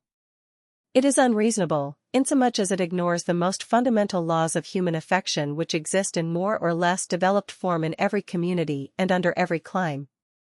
It is preposterous, because it displays an extraordinary ignorance of the customs of the Negro and the strength of the family tie, and all that appertains to it among the Negroes.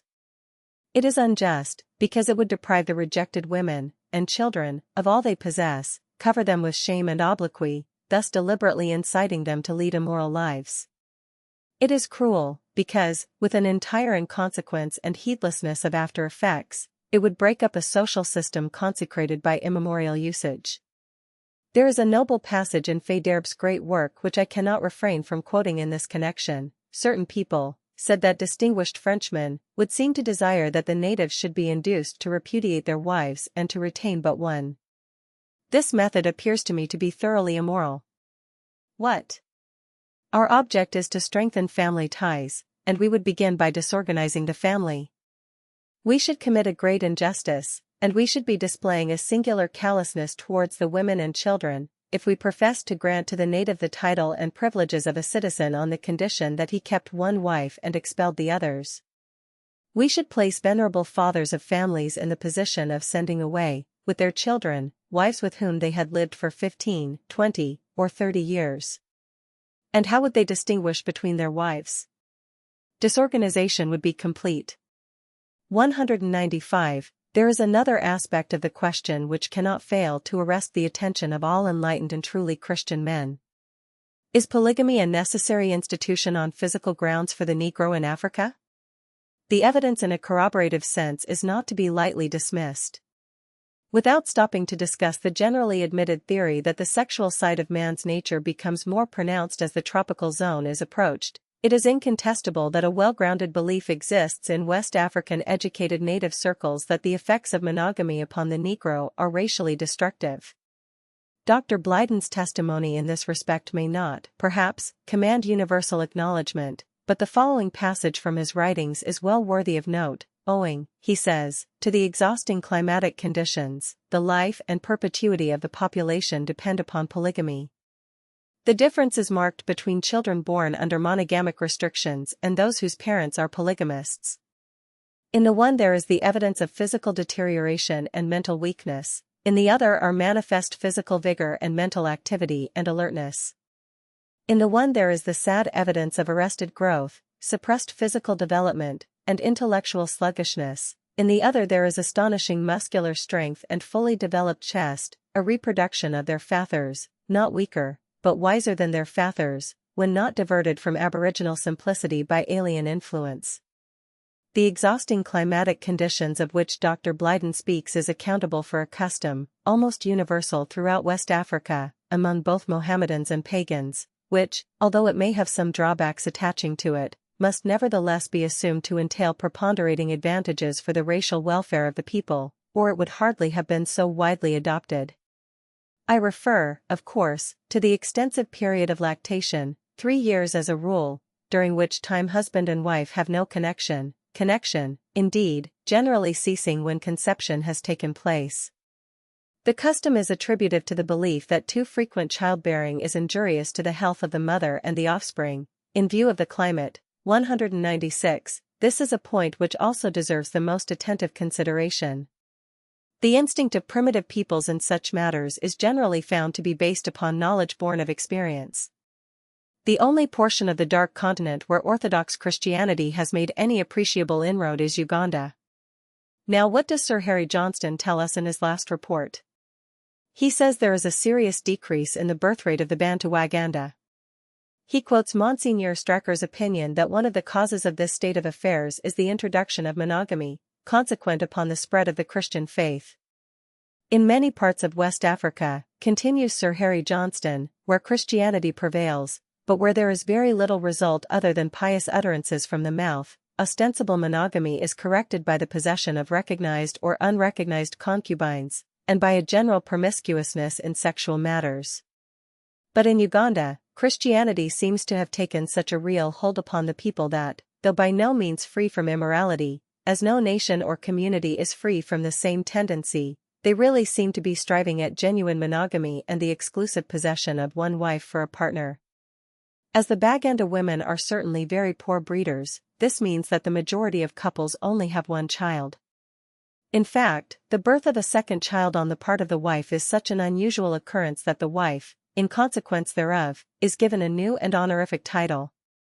A Liberian bishop, one of the kindliest of men, to whom I showed the above passage, replied sententiously that the ways of the Almighty were unfathomable, but that the disappearance of the few could not be held to weigh in the balance as compared with the salvation of the many, which seemed to me to bear a curious analogy to that passage in Ajarara in which the old Portuguese historian, apostrophizing Prince Henry the Navigator on the occasion of the first appearance at his court of West African slaves, torn with every accompaniment of barbarity from their homes by those gallant knights Antum Goncalves and Nuno Tristram, exclaims, O holy prince, peradventure thy pleasure and delight might have some semblance of covetousness at receiving the knowledge of such a sum of riches, even as great as those thou didst expend to arrive at that result? But thy joy was solely from that one holy purpose of thine to seek salvation for the lost souls of the heathen. And in the light of this it seemed to thee, when thou sawest those captives brought into thy presence, that the expense and trouble thou hadst undergone was nothing, such was thy pleasure at beholding them. And yet the greater benefit was theirs, for though their bodies were now brought into some subjection, that was a small matter in comparison with their souls, which would now possess true freedom for evermore. I hope it will not be thought that these references are made with any idea of depreciating the efforts, and in some respects surprisingly successful efforts, of Christian propaganda among the Bantu races of the Uganda Protectorate. The point under discussion is not the evangelizing success of the Church in Uganda, but the physical effects of a monogamous Christianity upon the races of Africa. Philaeni Malum I have been at great pains to obtain all the evidence available bearing directly or indirectly on this subject, and in the aggregate it bears out what precedes. The highest type of the Christian educated Negro urges that an entire latitude should be left to the aboriginal element in the matter, and although professing monogamists themselves, they strictly maintain, whether rightly or wrongly is not for the layman to decide, that in so doing the Church would not be acting contrary to the principles of divine revelation. 197. I have given as the second contributory cause of the non-success of Christian missions in West Africa the tendency to denationalization. It is unhappily true that the Christianized Negro becomes to a large extent denationalized, and the reason of it lies in the methods employed to convert him. Islam, on the other hand, not only encourages the spirit of nationality in the African, but intensifies it. The Muslim Negro is elevated among his pagan neighbors, he gains their respect and increases his own. Islam takes the Negro by the hand and gives him equality with all men. From the day the pagan adopts Islam, no Semite Muslim can claim racial superiority over him. Islam to the Negro is the stepping stone to a higher conception of existence, inspiring in his breast confidence in his own destiny, imbuing his spirit with a robust faith in himself and in his race. Christianity does not do this for the Negro. Its effect, indeed, is quite contrary. Instead of encouraging, it discourages. Instead of inculcating a greater self-reliance, it seems to lessen that which exists. The Christian Negro for the most part is a sort of hybrid. He is neither one thing nor another. His adoption of European clothes causes him to be looked upon partly with suspicion, partly with ridicule, by his pagan fellow countrymen, although they make use of his services as clerk or secretary when occasion requires it. Mohammedans treat him with undisguised contempt.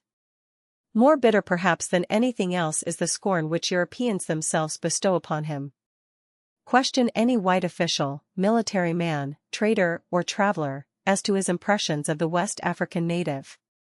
He will tell you that the pagan native of the interior is more often than not a fine fellow, one of nature's gentlemen, hospitable, kindly, simple, courteous, that the Mohammedan native is a splendid man, with a carriage full of pride and self-reliance, arrogant may be, haughty, but singularly dignified, with a conscious superiority and quiet confidence stamped all over him. But the Christian Negro is seldom spoken of without opprobrium. His vanity, his conceit, his veneer of civilization, the vices he has acquired and so forth, are the inevitable theme. His unfortunate habit of adopting the latest vagaries of European fashions, both in his own person and in the person of his women folk, is the butt of constant sarcasm, as are the accounts of the solemnization of the Christian form of marriage in a native West Coast town. Even the missionaries are compelled, although with natural unwillingness, to admit an unpalatable fact. There are a great many natives on the coast and in lower Nigeria, writes Canon Robinson, who call themselves Christian. There are distressingly few converts. My advice to travelers on the coast in search of trustworthy servants would be to prefer the heathen or Mohammedan to the professing Christian, because a bad religion sincerely accepted, or even no religion at all, is to be preferred to a religious profession which is only a sham. A humiliating confession, humiliating to the Christian Church, humiliating to European civilization.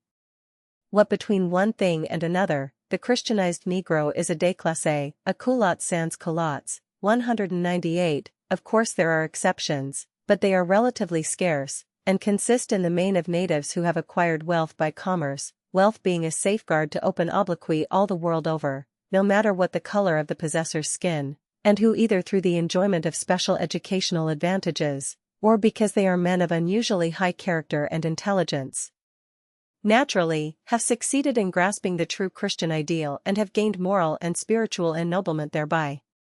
It is my privilege to number such a man among my friends. But I greatly doubt whether he would feel at ease in traveling or sojourning alone in the interior, even among the tribe to which he belongs, in his own country of origin.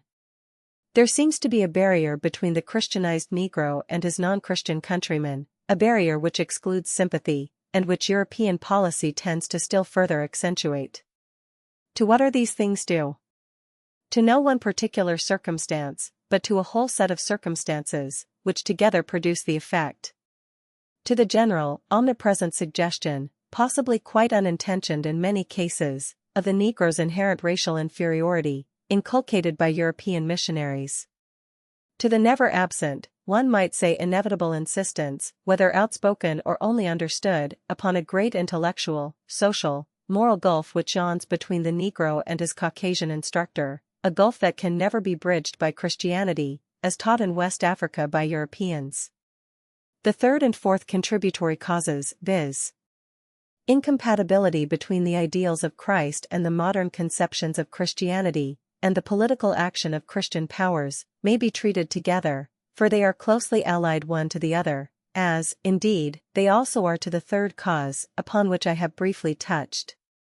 There is a striking passage in the last literary contribution on West African affairs, penned by Miss Kingsley on that fatal voyage to the Cape, which puts in more pregnant language than I could hope to do the underlying thought expressed above. I know, wrote Miss Kingsley, that there is a general opinion among the leading men of both races that Christianity will give the one possible solution to the whole problem. I fail to be able to believe this. I fail to believe Christianity will bring peace between the two races, for the simple reason that, though it may be possible to convert Africans en masse into practical Christians, it is quite impossible to convert the Europeans en masse to it. You have only got to look at the history of any European nation, the Dutch, the Spanish, the Italian, the German, every one calling themselves Christian, but none the more for that tolerant and peaceable. Each one of them is ready to take out a patent for a road to heaven, and make that road out of men's blood and bones and the ashes of burnt homesteads. Of course, by doing this they are not following the true teachings of Jesus Christ, but that has not, and will not, become a factor in politics. The bewildering contradictions between the ideals laid down by Christ, as taught by the expounders of his word, and the practical effect of that teaching as exemplified in the conduct of Europeans and European governments, confronts the Negro at every turn. The more intelligent he is, the more advanced in the social scale, the more puzzling does it become. Is it a question of charity? The Muslim propagandist speaks of Christ with deep respect amounting to reverence. He is Kalima, the Word, Masi, the Messiah, Qual al-Haq, the Word of Truth, Ruh, the Spirit, of God. He is one illustrious in this world and in the next, one who has near access to God. The Christian missionary speaks of Muhammad as an impostor, an arch-impostor, a man full of evil and wickedness. Islam is a bad religion, its ways are the ways of darkness, it is Satan's work, and so on. Is it a question of self-abnegation? The Bible and the Quran utter the same precepts in almost identical terms. But what a difference in the spiritual practice of their respective expounders in West Africa.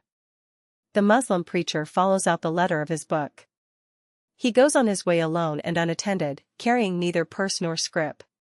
He lives the life of the Negro, enters into his pursuits, shares his hardships and his pleasures, assimilates himself in every possible way with those whom he hopes to convert. The European missionary is compelled, by the exigencies of the climate very greatly, to attend primarily to his own comforts. He travels with a long file of carriers bearing his baggage, preserved foods, linen, camp impedimenta and what not. Some of the most earnest missionaries keenly realize the drawbacks which such procedure must entail in the prosecution of their work, both physically and morally. They are deeply sensible of the adverse influence which it cannot fail to exercise over their labors. We have seen an English prelate, high up in the hierarchy of his church, suggest a decrease in his salary, in order that the balance might be devoted to the appointment of another helper in the great cause. 199. On the other hand, we find in the works and letters of prominent missionaries engaged in the West African field egotistical essays of the following description. Care must be taken that the waterproof cloak is stitched. Sponges, bath towels, and will suggest themselves.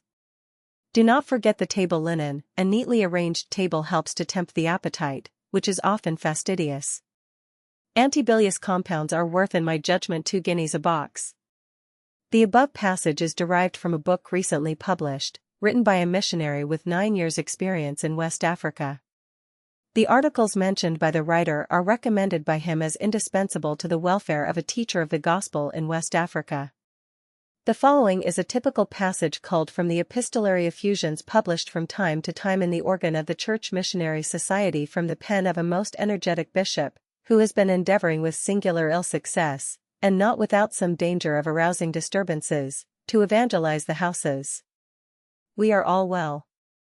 Our appetites are enormous. We have plenty of food. We receive presents of food from the people every day: rice, onions, corn, maize, fowls, bananas, and shoots a good many partridges and guinea fowl, and we have a good reserve of European and English stores. That these little peculiarities do not in the slightest degree detract from the sincerity of the writers may be accepted without reserve. All we are here concerned with is to consider the general effect which these conceptions of the methods of propagating Christianity in West Africa are likely to have upon the African. Are men who profess so tender a regard for their well-being calculated to make much headway in an evangelical sense? It may reasonably be doubted. Is it a question of vice? The Mohammedan preacher does not leave a stone unturned to combat drunkenness in every form, and to a very large extent he succeeds. The sobriety of the great mass of Muslimized Negroes no longer requires to be demonstrated. Laxity in this respect is the exception which proves the rule. The European missionary also denounces drunkenness, and with a fervor at times which is not always discriminating. But he is terribly handicapped, 1. By the European trader, about 1/5 of whose total trade consists in the importation of freshly distilled liquor, often but not invariably containing various impurities, and in quality not exceeding that which is sold in low public houses in this country, and which freely mixed with water may not be very injurious, but drunk neat, as for the most part it is, in the coastal regions of West Africa, we have overwhelming testimony to that effect, harmful. Wink with a frown.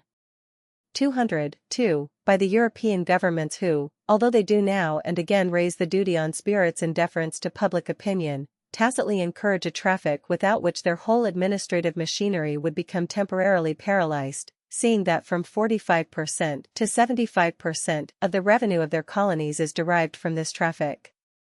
These circumstances may, or may not, be preventable. They exist, and cannot be ignored. As for another kind of vice, the life lived by many white men in West Africa is not, perhaps, calculated to give the Negro a high idea of the morality of Christian Europe. His occasional visits to Europeanized coast towns, presuming him to be living some distance in the interior, do not probably imbue him with the notion that his trousered countrymen are the gainers in moral ethics, through contact with European civilization, nor, unhappily, can it be said that the tales and personal experiences related by those of his educated brothers who visit our great cities are of a kind to lessen the impression he may already have formed as to the results of 20 centuries of Christianity in Europe. 201. Is it a question of gauging the true inwardness of the doctrine of peace and love? It is to be feared that the political aims of European powers in West Africa are too often associated with maxims and martinis to admit of much doubt on that score. The Negro is a shrewd man, and he distinguishes professions from actions. The readiness with which the white interlopers in his country appeal to the sword as the shortest cut to the solution of a misunderstanding is instructive. The hastiness with which his habits and customs are trampled upon by his would-be elevators, the cheerful alacrity he is expected to show in swallowing innovations thrust upon him at what, to his conservative prejudices, appear to him a moment's notice, and, finally, the increasing desire on the part of his European friends to appropriate his most precious heritage, his ancestral lands, and the fruits thereof, for their own use. All these things, whether in fashionable parlance they be the inevitable accompaniments of opening up West Africa by Western Europe or not, constitute those contradictions of which I have already spoken, and whatever else they may do, militate against the spread of Christianity in the land of the Negroes. Is there a remedy, and if so, on what lines is it to be sought for? There is only one native Christian state in Africa, Abyssinia, and its Christianity is declared by eminent divines to be tainted with all sorts of heresies and objections. But it has endowed Abyssinia with sufficient vitality to enable her to repel Mohammedan invasion for a long term of centuries, and the strong religious zeal of Abyssinia's warriors was not a negligible factor in beating back the unjustifiable aggression made upon the independence of that country by Italy. Today the emperor of this African Christian state is, with one exception, probably the most powerful native ruler in the world. No doubt, it does not enter the heads of European statesmen to encourage the growth of a similar state in West Africa, which, indeed, is an obvious impossibility for many reasons. Yet Abyssinia provides a moral for the Christian Church. The Christianity of Abyssinia is an African Christianity, originally taught by an African, perpetuated by Africans.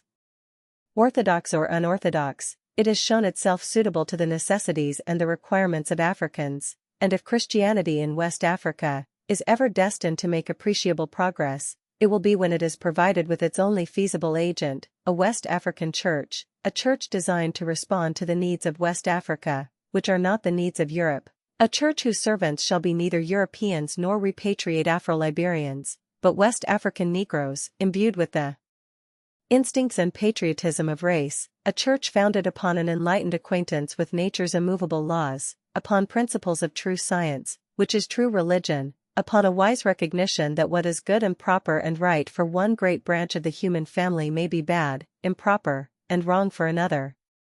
Part 4 Chapter 24 Anglo-French Relations in West Africa. The subject of the relationship between England and France in West Africa is one to which every year that passes adds importance.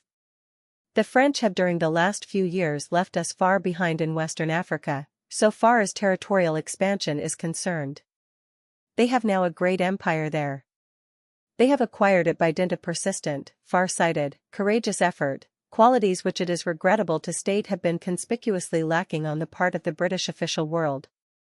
If a tithe of the energy which has distinguished Liverpool, Manchester, Glasgow, and Bristol merchants in Western Africa had been displayed by successive British governments, the possessions of Great Britain in West Africa today would be infinitely more extensive than they are. In addition to getting the better of us, in a territorial sense, France, whose possessions touch our own at almost every point, is steadily becoming a serious commercial competitor. It is with that commercial competition that we shall have to reckon in the future to an increasing degree. It is of two kinds. There is legitimate competition and unfair competition. In either case it behoves us to carefully study its nature and consequences, to draw the necessary lessons therefrom, to candidly acknowledge in a spirit of tolerant common sense that in many respects the cause of its pressing hardly upon us is due to superior management on the part of the French, to appeal to the spirit of equity and fair play in our neighbors, when, as is the case in some parts of their West African possessions at present, British merchants, who have powerfully contributed in creating the trade of those very possessions, are getting neither fair play nor just treatment, and generally to brace ourselves together, realizing that in West Africa, as everywhere else, the old position of undisputed commercial supremacy which Great Britain was able to maintain at one time with very little trouble, can no longer be retained unless we shake off our facile opportunism and tackle the new conditions in a scientific manner. Of early French enterprise in Western Africa very little seems to be known by the average Englishman, and yet the French were among the very first pioneers of Western Africa, probably the very first, before the Portuguese, at any rate, by at least 100 years. After the remarkable studies recently published in the French African Committee's journal by Commandant Binger, the distinguished chief of the African Department of the French Colonial Office, there is not, I think, any alternative but to accept as conclusive the French claim of being the first Europeans to visit the West African coast. Spanish and Genoese navigators, the former hailing from Catalonia, the Lancashire of Spain, may possibly have been contemporaneous with the French. But, apart from French testimony, it is affirmed by eminent Spanish authorities themselves, such as Navarrete and Vieira, that the French preceded their own countrymen. The Canaries were discovered by a Genoese of French descent, and with a French name, Meloisel to wit, about 1275 AD. They were also conquered by a Frenchman named de Bethencourt in the first years of the 15th century. In the beginning of the 14th, the West African coast as far south as the Senegal certainly, and Sierra Leone probably, was regularly visited by French ships. So much has now been established. Whether French ships then pushed south to the Gold Coast is not quite so clear. Personally, I incline to the belief that this has also been satisfactorily made out, and the confirmatory testimony of Villaut de Belfons no longer stands alone. The paucity of historical and documentary evidence has hitherto been the principal objection to the French claim of priority. It has, of course, been made the most of by Portuguese historians. But, apart from the circumstance that Commandant Binger has now been able to partly fill up the gap, and apart from the eminently reasonable explanation of Labat that the old records of the port of Dieppe, from whence many of the French ships bound to the west coast started, were destroyed by the bombardment of that port in 1694, there is very good reason, to my mind, why the Portuguese on the one hand should possess such splendid and unique accounts of their early exploits in West Africa from the middle of the 15th century onwards, and why, on the other hand, the French, who arrived on the scene at least a century before them, should be so poorly represented in their own national archives. The reason is this. The enterprise of Portugal in West Africa, which has so incomparably enriched the domain of geographical knowledge, was, from the first, an official undertaking. It was conceived by Prince Henry the Navigator, one of the most remarkable figures in history, and all the resources of the science and literature of the age were invoked by him to give to the new epoch of discovery a national and historical permanency, which should be the means of reflecting glory forever on Portuguese annals. Very different was the enterprise of the French. It was in no sense official, but private. It was undertaken not by renowned knights and important personages in kingly service, but by hardy, illiterate, independent mariners and merchants of Normandy. The object was not, as in the case of the Portuguese, fame, geographical discovery, and religious zeal, but trade. The men who fitted out the French ships and sent them on their perilous course were Dieppe, Rouen, and Honfleur merchants, and the French vessels returned, not with captives forcibly torn from their homes with every accompaniment of cruelty in order to convert them to a faith of peace, charity, and goodwill, but with ivory, spices, and gold dust. That was the earliest form of trade in West Africa by the people of Western Europe. The slave trade came afterwards. To this day a local industry in ivory carving exists at Dieppe, and every one who has visited that quaint old seaport has noticed the numerous ivory ornaments displayed in the shop windows.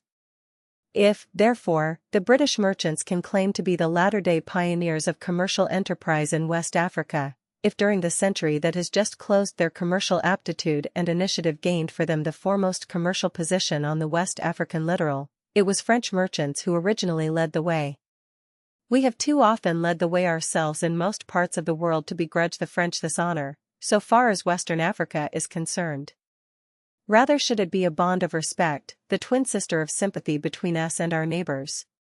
The first recorded instance upon which Englishmen and Frenchmen met off the West African coast resulted, curiously enough, in an alliance. It happened in this way. One William Towerson, in the course of a voyage to Guinea in 1555, being pursued by some Portuguese brigantines, opportunely came across a fleet of French ships, with whom he joined company for safety.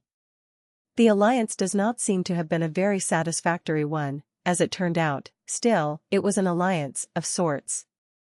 This first meeting took place some 35 years subsequent to the earliest known appearance of an Englishman in West Africa, in the person of one Andrew Battelle, of Lee, whether an ancestor of the 3 old maids of that ilk, history saith not, who put to sea in a Portuguese slaver, and after many extraordinary adventures amongst the natives of Angola, succeeded in getting back to his native country. The beginning of the 16th century marked the awakening of Englishmen to the potentialities of the West African trade. It had been preceded by a notable slackening in the energies of Normandy merchants. The 100 Years' War with England had crippled enterprise of any kind in France. The House of Valois was in a parlous state. The Great War, which began in 1337 and continued, with occasional breaks of short duration, until the marvelous successes of the Maid of Orleans compelled the English to give way, was marked by the crushing defeats the French sustained at Crécy and Poitiers at the hands of Edward III, and at Agincourt at the hands of Henry V, and, to make use of some quoted words, the state was reduced to bankruptcy, the nobility excited to rebellion, and the mass of the people sunk in barbarism. No sooner, however, had the victories of Joan of Arc infused new vitality into the French, than we find renewed evidence of the enterprise of Dieppe and Rouen merchants in West Africa. The revival of that enterprise coincides with the entry upon the scene of English merchants, Wyndham, Hawkins of evil memory, Rutter, Baker, and others, and the records bear witness to the contemporary presence of French trading vessels on the west coast from Senegal to the Gold Coast. Recent discoveries of old manuscripts, dating back to 1574, at Honfleur prove that from that year to 1583, a space of 9 years, 32 French vessels left that port alone for West Africa. For some time English and French got on well enough on the west coast. The power of Portugal was fast decaying, and adventurers of all nationalities, notably the Dutch, were hurrying to the spot. Then came more wars between English and French, with their natural effect upon commercial transactions in West Africa. In 1696 the French destroyed the British settlement at the mouth of the Gambia. For the next 100 years or so relations between the Europeans established or trading on the west coast appear as a tangle of animosities. Every one seemed to be fighting his neighbor, and pirates of all nationalities attacked every vessel they came across, including those owned or manned by men of their own race, even Gambia Castle, garrisoned by a British force, being on one occasion captured and sacked by a notorious British pirate named Davies, presumably a Welshman. Notwithstanding all this dire confusion, the English were gradually getting the upper hand all down the coast. In 1794 Sierra Leone was bombarded by a French squadron without the authority apparently of the revolutionary government then in power. 20 years later, the power of Napoleon having collapsed, all that was left to France by the Treaty of Vienna was her settlement on the coast of Senegal. England remained in a preponderating position politically and commercially on the West African coast. Such, too, was her position in the main until the revival of a French colonial policy, under the impulse of those far-seeing statesmen Gambetta and Jules Ferry in 1883. At any period between 1815 and 1883 England had the opportunity of creating an extensive empire in West Africa and annexing practically the whole coast. And here the curtain rings down on the old regime, and a new chapter in the history of Anglo-French relationship in West Africa begins. To whom should be properly attributed the initiation of the scramble for Africa? It has been a cause of considerable inconvenience to the cabinets of Europe, and of still greater inconvenience, we may feel tolerably certain, to the natives of Africa. Each power that participated in it throws the onus on its neighbor. So far as West Africa is concerned, whatever claim or credit may be taken, the French must, I think, be held guilty or meritorious, according as individual opinion may differ. The scramble in West Africa arose from what, for want of a better description, may be termed the discovery by the French of the West African hinterlands. When Gambetta and Jules Ferry awoke the slumbering colonial instincts of their countrymen, inland West Africa was to all intents and purposes a blank. Englishmen and Frenchmen sat on the coast, the former doing a large trade and the latter little or none. In 2 places only were organized attempts at interior penetration being made. On the lower Niger, Englishmen were pushing their trade inland.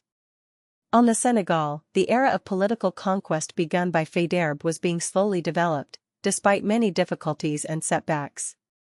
The political energies of Great Britain were paralyzed by the resolution arrived at in 1865 to abandon all government action in West Africa, with the possible exception of Sierra Leone. France was still feeling the effects of the disasters of 1870. With the propaganda of Jules Ferry and Gambetta in favor of a policy of colonial expansion, a change came o'er the spirit of the dream as regards West Africa. Backed by a strong body of opinion, supported by men of note, such as M. Waldeck Rousseau. As he has himself recently reminded us, French activity in Western Africa became very pronounced, and the work once begun was not abandoned on account of the temporary reverses suffered by French arms in Tonquin, which drove Ferry from power and broke his heart. French missions, generally of a peaceful character, started eastwards and southwards from the Senegal, and northwards from the coast, to explore the unknown interior. They reported it to be a fairly salubrious, fertile, cereal-producing and cattle-rearing country, unobstructed by dense forests such as are met with inland from the west coast proper to a depth varying from 60 to 200 miles. This country was inhabited by intelligent races relatively advanced in the scale of civilization, possessing flourishing industries and commercial aptitude.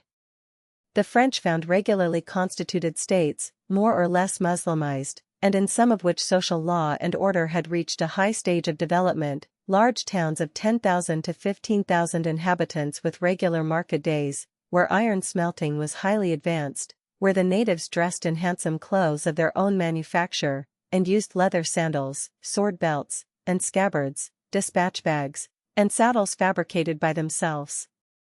It was a revelation. The chief drawback about this vast inland region, which seemed to offer such brilliant prospects under able administrative supervision, was its liability to be swept by fire and sword at any moment by some overzealous adherent of a certain militant sect of Mohammedans, which enjoyed great influence in the western Sudan. These French agents were generally well received, and by their means vast stretches of hitherto unknown country were opened up and brought to the knowledge of the world. Out of these discoveries was born the desire, the very natural and legitimate desire, on the part of the French to build up a mighty empire in West Africa, a Black Indies, which should rival the Indies of the East in extent, in wealth, and in the prestige which its acquisition would confer. Exploring and semi-political missions were followed by expeditions of a definite political character, and district after district, state after state, tribe after tribe, came under French influence, by peaceful means in the majority of cases. All this time the English were doing nothing, in an official sense. Liverpool men were calling upon the government to wake up to what was going on, but their efforts were entirely unsuccessful. Wider and wider grew the sweep of the French net, closer and closer to our own colonies, which it threatened to throttle in its meshes. Sierra Leone became encircled on three sides by French territory, the magnificent country of Fouta-Djallon, the Switzerland of Western Africa as it has been called, which had been visited at various times by agents of the government of Sierra Leone, notably Dr. Blyden, of which it formed the natural hinterland, was acquired by France without firing a shot. The Gold Coast, and Lagos, and what is now known as northern Nigeria, whose safety the Convention of 1890 was supposed to guarantee, were in imminent danger of sharing a similar fate. I have often seen it stated, even by authorities of no mean order, that the French were permitted or allowed to carry out the great task of securing the hinterlands of Western Africa. In point of fact, the statement is very misleading and has had a somewhat mischievous effect. England was not in a position to allow or disallow. The French conceived a plan and carried it out in the face of tremendous obstacles. They were prepared to undergo sacrifices which we were not prepared to accept, and such being the case, they were answerable to none but themselves. Their success and our failure was the due measure of their enterprise and our apathy. When the future of our colonies appeared thoroughly compromised by the cutting off of the interior markets, the British government suddenly realized that Liverpool and Manchester merchants had been clearer-sighted than British officialdom, and at the last moment efforts were made to secure for the British colonies such of the hinterlands which remained unabsorbed. Then arose a very delicate position, which taxed the diplomatic resources of both powers to the uttermost. British and French officers with excitable native troops under their command, remained facing one another in the far interior a few hundred yards distance for weeks at a time, awaiting instructions from the irrespective governments. To the good sense, tact, and mutual esteem of these officers is due that peace was preserved between England and France. We owe a deep debt of gratitude to these men, who, suffering from the debilitating effects of the West African climate and the hardships attendant upon West African travel, neither of which are conducive to sweetness of temper, managed to keep their heads. Mainly thanks to them the quarrel was adjusted without bloodshed, and the Anglo-French Convention of 1898 was signed. It left our colonies of the Gold Coast and Lagos greatly circumscribed, but assured us in Nigeria a magnificent territory some 504,000 square miles in extent.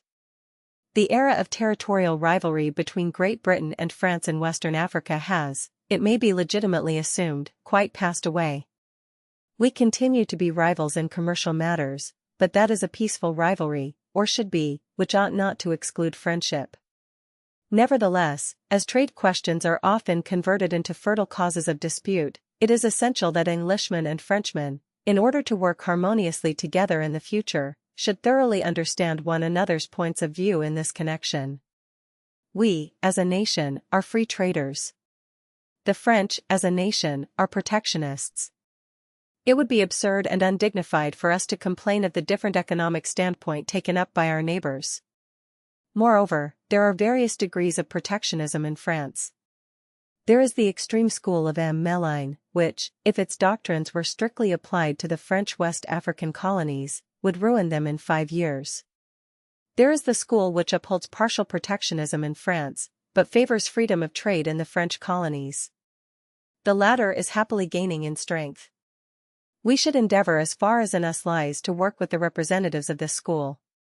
One of the clauses of the 1898 Convention, which caused a great outcry in France when it became known, stipulated that no differential treatment was to be meted out to British trade throughout a considerable part of the French West African possessions for a term of 30 years.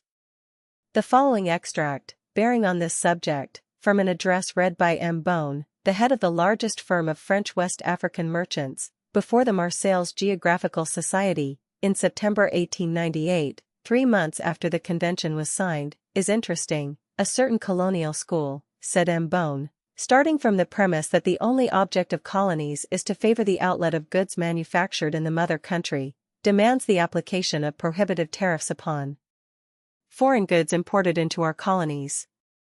This system, which contributed so powerfully to lose Spain her finest colonies, flourishes in Gabon, which is the least prosperous of our colonies, and which only subsists at all by constant grants and aid from the metropolis.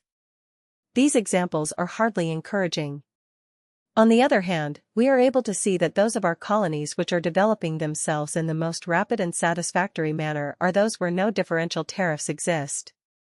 From that point of view, it is certain the Franco-English Convention of June 1898, by abolishing for a period of 30 years all differential duties in the Ivory Coast and Dahomey, has assured for that period the commercial prosperity of these colonies.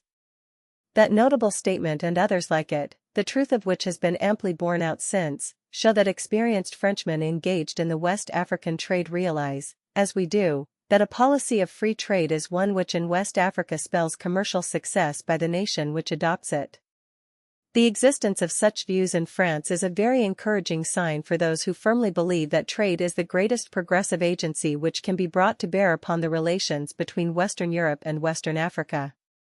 Recent events are proving that a natural community of interests exists between British and French merchants in Western Africa, that they will have to fight a common foe, the concessionaire, and that every action calculated to bring them into closer relationship is a step in the right direction.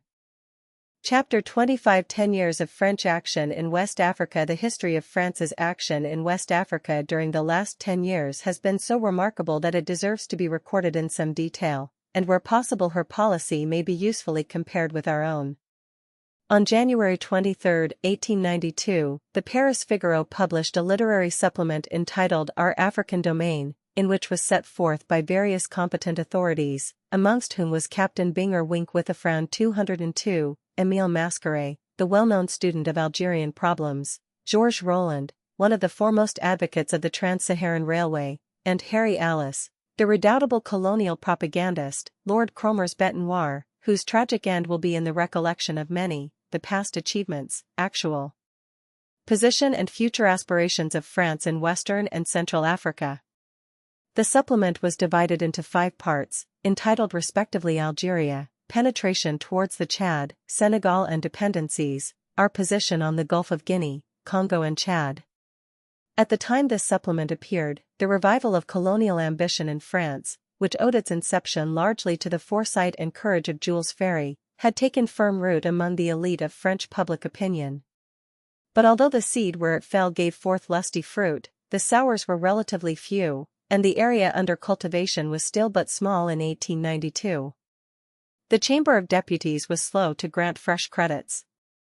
Politicians as a whole viewed the eloquence of Eugene Etienne and other exponents of the Ferry School with ill-disguised nervousness, if not with positive apprehension, fearing that the country was being turned from its true business of guarding against possible aggression from Germany, and was playing into Bismarck's hands by rushing into colonial adventures which it was known that Bismarck, for his own reasons, was desirous of encouraging. No one party or rather group cared to identify itself too closely with the expansionists, remembering the whirlwind of popular passion which assailed and overwhelmed Le Tonkinois. On the other hand, it was not wise to entirely dissociate one's self from a movement which was steadily gaining a hold over the masses. So Parliament vacillated, and, swayed by contrary winds, voted funds one minute and sought to withdraw them the next. The Figaro supplement was widely criticized. The schemes it elaborated were not merely ambitious, they were gigantic. Our policy, it argued, is to make one homogeneous entity of Algeria, Senegal, and Congo via the Tuareg Sahara and the Central and Western Sudan. The timid deputy shuddered at the prospect. What must have been, even to the masterminds who initiated the policy, not much more than a fond hope strengthened by an unshaken faith in the destiny of the country, what, in the eyes of those who opposed it, appeared as a monstrous figment of the imagination, is today in its main lines a reality. How has it been accomplished? Our intentions are pure and noble, our cause is just, the future cannot fail us, wrote Faidherbe in 1859, and, on the whole, despite errors, despite the effects of temporary reaction coming after acute disappointment, despite some individual instances of cruelty and oppression, events have justified Faidherbe's confident declaration. The work of France in Africa during the last 10 years and more has, in the main, been a work of progress tending to benefit the populations with whom she has come in contact. Notable exceptions there have been, of course, especially during the years 1897 and 1898, when the scramble for West Africa was at its height, and under the spell of an insensate rivalry deeds were committed by all the parties in the struggle which cannot be too strongly condemned. To France's debit account must be placed the ruthless proceedings of Bretonnet and Borgu, the needless bloodshed of which Mossy, Caprizi, and Garunzi were the scenes, the inevitable barbarity which characterized Marchand's hunt for carriers in the upper Ubangi and Bahr el Ghazal. These incidents in themselves are odious and reprehensible, but it is only fair to recognize that they were the outcome of international jealousies, the responsibility for which was collective rather than single, shared in by other powers as well as by France herself. In what may be regarded as France's own sphere of influence, acts have also been perpetrated from time to time which call for censure. The punishment meted out to certain towns hostile to the French in the Western Sudan have been altogether disproportionate to the offense. In the case of the French officers Bullet and Chenoine, an incalculable amount of suffering was inflicted upon the unfortunate people on the western banks of the Niger.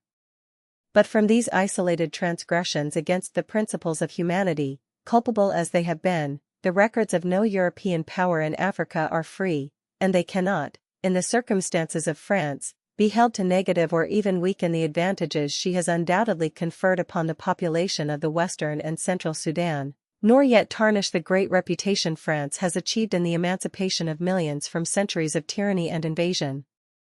If she has had her Bullets and Chenoines, France can show in the persons of her de Brazas, her Bingers, her Montiles, her Crozettes, her Farots, Moreaus, Gentils, Auersts, and L'Enfants, performances which the subjects of other powers may have equaled but have not surpassed, always excepting Barth, whose moral grandeur towers high above that of all his competitors on West African soil.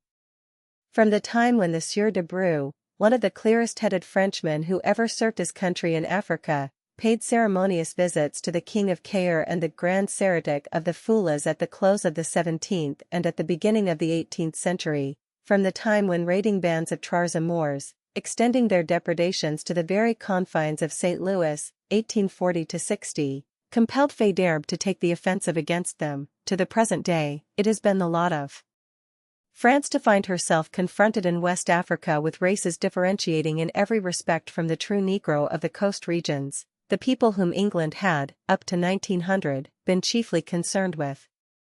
8 years before, a certain select committee of the House of Commons, frightened at the responsibilities England was assuming in West Africa, pusillanimously recommended the abandonment of all our settlements except Sierra Leone, thus enunciating a policy the evil effects of which continued until 1895 and greatly limited our footing in West and Central Africa. France had just emerged successfully from a death grapple with one of the most powerful individuals that ever sprung from African loins, El Hadj Omar, the great titular Maulam and warrior.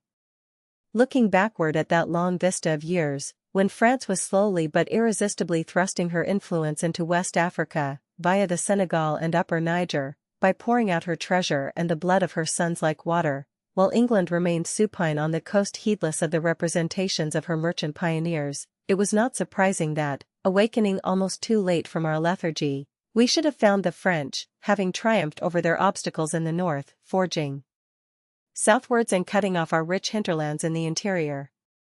Writing to the Marquis of Dufferin in 1892, Lord Salisbury contrasted the policy of Great Britain and France in Western Africa.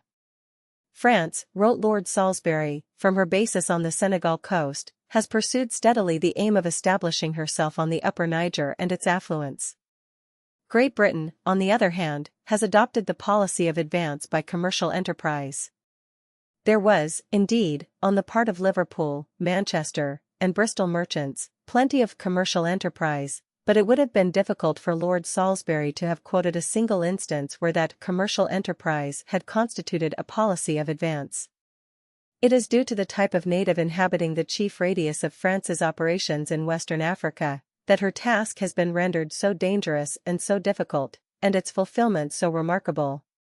Criticize as we may, and often enough unjustly, because ignorantly, the colonizing capacities of our Gallic neighbors, and the fluctuations of their colonial policy, it is beyond question that no nation on earth could have achieved what she has achieved in Western Africa, without the possession of a doggedness and determination for which we do not, to our own injury, be it said, even now, give her the credit which she deserves.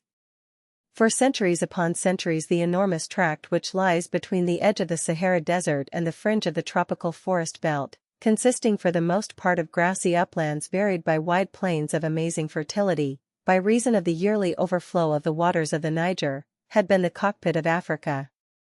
Empire after empire rose and fell, invasion and counter-invasion swept devastatingly over the country. The splendors of Jan and Timbuktu vanished with the sway of the Songhai, beneath the bullets of Morocco's musketeers. Fulani domination arose and gave way before tutelar cruelties. Semi-Negro kingdoms came into being, declared their independence of this or that conqueror, only to be subdued, while their victors had, in turn, to bite the dust before some stronger foe. The mingling of races in that vast region has no parallel in Africa. Ages ago the pastoral Fula, veritable Asiatic, had settled therein with his flocks and herds, destined in time by the sheer force of superior intellect to become the master where he had been either the guest or the despised tenant.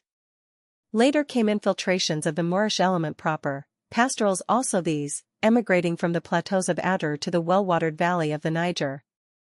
Tuaregs, the redskins of the Sahara, descendants, as some affect to believe, of those tall, fair-haired, long-limbed warriors of northern Europe who, about 1500 BC, advanced slowly through Gaul and Spain, and crossing the Mediterranean in ships, landed on the North African coast, ever pushing southwards, overcoming the terrors of the desert and reaching the green pastures beyond, but repairing the greater part of the year to the desolate Saharan solitudes of which they remain the virtual masters, though Fourreau and his tirailleurs have for the first time in history passed through without paying the toll. Arabs too, but again later, and generally speaking farther south and east in Kanem, Wadai and Bagurmi, where Lamy met his death and Jonti was fighting 2 years and more, Arabs from the north with caravans of merchandise, and other Arabs from the east, Shuas, of whom no man knows the history or the origin. They intermarried, these tawny, straight-haired nomadic strangers, with the aboriginal blacks, or raped their women, as the case might be, and from these unions, legitimate or otherwise, through long centuries, there sprang into existence fierce cross-races and wild, reared in war, nurtured in an atmosphere of turmoil and brigandage, Negro Fula, Negro Moor, Negro Arab, exaggerating the savage instincts of the parent stock, whom they turned and rent when strong enough. One such hybrid product became in time the scourge of the Western Sudan, the tucular, offspring of Negro, Jollof, and Fula, unsparing, ruthless, dreaded alike by Fula and Negro, and whose atrocities are written in letters of blood from Toro, Senegal, to the frontiers of Hausa. In this medley of races there came in the 10th century of our era the first whisperings of a revealed religion. The whispering quickly changed to the deep hum of many voices proclaiming aloud the word of the prophet. Islam spread with inconceivable rapidity. The Fulani became speedy converts, but the arts they employed to win over their pagan neighbors were usually peaceful. Not so with the Tukulars and the other cross races. They saw in it naught but a fresh incentive to warlike deeds, and soon professed Mohammedans were not merely massacring the infidels, but waging battle against their more peaceable co-religionists. As though this were not enough, another fruitful cause of bloodshed and disturbance was fated to arise, and still further plunge in woe this distracted country. The Portuguese adventurers on the coast, in the course of their professed desire to save the soul of the Negro, made a discovery, to wit, that the muscular development of the Negro eminently fitted him for manual labor. From that discovery dates the most atrocious traffic the world has ever witnessed. In their greed for slaves, the Christians of Western Europe and of America, without distinction of nationality, though perhaps the Portuguese and English were the worst offenders, set tribe against tribe, and the better to stimulate the industry, imported wholesale guns and gunpowder, objects which they ascertained the Negroes greatly coveted. The blacks waged war right merrily upon one another, and their so-called prisoners of war filled the slavers' hulks. Presently the tawny races beyond the forest belt joined in the game, desiring above all things the acquisition of guns and the wherewithal to use them, which meant power and increased facilities for plunder. Slave raiding then assumed almost incredible proportions. Internecine warfare received a new and terrible impetus. No excuse, whether valid or imaginary, was henceforth needed to attack one's neighbor, and where in former days contentment might have been secured by a rich booty of cattle and sheep, the requirements of the case now necessitated the capture of the human animal himself. In such a country, desolated by centuries of strife, among such a people, upon whose vices Europe had grafted her own, under such circumstances, has lain the destiny of France in Western Africa. A favorite argument used by those who favor a militarist policy in northern Nigeria consists in pointing to the action of the French in the Western Sudan. It is held by some to be inconsistent to express approval of the military trend of French policy in regions adjacent to northern Nigeria, and to disapprove of it in northern Nigeria itself. I do not think that the charge of inconsistency will bear examination. In the first place, we should be careful not to generalize. In West Africa proper, that is, in the coastwise regions, the home of the true Negroes, the military policy has, on the whole, been rarely resorted to by the French. In the Western Sudan, although, no doubt, a good deal of bloodshed might have been avoided at different times, I fail to see myself, bearing in mind the object of French policy, how that object could have been obtained without military conquest. As far as the purely moral aspect of the matter is concerned, the right of any European power to interfere in the internal affairs of West Africa may be queried, but if a given region can, in West Africa, be pointed to where the results of such interference are of a beneficent nature, that region is the Western Sudan. France is restoring to the enormous expanse of territory between the Niger and the tropical forest belt the prosperity which it possessed in the 15th and 16th centuries under the Songhai, when Jen was the granary and the storehouse of the Niger countries.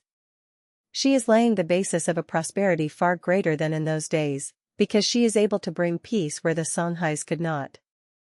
Having conquered the cross races, she wisely refrains from either interfering with their customs, such as domestic slavery, upon which the social fabric of West Africa depends, or from allowing, save in strictly circumscribed limits, Christian propaganda among them, being well aware that such propaganda in Mohammedan communities but newly subjugated is the certain precursor of trouble, bloodshed, and fanaticism.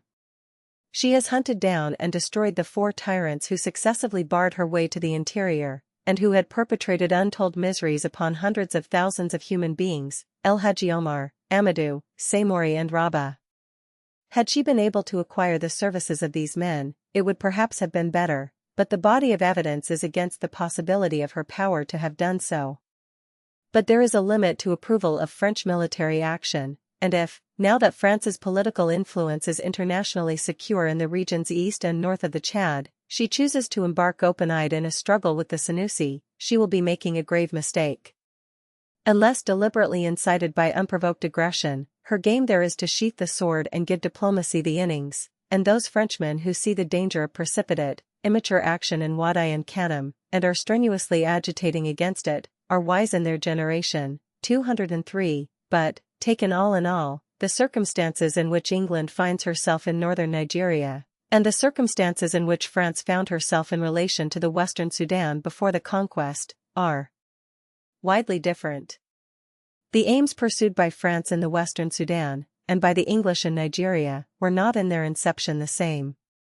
The regions coveted by France were for the most part widely removed, at immense distances indeed, from her basis on the coast and her basis on the Senegal River. To make her claims to those regions internationally valid, it was requisite that France should wield some tangible influence over them, and in many cases that was impossible without conquest. But the British in northern Nigeria were very differently placed. Northern Nigeria was the prolongation, so to speak, of the British base in the rivers. It lay immediately at the back of them. The possession of the Niger's mouth facilitated the extension of British influence up the river and its affluent the Benue.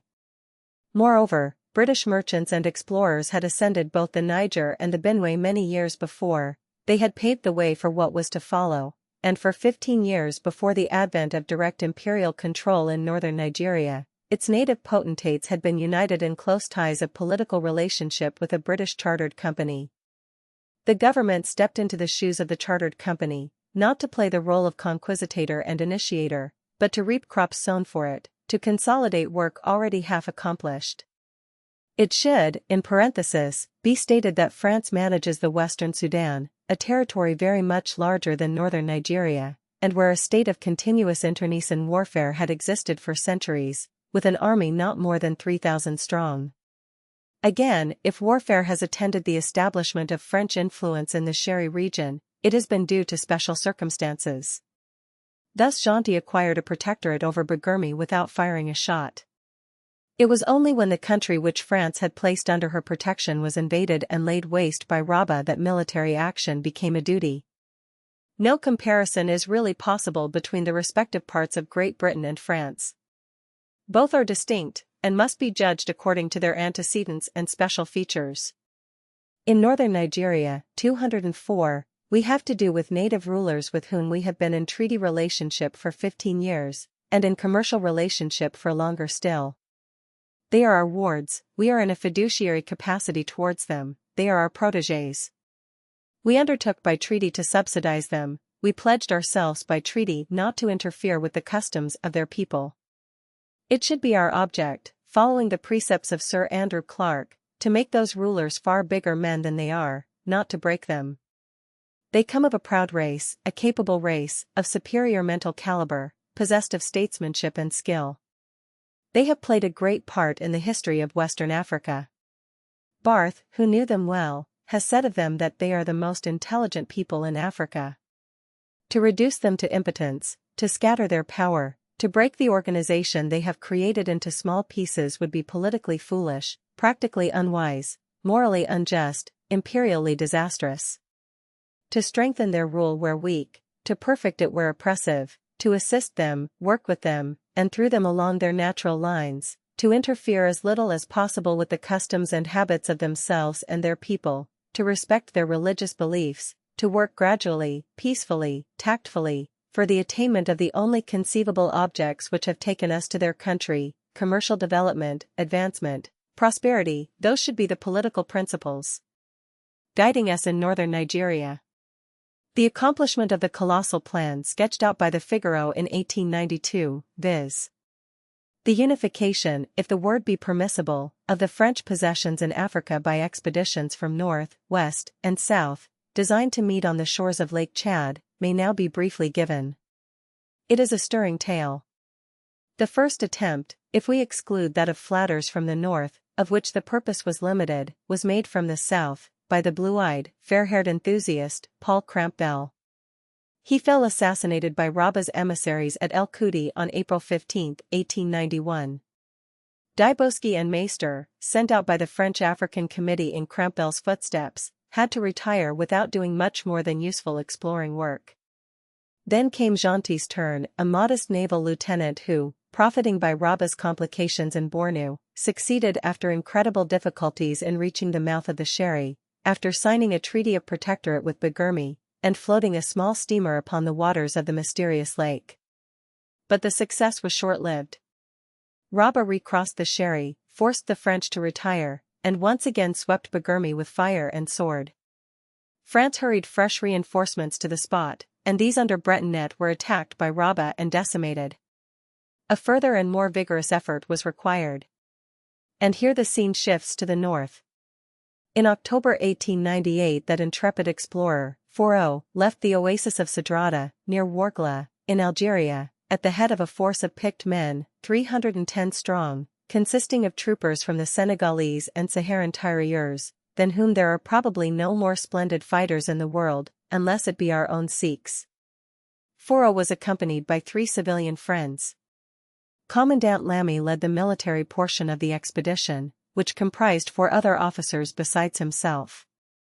The object of the expedition was to cross the Algerian Sahara and reach the Chad, while Gentil and Bretonnet gained a firm foothold on its shores by working upwards from the Congo and Ubangi.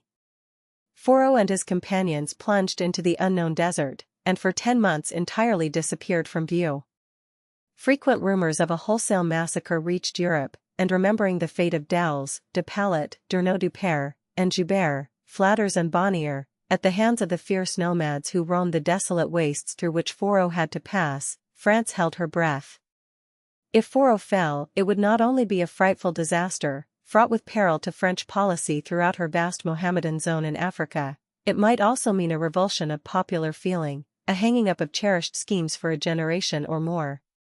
But Fourreau did not fall or fail.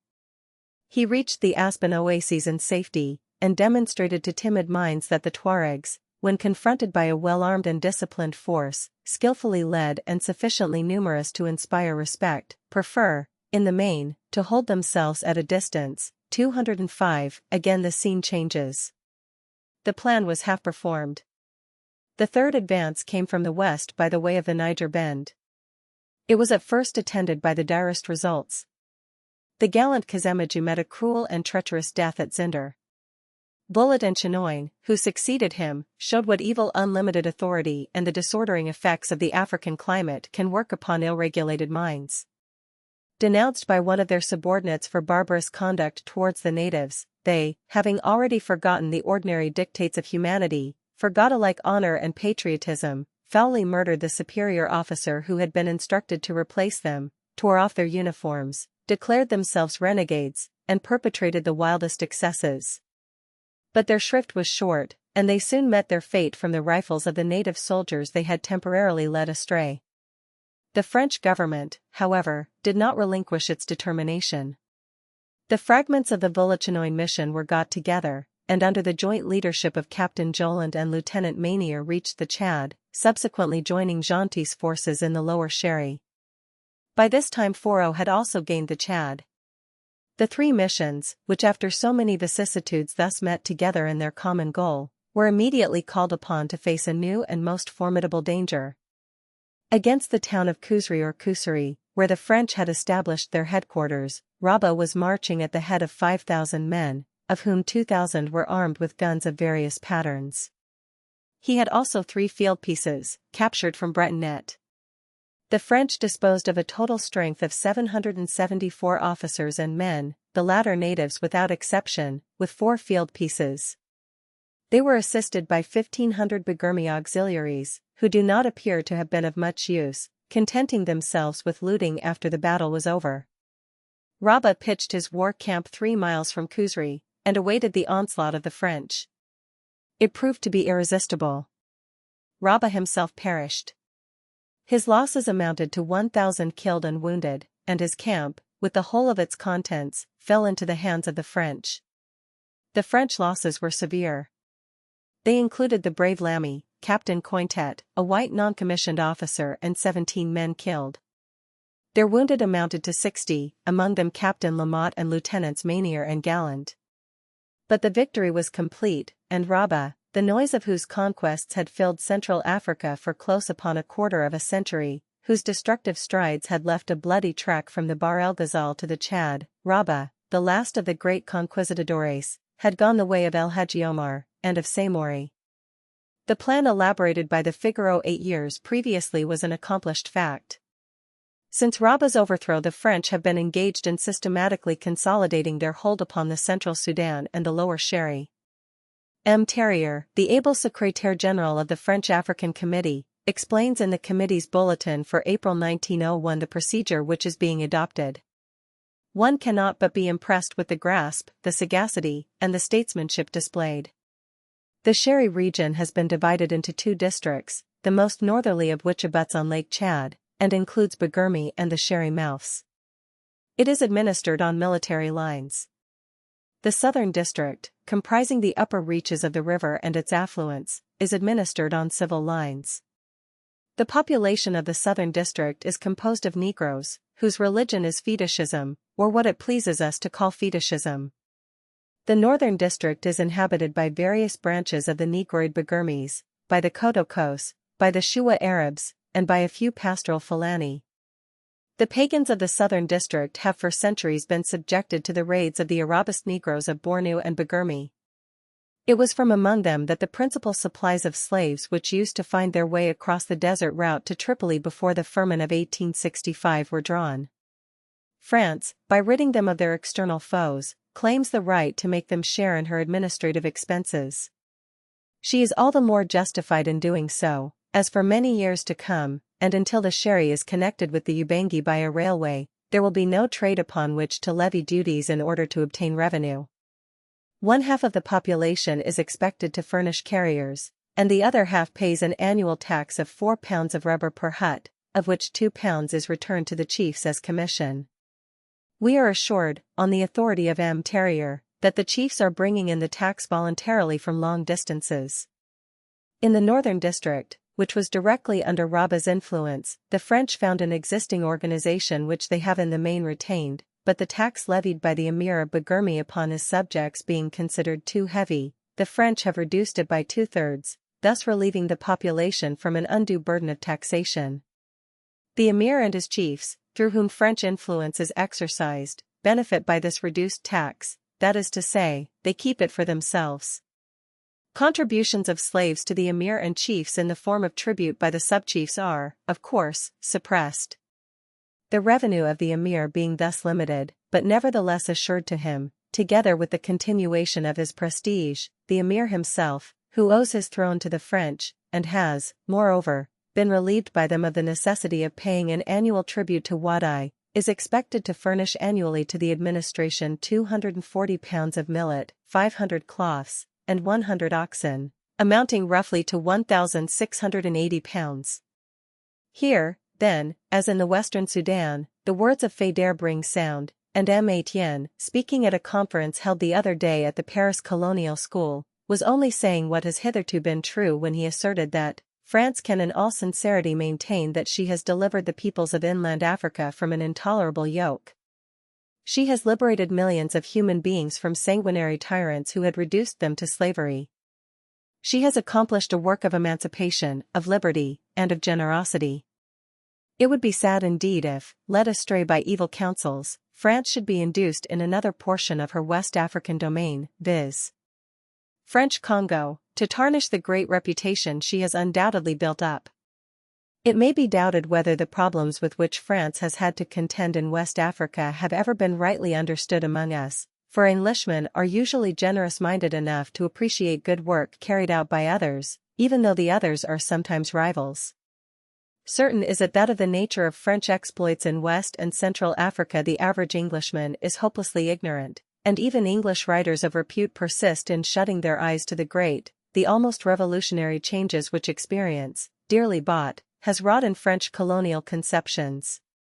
We have failed as a nation in doing justice to the actions of the French in Africa.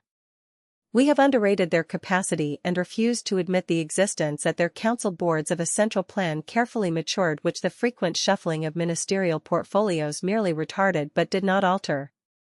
At the present moment we apparently will not realize that France is applying to the economic development of her vast territories the same strenuousness of purpose with which she steadily pursued her work of conquest and absorption.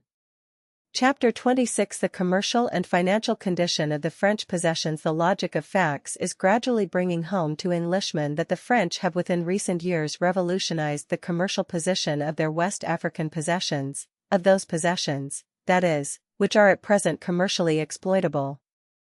But a singular amount of ignorance continues to prevail on the subject, and in non-specialist circles the French possessions are still in a sorry condition both commercially and financially. So far is that deep-rooted idea from the truth, that not only are the French doing exceedingly well commercially in West Africa, but they are doing comparatively better than we are. Moreover, their possessions are actually costing less to manage, and economy in administration is not secured at the expense of requisite public works, quite the contrary. The days when Englishmen could represent the ideals of French colonial management in West Africa in the light of a custom house official and a soldier, an expenditure overlapping revenue, constant grants from the mother country, an embryonic trade and a growing budgetary deficit, have passed and gone. In some respects the French are turning the tables upon us. Even so distinguished an authority as Sir Harry Johnston falls into the popular error when he says that, with the exception of Tunis, there is not a single French possession in Africa which is self-supporting or other than a drain upon the French exchequer. It is a complete fallacy, and it can be proved so up to the hilt. Here and there, it is true, the old, bad, paralytic red tape conception remains, but on the whole the French possessions north of the Bights are progressing with an astonishing rapidity, able to construct important public works out of their own surplus revenues, and to enter into railway contracts on guaranteed loans of their own raising. Miss Kingsley, in her West African Studies, suggested that, granting the possibility of France becoming commercially intelligent, she might pocket the West African trade down to Lagos from Senegal, and there can be no doubt that if British policy in West Africa continues to be carried out on the present lines, and if French policy in West Africa can escape the contamination of the concessionaire regime applied with such deplorable results in French Congo, France can and will do an enormous amount of commercial damage to our possessions in West Africa, and on a fair field, in legitimate competition. Senegal, French Guinea, the Ivory Coast and Dahomey are all self-supporting, and the growth of trade in these possessions is in all conscience eloquent enough, as the following figures show. Senegal, Guinea, Ivory Coast, Dahomey 1889 £1,520,000, £320,000, £160,000, £360,000, 1899 $2,920,000, $1,520,000, $1,1900, $3,189,409.73, 000. 206, 686,300, 1,101,084. None of our colonies can show such a rate of progress as their young, Senegal excepted, Gallic competitors. The increase is really phenomenal. In the French colonies mentioned the expenditure is well within the revenue. In French Guinea conspicuously so. Would that we could say the same of our possessions? In all these colonies the French are spending less than we are in the work of administration. In some of them they are nevertheless spending more in public works, and before long their expenditure in that respect will in the aggregate far exceed ours. It will suffice to give one or two instances in support of these general statements. The position of Dahomey is particularly interesting, because it adjoins Lagos, because Lagos is one of the transit ports for Dahomey, because both colonies are building a railway in the same direction, and because both colonies aim at capturing the bulk of the interior trade. Compared with Lagos, Dahomey is, of course, only an infant in years, but an infant of sturdy growth. Its trade has jumped from 19 million francs in 1893 to 27 million francs in 1900. The growth in its export trade is very noticeable. In 1893 it amounted to £347,258, £8,681,463 francs, and in 1900 had grown to £502,350.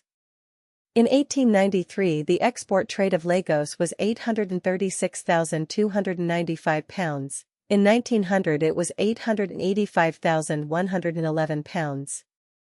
True, Lagos saw better days in 1896 and 1899, £975,203 and £915,934 respectively, 207, but the ratio of increase has not been equal to that of Dahomey. In 1894, on an export trade of £821,682, the expenditure of Lagos amounted to £124,819. In 1900, on an export trade of £885,111 the expenditure was £187,124, including £37,214 for public works and £18,169 on account of public debt. In 1900, on an export trade of £502,350 Dahomey spent £119,664, of which £29,000 in public works, and in 1901 contributed £60,000 from its own local revenue for the railway, 208. In 1900 Dahomey spent £8,209 in military and police. Lagos spent £39,095, 210. For some unexplained reason Dahomey does not export timber, but her exports of palm oil and palm kernels are increasing yearly.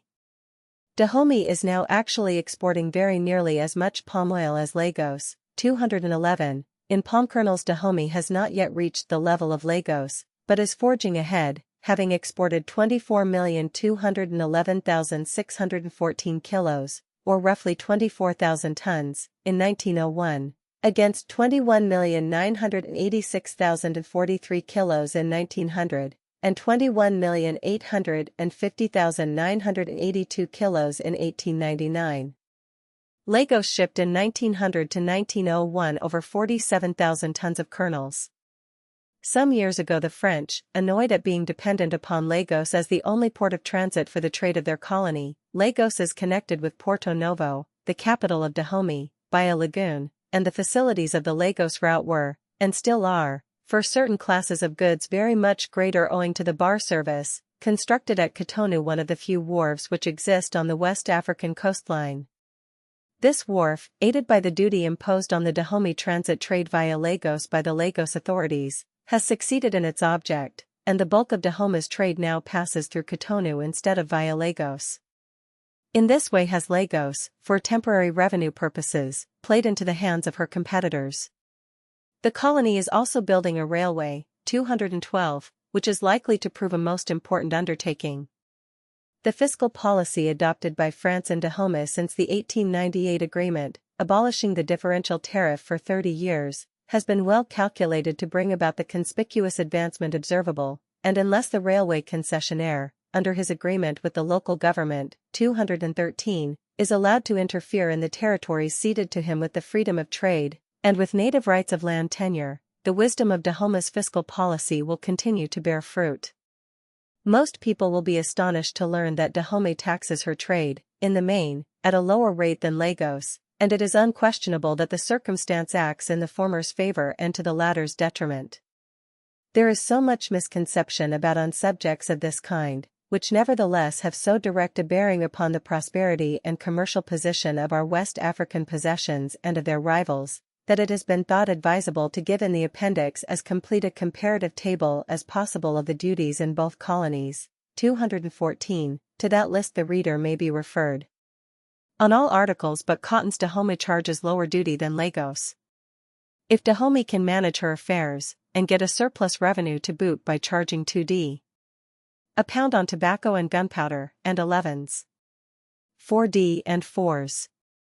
10d respectively on rock salt and sea salt, why in the world cannot Lagos do the same, instead of charging 8d. and 4d. a pound on tobacco, 6d. a pound on gunpowder, and 20s. on both classes of salt? The answer is, because the Crown Colony system is infinitely more costly than the French system of administration. France's oldest colony in West Africa, Senegal, despite the periodic ravages of yellow fever, against which it is to be hoped science will now be in a better position to struggle with success, is in a very healthy condition commercially and financially, although rather too dependent upon a single industry, viz. groundnut production. 215. Its export trade has increased from £517,934 in 1891 to £1 million in 1900, but its expenditure, instead of increasing in similar or greater proportion, as is generally the case with British possessions, has remained practically stationary, at about £150,000, while surplus revenues have enabled her to agree to pay a yearly subsidy of £36,000 for a period of 22 years to the Western Sudan, Niger Railway, from the completion of which she is sure to largely benefit. In the construction of public works, Senegal is easily ahead of any European possession of West Africa. A railway 250 kilometers long connects St. Louis, the capital, with Dakar, the principal seaport, and the best on the coast. St. Louis, Dakar, and Rufisque have all been provided with fresh water.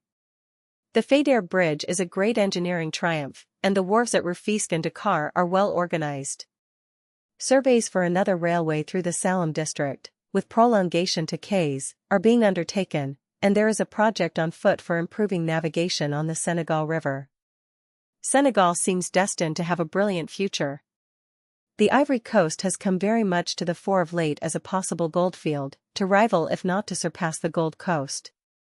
Le Transvaal Francais is the title already given to it by enthusiasts. Prospecting work is being undertaken, and hundreds of permits have been granted. A good deal of secrecy is being observed in connection with the matter, and a wise check appears to have been kept upon the flotation of bogus companies. There seems to be good ground for believing that auriferous deposits exist in considerable quantities, and recent explorations have revealed the existence of many old native workings, and even of a mine actually being exploited by the natives, that of Kakombo in the Bal district. Experts think that the Ivory Coast will prove particularly rich in dredging propositions. The Bal, Indani, Adi, and Jaman countries are reported to be the 4 districts in the colony which will repay the gold seekers. Commandant Binger, who has traveled all over the country, is a great believer in its gold-bearing capacity, and in Dr. Freeman's opinion, Southwest Jaman is the gold country par excellence of the entire region, richer than Ashanti and other portions of the British Protectorate. 216. At the Paris exhibition of 1,900 many samples of auriferous quartz from the Ivory Coast were exhibited, from Quadakofi, Nangakru, Alip and Adukoy, and also some specimens of native gold workmanship from Bal and Jaman which point to a high degree of artistic talent on the part of the workmen. Gold dust has been exported from the Ivory Coast for many years, of an average annual value between 1890 and 1897 of £25,000. At present the trade of the Ivory Coast, which is steadily increasing, is chiefly remarkable for its timber export. The ports of Grand Bassam, Lahu, and Assini are among the most important timber shipping centers on the coast. In 1892 the Ivory Coast exported mahogany to the value of £23,000, in 1900, to the value of £44,000. Nearly all the mahogany comes to Liverpool, which imported in 1899 from the Ivory Coast 4714 logs measuring 2,727,349 cubic feet, and in 1900, 5,748 logs measuring 3,697,416 cubic feet. In the old days the Ivory Coast, the Elfenbein Kust of the Germans, was celebrated for the article its name implies. Writing in 1730, Barbot says that the inland country affords yearly a vast quantity of fine large elephant's teeth, being the best ivory in the world, most of which is constantly bought up along this coast by the English, Dutch, and French, and sometimes by the Danes and Portuguese. In quaint language, he goes on to tell us how important the ivory trade of the Ivory Coast was in those days, and how the natives profited thereby. This great concourse of European ships, he writes, coming hither every year, and sometimes 3 or 4 lying together at anchor in the road, has encouraged the blacks to set so dear a rate on their teeth, and particularly on the larger sort, some of them weighing 200 pounds French, that there is not much to be got by them, considering the vast charges that commonly attend such a remote trade. Barbot describes his own trading operations on the Ivory Coast, and speaks of having 6 large canoes about the ship full of fine elephant's teeth, each canoe manned by 5 or 6 hands at least, and all lusty, resolute men. Quoting some Hollanders, the same author writes that it is scarce to be conceived what a multitude of elephants there is about this country. It is quite clear that in those days ivory was practically the only product exchanged by the natives against the iron bars and rings, beads, kettles, cotton, brandy, and other articles brought by European traders in their sailing vessels. Now the ivory trade has practically disappeared, owing, no doubt, to the extermination of the elephants in the coastal regions. What small quantity does come down for shipment appears to be brought by caravans from the western Sudan. This disappearance of a trade which was flourishing enough at one time to become the synonym of an extensive portion of the West African coastline, is one of those curious facts of which West Africa affords us so many examples. It seems to me that we have one of the most striking proofs of the highly developed commercial instinct of the West African native, in the circumstance that no sooner has one branch of trade fallen off than he replaces it by another. No doubt the initiative is not his own, but the motive power is, and the very adaptability which he displays in meeting the new demands of commerce affords the clearest indication of the progressiveness of his race.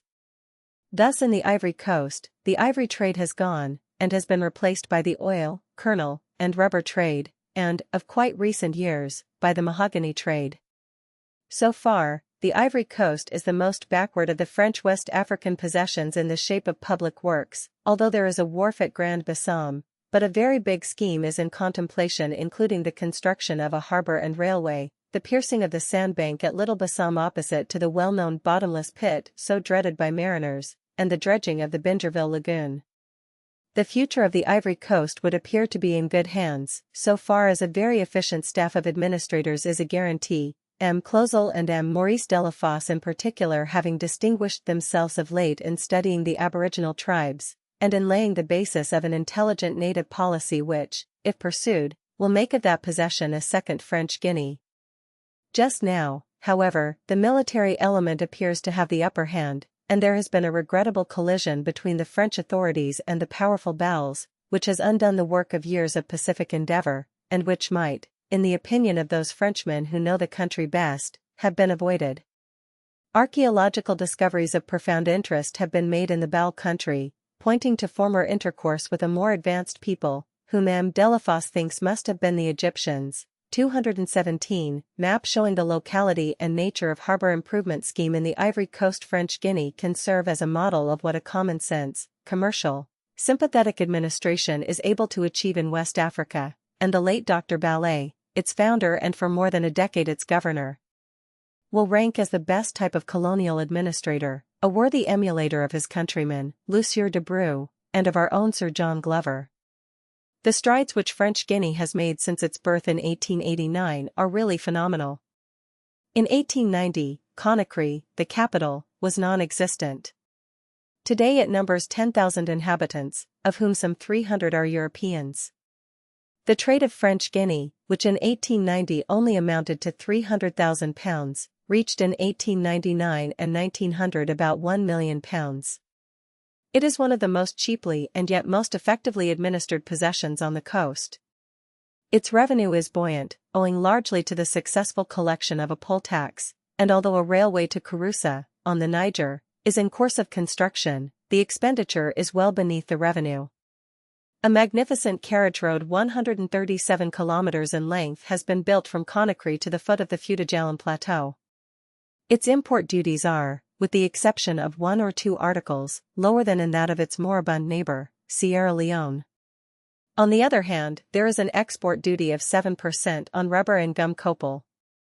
Its condition as compared with that of Sierra Leone can best be set forth in tabular form. French Guinea in 1900, Sierra Leone in 1900, total trade £962,209, total trade £921,017, export trade £391,191, export trade £362,741, expenditure £116,600 and 99 expenditure 156,421 expenditure analyzed public works and railway £57,478 public works and railway £36,084 other expenditure 59,221 other expenditure 120,337 It remains to be said that last year, 1901, the export trade, 218, of Sierra Leone fell from £362,741 in 1900 to £304,010, reckoning specie, and from £317,980 to £265,433, excluding specie, the latter figure being the lowest for 21 years. At the same time, the expenditure increased from £156,421 to £173,457, only £91,976 less than the purchasing power of the colony. Chapter 27 French and British Management in West Africa. Apart from the belief, which has been dealt with in the previous chapter, that France cannot manage her West African possessions successfully, another idea appears to be widely entertained. It is said that French methods of rule in West Africa are excessively harsh. I cannot find any evidence to support this view. The records of all the powers who have possessions in West Africa are tarnished by acts of oppression and injustice to the native, but I have seen no proof that in this respect France compares unfavorably with either England, Germany, or Portugal. On the whole, France's record is perhaps cleaner than that of most other powers. North of the Bights, the portion of West Africa which has engaged our attention hitherto, I should say the balance of evidence is decidedly to France's credit. That is the opinion of Sir Charles Dilke, it was the opinion of the late Miss Kingsley, and one or two other competent authorities. Speaking in September of last year at a meeting of the Liverpool Chamber of Commerce, an African of the Africans, and a distinguished scholar, Dr. Blyden, who has had exceptional facilities for judging, and who, withal, holds an official position under the Sierra Leone government, made a striking reference to the subject.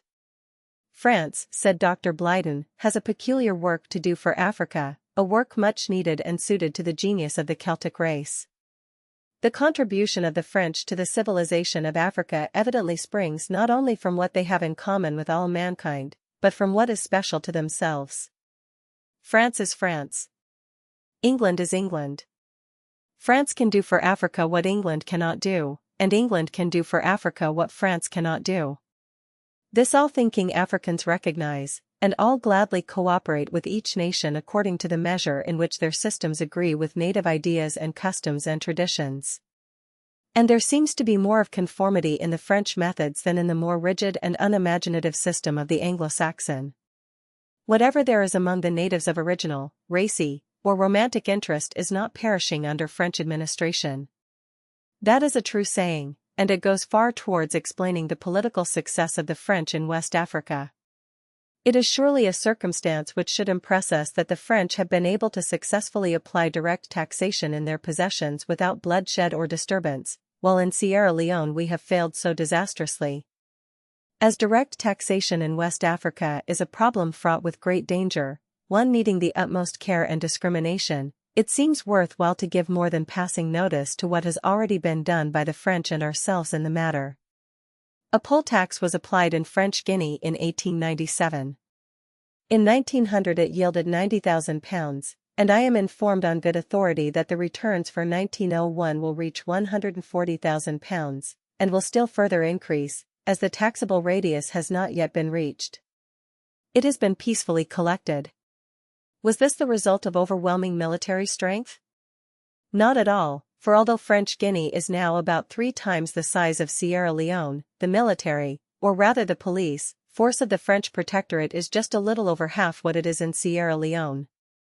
The show of force theory has, therefore, been conspicuous by its absence. It has been replaced by a plentiful supply of imagination, plus the appreciation of certain scientific facts. What, in the first place, are the scientific facts? The tax in French Guinea is a poll tax, the tax in Sierra Leone is a property tax. In the one case there was no interference with native land tenure, in the other there was indirect interference with native land tenure. Mr. Chamberlain, 219, himself was disposed to think that the natives saw in the tax an attempt to interfere with their property. Yet Mr. Chamberlain has maintained the tax. Farther on, Mr. Chamberlain says that the aversion of the natives to the payment of the tax is not insuperable may be inferred from the fact that a similar tax is levied without difficulty from similar races by the French in the neighboring territory. There Mr. Chamberlain showed that he was not properly informed. The tax was not a similar tax, and the races in French territory are not similar but dissimilar. What ethnic similarity is there, for instance, between the Fulani, the ruling race in a large portion of French Guinea, and the Mendi, Timini, Kanos and Sulimas of Sierra Leone? Such confusion is extraordinary. The peoples of French Guinea are either Mohammedan, or for the most part inured to direct taxation for many centuries past by Mohammedan conquest. 220, the peoples of Sierra Leone were independent races, who have beaten back every attempt at Mohammedan conquest, and among whom a regularly recurring impost is unknown, and contrary to all native ideas. An almost identical argument has been made use of in regard to the Gambia. We collect a hut tax in the Gambia, why not in Sierra Leone? For the same reason that what may be sound in one place is not sound in another. You cannot lump West Africa together and evolve identical legislation for the whole. The passion for assimilation is fatal to good government in West Africa. The peoples of the Gambia are, again, either Mohammedan or have undergone conquest by Mohammedans. The case of the Gambia, moreover, is in another sense quite different from Sierra Leone. Sierra Leone is covered with dense forests. Gambia is a small strip of territory on either bank of a river. The villages along its shores can be raked by gunboats. Every part is easily accessible, and on the other side of the border the French are in occupation. What chance is there of resisting government demands, even though the tax were bitterly opposed, which is not the case for the reasons already given, although the Gambia natives are probably no more in love with it than we are with our income tax. Direct taxation is ever unpopular, among primitive peoples particularly so. Finally, the natives of French Guinea are much richer than those of Sierra Leone. So much for the scientific facts. Is it not about time that the Colonial Office took over the services of a trained ethnologist, or created independent native councils in West Africa in touch with the administration? Susu Chief and Staff Dahomey and Ashanti also offer a parallel in another way. In Dahomey the poll tax was applied for the first time since the conquest 1892, in 1899. It yielded £8,200 in 1899 and £22,290 in 1900. There has been no trouble, and as in French Guinea, the tax has not prevented a steady increase in the export trade, notwithstanding the thousands of able-bodied men employed on the railway.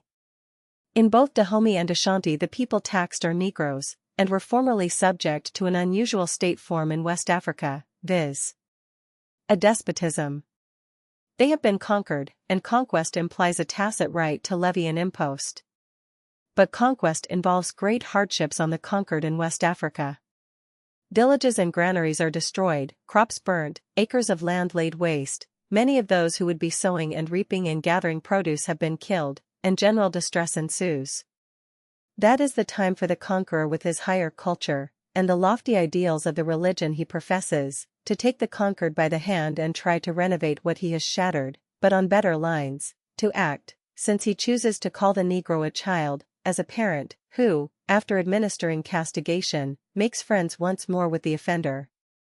Put differently, every assistance should be given, and due latitude allowed to a tribe which has been so unfortunate as to incur the wrath of the superior people, whose reforming zeal is nothing if not drastic. The French gave the Dahameans 7 years breathing space before they taxed them. 221, Ashanti Field Force at Cape Coast en route for Kumasi. What has been our action in Ashanti? No sooner has a desolating war been ended, a war attended by certain incidents which do not reflect credit upon us as a nation, a war which was caused by a series of official blunders of the grossest kind, than we clap on direct taxation, and in such a form that a premium is put upon future troubles. In fact, shortly after this taxation was announced to the beaten chiefs, yet another rising was only averted by the prompt dispatch of more troops to Kumasi. 222, could anything less imaginative, to put it mildly, be devised than this application of a war indemnity nearly 30 years old, previous non-payment of which was made the excuse for the arrest and deportation of Prempeh and the annexation of the country, and when the revival of the claim by the authorities in 1900 is admitted to have been one of the contributory causes of the last rising? As Sir William Geary pointed out in 1900, to take a metaphor from private property, one cannot foreclose a mortgage, receive the rents and profits of the land, and then beyond that ask for interest on the debt when one has helped oneself to payment. We annexed Ashanti in 1896, and not only have we obtained formal sovereignty, but the matter has turned out a good bargain for us. We are carrying away the natural gold of the country for the benefit of European shareholders. Now we want to tax the natives. Is policy of this kind calculated to bring prosperity to British West Africa?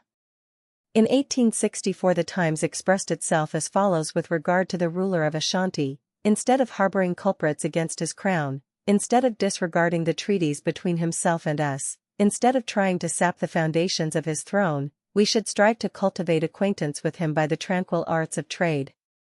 At the back of his vast dominions, receding to the foot of the Kong Mountains, reside natives who owe and yield him obedience. What benefits might be showered on the Protectorate if we would set our heads together to foster and consolidate an intercourse based on amity and on the extension of legitimate traffic. Wise words, excellent precepts. Why does not the Times preach them now for application in other parts of West Africa, where the Crown Colony system has not yet quite succeeded in undoing the work of generations of peaceful, commercial efforts? If there be still life left in this miserable residue of the once powerful Ashanti nation, no doubt but that more trouble arising out of the tax will ensue. It does not seem as though the contingency were looked upon as altogether remote even in official eyes, and there are some significant passages in the last Blue Book on the subject. Happily at present we have an excellent resident at Kumasi in the person of Captain Donald Stewart, a man of broad sympathies, and it may be that his personal influence will prevail against the slumbering discontent which the policy of his chiefs renders inevitable in the country, whether it be given open expression to or not. 223. Return of Ashanti Field Force. There is a passage in the evidence of one of the European witnesses before Sir David Chalmers, in the course of the inquiry into the Hut Tax War, which explains better than anything else perhaps the difference between the procedure of the French in Guinea and that of the British authorities in Sierra Leone. They are not so particular there. The great man Alamami Dowla is supposed to collect the tax, and he brings the money to the governor and says, "This is what I have been able to collect," and the government say, "Thank you." That is precisely what the French have done all through. They have gone to the chiefs as big friend, explained to them that they required money for the railway, roads, and so on, pointed out the advantages, asked them to contribute, presented them with an extremely handsome commission of 1/3 of the monies collected, in other words, subsidized them, in their respective districts, and winked the other eye, so to speak, when the monies presented have not equaled the amount due. At the same time the prestige of the chiefs has been everywhere upheld, the native courts preserved, vexatious European legal formulas kept out of the country, European merchants encouraged to come in, and regularly consulted in the work of administration, the numbers of officials restricted, economy practiced in every branch of the service, and military methods tabooed. Result, a magnificent success politically, commercially, financially. Compare this with what has taken place in Sierra Leone.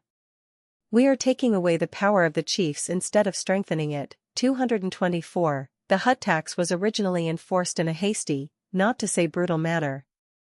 Instant payment was demanded. Chiefs were dragged from their villages, treated as felons, handcuffed and marched off to jail under the eyes of their unresisting people.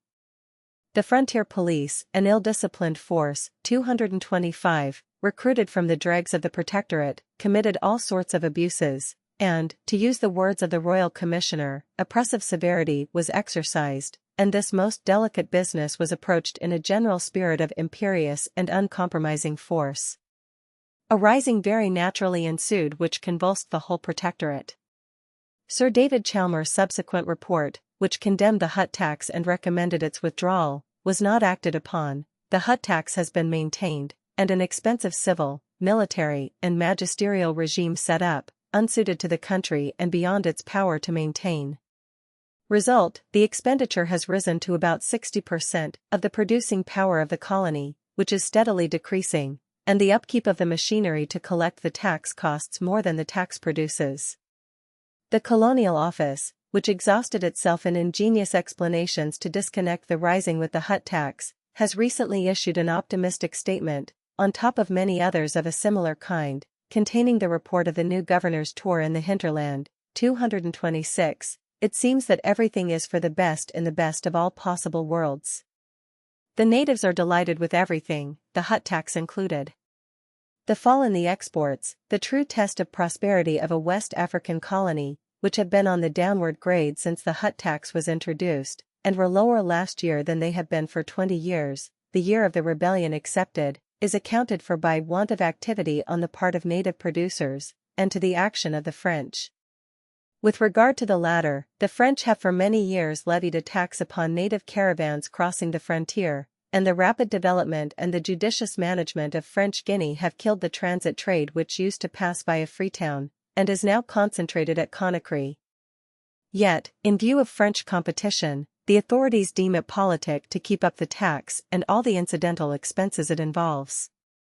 The caravan traffic with the far interior was doomed when the French secured the back country, and the revival of the complaint about taxing caravans strikes one as a little insincere for several reasons, and among them because, although it is natural that the natives of our protectorate adjoining the French possession should be sorry to lose the profits they derived from the passage of caravans through their districts, and complain accordingly, no evidence has been adduced to show that the natives from the remoter hinterlands beyond the frontier, which, be it remembered, belong to France, are desirous of traveling all the way to Freetown to dispose of their products, when there are French factories quite as near where as good prices can be obtained for produce. It is curious, too, to contrast these explanations with other official assurances given out both in 1899 and 1900, that the country would soon recover from the hut tax war and the export trade regain its normal dimensions. French competition is no new thing.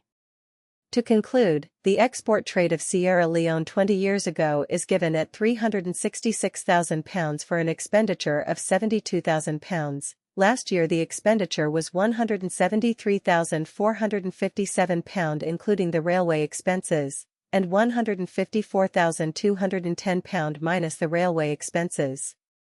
The expenditure has, therefore, excluding the railway expenses, increased by over 100% in the face of a decline in the producing power of the country. That is the road to financial ruin, and those concerned know it well enough, but until the British public makes up its mind to seriously tackle these West African questions, the few who say so will, no doubt, continue to be looked upon as pessimists, sentimental theorists, or fools, until the inevitable day of reckoning comes.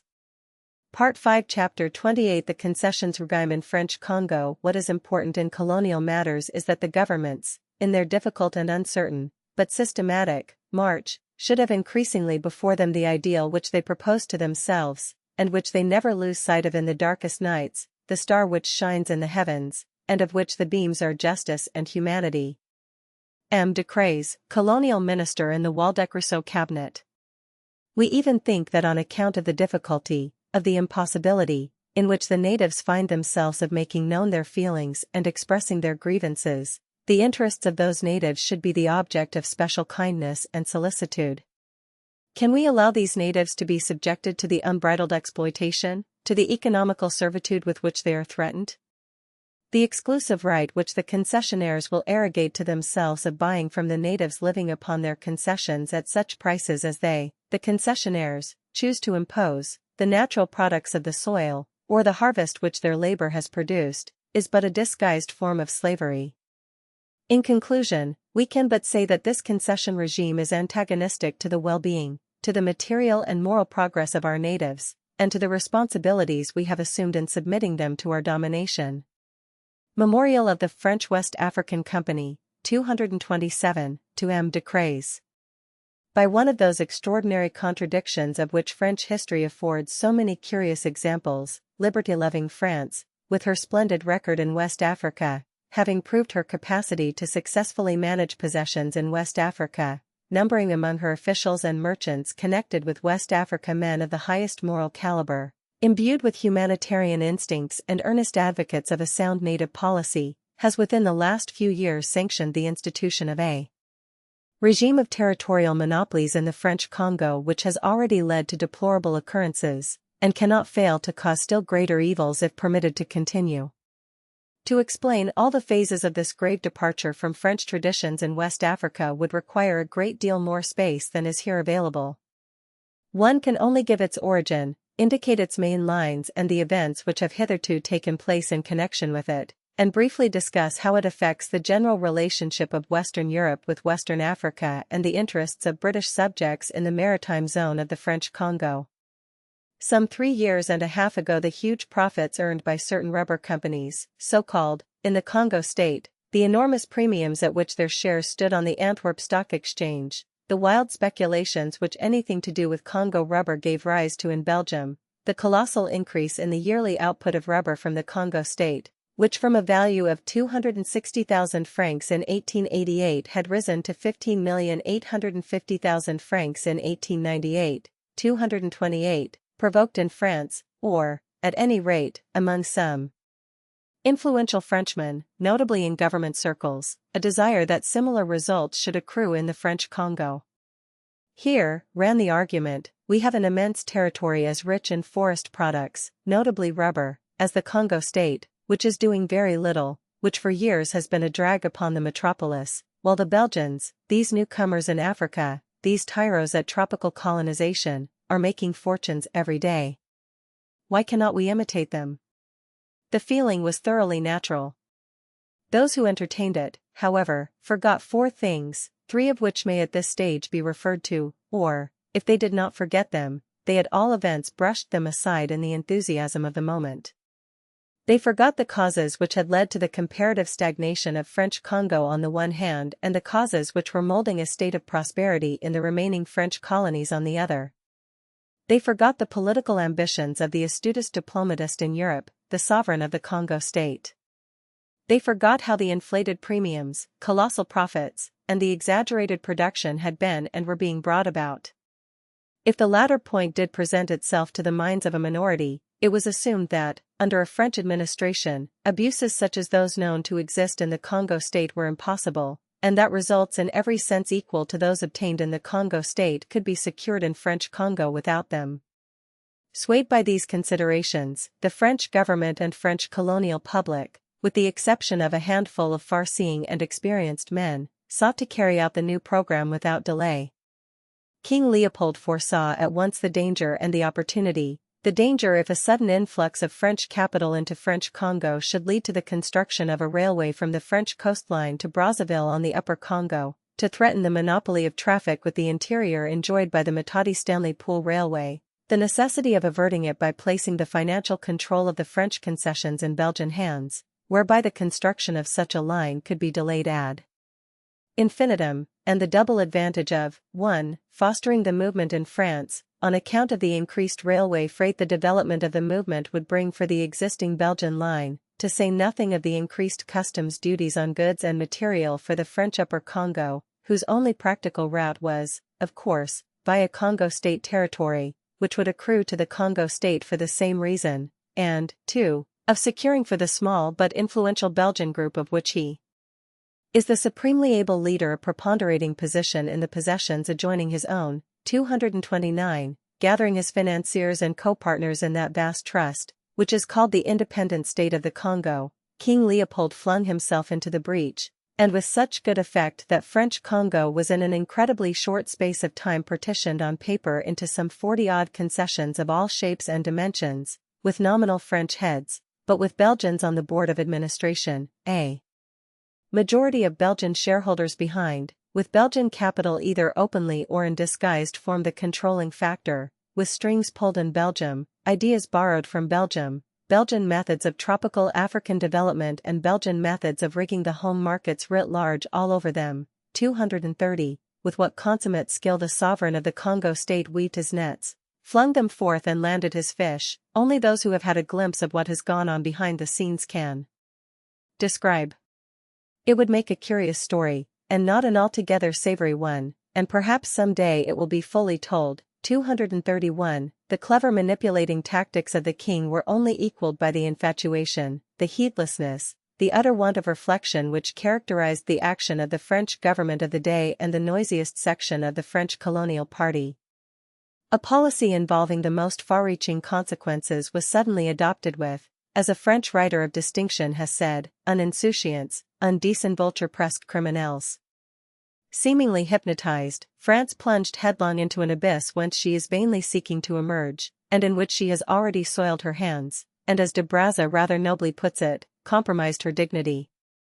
Meanwhile the French Congo concessions are in being, and what has been the outcome up to the present after more than 2 years of the experiment? The promoters have done excellently well. Floating their concessions at absurd premiums on the Antwerp market, and coming on the crest of the rubber wave, they were able, not in all cases perhaps, but generally, to dispose of their holdings at substantial profits. The shareholders who imitated their example showed prescience, for, with the exception of 2 companies, there has not been one single transaction this year in the shares of 43 of these companies which are still quoted in the Antwerp financial and Congo organs. Their paper, in fact, is unsaleable. Several of the companies have fizzled out. Those who have not been allowed to prey on the legitimate barter trade existing in the maritime zone are in more or less of a moribund condition, and after squandering their shareholders' money have accomplished absolutely nothing. But what of the effect upon the country? Free trade in the maritime zone has disappeared, and with it the revenue it supplied to the administration. The export trade has actually decreased. The finances are so gravely compromised that a loan of 10 million francs is spoken of, and at one period last year there was not even available in the local treasury sufficient cash to pay the salaries of officials. All public works and improvements of any kind are, of course, suspended. The local courts are kept busy with endless litigation between concessionaire companies who accuse one another of poaching upon their respective preserves, the boundaries of none of which have, by the way, ever been delimited. There have been 2 native risings attended with considerable loss of life and destruction of property, and chaos reigns supreme. The Paris colonial organs are filled with suggestions, exhortations, threats, revilings, but with the solitary exception of one deputy, 232, M. Leconte Diagault, and a handful of courageous journalists, such as M. Jean Hess, the African explorer, and M. Serge Bassett, of La Revue, no one of note in French colonial circles has boldly tackled the subject, gone to the root of it, or preached the only possible solution. The fact that the affair has raised an international problem, or rather 2, of great delicacy, may have something to do with the unwillingness to come to close quarters displayed by the leading organs of the French press. But it is lamentable, in every sense of the word, that France with all her generous instincts should be able on this occasion to record but very few protesting voices against the fatal reversal of the wise and just native policy she has hitherto pursued in the main, and with such conspicuous success, in her other West African possessions. For it is in the relation it bears towards the natives that the concession regime in French Congo offers the strongest ground for criticism. The saying that evil communications corrupt good manners was never more applicable than in this case. Once started on the road mapped out 3 years ago, subsequent events became inevitable. It would have needed a man of iron, and the warmest friends of the ex-French colonial minister, who was not the initiator, but the successor to a heritage of trouble, would not credit him with such proclivities, to have stemmed the tide and refused, even at the risk of resigning, to allow his country to be dragged along the path of reaction towards which the concession regime infallibly tended. Step by step the French government has found itself impelled to gravitate nearer to the Belgian conception. The concessionaires found English and German merchants trading peacefully with the natives on what they claimed, according to their contracts with the French government, to be their own property. Disputes arose, seizures of produce took place, and it became increasingly urgent to define the rights of the concessionaires. Decrets hung back a long time, but goaded by nearly all the colonial and some of the daily newspapers, with constant pressure brought to bear upon him from influential quarters, he was fain at last to take the leap. He took it, and through the governor of French Congo issued a decree, March 20, 1901, as to which one can only say that, if a few years ago it had been predicted that a French minister could have framed such a document, the prophecy would have earned the contemptuous unbelief of all Frenchmen, or foreigners acquainted with the part played by France in Western Africa. The decree declared that one idea dominated, 233, the entire concession policy, viz. that the products of the soil belonged to the concessionaires, who alone had a right to dispose of them, the natives not being entitled to sell them to any one but the concessionaires. To tone down the arbitrary nature of this promulgation, mention was made of native reserves, where the natives would be free to do what they liked.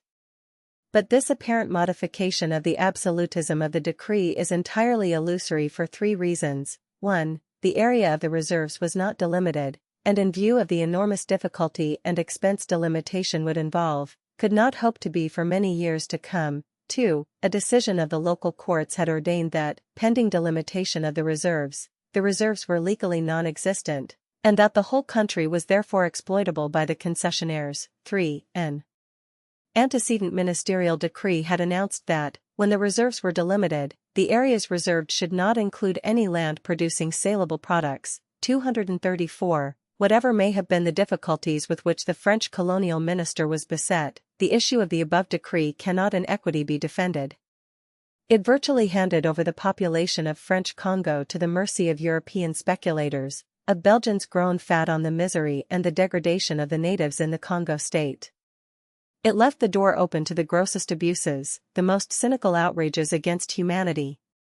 It let loose the tongues and pens of all the apostles of force and coercion for Africa.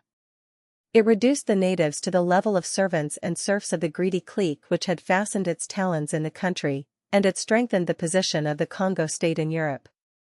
Secure in the official recognition of their rights, the concessionaire company's next move was precisely what might have been expected in view of the class of men controlling them. Legitimate commerce having no place in their calculations, they at once started a campaign for the purpose of forcing the French government to coerce the natives into bringing rubber and other forest produce to their factories, on such terms as they, the concessionaires, chose to pay for the labor expended by the natives in collecting it. While their subsidized organs daily devoted reams to prove that compulsion was essential in dealing with primitive peoples, their agents in Africa hastened, as far as possible, to put these principles into practice. Arms of precision were smuggled into the country, and soon the concessionaires were attempting on a smaller scale to copy the exploits of their countrymen on the other side of the Congo River. Facilis descensus Averni. The agitation was partly met by the application of a hut tax paid in kind, the produce to be handed in by the natives to the government authorities, who would dispose of it to the concessionaires at a nominal price, thus giving an appearance of legality to the transaction, and disguising coercion in the garb of administrative requirements. The government having accomplished nothing whatever in the way of bettering the country, improving communication, or constructing public works from which the natives might be expected to derive some benefit, the hut tax was naturally resented, its application in French Congo being, moreover, scientifically unsound, and only feasible of accomplishment by a long course of preparation. Grafted upon the action of the concessionaires, the measure was followed by outbreaks in various directions, especially among the warlike fans of the Igao and the Upper Sunga people. This new step on the part of the French government stirred up for a time the opponents of the concessionaire regime in France. De Brazza sent a memorable protest to the Temps. Its concluding passage is well worth quoting. France has assumed a duty towards the native tribes of French Congo, who for 27 years have lent their assistance in the work of expansion.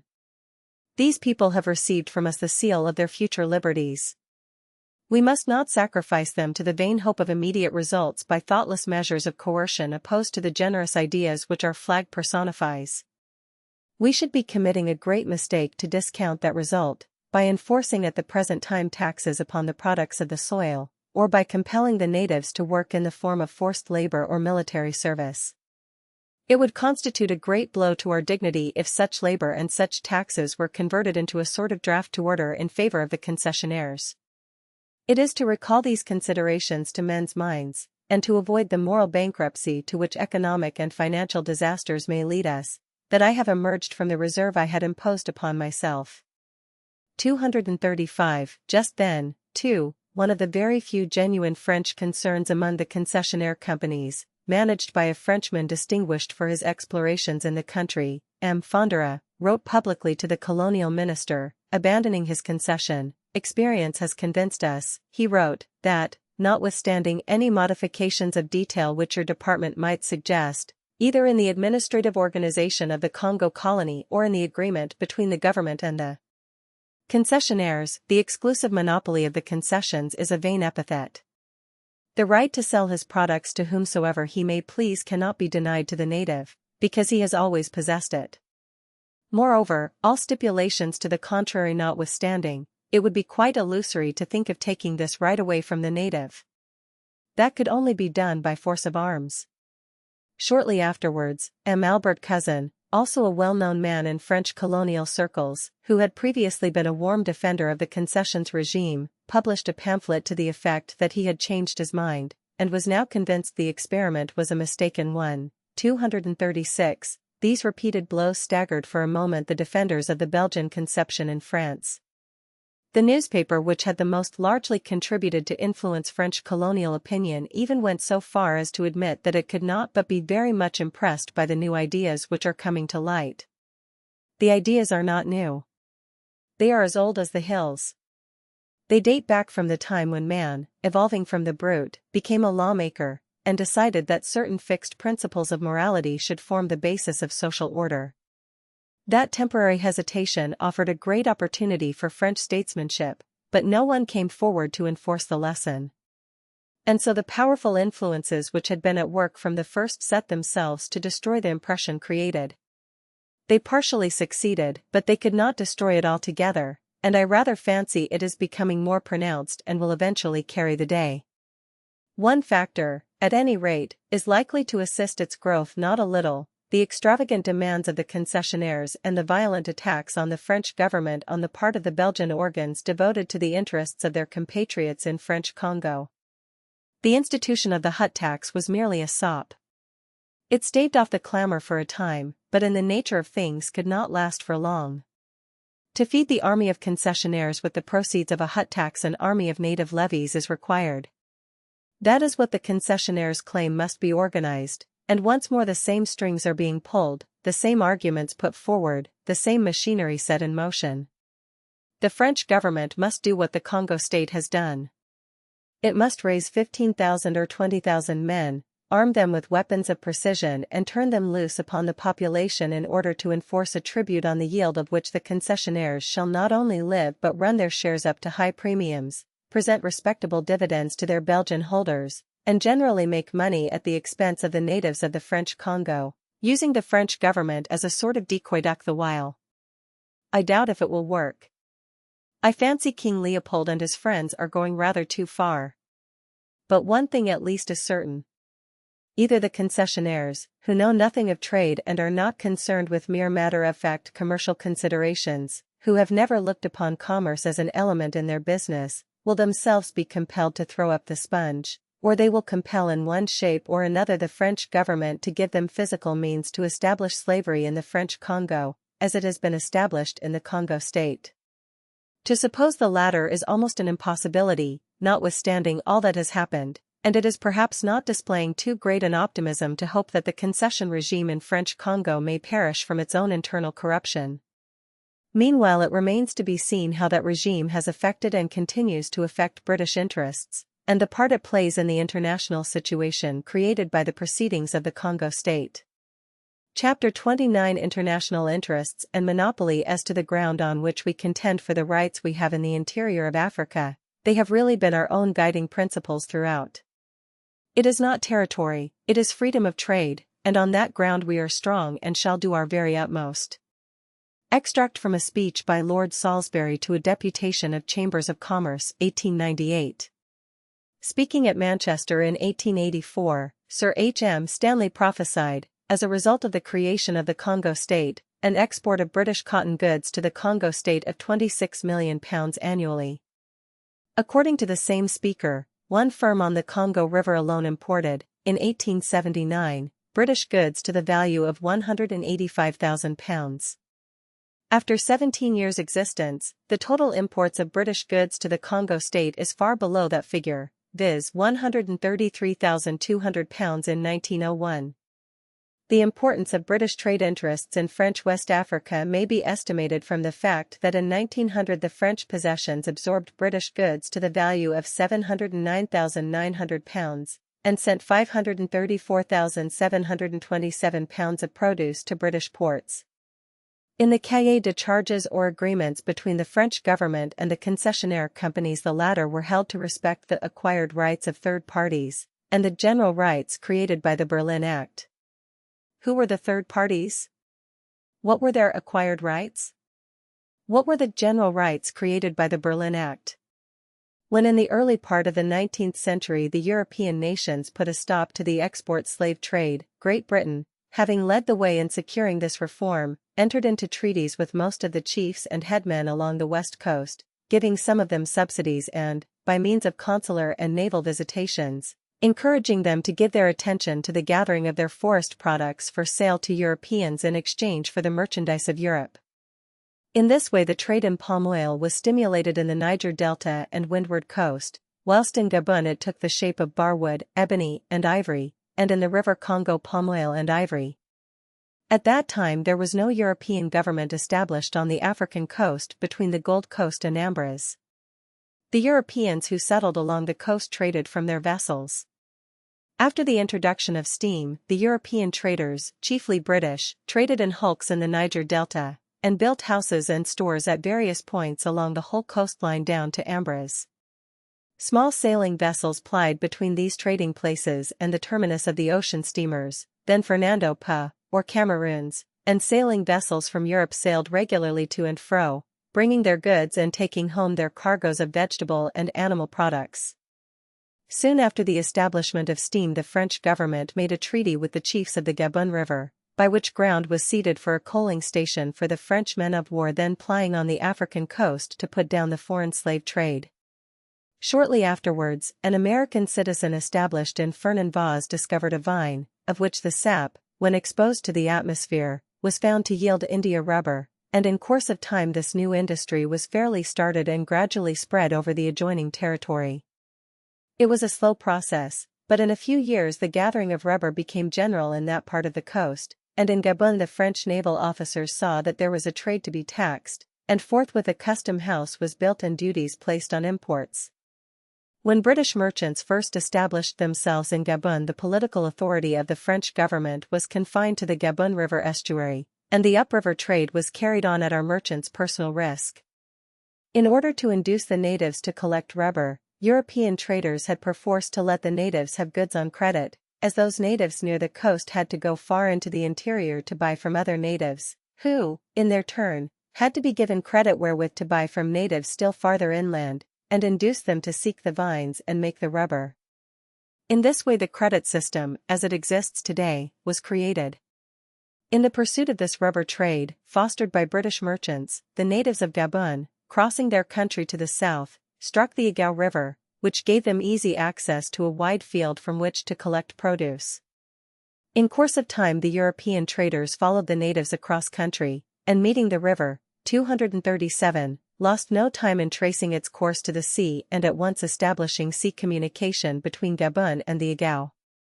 Their example was imitated by the French government, and in due course possession was taken by France of the Igao and Fernand-Vaz. But when at Berlin the governments of Europe settled who were to become the owners of the Congo and the adjoining maritime territories, France had, in point of fact, no political influence south of Fernand-Vaz. This expansion of Gabon was initiated by British and German enterprise, French white traders coming in after the pioneer work was accomplished. When 2 degrees 30 of south latitude was fixed as the northern boundary of the free trade zone, it was expected that that line would include within it the trade of Set Kama, the trade of which was British and German entirely. The Chambers of Commerce of Liverpool and Manchester set forth these facts at the time, before the treaty was made, and when urging the principle of free trade within the zone fixed by treaty, no idea was in the mind either of the traders, the Chambers of Commerce, or the representatives of the various governments concerned in the making of the Berlin Treaty, other than that the freedom of trade therein referred to applied to the only known trade in existence, viz. the collection and sale by the natives of the vegetable and other products of their country in exchange for European merchandise. Any legislation, therefore, of which the effect is to alienate the rights of the natives to collect the produce of their country, and to dispose of those products freely to whomsoever they wish, is a direct violation of the principles of equitable treatment towards the natives which animated the conference and the rights of the signatory powers of that conference. It is then perfectly clear, 1. That the third parties mentioned in the cahier de charges were the European merchants who had created the existing trade of the French Congo, the taxes upon which supplied the local administration with funds for purposes of revenue. 2. That the acquired rights of those merchants consisted in the right to continue their trade, the freedom of which was guaranteed under the Berlin Act. 3. That the general rights created by the Berlin Act were, on the one part, the rights of the natives, whose moral and material well-being the contracting powers to the Berlin Act bound themselves to care for, to their land and the produce thereof, and, on the other part, the rights of each of the signatory powers to ensure that the principles of the Berlin Act were not violated by any one of the parties to that act. The way in which the rights of the natives are cared for under the concessions regime was dealt with in the last chapter. It remains to be said to what usage the acquired rights of the merchants trading in the country have been subjected. Two of the most important firms trading in the French Congo at the time of the issue of the Decree of Concessions, March 1899, were British. 238. They were among the very first to open up the country to trade. Their representatives had always been law-abiding citizens under the French flag. They had ever worked harmoniously with the French officers, who from time to time had sought their assistance in developing this or that district, had asked them to send their native traders into such and such a region, and generally encouraged them in every way to promote and extend the area of their trading operations. In the course of over a quarter of a century's trade in the country, the British firms had contributed large sums to the local revenue, and had cheerfully paid the enormous differential customs tariffs levied upon British goods, the taxes, the licenses, the duties of all sorts affecting the various branches of their businesses prescribed by the law of the land.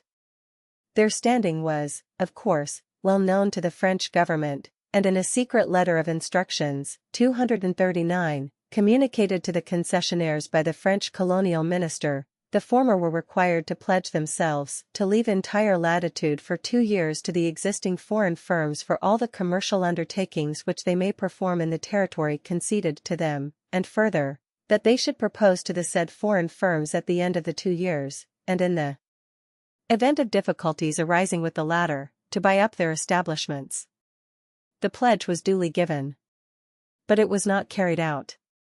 The French government, finding itself incapable of compelling obedience, allowed the matter to slide, and was brought by successive stages in the development of affairs to the issue of the decree of March 26, 1901, mentioned in the previous chapter, which declared, as has already been stated, that the products of the soil, that is to say, the only medium of trade in the country, belonged exclusively to the concessionaires, and that the natives were not free to dispose of them to any one but the concessionaires. The acquired rights of third parties, and the rights of the natives, had gone by the board. The rights of England as a signatory power of the Berlin Act had been infringed, and the Act itself had been violated in one of its most essential articles, viz.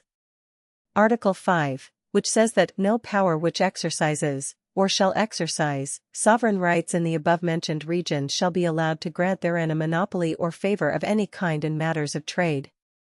To describe the series of outrages, 240, perpetrated by the agents of the Belgian groups, masquerading as French patriots, upon our merchants which took place during the 2 years that the concessionaire companies had bound themselves to allow entire latitude to the firms trading in the country, the protests of our merchants, who were never informed by the French authorities that their locus standi had become modified, who continued on the one hand to pay customs dues on their imports, licenses for the factories and native traders, while forcibly prevented, under the eyes of the same authorities and with their tacit assent, from disposing of their goods to natives against produce, the expostulations of Sir Edmund Monson, our ambassador in Paris, the promises of M. Decrès which were never fulfilled, the actions at law brought by our merchants at great expense in the Congo to test the legality of the concessionaire's proceedings, the deputation of 9 chambers of commerce to Lord Lansdowne, the upholding of the concessionaire's claim by the local courts, whose judgments as lieutenants, which has pleaded, together with 1 or 2 other French papers,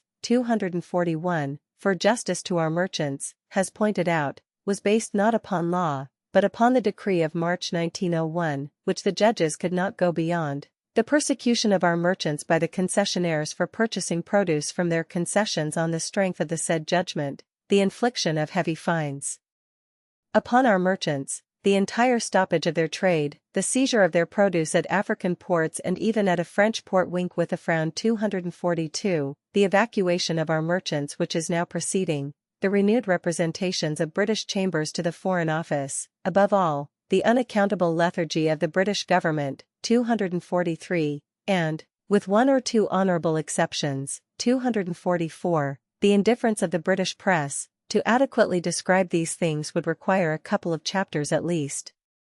The position today is this, that from the greater part of the Egao Basin, which alone is unaffected by the Berlin and Brussels Acts, being outside the conventional basin of the Congo, our merchants have been expelled, without a penny compensation.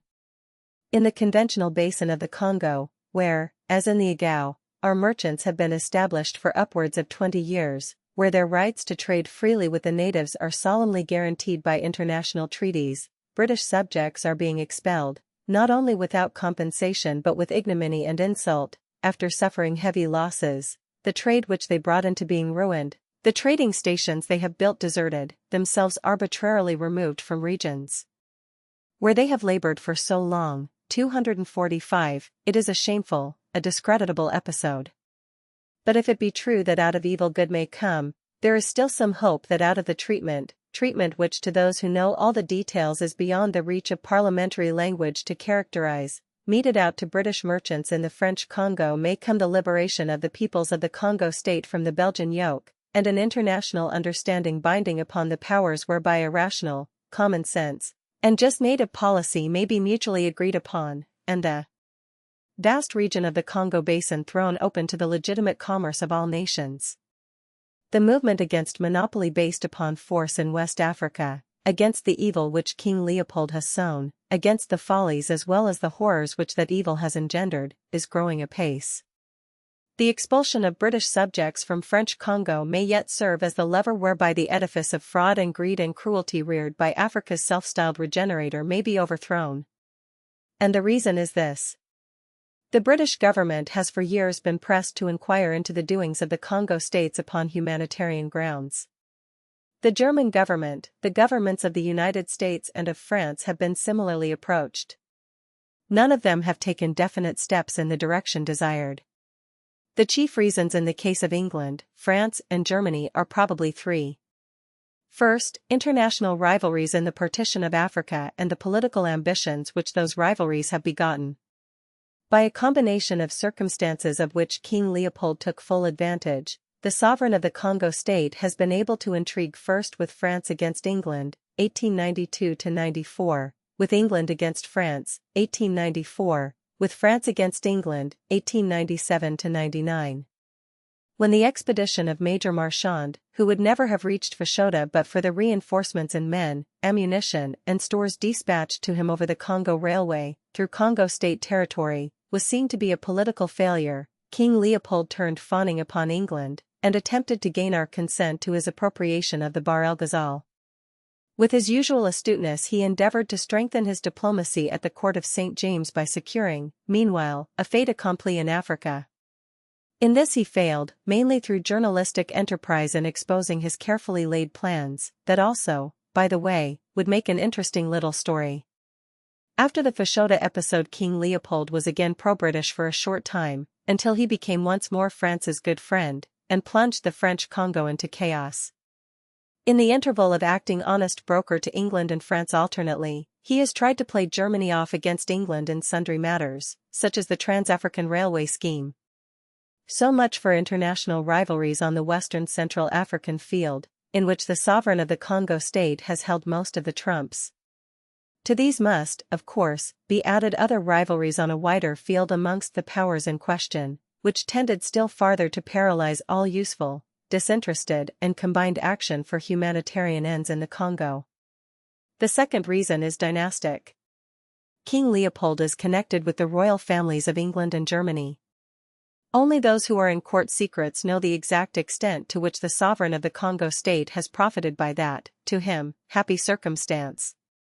It has, undeniably, been considerable. The third reason is the self-imposed halo of sanctity with which the public press has been gulled for years by the happy knack of attributing abuses of a more than usually flagrant character to individual wrongdoing of agents, a plea used again and again with never-failing results. To these reasons, there are others, no doubt, and two of them are briefly touched upon in the next chapter, are mainly due the failure of the powers to fulfill their duties under the Berlin Act upon humanitarian grounds. But now an altogether different aspect of the Congo problem has sprung up.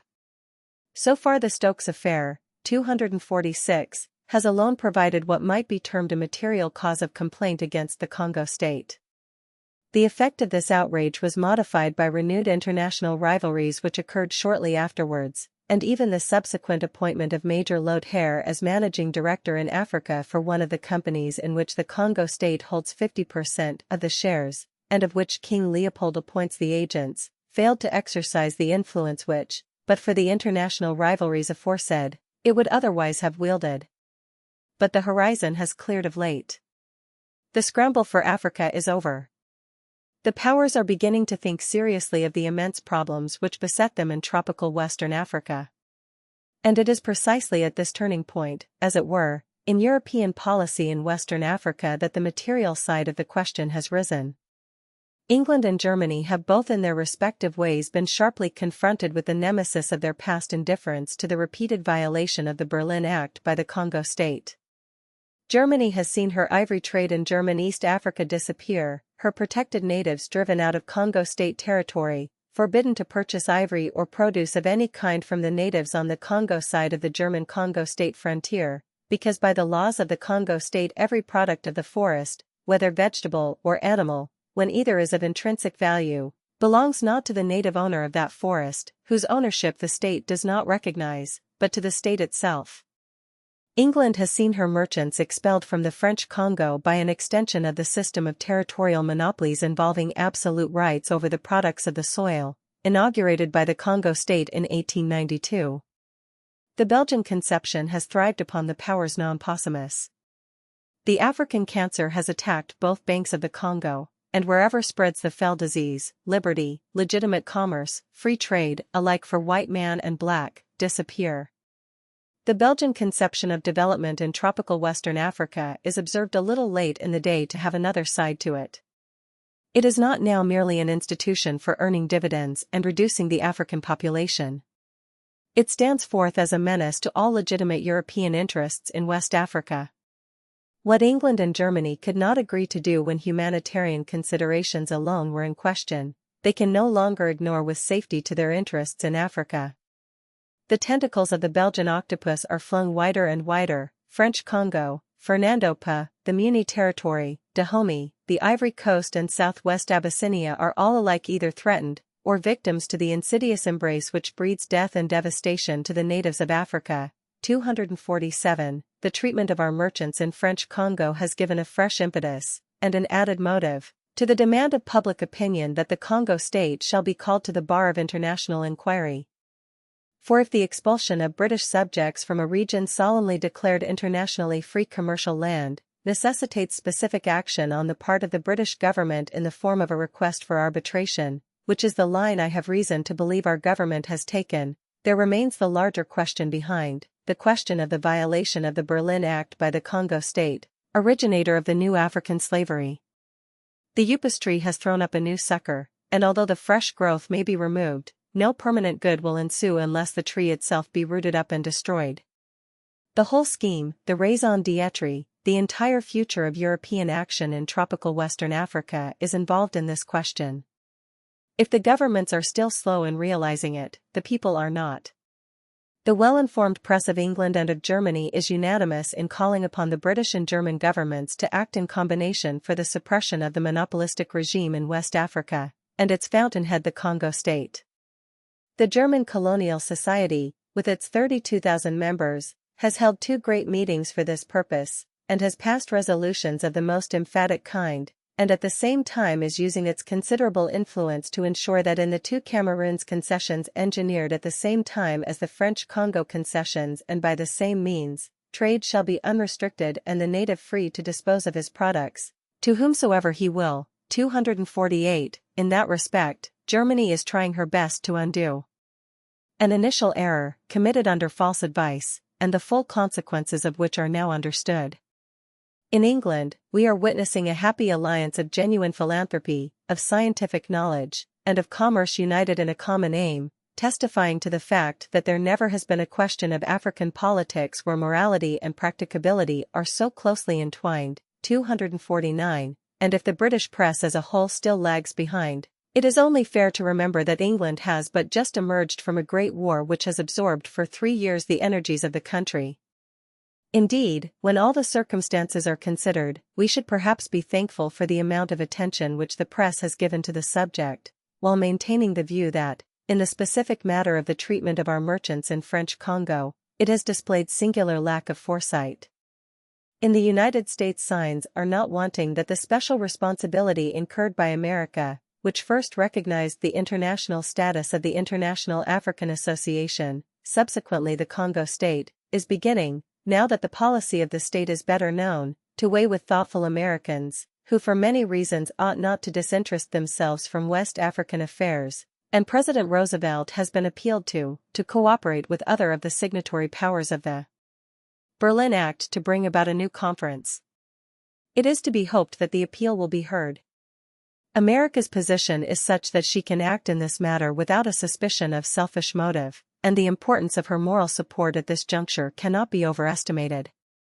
In France, it may safely be asserted that the elite of the French official element in West Africa is entirely opposed to the monopolistic conception. 250, that the most powerful French merchant firms are profoundly and anxiously antagonistic, and that with few exceptions the best-informed French writers on West African affairs and French local explorers, Mr. Chevalier, for instance, are dead against it.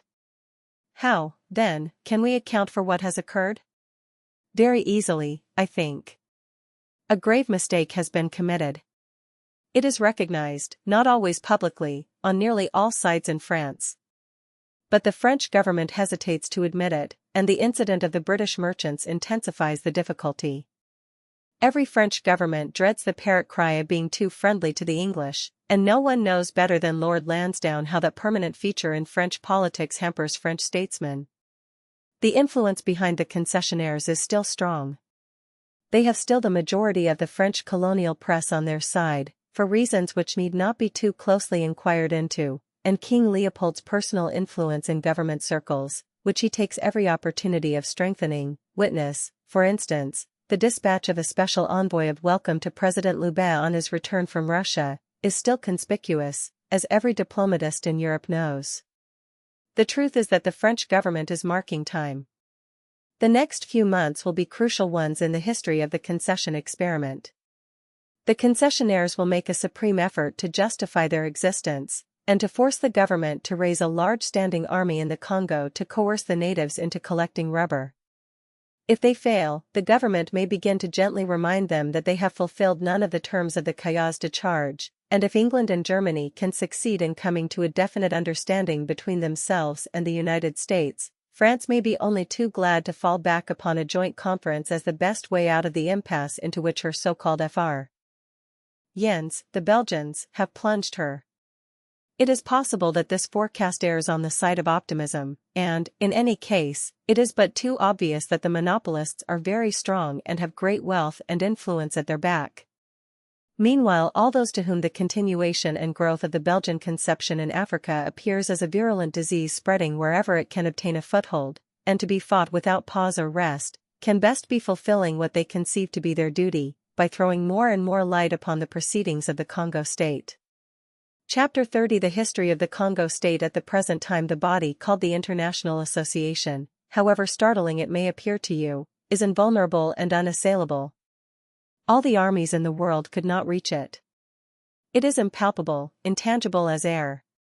I call it benevolence, charity, philanthropy, the spirit of peace, goodwill to all men, progress. It is here amongst you tonight. It eludes your armies, it mocks your best efforts, at a whisper it has disappeared and you cannot recall it. The founders of the International Association have been called dreamers. Men understand, or think they do, why a George Peabody should invest hundreds of thousands in model lodgings, or a Josiah Mason in an institute. They can understand also why an entire nation spent £20 million to free the slaves in the West Indies.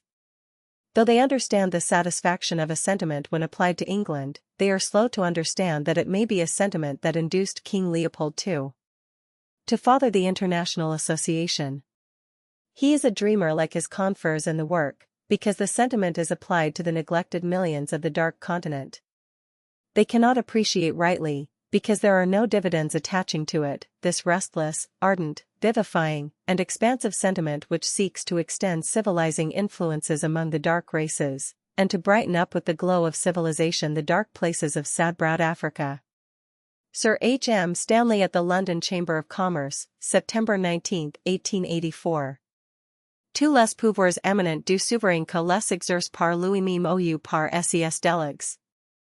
Il consulte sil le jug bon le conseil supérieur sigent à Bruxelles. Il prend en personne les mesures les plus importantes.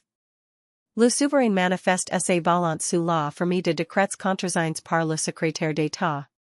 M. A. J. Waters, L'État indépendant du Congo, Chapter 32, Pouvoir législatif, page 433. Legends die hard. The legend which attributes to King Leopold of Belgium and the Congo state a philanthropic motive in African affairs is still alive among us, although not quite to the extent that it used to be. It would have died long ago but for two causes: the misstatements indulged in by 2 or 3 well-known Englishmen and the apparent failure of the British press, as a whole, to comprehend the Fonds et Origo Mali which is raising up such terrible future complications for Europe and Central Africa. Upon occasion one is tempted to think, and the supposition is strengthened by such articles as that which the Times recently devoted to the Congo annexation debate in the Belgian chamber, that the curious omission to come to close quarters with the subject proceeds not so much from inability to see things as they really are, as from an unwillingness to criticize the sovereign of the Congo state himself. Personalities are held to be bad form, especially where royalty is concerned.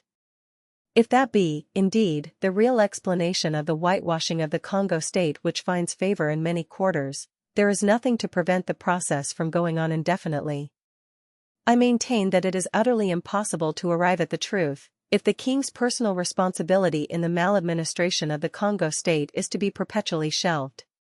Why should it be?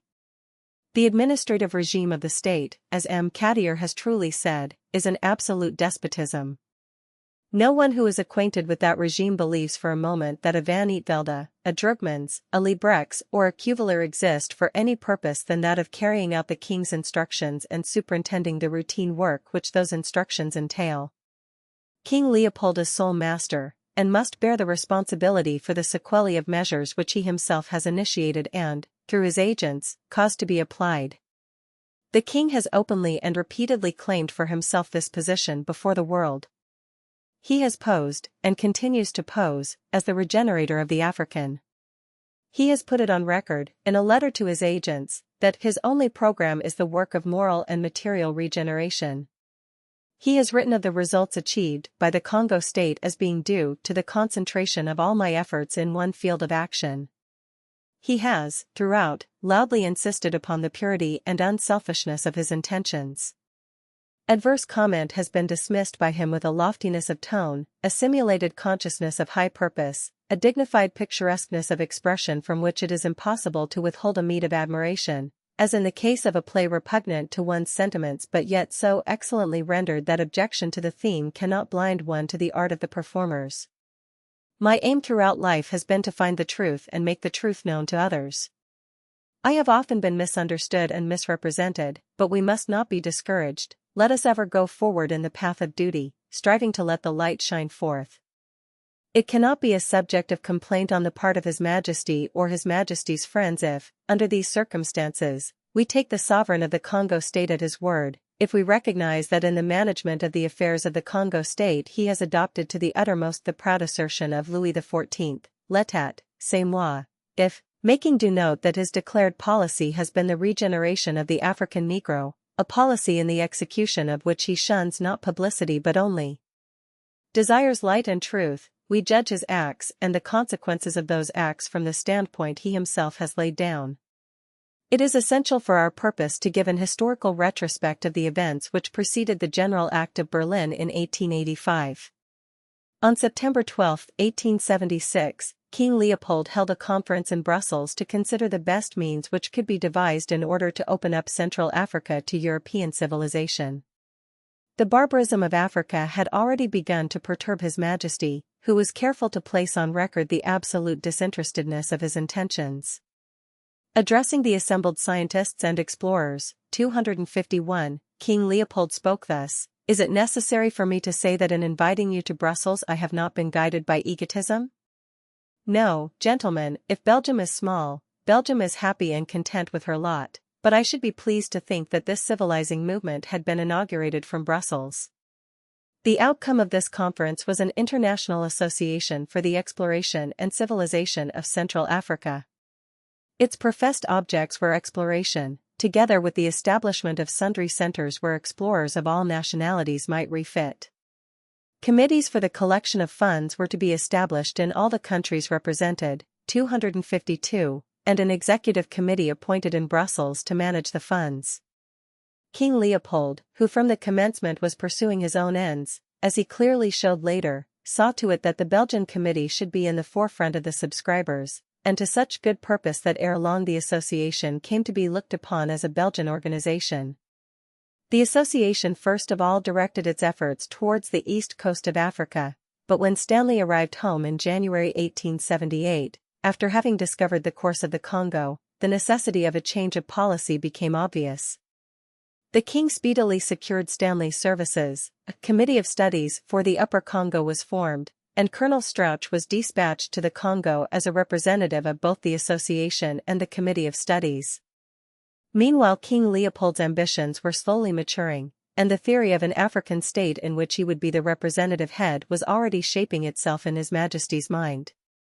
In a letter which he wrote to Stanley, Colonel Strauch suggested the formation of an independent confederacy of free Negroes, the king, to whom the conception and the creation of such a confederacy would be due, to be president thereof.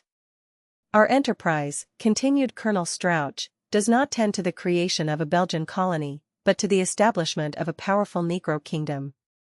This idea appears to have been sedulously fostered by Colonel Strauch among the European traders established in the Lower Congo, with results which afterwards became apparent. Whether it was put forward as a blind or not it is difficult to say. Anyhow, Stanley knocked it on the head. About this time France and Portugal began to evince uneasiness at the somewhat exclusive complexion which the association and the committee were beginning to assume, and there ensued a long intrigue in which the principal actors were Stanley and de Brazza. De Brazza forestalled Stanley on the right bank of the Congo, and Stanley checkmated de Brazza on the left bank above Stanley Pool. Portugal, whose explorers discovered the Congo's mouth in 1484, 253, whose treaties with the natives undoubtedly possessed greater validity than those concluded by the association's agents, and who still retained commercial interests in the region, now became thoroughly alarmed, and endeavored, with the assistance of Great Britain, to make good her claims. On February 26, 1884, a convention was signed between Great Britain and Portugal, the practical effect of which would have been to put a stop to the expansion of the association in the interior. The convention was attacked at home and abroad, from various motives, including the fear that Great Britain's political influence on the Congo would become paramount, at home, because, by the terms of the convention, the right of Portugal to impose a moderate import tariff was recognized, and it was feared that this recognition might lead later on to the application of differential tariffs to which Portugal was wedded, and because the British Chambers of Commerce and the British press were deluded as to the real nature of the international association, which represented itself as devoted to free trade principles. The convention was opposed by European merchants in the Congo for the same reasons, backed by the belief that the aims of the association tended towards the maintenance and strengthening of native rule, which the community of mercantile West African interests well knows to be the best guarantee of the development of legitimate trade. The convention was by mutual consent abandoned. Its abandonment was preceded by a remarkable event, viz. The recognition by the United States of the association, 254, as a friendly state. The king, aided by Stanley, who was still at that time, I believe, an American subject, had played his cards cleverly with General Henry S. Sanford, subsequently one of the two American representatives at the Berlin Conference, and the declaration sent by the former to the United States government, in which he stated that the International Association of the Congo hereby declares that by treaties with the legitimate sovereigns in the basins of the Congo and of the Nyadi-Kwilu, and in adjacent territories upon the Atlantic, there has been ceded to it territory for the use and benefit of free states established and being established, appears to have exercised a considerable influence. The Free States appealed to American sentiment, 255, needless to say, the one thing that has not been created in any shape or form in the Congo is freedom either for native states, or native institutions, or European trade, 256, and how General Sanford could have been deceived to the extent of penning the above dispatch, in view of the emphatic manner in which Stanley had rejected Colonel Strach's suggestion in 1878, which presumably General Sanford had in his mind, although 6 years had passed since it was made, it is hard to understand. The American recognition of the new status of the association was followed by Bismarck's suggestion of a conference of the powers, in order to set at rest the rivalries which had arisen in the Congo basin. The conference first met in November 1884, and subsequently in February 1885. Largely influenced by the decision of the United States, the powers authorized their representatives to follow the lead of the American government, and on August 1, 1885, King Leopold had the inexpressible satisfaction of notifying the powers that the association would be henceforth known as the Congo Free State, and himself as the sovereign of that state. In this manner was the evolution of King Leopold from a pure philanthropist to the ruler of 1,000,000 square miles of territory in Central Africa accomplished. The king, argue his admirers, had come to see that patriotism was a duty greater even than philanthropy. The practical had outweighed the ideal. Very well, but as we study the next stage in this royal metamorphosis, let those who follow us remember the memorable words spoken in 1876 before the assembled scientists and explorers in Brussels. Is it necessary for me to say that, in inviting you to Brussels, I have not been guided by egotism? No, gentlemen, if Belgium is small, Belgium is happy and content with her lot. The Berlin Conference laid it down that no import dues should be established in the mouth of the Congo for 20 years. But in 1890 King Leopold, alleging the heavy expenses to which he had been put by the campaign against the Arabs in the Upper Congo, applied for permission to levy import duties. It was the first disillusionment, and the British Chambers of Commerce began to wonder whether their opposition to the Anglo-Portuguese Convention had not been mistaken. The king's request was granted, the powers merely reserving to themselves the right to revert to the original arrangement in 15 years, but not without the bitter opposition of the Dutch, who had very important commercial interests in the Congo, backed by the British Chambers of Commerce and all the traders in the Congo, irrespective of nationality. A representative gathering was held in London on November 4, 1900, presided over by Sir Albert Rowlett, to protest against the imposition of import duties and to denounce the hypocrisy which attributed to philanthropic motives the desire on the part of the Congo states so to impose them. The speakers at the meeting drew attention to the strange anomaly revealed by the sight of a monarch who, having spent certain sums with alleged, and loudly advertised, philanthropic motives, now came forward to claim repayment of those sums, just like an ordinary businessman, but a businessman who, having acquired a vast estate under false pretenses, demanded from the victims the wherewithal to pay for its management.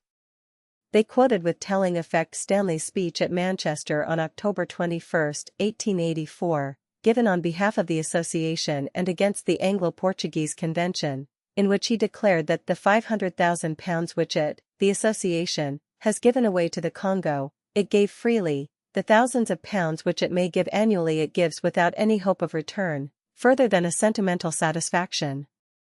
They were able to show that, even then, King Leopold, notwithstanding his formal assurances to the commercial world that the Congo state would never directly or indirectly itself trade within its dominions, was buying, or rather stealing, ivory from the natives in the Upper Congo and retaining the proceeds of the sale on the European market.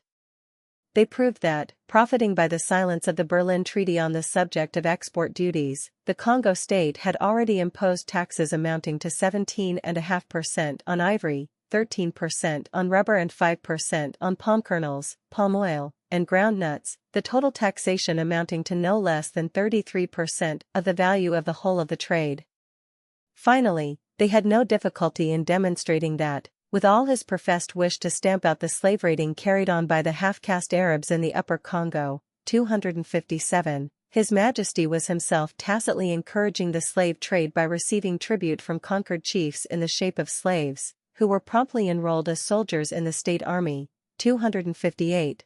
The sincerity of King Leopold's solicitude for the natives of Africa was in other respects appearing in its true colors, vide the letter of Colonel Williams, a British officer in King Leopold's employ, who, in disgust at the outrages which were taking place on the Congo, denounced them to the king. This letter, from which I give the following extracts, was read at the conference by Mr. Phillips, representing the Manchester Chamber of Commerce.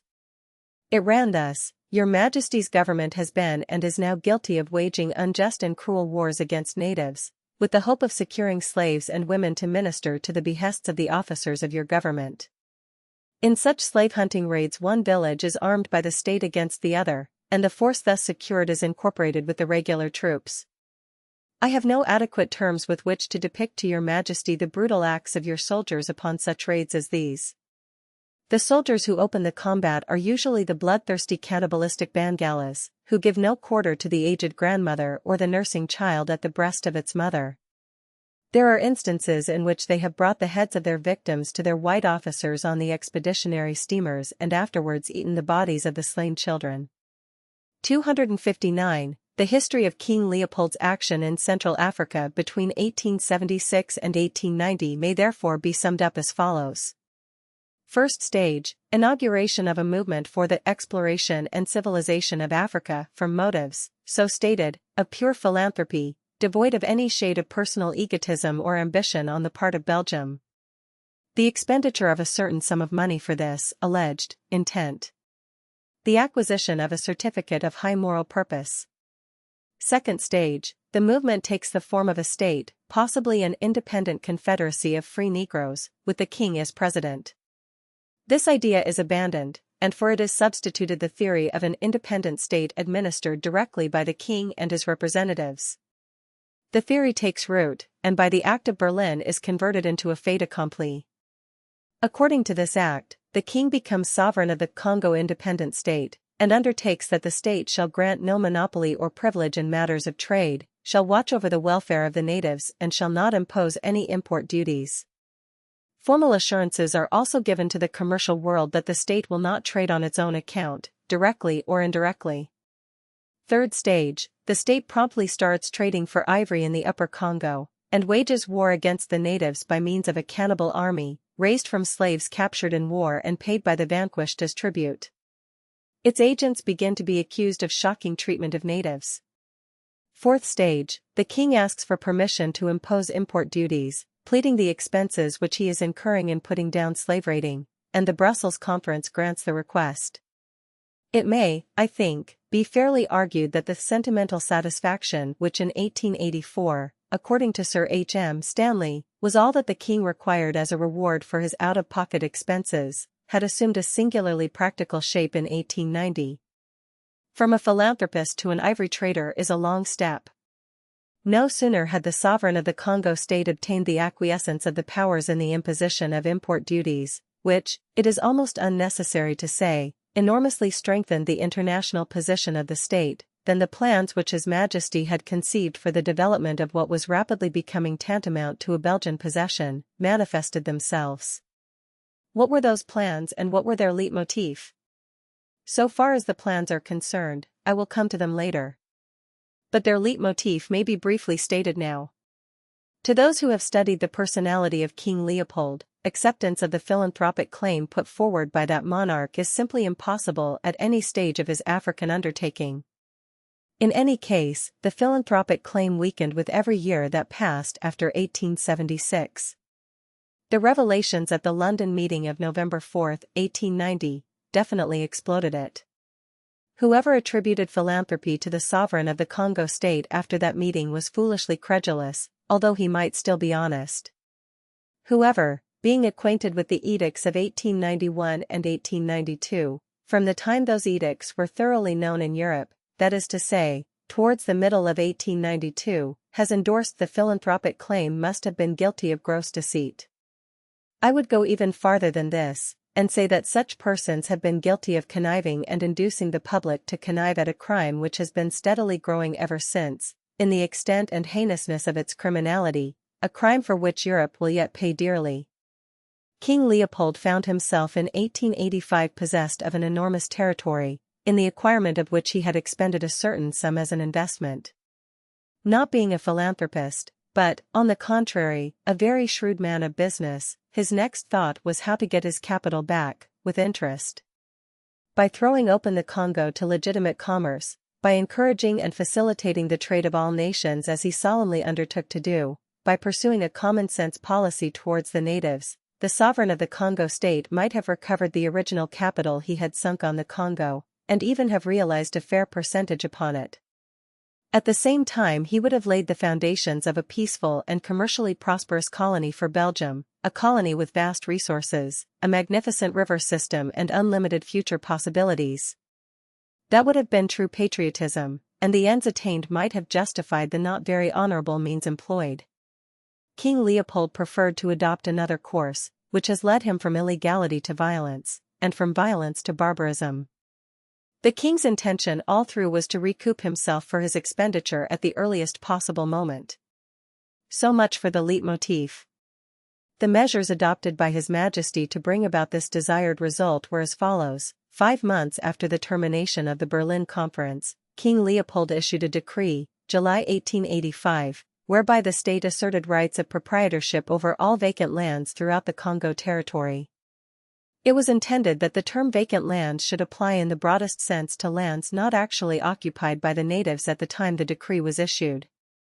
By successive decrees, promulgated in 1886, 1887 and 1888, the king reduced the rights of the natives in their land to the narrowest limits, with the result that the whole of the odd 1 million square miles assigned to the Congo state, except such infinitesimal proportions thereof as were covered by native villages or native farms, became terrace domanials.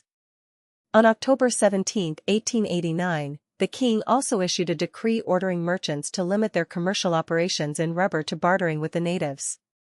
This decree was interesting merely as a forewarning of what came later, because at that time the rubber trade was very small. In July 1890, the same year as the Brussels Conference, the Congo state went a step farther. A decree issued in that month confirmed all that was advanced in November of the same year by the speakers at the London Conference, held to protest against the imposition of import dues by the state. By its terms King Leopold asserted that the state was entitled to trade on its own account in ivory, the first open violation of his pledges. Moreover, the decree imposed sundry extra taxes upon all ivory bought by merchants from the natives, which, since the state had become itself a trading concern, constituted an equally direct violation of the Berlin Act, by establishing differential treatment in matters of trade.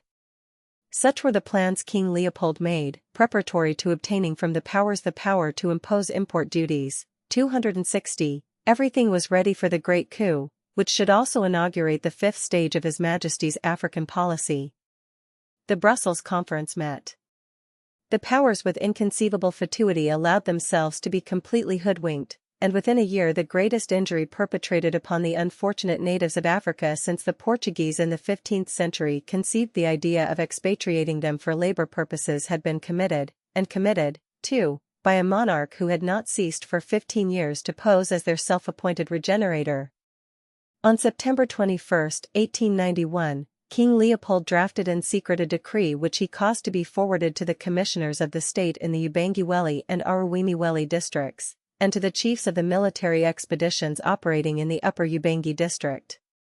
This decree never having been published in the official bulletin of the state, its exact terms can only be a matter of conjecture, but we know that it instructed the officials to whom it was addressed to take urgent and necessary measures to preserve the fruits of the domain to the state, especially ivory and rubber. By fruits of the domain, King Leopold meant the products of the soil throughout the vacant lands which he had attributed to himself, as already explained, by the decree of 1885. The king's instructions were immediately followed, and 3 circulars, dated respectively Bangala, December 15, 1891, Bisangkusu, May 8, 1892, and Yukoma, February 14, 1892, were issued by the officials in question. Circular No. 1 forbade the natives to hunt elephants unless they brought the tusks to the state's officers. Circular No. 2 forbade the natives to collect rubber unless they brought it to the state's officers. Circular No. 3 forbade the natives to collect either ivory or rubber unless they brought the articles to the state's officers, and added that merchants purchasing such articles from the natives, whose right to collect them the state only recognized provided that they were brought to it, would be looked upon as receivers of stolen goods and denounced to the judicial authorities. Thus did the sovereign of the Congo state avail himself of the additional prestige conferred upon him by the Brussels Conference. He did not obtain his own way entirely, because the years which had elapsed since the Berlin Conference had witnessed the creation of a powerful group of Belgian trading companies, presided over by one Colonel Thies, who afterwards brought the construction of the railway which unites the Lower to the Upper Congo to a successful termination, and who is now probably the largest landowner in Africa. These companies were doing a large trade in rubber and ivory with the natives. They were well organized, and the man at their head was both capable and fearless. The companies invoked the Act of Berlin, protested against its gross infringement by the state, dwelt largely upon the sacredness of free trade and native rights, pleaded for Belgium and the world at large, and, finding these considerations insufficient, violently attacked the king himself with the avowed intention of forcing him to abdicate his sovereignty on the Congo. It is useless to detail the process of an agitation which, if it did nothing else, showed up in lurid colors how much the patriotism of the king of the Belgians was subordinated to the egotism of the sovereign of the Congo state. The upshot of it was that the king squared the colonel, and the commercial companies of the Rue Brederode group, as they are familiarly designated, were induced to keep silence by the grant of a trading monopoly over a very large area where they would be free to carry on their business unmolested. His resolute adversary being thus disposed of, the king forthwith issued a decree, dated October 1892, by which he defined the limits of his terres domaniales, and crowned the policy he had ever steadily pursued by creating for himself in Central Africa a vast preserve, a domaine prive, from which he might draw unlimited resources with a view to his own personal enrichment. The extent of this preserve cannot cover less than 800,000 square miles, 261. The summit of King Leopold's ambition had been attained. Chapter 31. The Domaine Prive. Our only program, I am anxious to repeat, is the work of moral and material regeneration. Extract from a published letter of His Majesty King Leopold II, King of the Belgians, Sovereign of the Congo Free State. It is to be regretted that writers who, from time to time, call attention to the terrible maladministration prevailing in the Congo state do not, as a rule, strive to bring its Causacausans clearly before the public. The main issue becomes too often embedded in a mass of surplus detail, and the bewildered individual searching for light gropes about in despair with an eternal query on his lips: why? Why these atrocities which have been attested by dozens of honorable men, 262, atrocities which the Congo State administration has long ceased to deny, and now merely attempts to minimize, atrocities of which every mail from the Congo brings additional proof, 263, why this callous ferocity which appears at first sight to have in it naught but incoherence and downright stupidity, which seems so monstrous as to be almost incredible, and yet is vouched for, not only by travelers and missionaries who have witnessed its effects, not only by those who are in a position to guarantee the authenticity of information received from persons unwilling to allow their names to appear through fear of jeopardizing their means of livelihood, but by the actual perpetrators, who, not without reason, although this excuse cannot shield them from execration, throw the responsibility upon the system whose servants they have been. Where is the underlying motive of it all? The answer to the query is, the domaine prive. When you have learned what the domaine prive is, what it means, what it involves, what it necessitates, what it renders inevitable, the story is told and everything is explained. In the first place, let these main facts be borne well in mind. The vast territories of the domaine prive have for 11 years been absolutely closed to legitimate private enterprise. Trade, which in Central Africa means the exchange of European merchandise for raw products, does not exist therein. The native living within these territories has been deprived by royal decree of his rights as a landowner.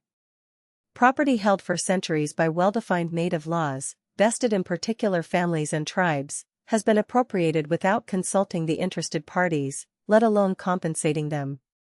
With the deprivation of his land, the native has been dispossessed of the fruits thereof, the rubber growing so luxuriously in his forests he may, by decree, only gather for the state. We will see presently how the may becomes must. The ivory stacked about his villages is no longer his, but another's. The elephants which roam about his country and damage his plantations he can incur the physical peril of destroying, but may not reap the reward to which he is thereby entitled, for the tusks of the slain beast do not, according to royal decree, belong to him. Since he cannot dispose of his produce, which is his wealth and also his currency, since he has lost his rights in his own land, since he cannot even hunt the wild beast which provides him with the wherewithal to make horns for war and the chase, armlets and anklets for his wives, ornaments for his habitation, he is no longer a free agent, but has become de facto a serf. In theory, then, the decrees of September 1891 and October 1892 made of the native throughout the domaine prive a serf. In theory a serf he remained for a little while. But as the grip of Africa's regenerator tightened upon the domaine prive, as the drilled and officered army, armed with repeating rifles, gradually grew and grew until it was larger than the native forces kept up by any of the great powers of Europe on African soil, 264, as the radius of the rubber taxes was extended, as portions of the country began to be farmed out to so-called companies, whose agents were also officials of the king, the native of the domaine prive became a serf not in theory only but in fact, ground down, exploited, forced to collect rubber at the bayonet's point, compelled to pay onerous tribute to men whose salaries depend upon the produce returns from their respective stations, the punishment for disobedience, slothfulness, or inability to comply with demands ever growing in extortion, being anything from mutilation to death, accompanied by the destruction of villages and crops. The domaine prive is worked in two ways. The country is vaguely divided into districts, and the business of the commissaires of districts, and their agents and subagents, is to collect impots de nature, the taxes in kind, which the king levies. There is no limit to this taxation. The commissaires are told to devote all their energies to the harvesting of rubber, but at the same time to proceed as far as possible by persuasion rather than force. The purport of the instructions may be briefly summed up thus: obtain all the rubber and ivory you can, your future advancement depends upon your energy.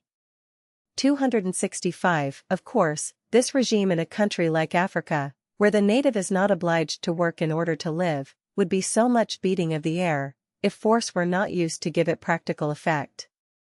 King Leopold understood that well enough, and, to use the expression of a French colonial writer of repute, M. Pierre Mill, the basis of the king's economic policy has been the formation of an army sufficiently strong to force the natives to pay the rubber and ivory tax.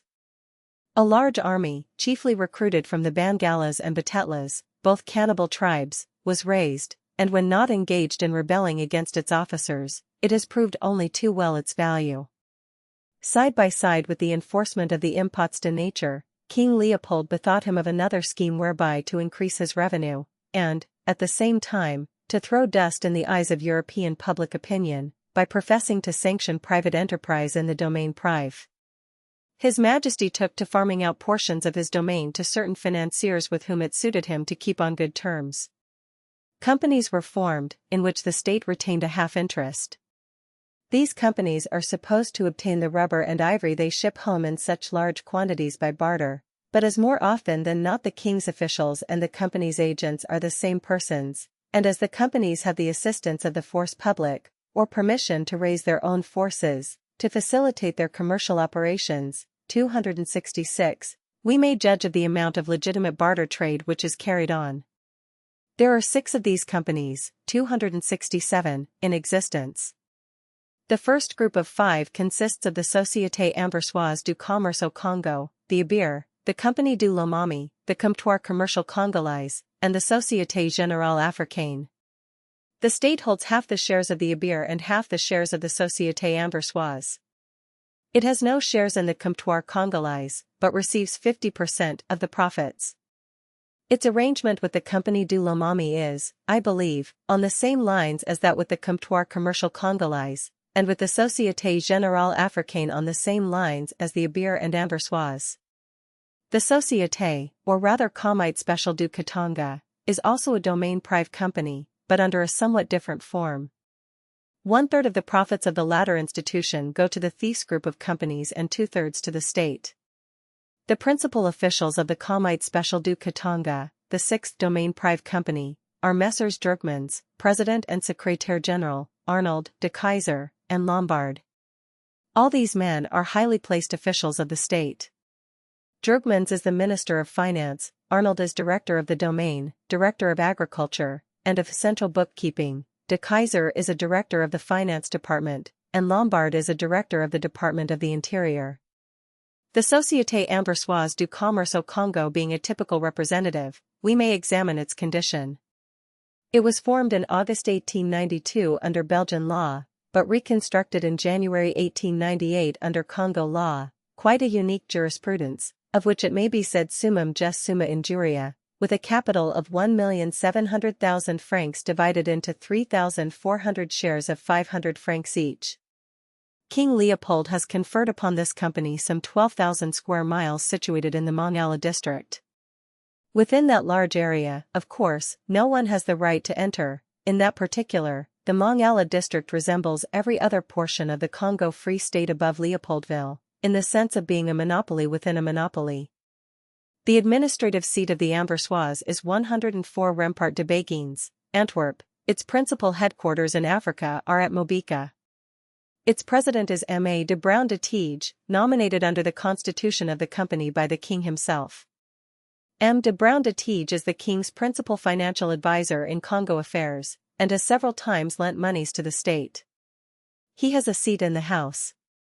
The administrators are Baron Goffinet, 268, Ed Bunge, and C. de Brown de Tige. The commissaire is Count Emile Lugrel. The original shareholders are, the Congo State, 1,700 shares, A. de Brown de Tige, 1,100 shares, Bunge and Company, 100 shares, E. P. Grisard, 130 shares, Dayman and Drouart, 100 shares, which accounts for 3,130 out of the 3,400. No one with even a superficial knowledge of Belgian society need be told of the relations between the king and Baron Goffinet, Count Lugrel and E. P. Grisard.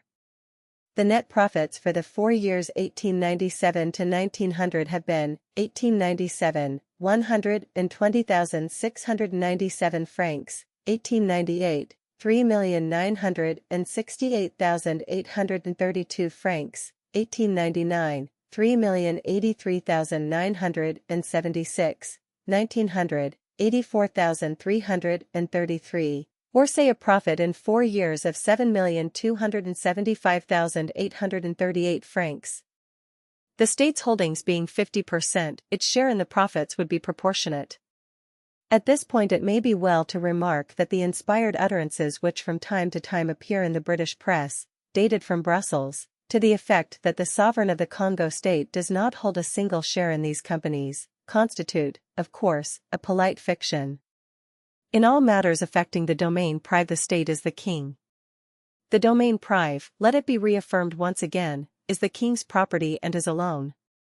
The shares of the Société Anversoise have stood as high as 13,730 francs, March 1900, which for a 500 franc share is sufficiently alluring. At that figure, which can be easily verified by the skeptical, His Majesty's 1,700 shares were worth over 23 million francs, or say £933,000. During the last 2 years, outbreaks in the Mongala district have been so numerous that the profits of the company have fallen somewhat. The performances of this particular offshoot of King Leopold's domain prive have been worthy of the regenerating nature of the Congo state rule. In 1900, 1 or 2 of its agents confessed to killing, by order, 150 natives, cutting off 60 hands, crucifying women and children, and impaling the sexual remains of slaughtered males on the stockade of the villages whose inhabitants were slow in gathering rubber.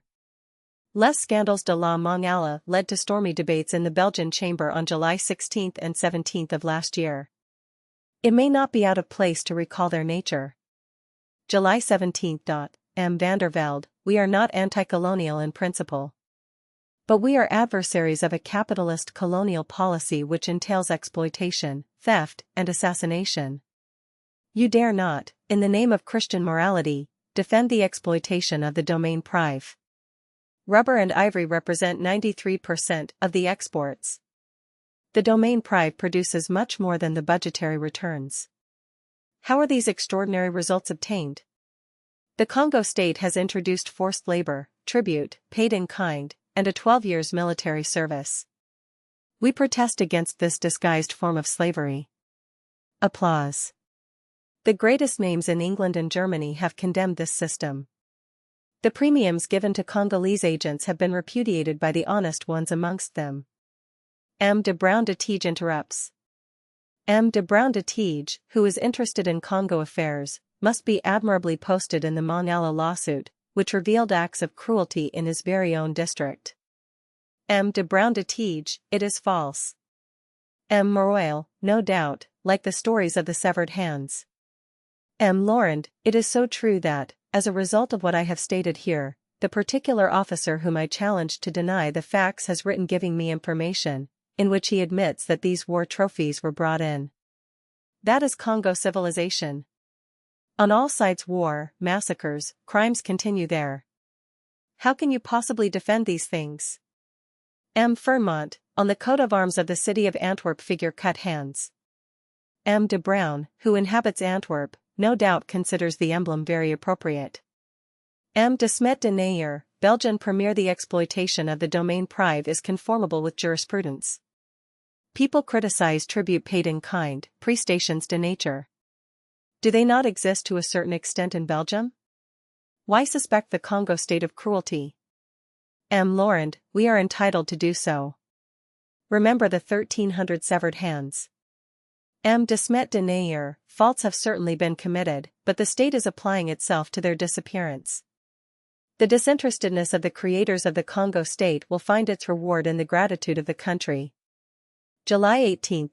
M. Laurent, your colonial policy is analogous to the crimes mentioned in Article 125 of the Penal Code. It is a policy of devastation, pillage, and assassination. The speaker, I quote from the parliamentary report of the Belgian papers of that date, then read some correspondence published in the Antwerp newspaper La Métropole, in which a series of executions, murders, and expeditions against the Bunges are mentioned. Are we, he continues, to have another edition of the severed hands incident? M. de Brown de Tige, that is not the question. M. Laurent, indeed. But it happens precisely to be the question. M. de Brown de Tige interrupts. M. van der Velde, your interest, M. de Brown, is so direct a one in this matter that you might refrain from any participation in this debate. The cutting off of hands item is a constantly recurring charge. I have in my possession at the present moment a photograph from the Upper Congo of 3 natives, a woman and 2 boys. The woman and one of the boys have their right hands severed at the wrist, the other boy has both hands severed. The correspondent who sent it me, and whom I know to be an honorable man, saw the victims himself, and was satisfied that soldiers of the state were the culprits. I fully believe him, but the photograph, of course, does not prove it. 269. The victim of a rubber raid, a living illustration of the main coup's debates in the Belgian chamber. The boy here photographed is now cared for by a British missionary in the Upper Congo. In November last, an American ex-agent of the Société Anversoise, Mr. Canisuis, who served for some time under the amiable ex-Major Lodhare, who, as already stated, was appointed director in Africa of this company after the murder of Stokes, in a press interview said, "Last year I was on a rubber expedition with Major Lodhare, and during the 6 weeks it lasted 900 natives were killed and scores of villages were burnt." According to this gentleman, the natives received the equivalent of 1 penny per pound of rubber, paid in merchandise valued at 100% above cost price. We knew that before. As things go in the Congo state, that particular rate of pay is even generous. But you cannot get rubber in Africa at even the munificent sum of 1 penny per pound, and sell it in Europe from 3s. to 4s per pound, without those gently persuasive methods which find favor in quarters where the regenerating instinct is properly developed. I trust one shall not be unduly troubling my readers if I pass another of King Leopold's domain prive companies under review.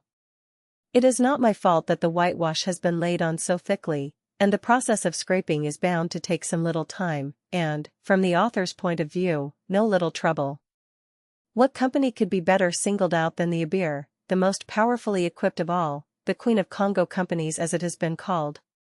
Originally the Anglo-Belgian India Rubber Company, founded in August 1892, and in which Colonel North was at one time largely interested, it was, like the Anversoise, reconstructed under Congo law in 1898 with a capital of 1 million francs, divided into 2,000 shares without designation of value, giving right of January 2000 of the avoir social.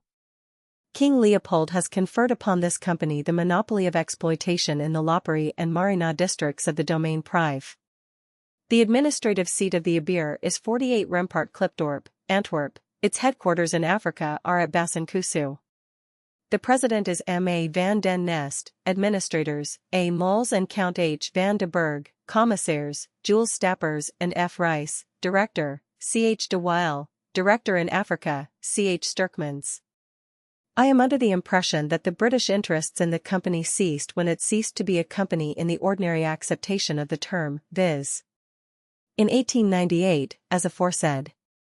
At any rate, I can find none but Belgian shareholders in the documents I have been able to obtain. First and foremost comes the Congo state with its 50%, viz.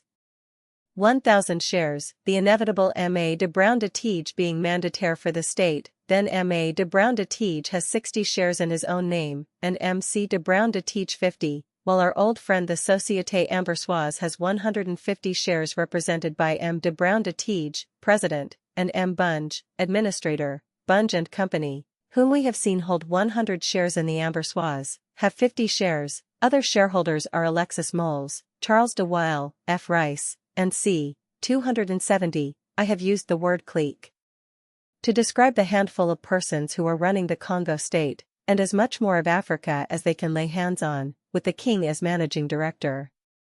It is an appropriate term, as the particulars given for these two companies show.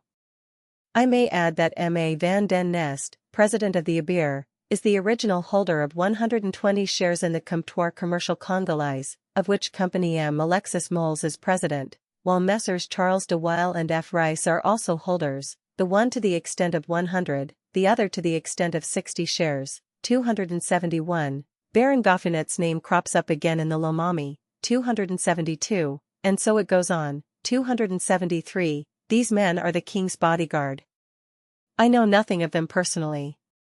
They may in private life be the most blameless of men, but the extraordinary thing is that Europe should be content to allow 1 million square miles of African territory to be run by this clique with its royal head, entirely for their own ends, and to fill their own pockets.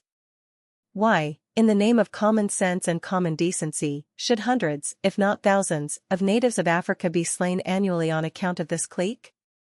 It would be grotesque, were it not so horrible, so monstrous as to seem more like a nightmare than a reality.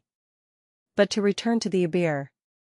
Its net profits in 1897 were 1,247,455 francs, in 1898, 2,482,697 francs, in 1899, 2,692,063 francs.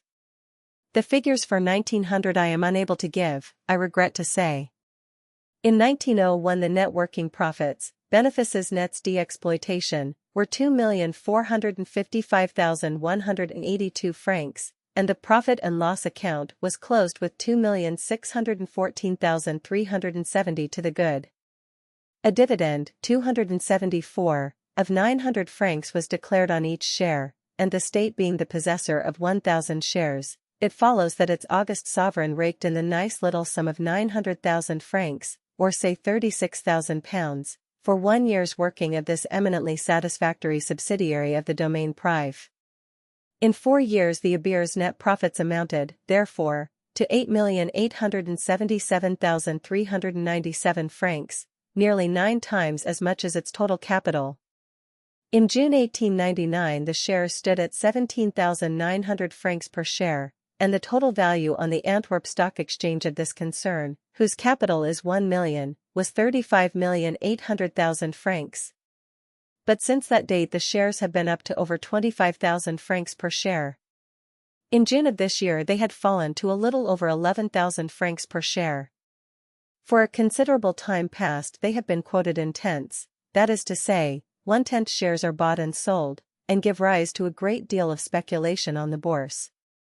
Imagine the fortune which a holder of 1,000 full shares has had the opportunity of making during the last few years. Those 1,000 shares, at 25,000 francs per share, were worth 1 million sterling. What it is to be a royal rubber merchant in the Congo.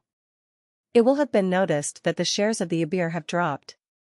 The fact is that there have been indiscretions, and several Belgian newspapers published in October of last year some unpleasant details with regard to the circumstances under which these enormous stocks of rubber find their way to Europe.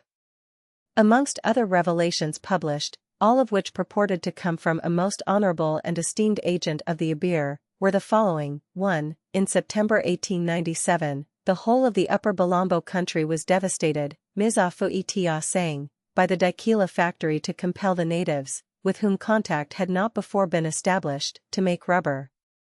2. On August 24, 1900, I met at Boyila 2 young women, one of whom was enceinte, with their right hands cut off. They told me they belonged to the village of Basambo, and that the soldiers of the white man of Boyila had cut off their hands, because their master did not produce enough rubber. These statements appear to have had the effect of depreciating the market value of the shares. But, really, the bulls might have been prepared for them. Possibly, they had not read the evidence given a year before by M. de Lamotte, ex-governor of French Congo, before the Commission of Colonial Concessions held in Paris. M. de Lamotte, who had just returned from 5 months' sojourn in the Upper Congo, remarked in the course of his deposition that, the Belgians have recently had insurrections in their territory. It is but right to add, however, that they sometimes make use of proceedings towards the natives that Frenchmen would never use. The Abir, for instance, possesses a considerable territory and has even police rights, over the natives. From that point of view the rights which its charter confers upon it are exaggerated. Its agents have applied this so well that they have succeeded in inducing 30,000 natives to leave their territory and take refuge on the French bank of the Congo. Is it necessary to plunge yet deeper into this garbage of human villainy and greed? The entire system is based upon terrorism. No man in his senses can really believe otherwise. A volume might be filled with misdeeds which since the days of Cortés and Pizarro have never been equaled, much less surpassed. The habitual modus operandi in the Morel territory was tersely put by one of the agents of the Ambersoise. When natives bring rubber to a factory they are received by the agent surrounded by soldiers. The baskets are weighed. If they do not contain the 5 kilos required the native receives 100 blows with a chicotte, 275, those whose baskets attain the correct weight receive a piece of cloth, or some other object. If a certain village contains, say, 100 male inhabitants, a census is always taken of the village before operations begin, and only 50 come to the factory with rubber, they are retained as hostages, and a force is dispatched to shoot, the 50 recalcitrant natives and burn their village. There are some districts which do not produce rubber, such a district, for instance, as the Bangala country proper, where hardly any rubber grows. Let it not be imagined that the people of that district are the gainers thereby. They are not subject, it is true, to either the rubber tribute or the rubber collecting operations of the domain prive companies. But their lot is little better for all that. The Bangala country is one of the great recruiting centers of the state for its army, 276, the Bangalas are cannibals, and good fighters. It is also a victualling center for the state posts. A great deal of information has been reaching me from this district of late. It may be usefully epitomized. First, as to the recruiting. The method adopted is this: a general order is sent from Boma to the commissaires of districts to the effect that so many recruits must be sent down. Each commissaire then sets to work to obtain recruits. There is no system in the demands. Towns are dropped on according to the whim of the commissaire. A particular village is summoned to supply a certain number of young men. The summons is rarely communicated by a white officer, almost invariably by native soldiers. The summons once made, it has to be obeyed, or the usual punishment is meted out. Nevertheless, there has, upon occasion, been active opposition to this forced recruiting. There is always passive opposition. Both men and women object and complain very bitterly, but they have to submit. Mothers, wives, and relatives have been seen crying and protesting against their children, husbands, and relatives being sent away as recruits, for very few ever return, which is not astonishing, seeing that they serve 12 years. Secondly, as to the victualling tax. Every month, and sometimes every fortnight, goats, fowls, palm oil, eggs, and cassava bread have to be supplied to the state troops. The burden is increasingly heavy, because since it was first assessed the population has very much decreased. When accused of extortion, the state replies that it pays for its produce. It does pay, at about 1/20th of the market value. The natives have not infrequently to purchase produce themselves, in order to meet the demands of the state, which they are compelled to dispose of to the state soldiers at a much lower price than they have paid themselves, every 2 or 3 miles a sentry, with a subordinate or 2, and 2 or 3 servants from the locality, are stationed. It is part of the sentry's duty to see that the tax is taken up regularly, and if he does not do so he is severely reprimanded by his chief. Now a keen-witted soldier will see to it that he is not reprimanded, and an unprincipled soldier will do anything to the people to wring the tax out of them, rather than run the risk of being a marked man in the commissaire's book. The oppression and misery which ensue can be imagined. The result of this double pressure for men and foodstuffs has been, naturally, to bring about a great decrease in the population. A correspondent who knows the Bangala country well, tells me that between 1890 and 1895 there was no perceptible decrease in the population. The taxes were first levied in the latter year, and in 5 years, 1895 to 1900, there has been a reduction of 1/2 of the population. This appalling ratio of reduction is partly to be accounted for by the fact that sleeping sickness is endemic in the country, and that the withdrawal of the strongest and most virile elements of the population to serve in the army is naturally followed by a decline in the birth rate. Those that are left have the heart wrung out of them by the food tax. The people along the river are fast dying out, and the state is forcing the backwood folks to start towns on the river the better to exploit them.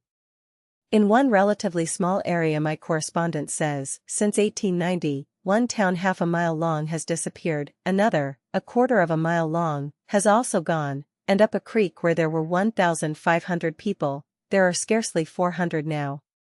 So long as Europe tolerates the domaine prive, so long will these things be, just as long as the regenerator of Africa and his friends can make money out of their philanthropic undertaking and can count upon dishonest, interested, or infatuated friends in Europe to throw dust in the eyes of the public. There is one other feature of this unsavory business which must be gone into before we can close the chapter on the native aspect of Congo state rule. The Congo state invariably attempts to wriggle out of the responsibility for these horrors, by attributing their perpetration to the excesses of individual agents, and M. Jules Houdret, the Consul General of the Congo state for England, had the effrontery the other day to point to the punishment of some of the Anversois people as affording a justification for the state's claim to be what it professes, viz. solicitous of the welfare of the natives. It is a barefaced attempt to bamboozle public opinion, as impudent as the proposal made by the representatives of the Congo state at the Mansion House meeting last May to inquire into specific acts of cruelty brought forward. We know what these punishments mean. Occasionally, with a grand flourish of trumpets, the state announces that an agent has been punished. The announcement generally follows each fresh crop of revelations.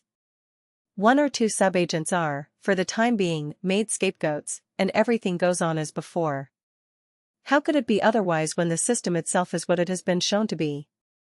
The time has gone by when the public can be deceived by these sophistries, by these perpetual and frivolous excuses and denials. The edicts of the Congo State administration, coupled with certain material facts as to which there can be no dispute, show the main factors, if one may say so, of the system of African tropical development, which it has instituted, to be these: 1. Alienation of native ownership in land. 2. Monopoly over the products of the soil. 3. Natives forbidden to collect those products for anyone but the state, or the subsidiary trusts, domain-prive companies, if that appellation be preferred, created by the state, and in whose profits the state shares, generally to the extent of 50%. 4. Natives compelled to bring in rubber and ivory, and also recruits for the native army, and for labor in the cocoa and coffee plantations, to the state as tribute, and to supply the subsidiary trusts with rubber and ivory. 5. The existence of a regular army of 15,277 men armed with Albini rifles, and an unnamed number of irregulars to enforce the rubber and ivory tribute and to facilitate the operations of the subsidiary trusts. 6. White officials in receipt of instructions to devote all their energies to the exploitation of rubber and ivory, in plain words, to get as much rubber and ivory out of their respective districts as they possibly can. 7. The financial existence of the state dependent upon the rubber and ivory tribute, and upon the profits it derives from its share in the subsidiary trusts. When on the one side you have the factors already enumerated, and on the other a primitive and, in the face of coercion backed by rifles of precision, helpless population, common sense asserts that gross oppression, violence, and every form of tyranny and outrage must be the infallible outcome of such a system, and it is that system which the powers are morally bound to put a stop to, seeing that it is they who are morally responsible for its existence. Chapter 32 The Trade of the Congo State. It is a little surprising to find that M. Cadier, the Belgian imperialist, whose masterly indictment of King Leopold's administration does him infinite honor, should attempt to defend, not the outcome of the system of the domain-prive in the shape of compulsory military service for 12 years, forced labor in government plantations, and c. all of which he condemns, but the legality of the system itself. He states his case as follows. Article 5, of the Berlin Act, which forbade monopoly and privilege in the Congo Basin in matters of trade, was meant to apply internationally, and the Congo state was thereby bound not to grant commercial advantages to the subjects of any one nation which it denied to the subjects of another nation. M. Cadier says, the government of the Congo state could not, therefore, adopt any legislative measure, nor establish any regime conceding international monopolies or privileges. All facilities granted to its subjects in trade matters should be legally extended to the subjects of other nations. But this does not prevent the Congo state from establishing the commercial regime which it thinks advisable, and no objection can be raised against its legislative action, when the measures adopted apply, under the same conditions and in the same manner, to the subjects of other nationalities, including the Congo nationality. It follows, therefore, according to M. Cadier, that in attributing to himself all vacant lands in the Congo Basin, from which action arose the domain-prive, and in farming out portions of the domain-prive to his financial friends, upon whom he has conferred an absolute monopoly of exploitation in the regions affected, the sovereign of the Congo state has not violated the Act of Berlin, although M. Cadier admits that by so doing he has committed a violation of the rights of the natives. This curious theory of M. Cadier's has been dismissed by Dr. Anton, Professor agrégé à l'Université d'Iéna, as a legal quibble, in which opinion I entirely concur. M. Cadier's views are mutually destructive. Admitting, for the sake of argument merely, that the interpretation he gives to Art. V. of the Berlin Act is, from the strictly legal aspect of the matter, accurate, once M. Cadier attempts to put his case in language that laymen, unversed in legal subtleties, can understand, it breaks down hopelessly. For what does M. Cadier tell us in the passage above? No objection can be raised against the state's, legislative action when the measures adopted apply under the same conditions and in the same manner to the subjects of all nationalities, including the Congo nationality. But the measures adopted do not apply equally to all nationalities. 3/4 of the Congo state is the state's, that is, the king's, private property, and is closed to the trade of all nationalities, except the Belgian and Congo nationality, not in theory but in fact. Can an Englishman, or a German, or a Chinaman if you like, import European merchandise in the territory, for example, acquired by the Société Anversoise, and barter that merchandise against the raw products of the soil, on a basis of a legitimate commercial transaction? Of course they may not. Was not an Austrian arrested, on Lake Morel, and on, it appears, a British steamer, only a few months ago for trading with the natives in the Katanga region, although he actually had a permit to trade from the Katanga Company, given to him prior to the arrangement arrived at by the Congo State and the Katanga Company to work those territories on joint account. And arrested, too, in such a way that his removal from this world was a matter of moral certainty, handed over to the merciful treatment of King Leopold's cannibal soldiery, to be transported 2,000 miles away, he a white man and unarmed. 278. What pitiful sophistries are these which attempt the squaring of the Congo Circle? The Congo State, which undertook not to trade directly or indirectly in its dominions, has become not only the largest exploiter within it, but in the major portion thereof the exclusive exploiter. The King has translated Article 5 of the Berlin Act, which reads that no power which exercises or shall exercise sovereign rights in the above-mentioned regions shall be allowed to grant therein a monopoly or favor of any kind in matters of trade, by conferring upon himself an absolute monopoly, which has made of him the biggest ivory and rubber merchant in the world. In this capacity he can export his produce under special conditions, free of dues, which come out of one of His Majesty's pockets to go in at the other. All this is diametrically opposed to the provisions of the Berlin Act. My object is principally to prove that King Leopold's intervention in the Dark Continent has from first to last been due to selfish motives, and has resulted in the most appalling consequences, whether we confine ourselves to the past and present merely, or whether we look into the future. I must crave forgiveness for having dwelt so largely upon matters of trade. It was, however, necessary, because the King's native policy is the inevitable sequel of his commercial policy. I must, indeed, revert again to this aspect of the question in order to refute once and for all the untruths so sedulously fostered, that the Congo State is in a nourishing condition and that independent trade is flourishing within it, and in refuting it to show, which is more important, that, were it not for the ivory and rubber which the natives of King Leopold's preserve are forced to produce at the cost of constant warfare, massacres, and atrocities innumerable, the export returns, and consequently the whole trade of the Congo State, would be practically nil, or so small as to be unworthy of attention. This can best be done by giving facts and figures which all the ingenious theorizing in the world cannot overcome. The following table shows the relative proportion of the rubber and ivory exports from the Congo to the total exports. Table I year. Rubber. Francs. Ivory. Francs. Total of both exports. Francs. Total of all exports. Francs.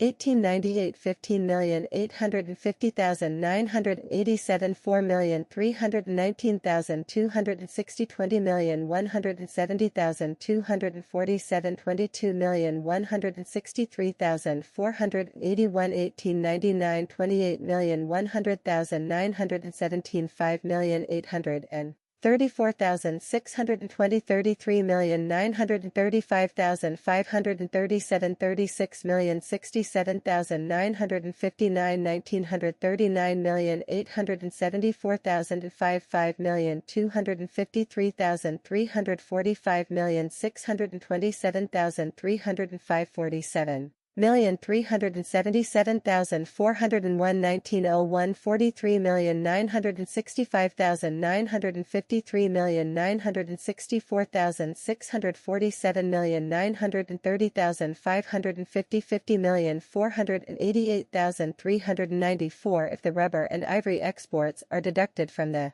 total exports, it will be seen that, apart from these two products, the exports only amounted in 1898 to 1,993,234 francs, in 1889 to 2,132,422 francs, in 1900 to 1,750,096 francs, and in 1901 to 2,557,844 francs, about 97% of which was represented in each year by kernels and palm oil shipped almost exclusively from the Lower Congo, 279, to Rotterdam, by the Dutch house Die Nieuwe Afrikaanse Handelsvennootschap. The next table provides statistics of the rubber and ivory shipped home by the Congo State, as shipper, being the proceeds of the taxes, impots de nature, levied upon the natives of the domaine prive.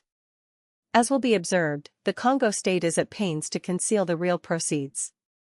Ever since 1893, when the actual returns exceeded the estimates by one-half, the state has never published the former. The correct figures may, however, approximately be arrived at by comparing the estimates with the rubber and ivory disposed of by the state, as vendor, on the Antwerp market. The enormous difference during these last few years between the estimates and the produce actually sold by the state possesses a significance which will not be lost upon my readers. Into whose pocket does the surplus go? But need we ask the question? Table 2 Value of produce, ivory and rubber, derived from the domaine prive in the shape of taxes, impots de nature. Year. Published returns. Francs. Actual returns. Francs. Produce, ivory and rubber, from the domaine prive, sold on the Antwerp market by the state's brokers. Francs. 1893 237,057 347,396 unobtainable. 1894 300,000, withheld from public knowledge. Ibid 1895 1,250,000, 5,500,000 1896 1,200,000, 6,000,1897 3,500,000, 8,500,000 1898 6,700,000, 9,000,1899 10,000,000, 19,130,000 1910,500,000, 14,991 300, 280. It will thus be seen that, out of a total rubber and ivory export from the Congo state in 1898 amounting to 20,170,247 francs, see Table I, the domaine prive taxes produced 9 million francs, or close upon one-half, and that out of a total rubber and ivory export in 1899, amounting to 33,935,537 francs, the domaine prive taxes produced 19,130,000 francs, or not far short of two-thirds. The illustration is in itself sufficient to destroy the theory of commercial prosperity so assiduously propagated by King Leopold and his friends, in order to deceive public opinion. Such prosperity entails the death of many human beings. What could, indeed, be more eloquent of the true condition of affairs?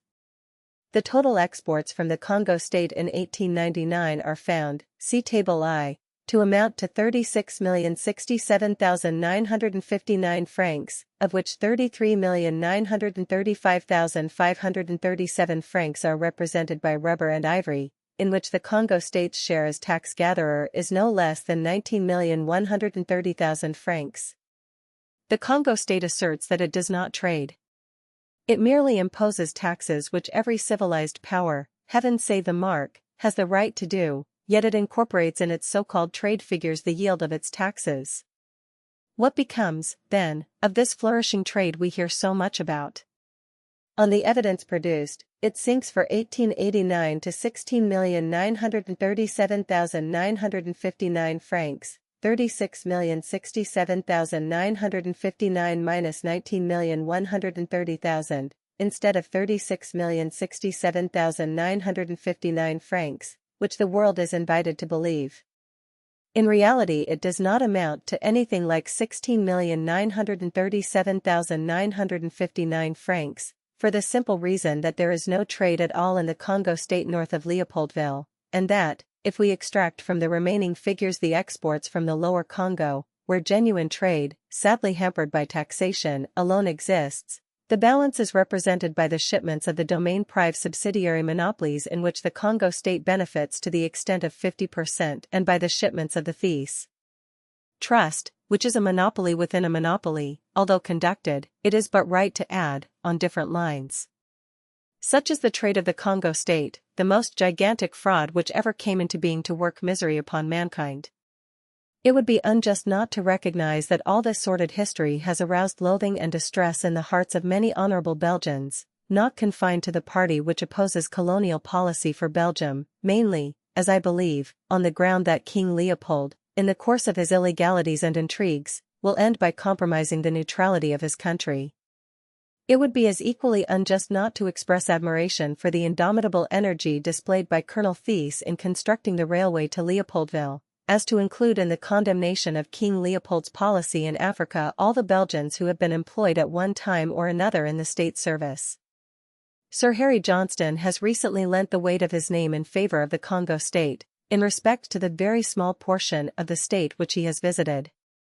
Sir Harry Johnston might have added that the rubber laws are not in full operation in the very small portion of the country he visited, and that the Belgian officers with whom he came in contact have not been employed in that degrading business, their duties in that particular region being confined to strengthening the obscure political aims which King Leopold is pursuing in the Nile Valley.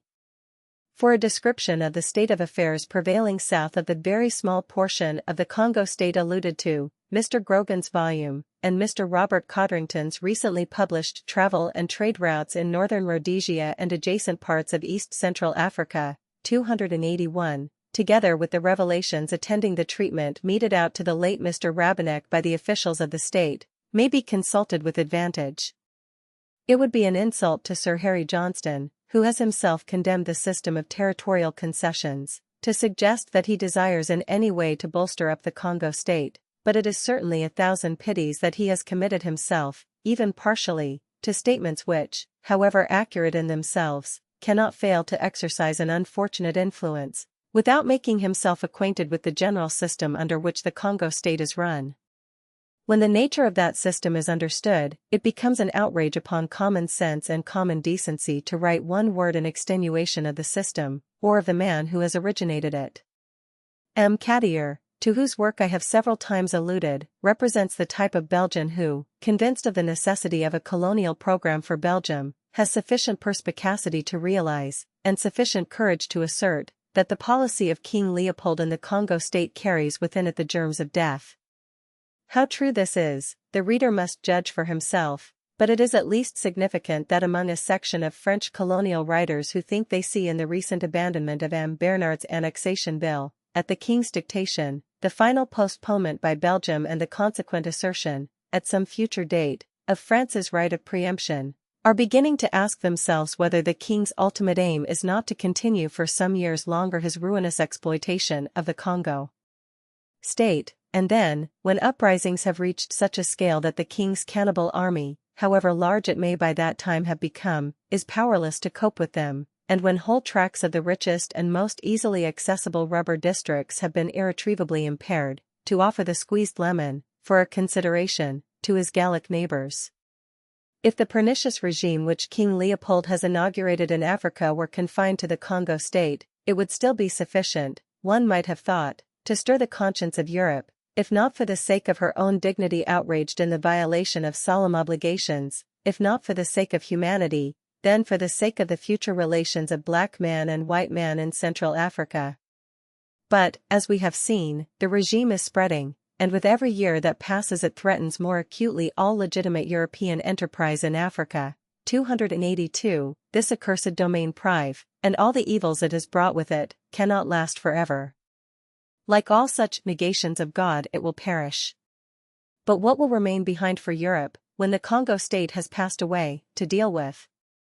A vast region, peopled by fierce Bantu races, with an undying hatred of the white implanted in their breasts, a great army of cannibal levies, drilled in the science of forest warfare, perfected in the usage of modern weapons of destruction. 283, savages whose one lesson learned from contact with European civilization has been improvement in the art of killing their neighbors, disciplined in the science of slaughter, eager to seize upon the first opportunity which presents itself of turning their weapons against their temporary masters, rendered more desperate, more dangerous, more debased than before the advent of King Leopold's rubber collectors, who, by way of regeneration, have grafted upon the natives' failings, born of ignorance, the worst vices of the Africanized civilization of modern Europe, cupidity, hypocrisy, cruelty, and lust. In their own most obvious interests, for the sake of humanity and right, in the name of enlightened statesmanship and political common sense, the powers cannot allow the disease introduced into West and Central Africa by King Leopold of Belgium to be farther extended. Nor do their responsibilities end there. The source of the disease must be dealt with. The canker must be rooted out and cast upon the dunghill. The Congo state must be called to account for its crimes against civilization, for its outrages upon humanity, for the unparalleled and irreparable mischief it has committed. And what a warning lies here for the Western nations! The Congo state is the living embodiment of the evil counsels, so lavishly, so thoughtlessly given in connection with native policy in West Africa. In the Congo state we see what these counsels lead to when put into practice. All this talk about the puerility of preserving land tenure, the futility of maintaining native institutions, the efficacy of punitive expeditions, the necessity of teaching the native the dignity of labor, the cry for territorial concessions, the advocacy of monopoly, and all legislative acts framed in accordance with these views, or with some of them, tend to produce in greater or less degree a state of affairs in Western Africa similar to that which prevails on the Congo. In the case of the powers, the motives may be of the very best, the intentions honest and sincere, but if once the thin end of the wedge be driven home, if once legislation be passed or acts sanctioned which are founded upon a repudiation of the inherent right of the native to his land and the fruits thereof, if once it be officially admitted that it is legitimate to force the native to give under compulsion that which is purchasable on fair terms, we are committed to a policy of reaction of which no man can prophesy the consequences or the end. To those conceptions tropical Africa opposes her vastness, her climate, and the prolific nature of her peoples. They can be tried, apparent success may attend them for a time, lasting success they will never secure. Tropical Africa cannot permanently be held down by force, and in attempting to do so by placing modern engines of destruction in the hands of Africans, Europe will be but digging the grave of her ambitions on African soil. But Europe can achieve a great work in tropical Africa for good, and benefit her own peoples in doing so. To divorce the two is impossible. Evil wrought in tropical Africa will have its aftermath in Europe. The European has need of the Negro, and the Negro of the European. In occupying the country of the Negro, Europe has assumed a great responsibility. It is well, perhaps, European statesmen should occasionally be reminded that for Europe to forget the moral responsibility in pursuing the material ends is to invite a certain nemesis. These pages cannot be more fittingly closed than by recalling the words of a wise and good woman, who understood the nature and immensity of the problem. Not only do the Negroes not die off in the face of white civilization in Africa, but they have increased in America, whereto they were taken by the slave trade. This fact urges on us the belief that these Negroes are a great world race, a race not passing off the stage of affairs, but one that has an immense amount of history before it. The molding of that history is in the hands of the European, whose superior activity and superior power in arts and crafts give the mastery, but all that this mastery gives is the power to make the future of the Negro and the European prosperous, or to make it one of disaster to both alike. Whatever we do in Africa today, 1,000 years hence there will be Africans to thrive or suffer for it. 284, EDM. Appendix Sierra Leone Expenditure, Loans, Export Trade, Railway Expenditure 1897 to 1902. Export Trade 1897-1902, 285. 1897 £112,000 £361,747 1898 £121,267,156 1899 £145,307,929 1900 £156,300 and $17,980 1901 173 457 286 $265,433 1902 177 882 287 Railway Expenditure 1899 to 1902. Included in total expenditure. 1899 £10,493 £1,923,320 1901 $19,642 1902 23 606 288 Loans for railway amounts advanced to end 1900 £307,539 loan authorized 631,000 first section, 32 miles, formally opened May 1, 1899. Second section, 23 and a quarter miles, taken over by the open line, end 1900. Third section, 80 and a half miles, in course of construction.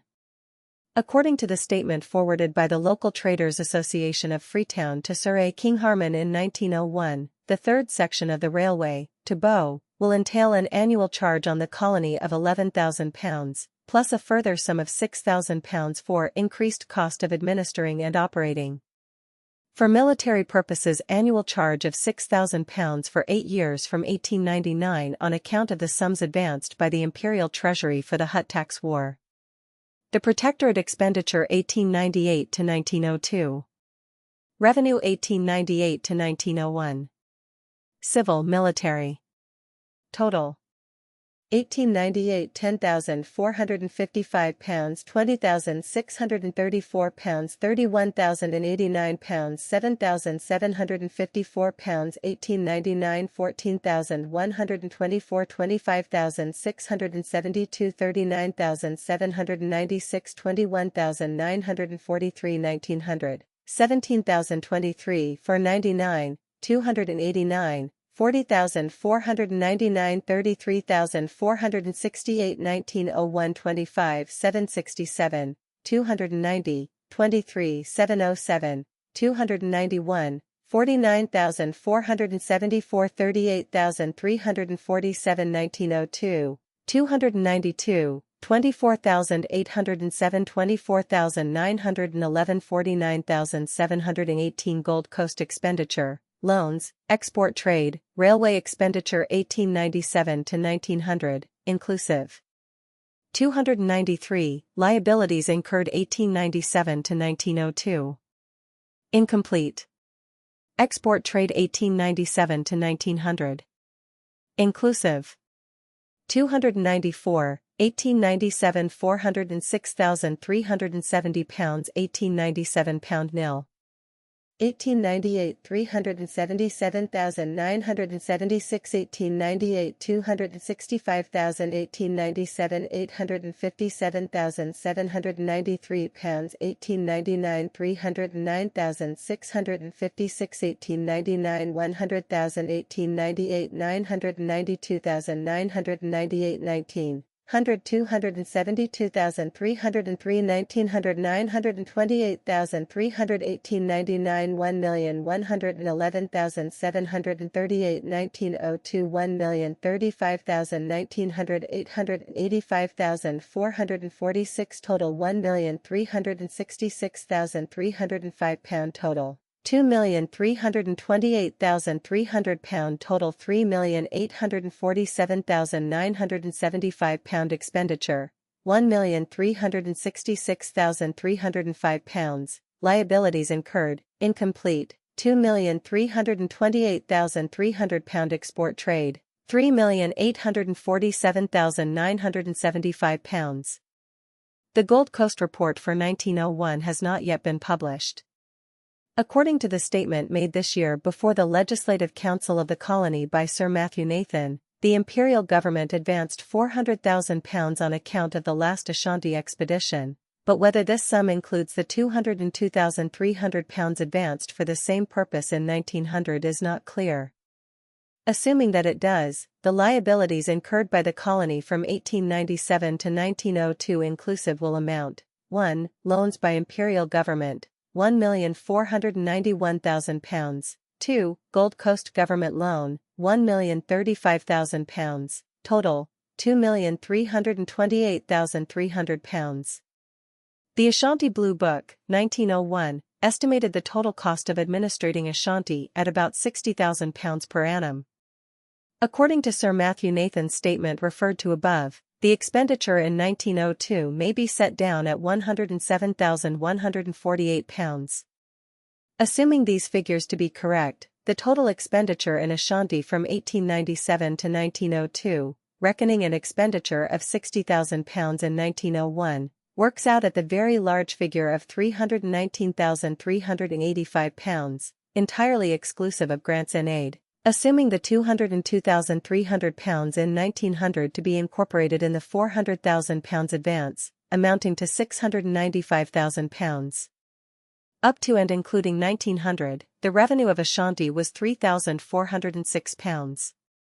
In the Ashanti Blue Book already mentioned, the annual revenue for Ashanti is estimated at £14,600, less 10% to the chiefs, i.e. less £1,460. Assuming this amount to have been collected in 1901 and 1902, the total revenue for Ashanti from 1897 to 1902 inclusive amounted to £29,686, against an expenditure of £319,385, and grants in aid to the amount of £695,000. These figures should be borne in mind when examining the following tables, which do not go farther than 1900, that is to say, as far as the last issued Colonial Office report. Expenditure, grants in aid, and revenue of the Northern Territories and Ashanti 1897 to 1900 inclusive totals. Expenditure, grants in aid, revenue. Northern Territories £213,338, £195,000, £7,736, Ashanti £175,450, £295, £202,300, £3,406. Detailed Northern Territories expenditure, grants in aid, revenue. 1897 to 98 £121,022, £1898 £45,000, £1897 nil. 1899 £54,875, 1899 £100,000, 1898 $1,937 for 41, $296, 1900 $50,000, 1899 $1,900, $297, £7,736. Ashanti expenditure, ordinary, expenditure, extraordinary, revenue, grants and aid. 1897 £13,723, 1897 £151 614, 298, 1897 nil. 1898 $4,304, 1898, 603, 1898, 1899 $2,608, 1899, 20, 1899 1900 $2,578, 1900 not given. 1900 £3,406, 1900 £202,300. Railway position December 31, 1901, completed, say, 45 miles. Wink with a frown 299, some expended, £389 869, 300, loans from the Imperial Treasury, 1898, £220,000. Railway Ordnance, wink with a frown 301, 1900, £676,000, certain public works, railway construction, etc. 302, future, officially expected to reach Obuasi end 1902. Gold Coast Loan, 1902, £1,035,000, to defray cost of constructing a railway 169 and a quarter miles from Sekondi to Kumasi. Lagos expenditure, loans, export trade, railway expenditure, 1891-1902-03 liabilities incurred 1891 £66,388. The amount of the debt of the colony on March 31, 1901 was £972,902. This debt has been incurred solely for the building of the railway from Lagos to Ibadan, the tramway from Lagos to Ito, the Abeokuta branch of the railway, and the bridges from Lagos Island to the mainland. The legislature has sanctioned the borrowing of £1,053,700 for these purposes. 304. It is recognized that the above amount will not be sufficient to defray the entire cost. 1892 $86,513, 1893 $101,251, 1894 $124,829, 1895 $144,483, 1896 $168,444, 1897 $182,006. 168 1898 $203,802, 1899 $223,289, 1900 to 1901 $187,124, 1901 to 1902 $231,597, 303. 1902 to 1903 $240,718. Export trade, These figures include the export of specie. 1891 to 1892. 1893 £836,295, 1894 £821,682, 1895 £985,595, 1896 £975,263, 1897 £810,975, 1898 $882,329, 1899 $915,934, 1900 to 1901 $831,257, 305. Owing to the intelligent way in which the report for 1900 to 1901 is prepared, it is possible to separate the specie from the total exports for the years 1896 to 1900, 1901, as given in that report. The total exports, less specie, for the above-mentioned period were as follows: export, less specie 1896 £906,393, 1897 £740,179, 1898 $821,112, 1899 $834,358, 1900 to 1901 $705,237. There are special reasons to account for the heavy fall in 1900 to 1901. Nevertheless, a glance at the expenditure and export columns cannot fail to accentuate the fact that the growth in expenditure is incommensurate with the increase in the purchasing power of the colony. The financial future of Lagos now depends entirely on the railway. When the entire sum authorized has been expended, which will be this year, I believe, and other expenses are added thereto, it is estimated that the railway will have cost about £9,000 to £10,000 per mile. In this connection, the Dahomey figures should be consulted. The notes in the expenditure column include, of course, monies expended on public works. The growth in expenditure and the relation it bears to the producing capacity of the country would, perhaps, appear even more clearly if the expenditure totals were given, minus the expenditure on public works. It has not been possible to satisfactorily separate them in every case, but, as a simple illustration, 1893 and 1900 may be compared. Ordinary expenditure. Export trade.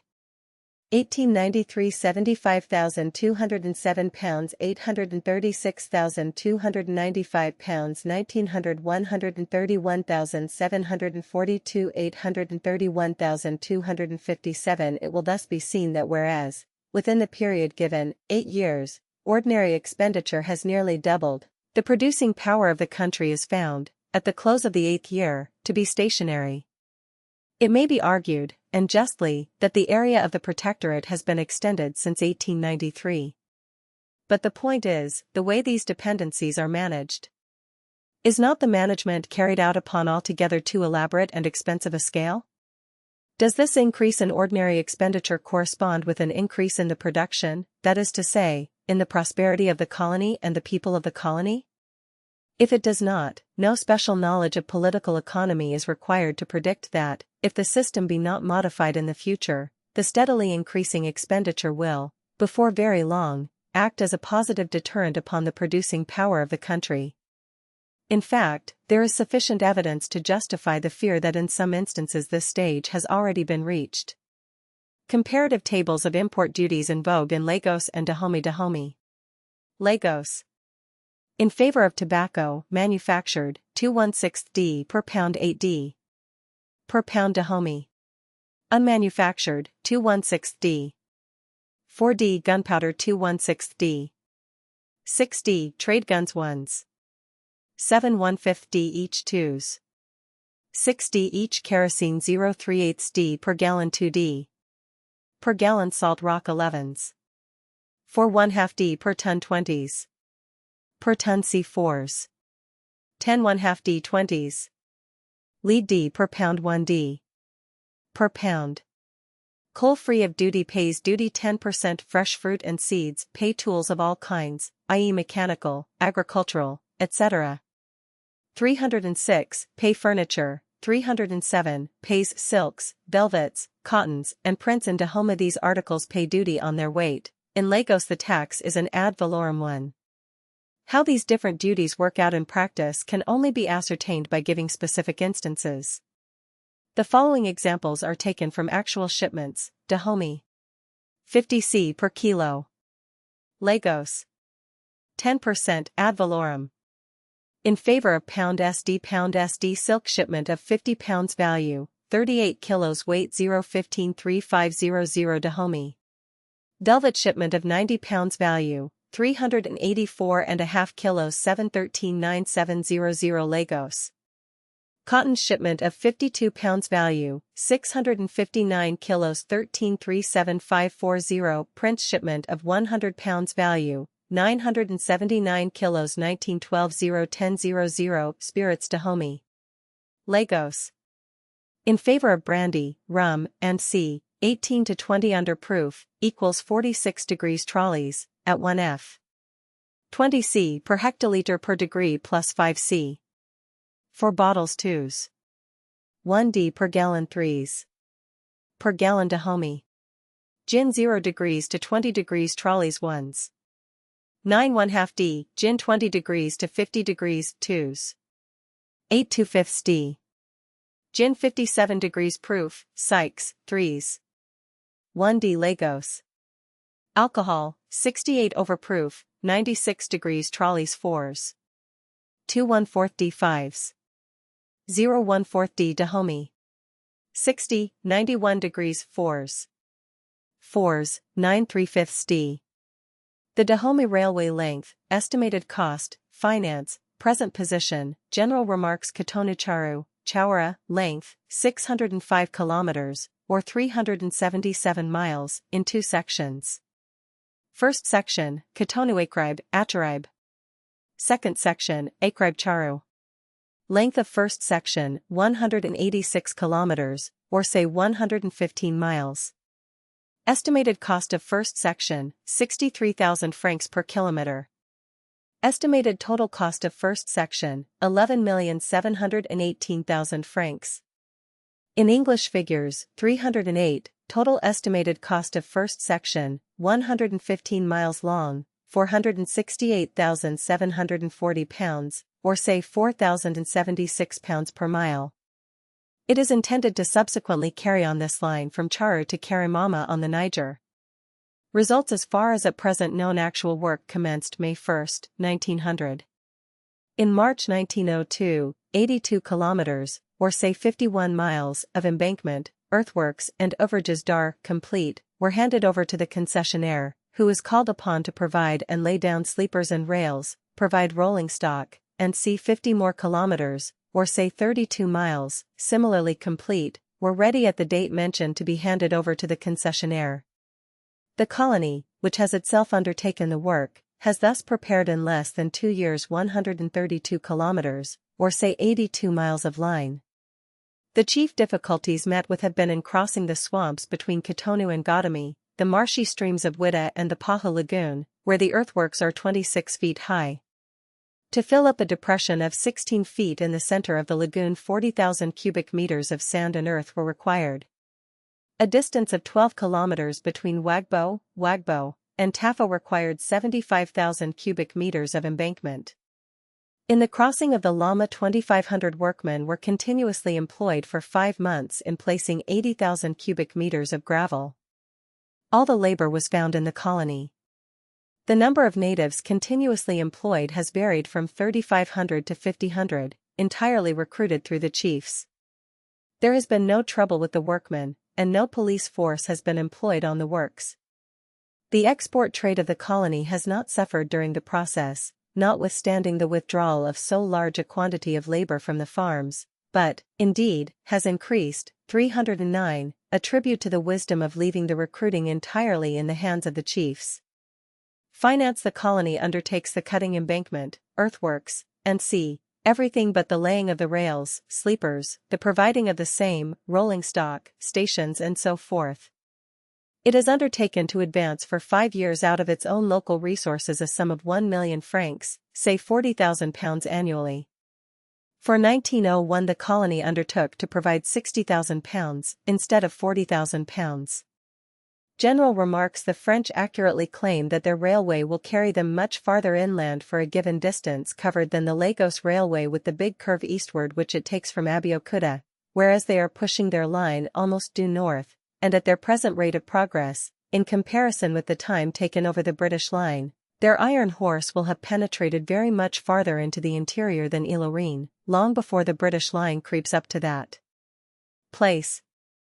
Upon this premise they base a number of conclusions, the first and foremost of which is that the French line will thus be able to capture the inland traffic which finds its way into the Lagos hinterland from the Niger. Along the Niki road, the French have a post at Niki, which is a great center for the caravan traffic, and to drain the western portion of Sokoto, to the detriment naturally of Lagos and northern Nigeria. Well, in northern Nigeria we do not seem to care much about trade, the military and political policy being more showy, albeit a nice little bill will have to be met presently, for the showy policy cannot be indulged in West Africa without having to pay the piper some day.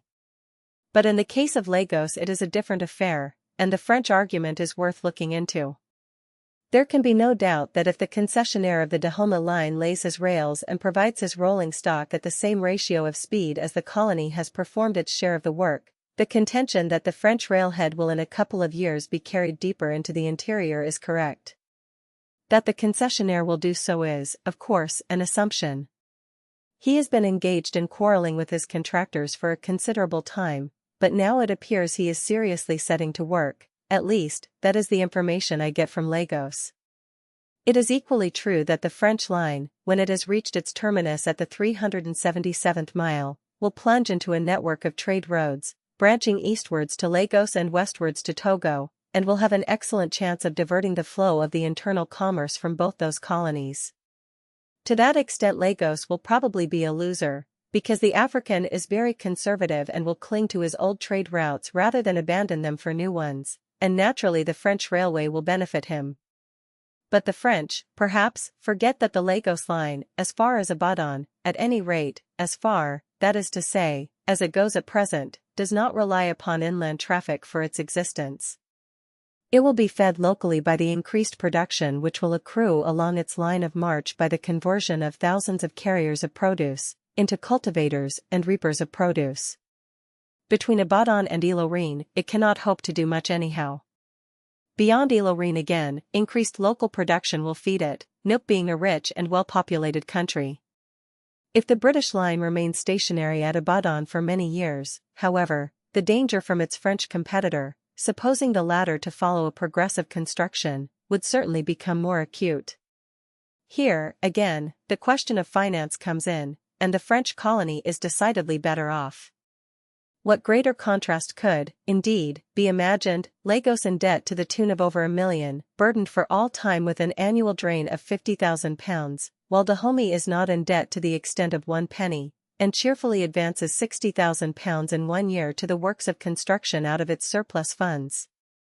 As for the cost of construction, if the French estimates hold good, or anywhere near it, the French line will be built at about half the cost of its British competitor.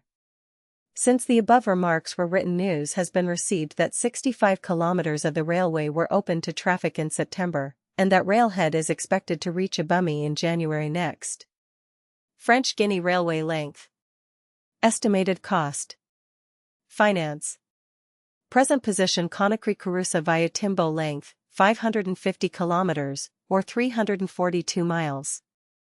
Highest estimated cost of line, 80,000 francs per kilometer. Highest estimated total cost, 44 million francs. First section, Conakry-Kandia, 150 kilometers, or say 92 miles. In English figures, total estimated cost of line, 342 miles long, £1,700,000, or say, roughly, about £5,140 per mile. Results up to date. According to the report of the Governor-General of French West Africa in June last, the earthworks have reached Kandia at the 149th kilometer, say 92nd mile. With the exception of 2 places, between the 27th and 44th kilometer, and between the 90th and 107th kilometer, the earthworks and embankment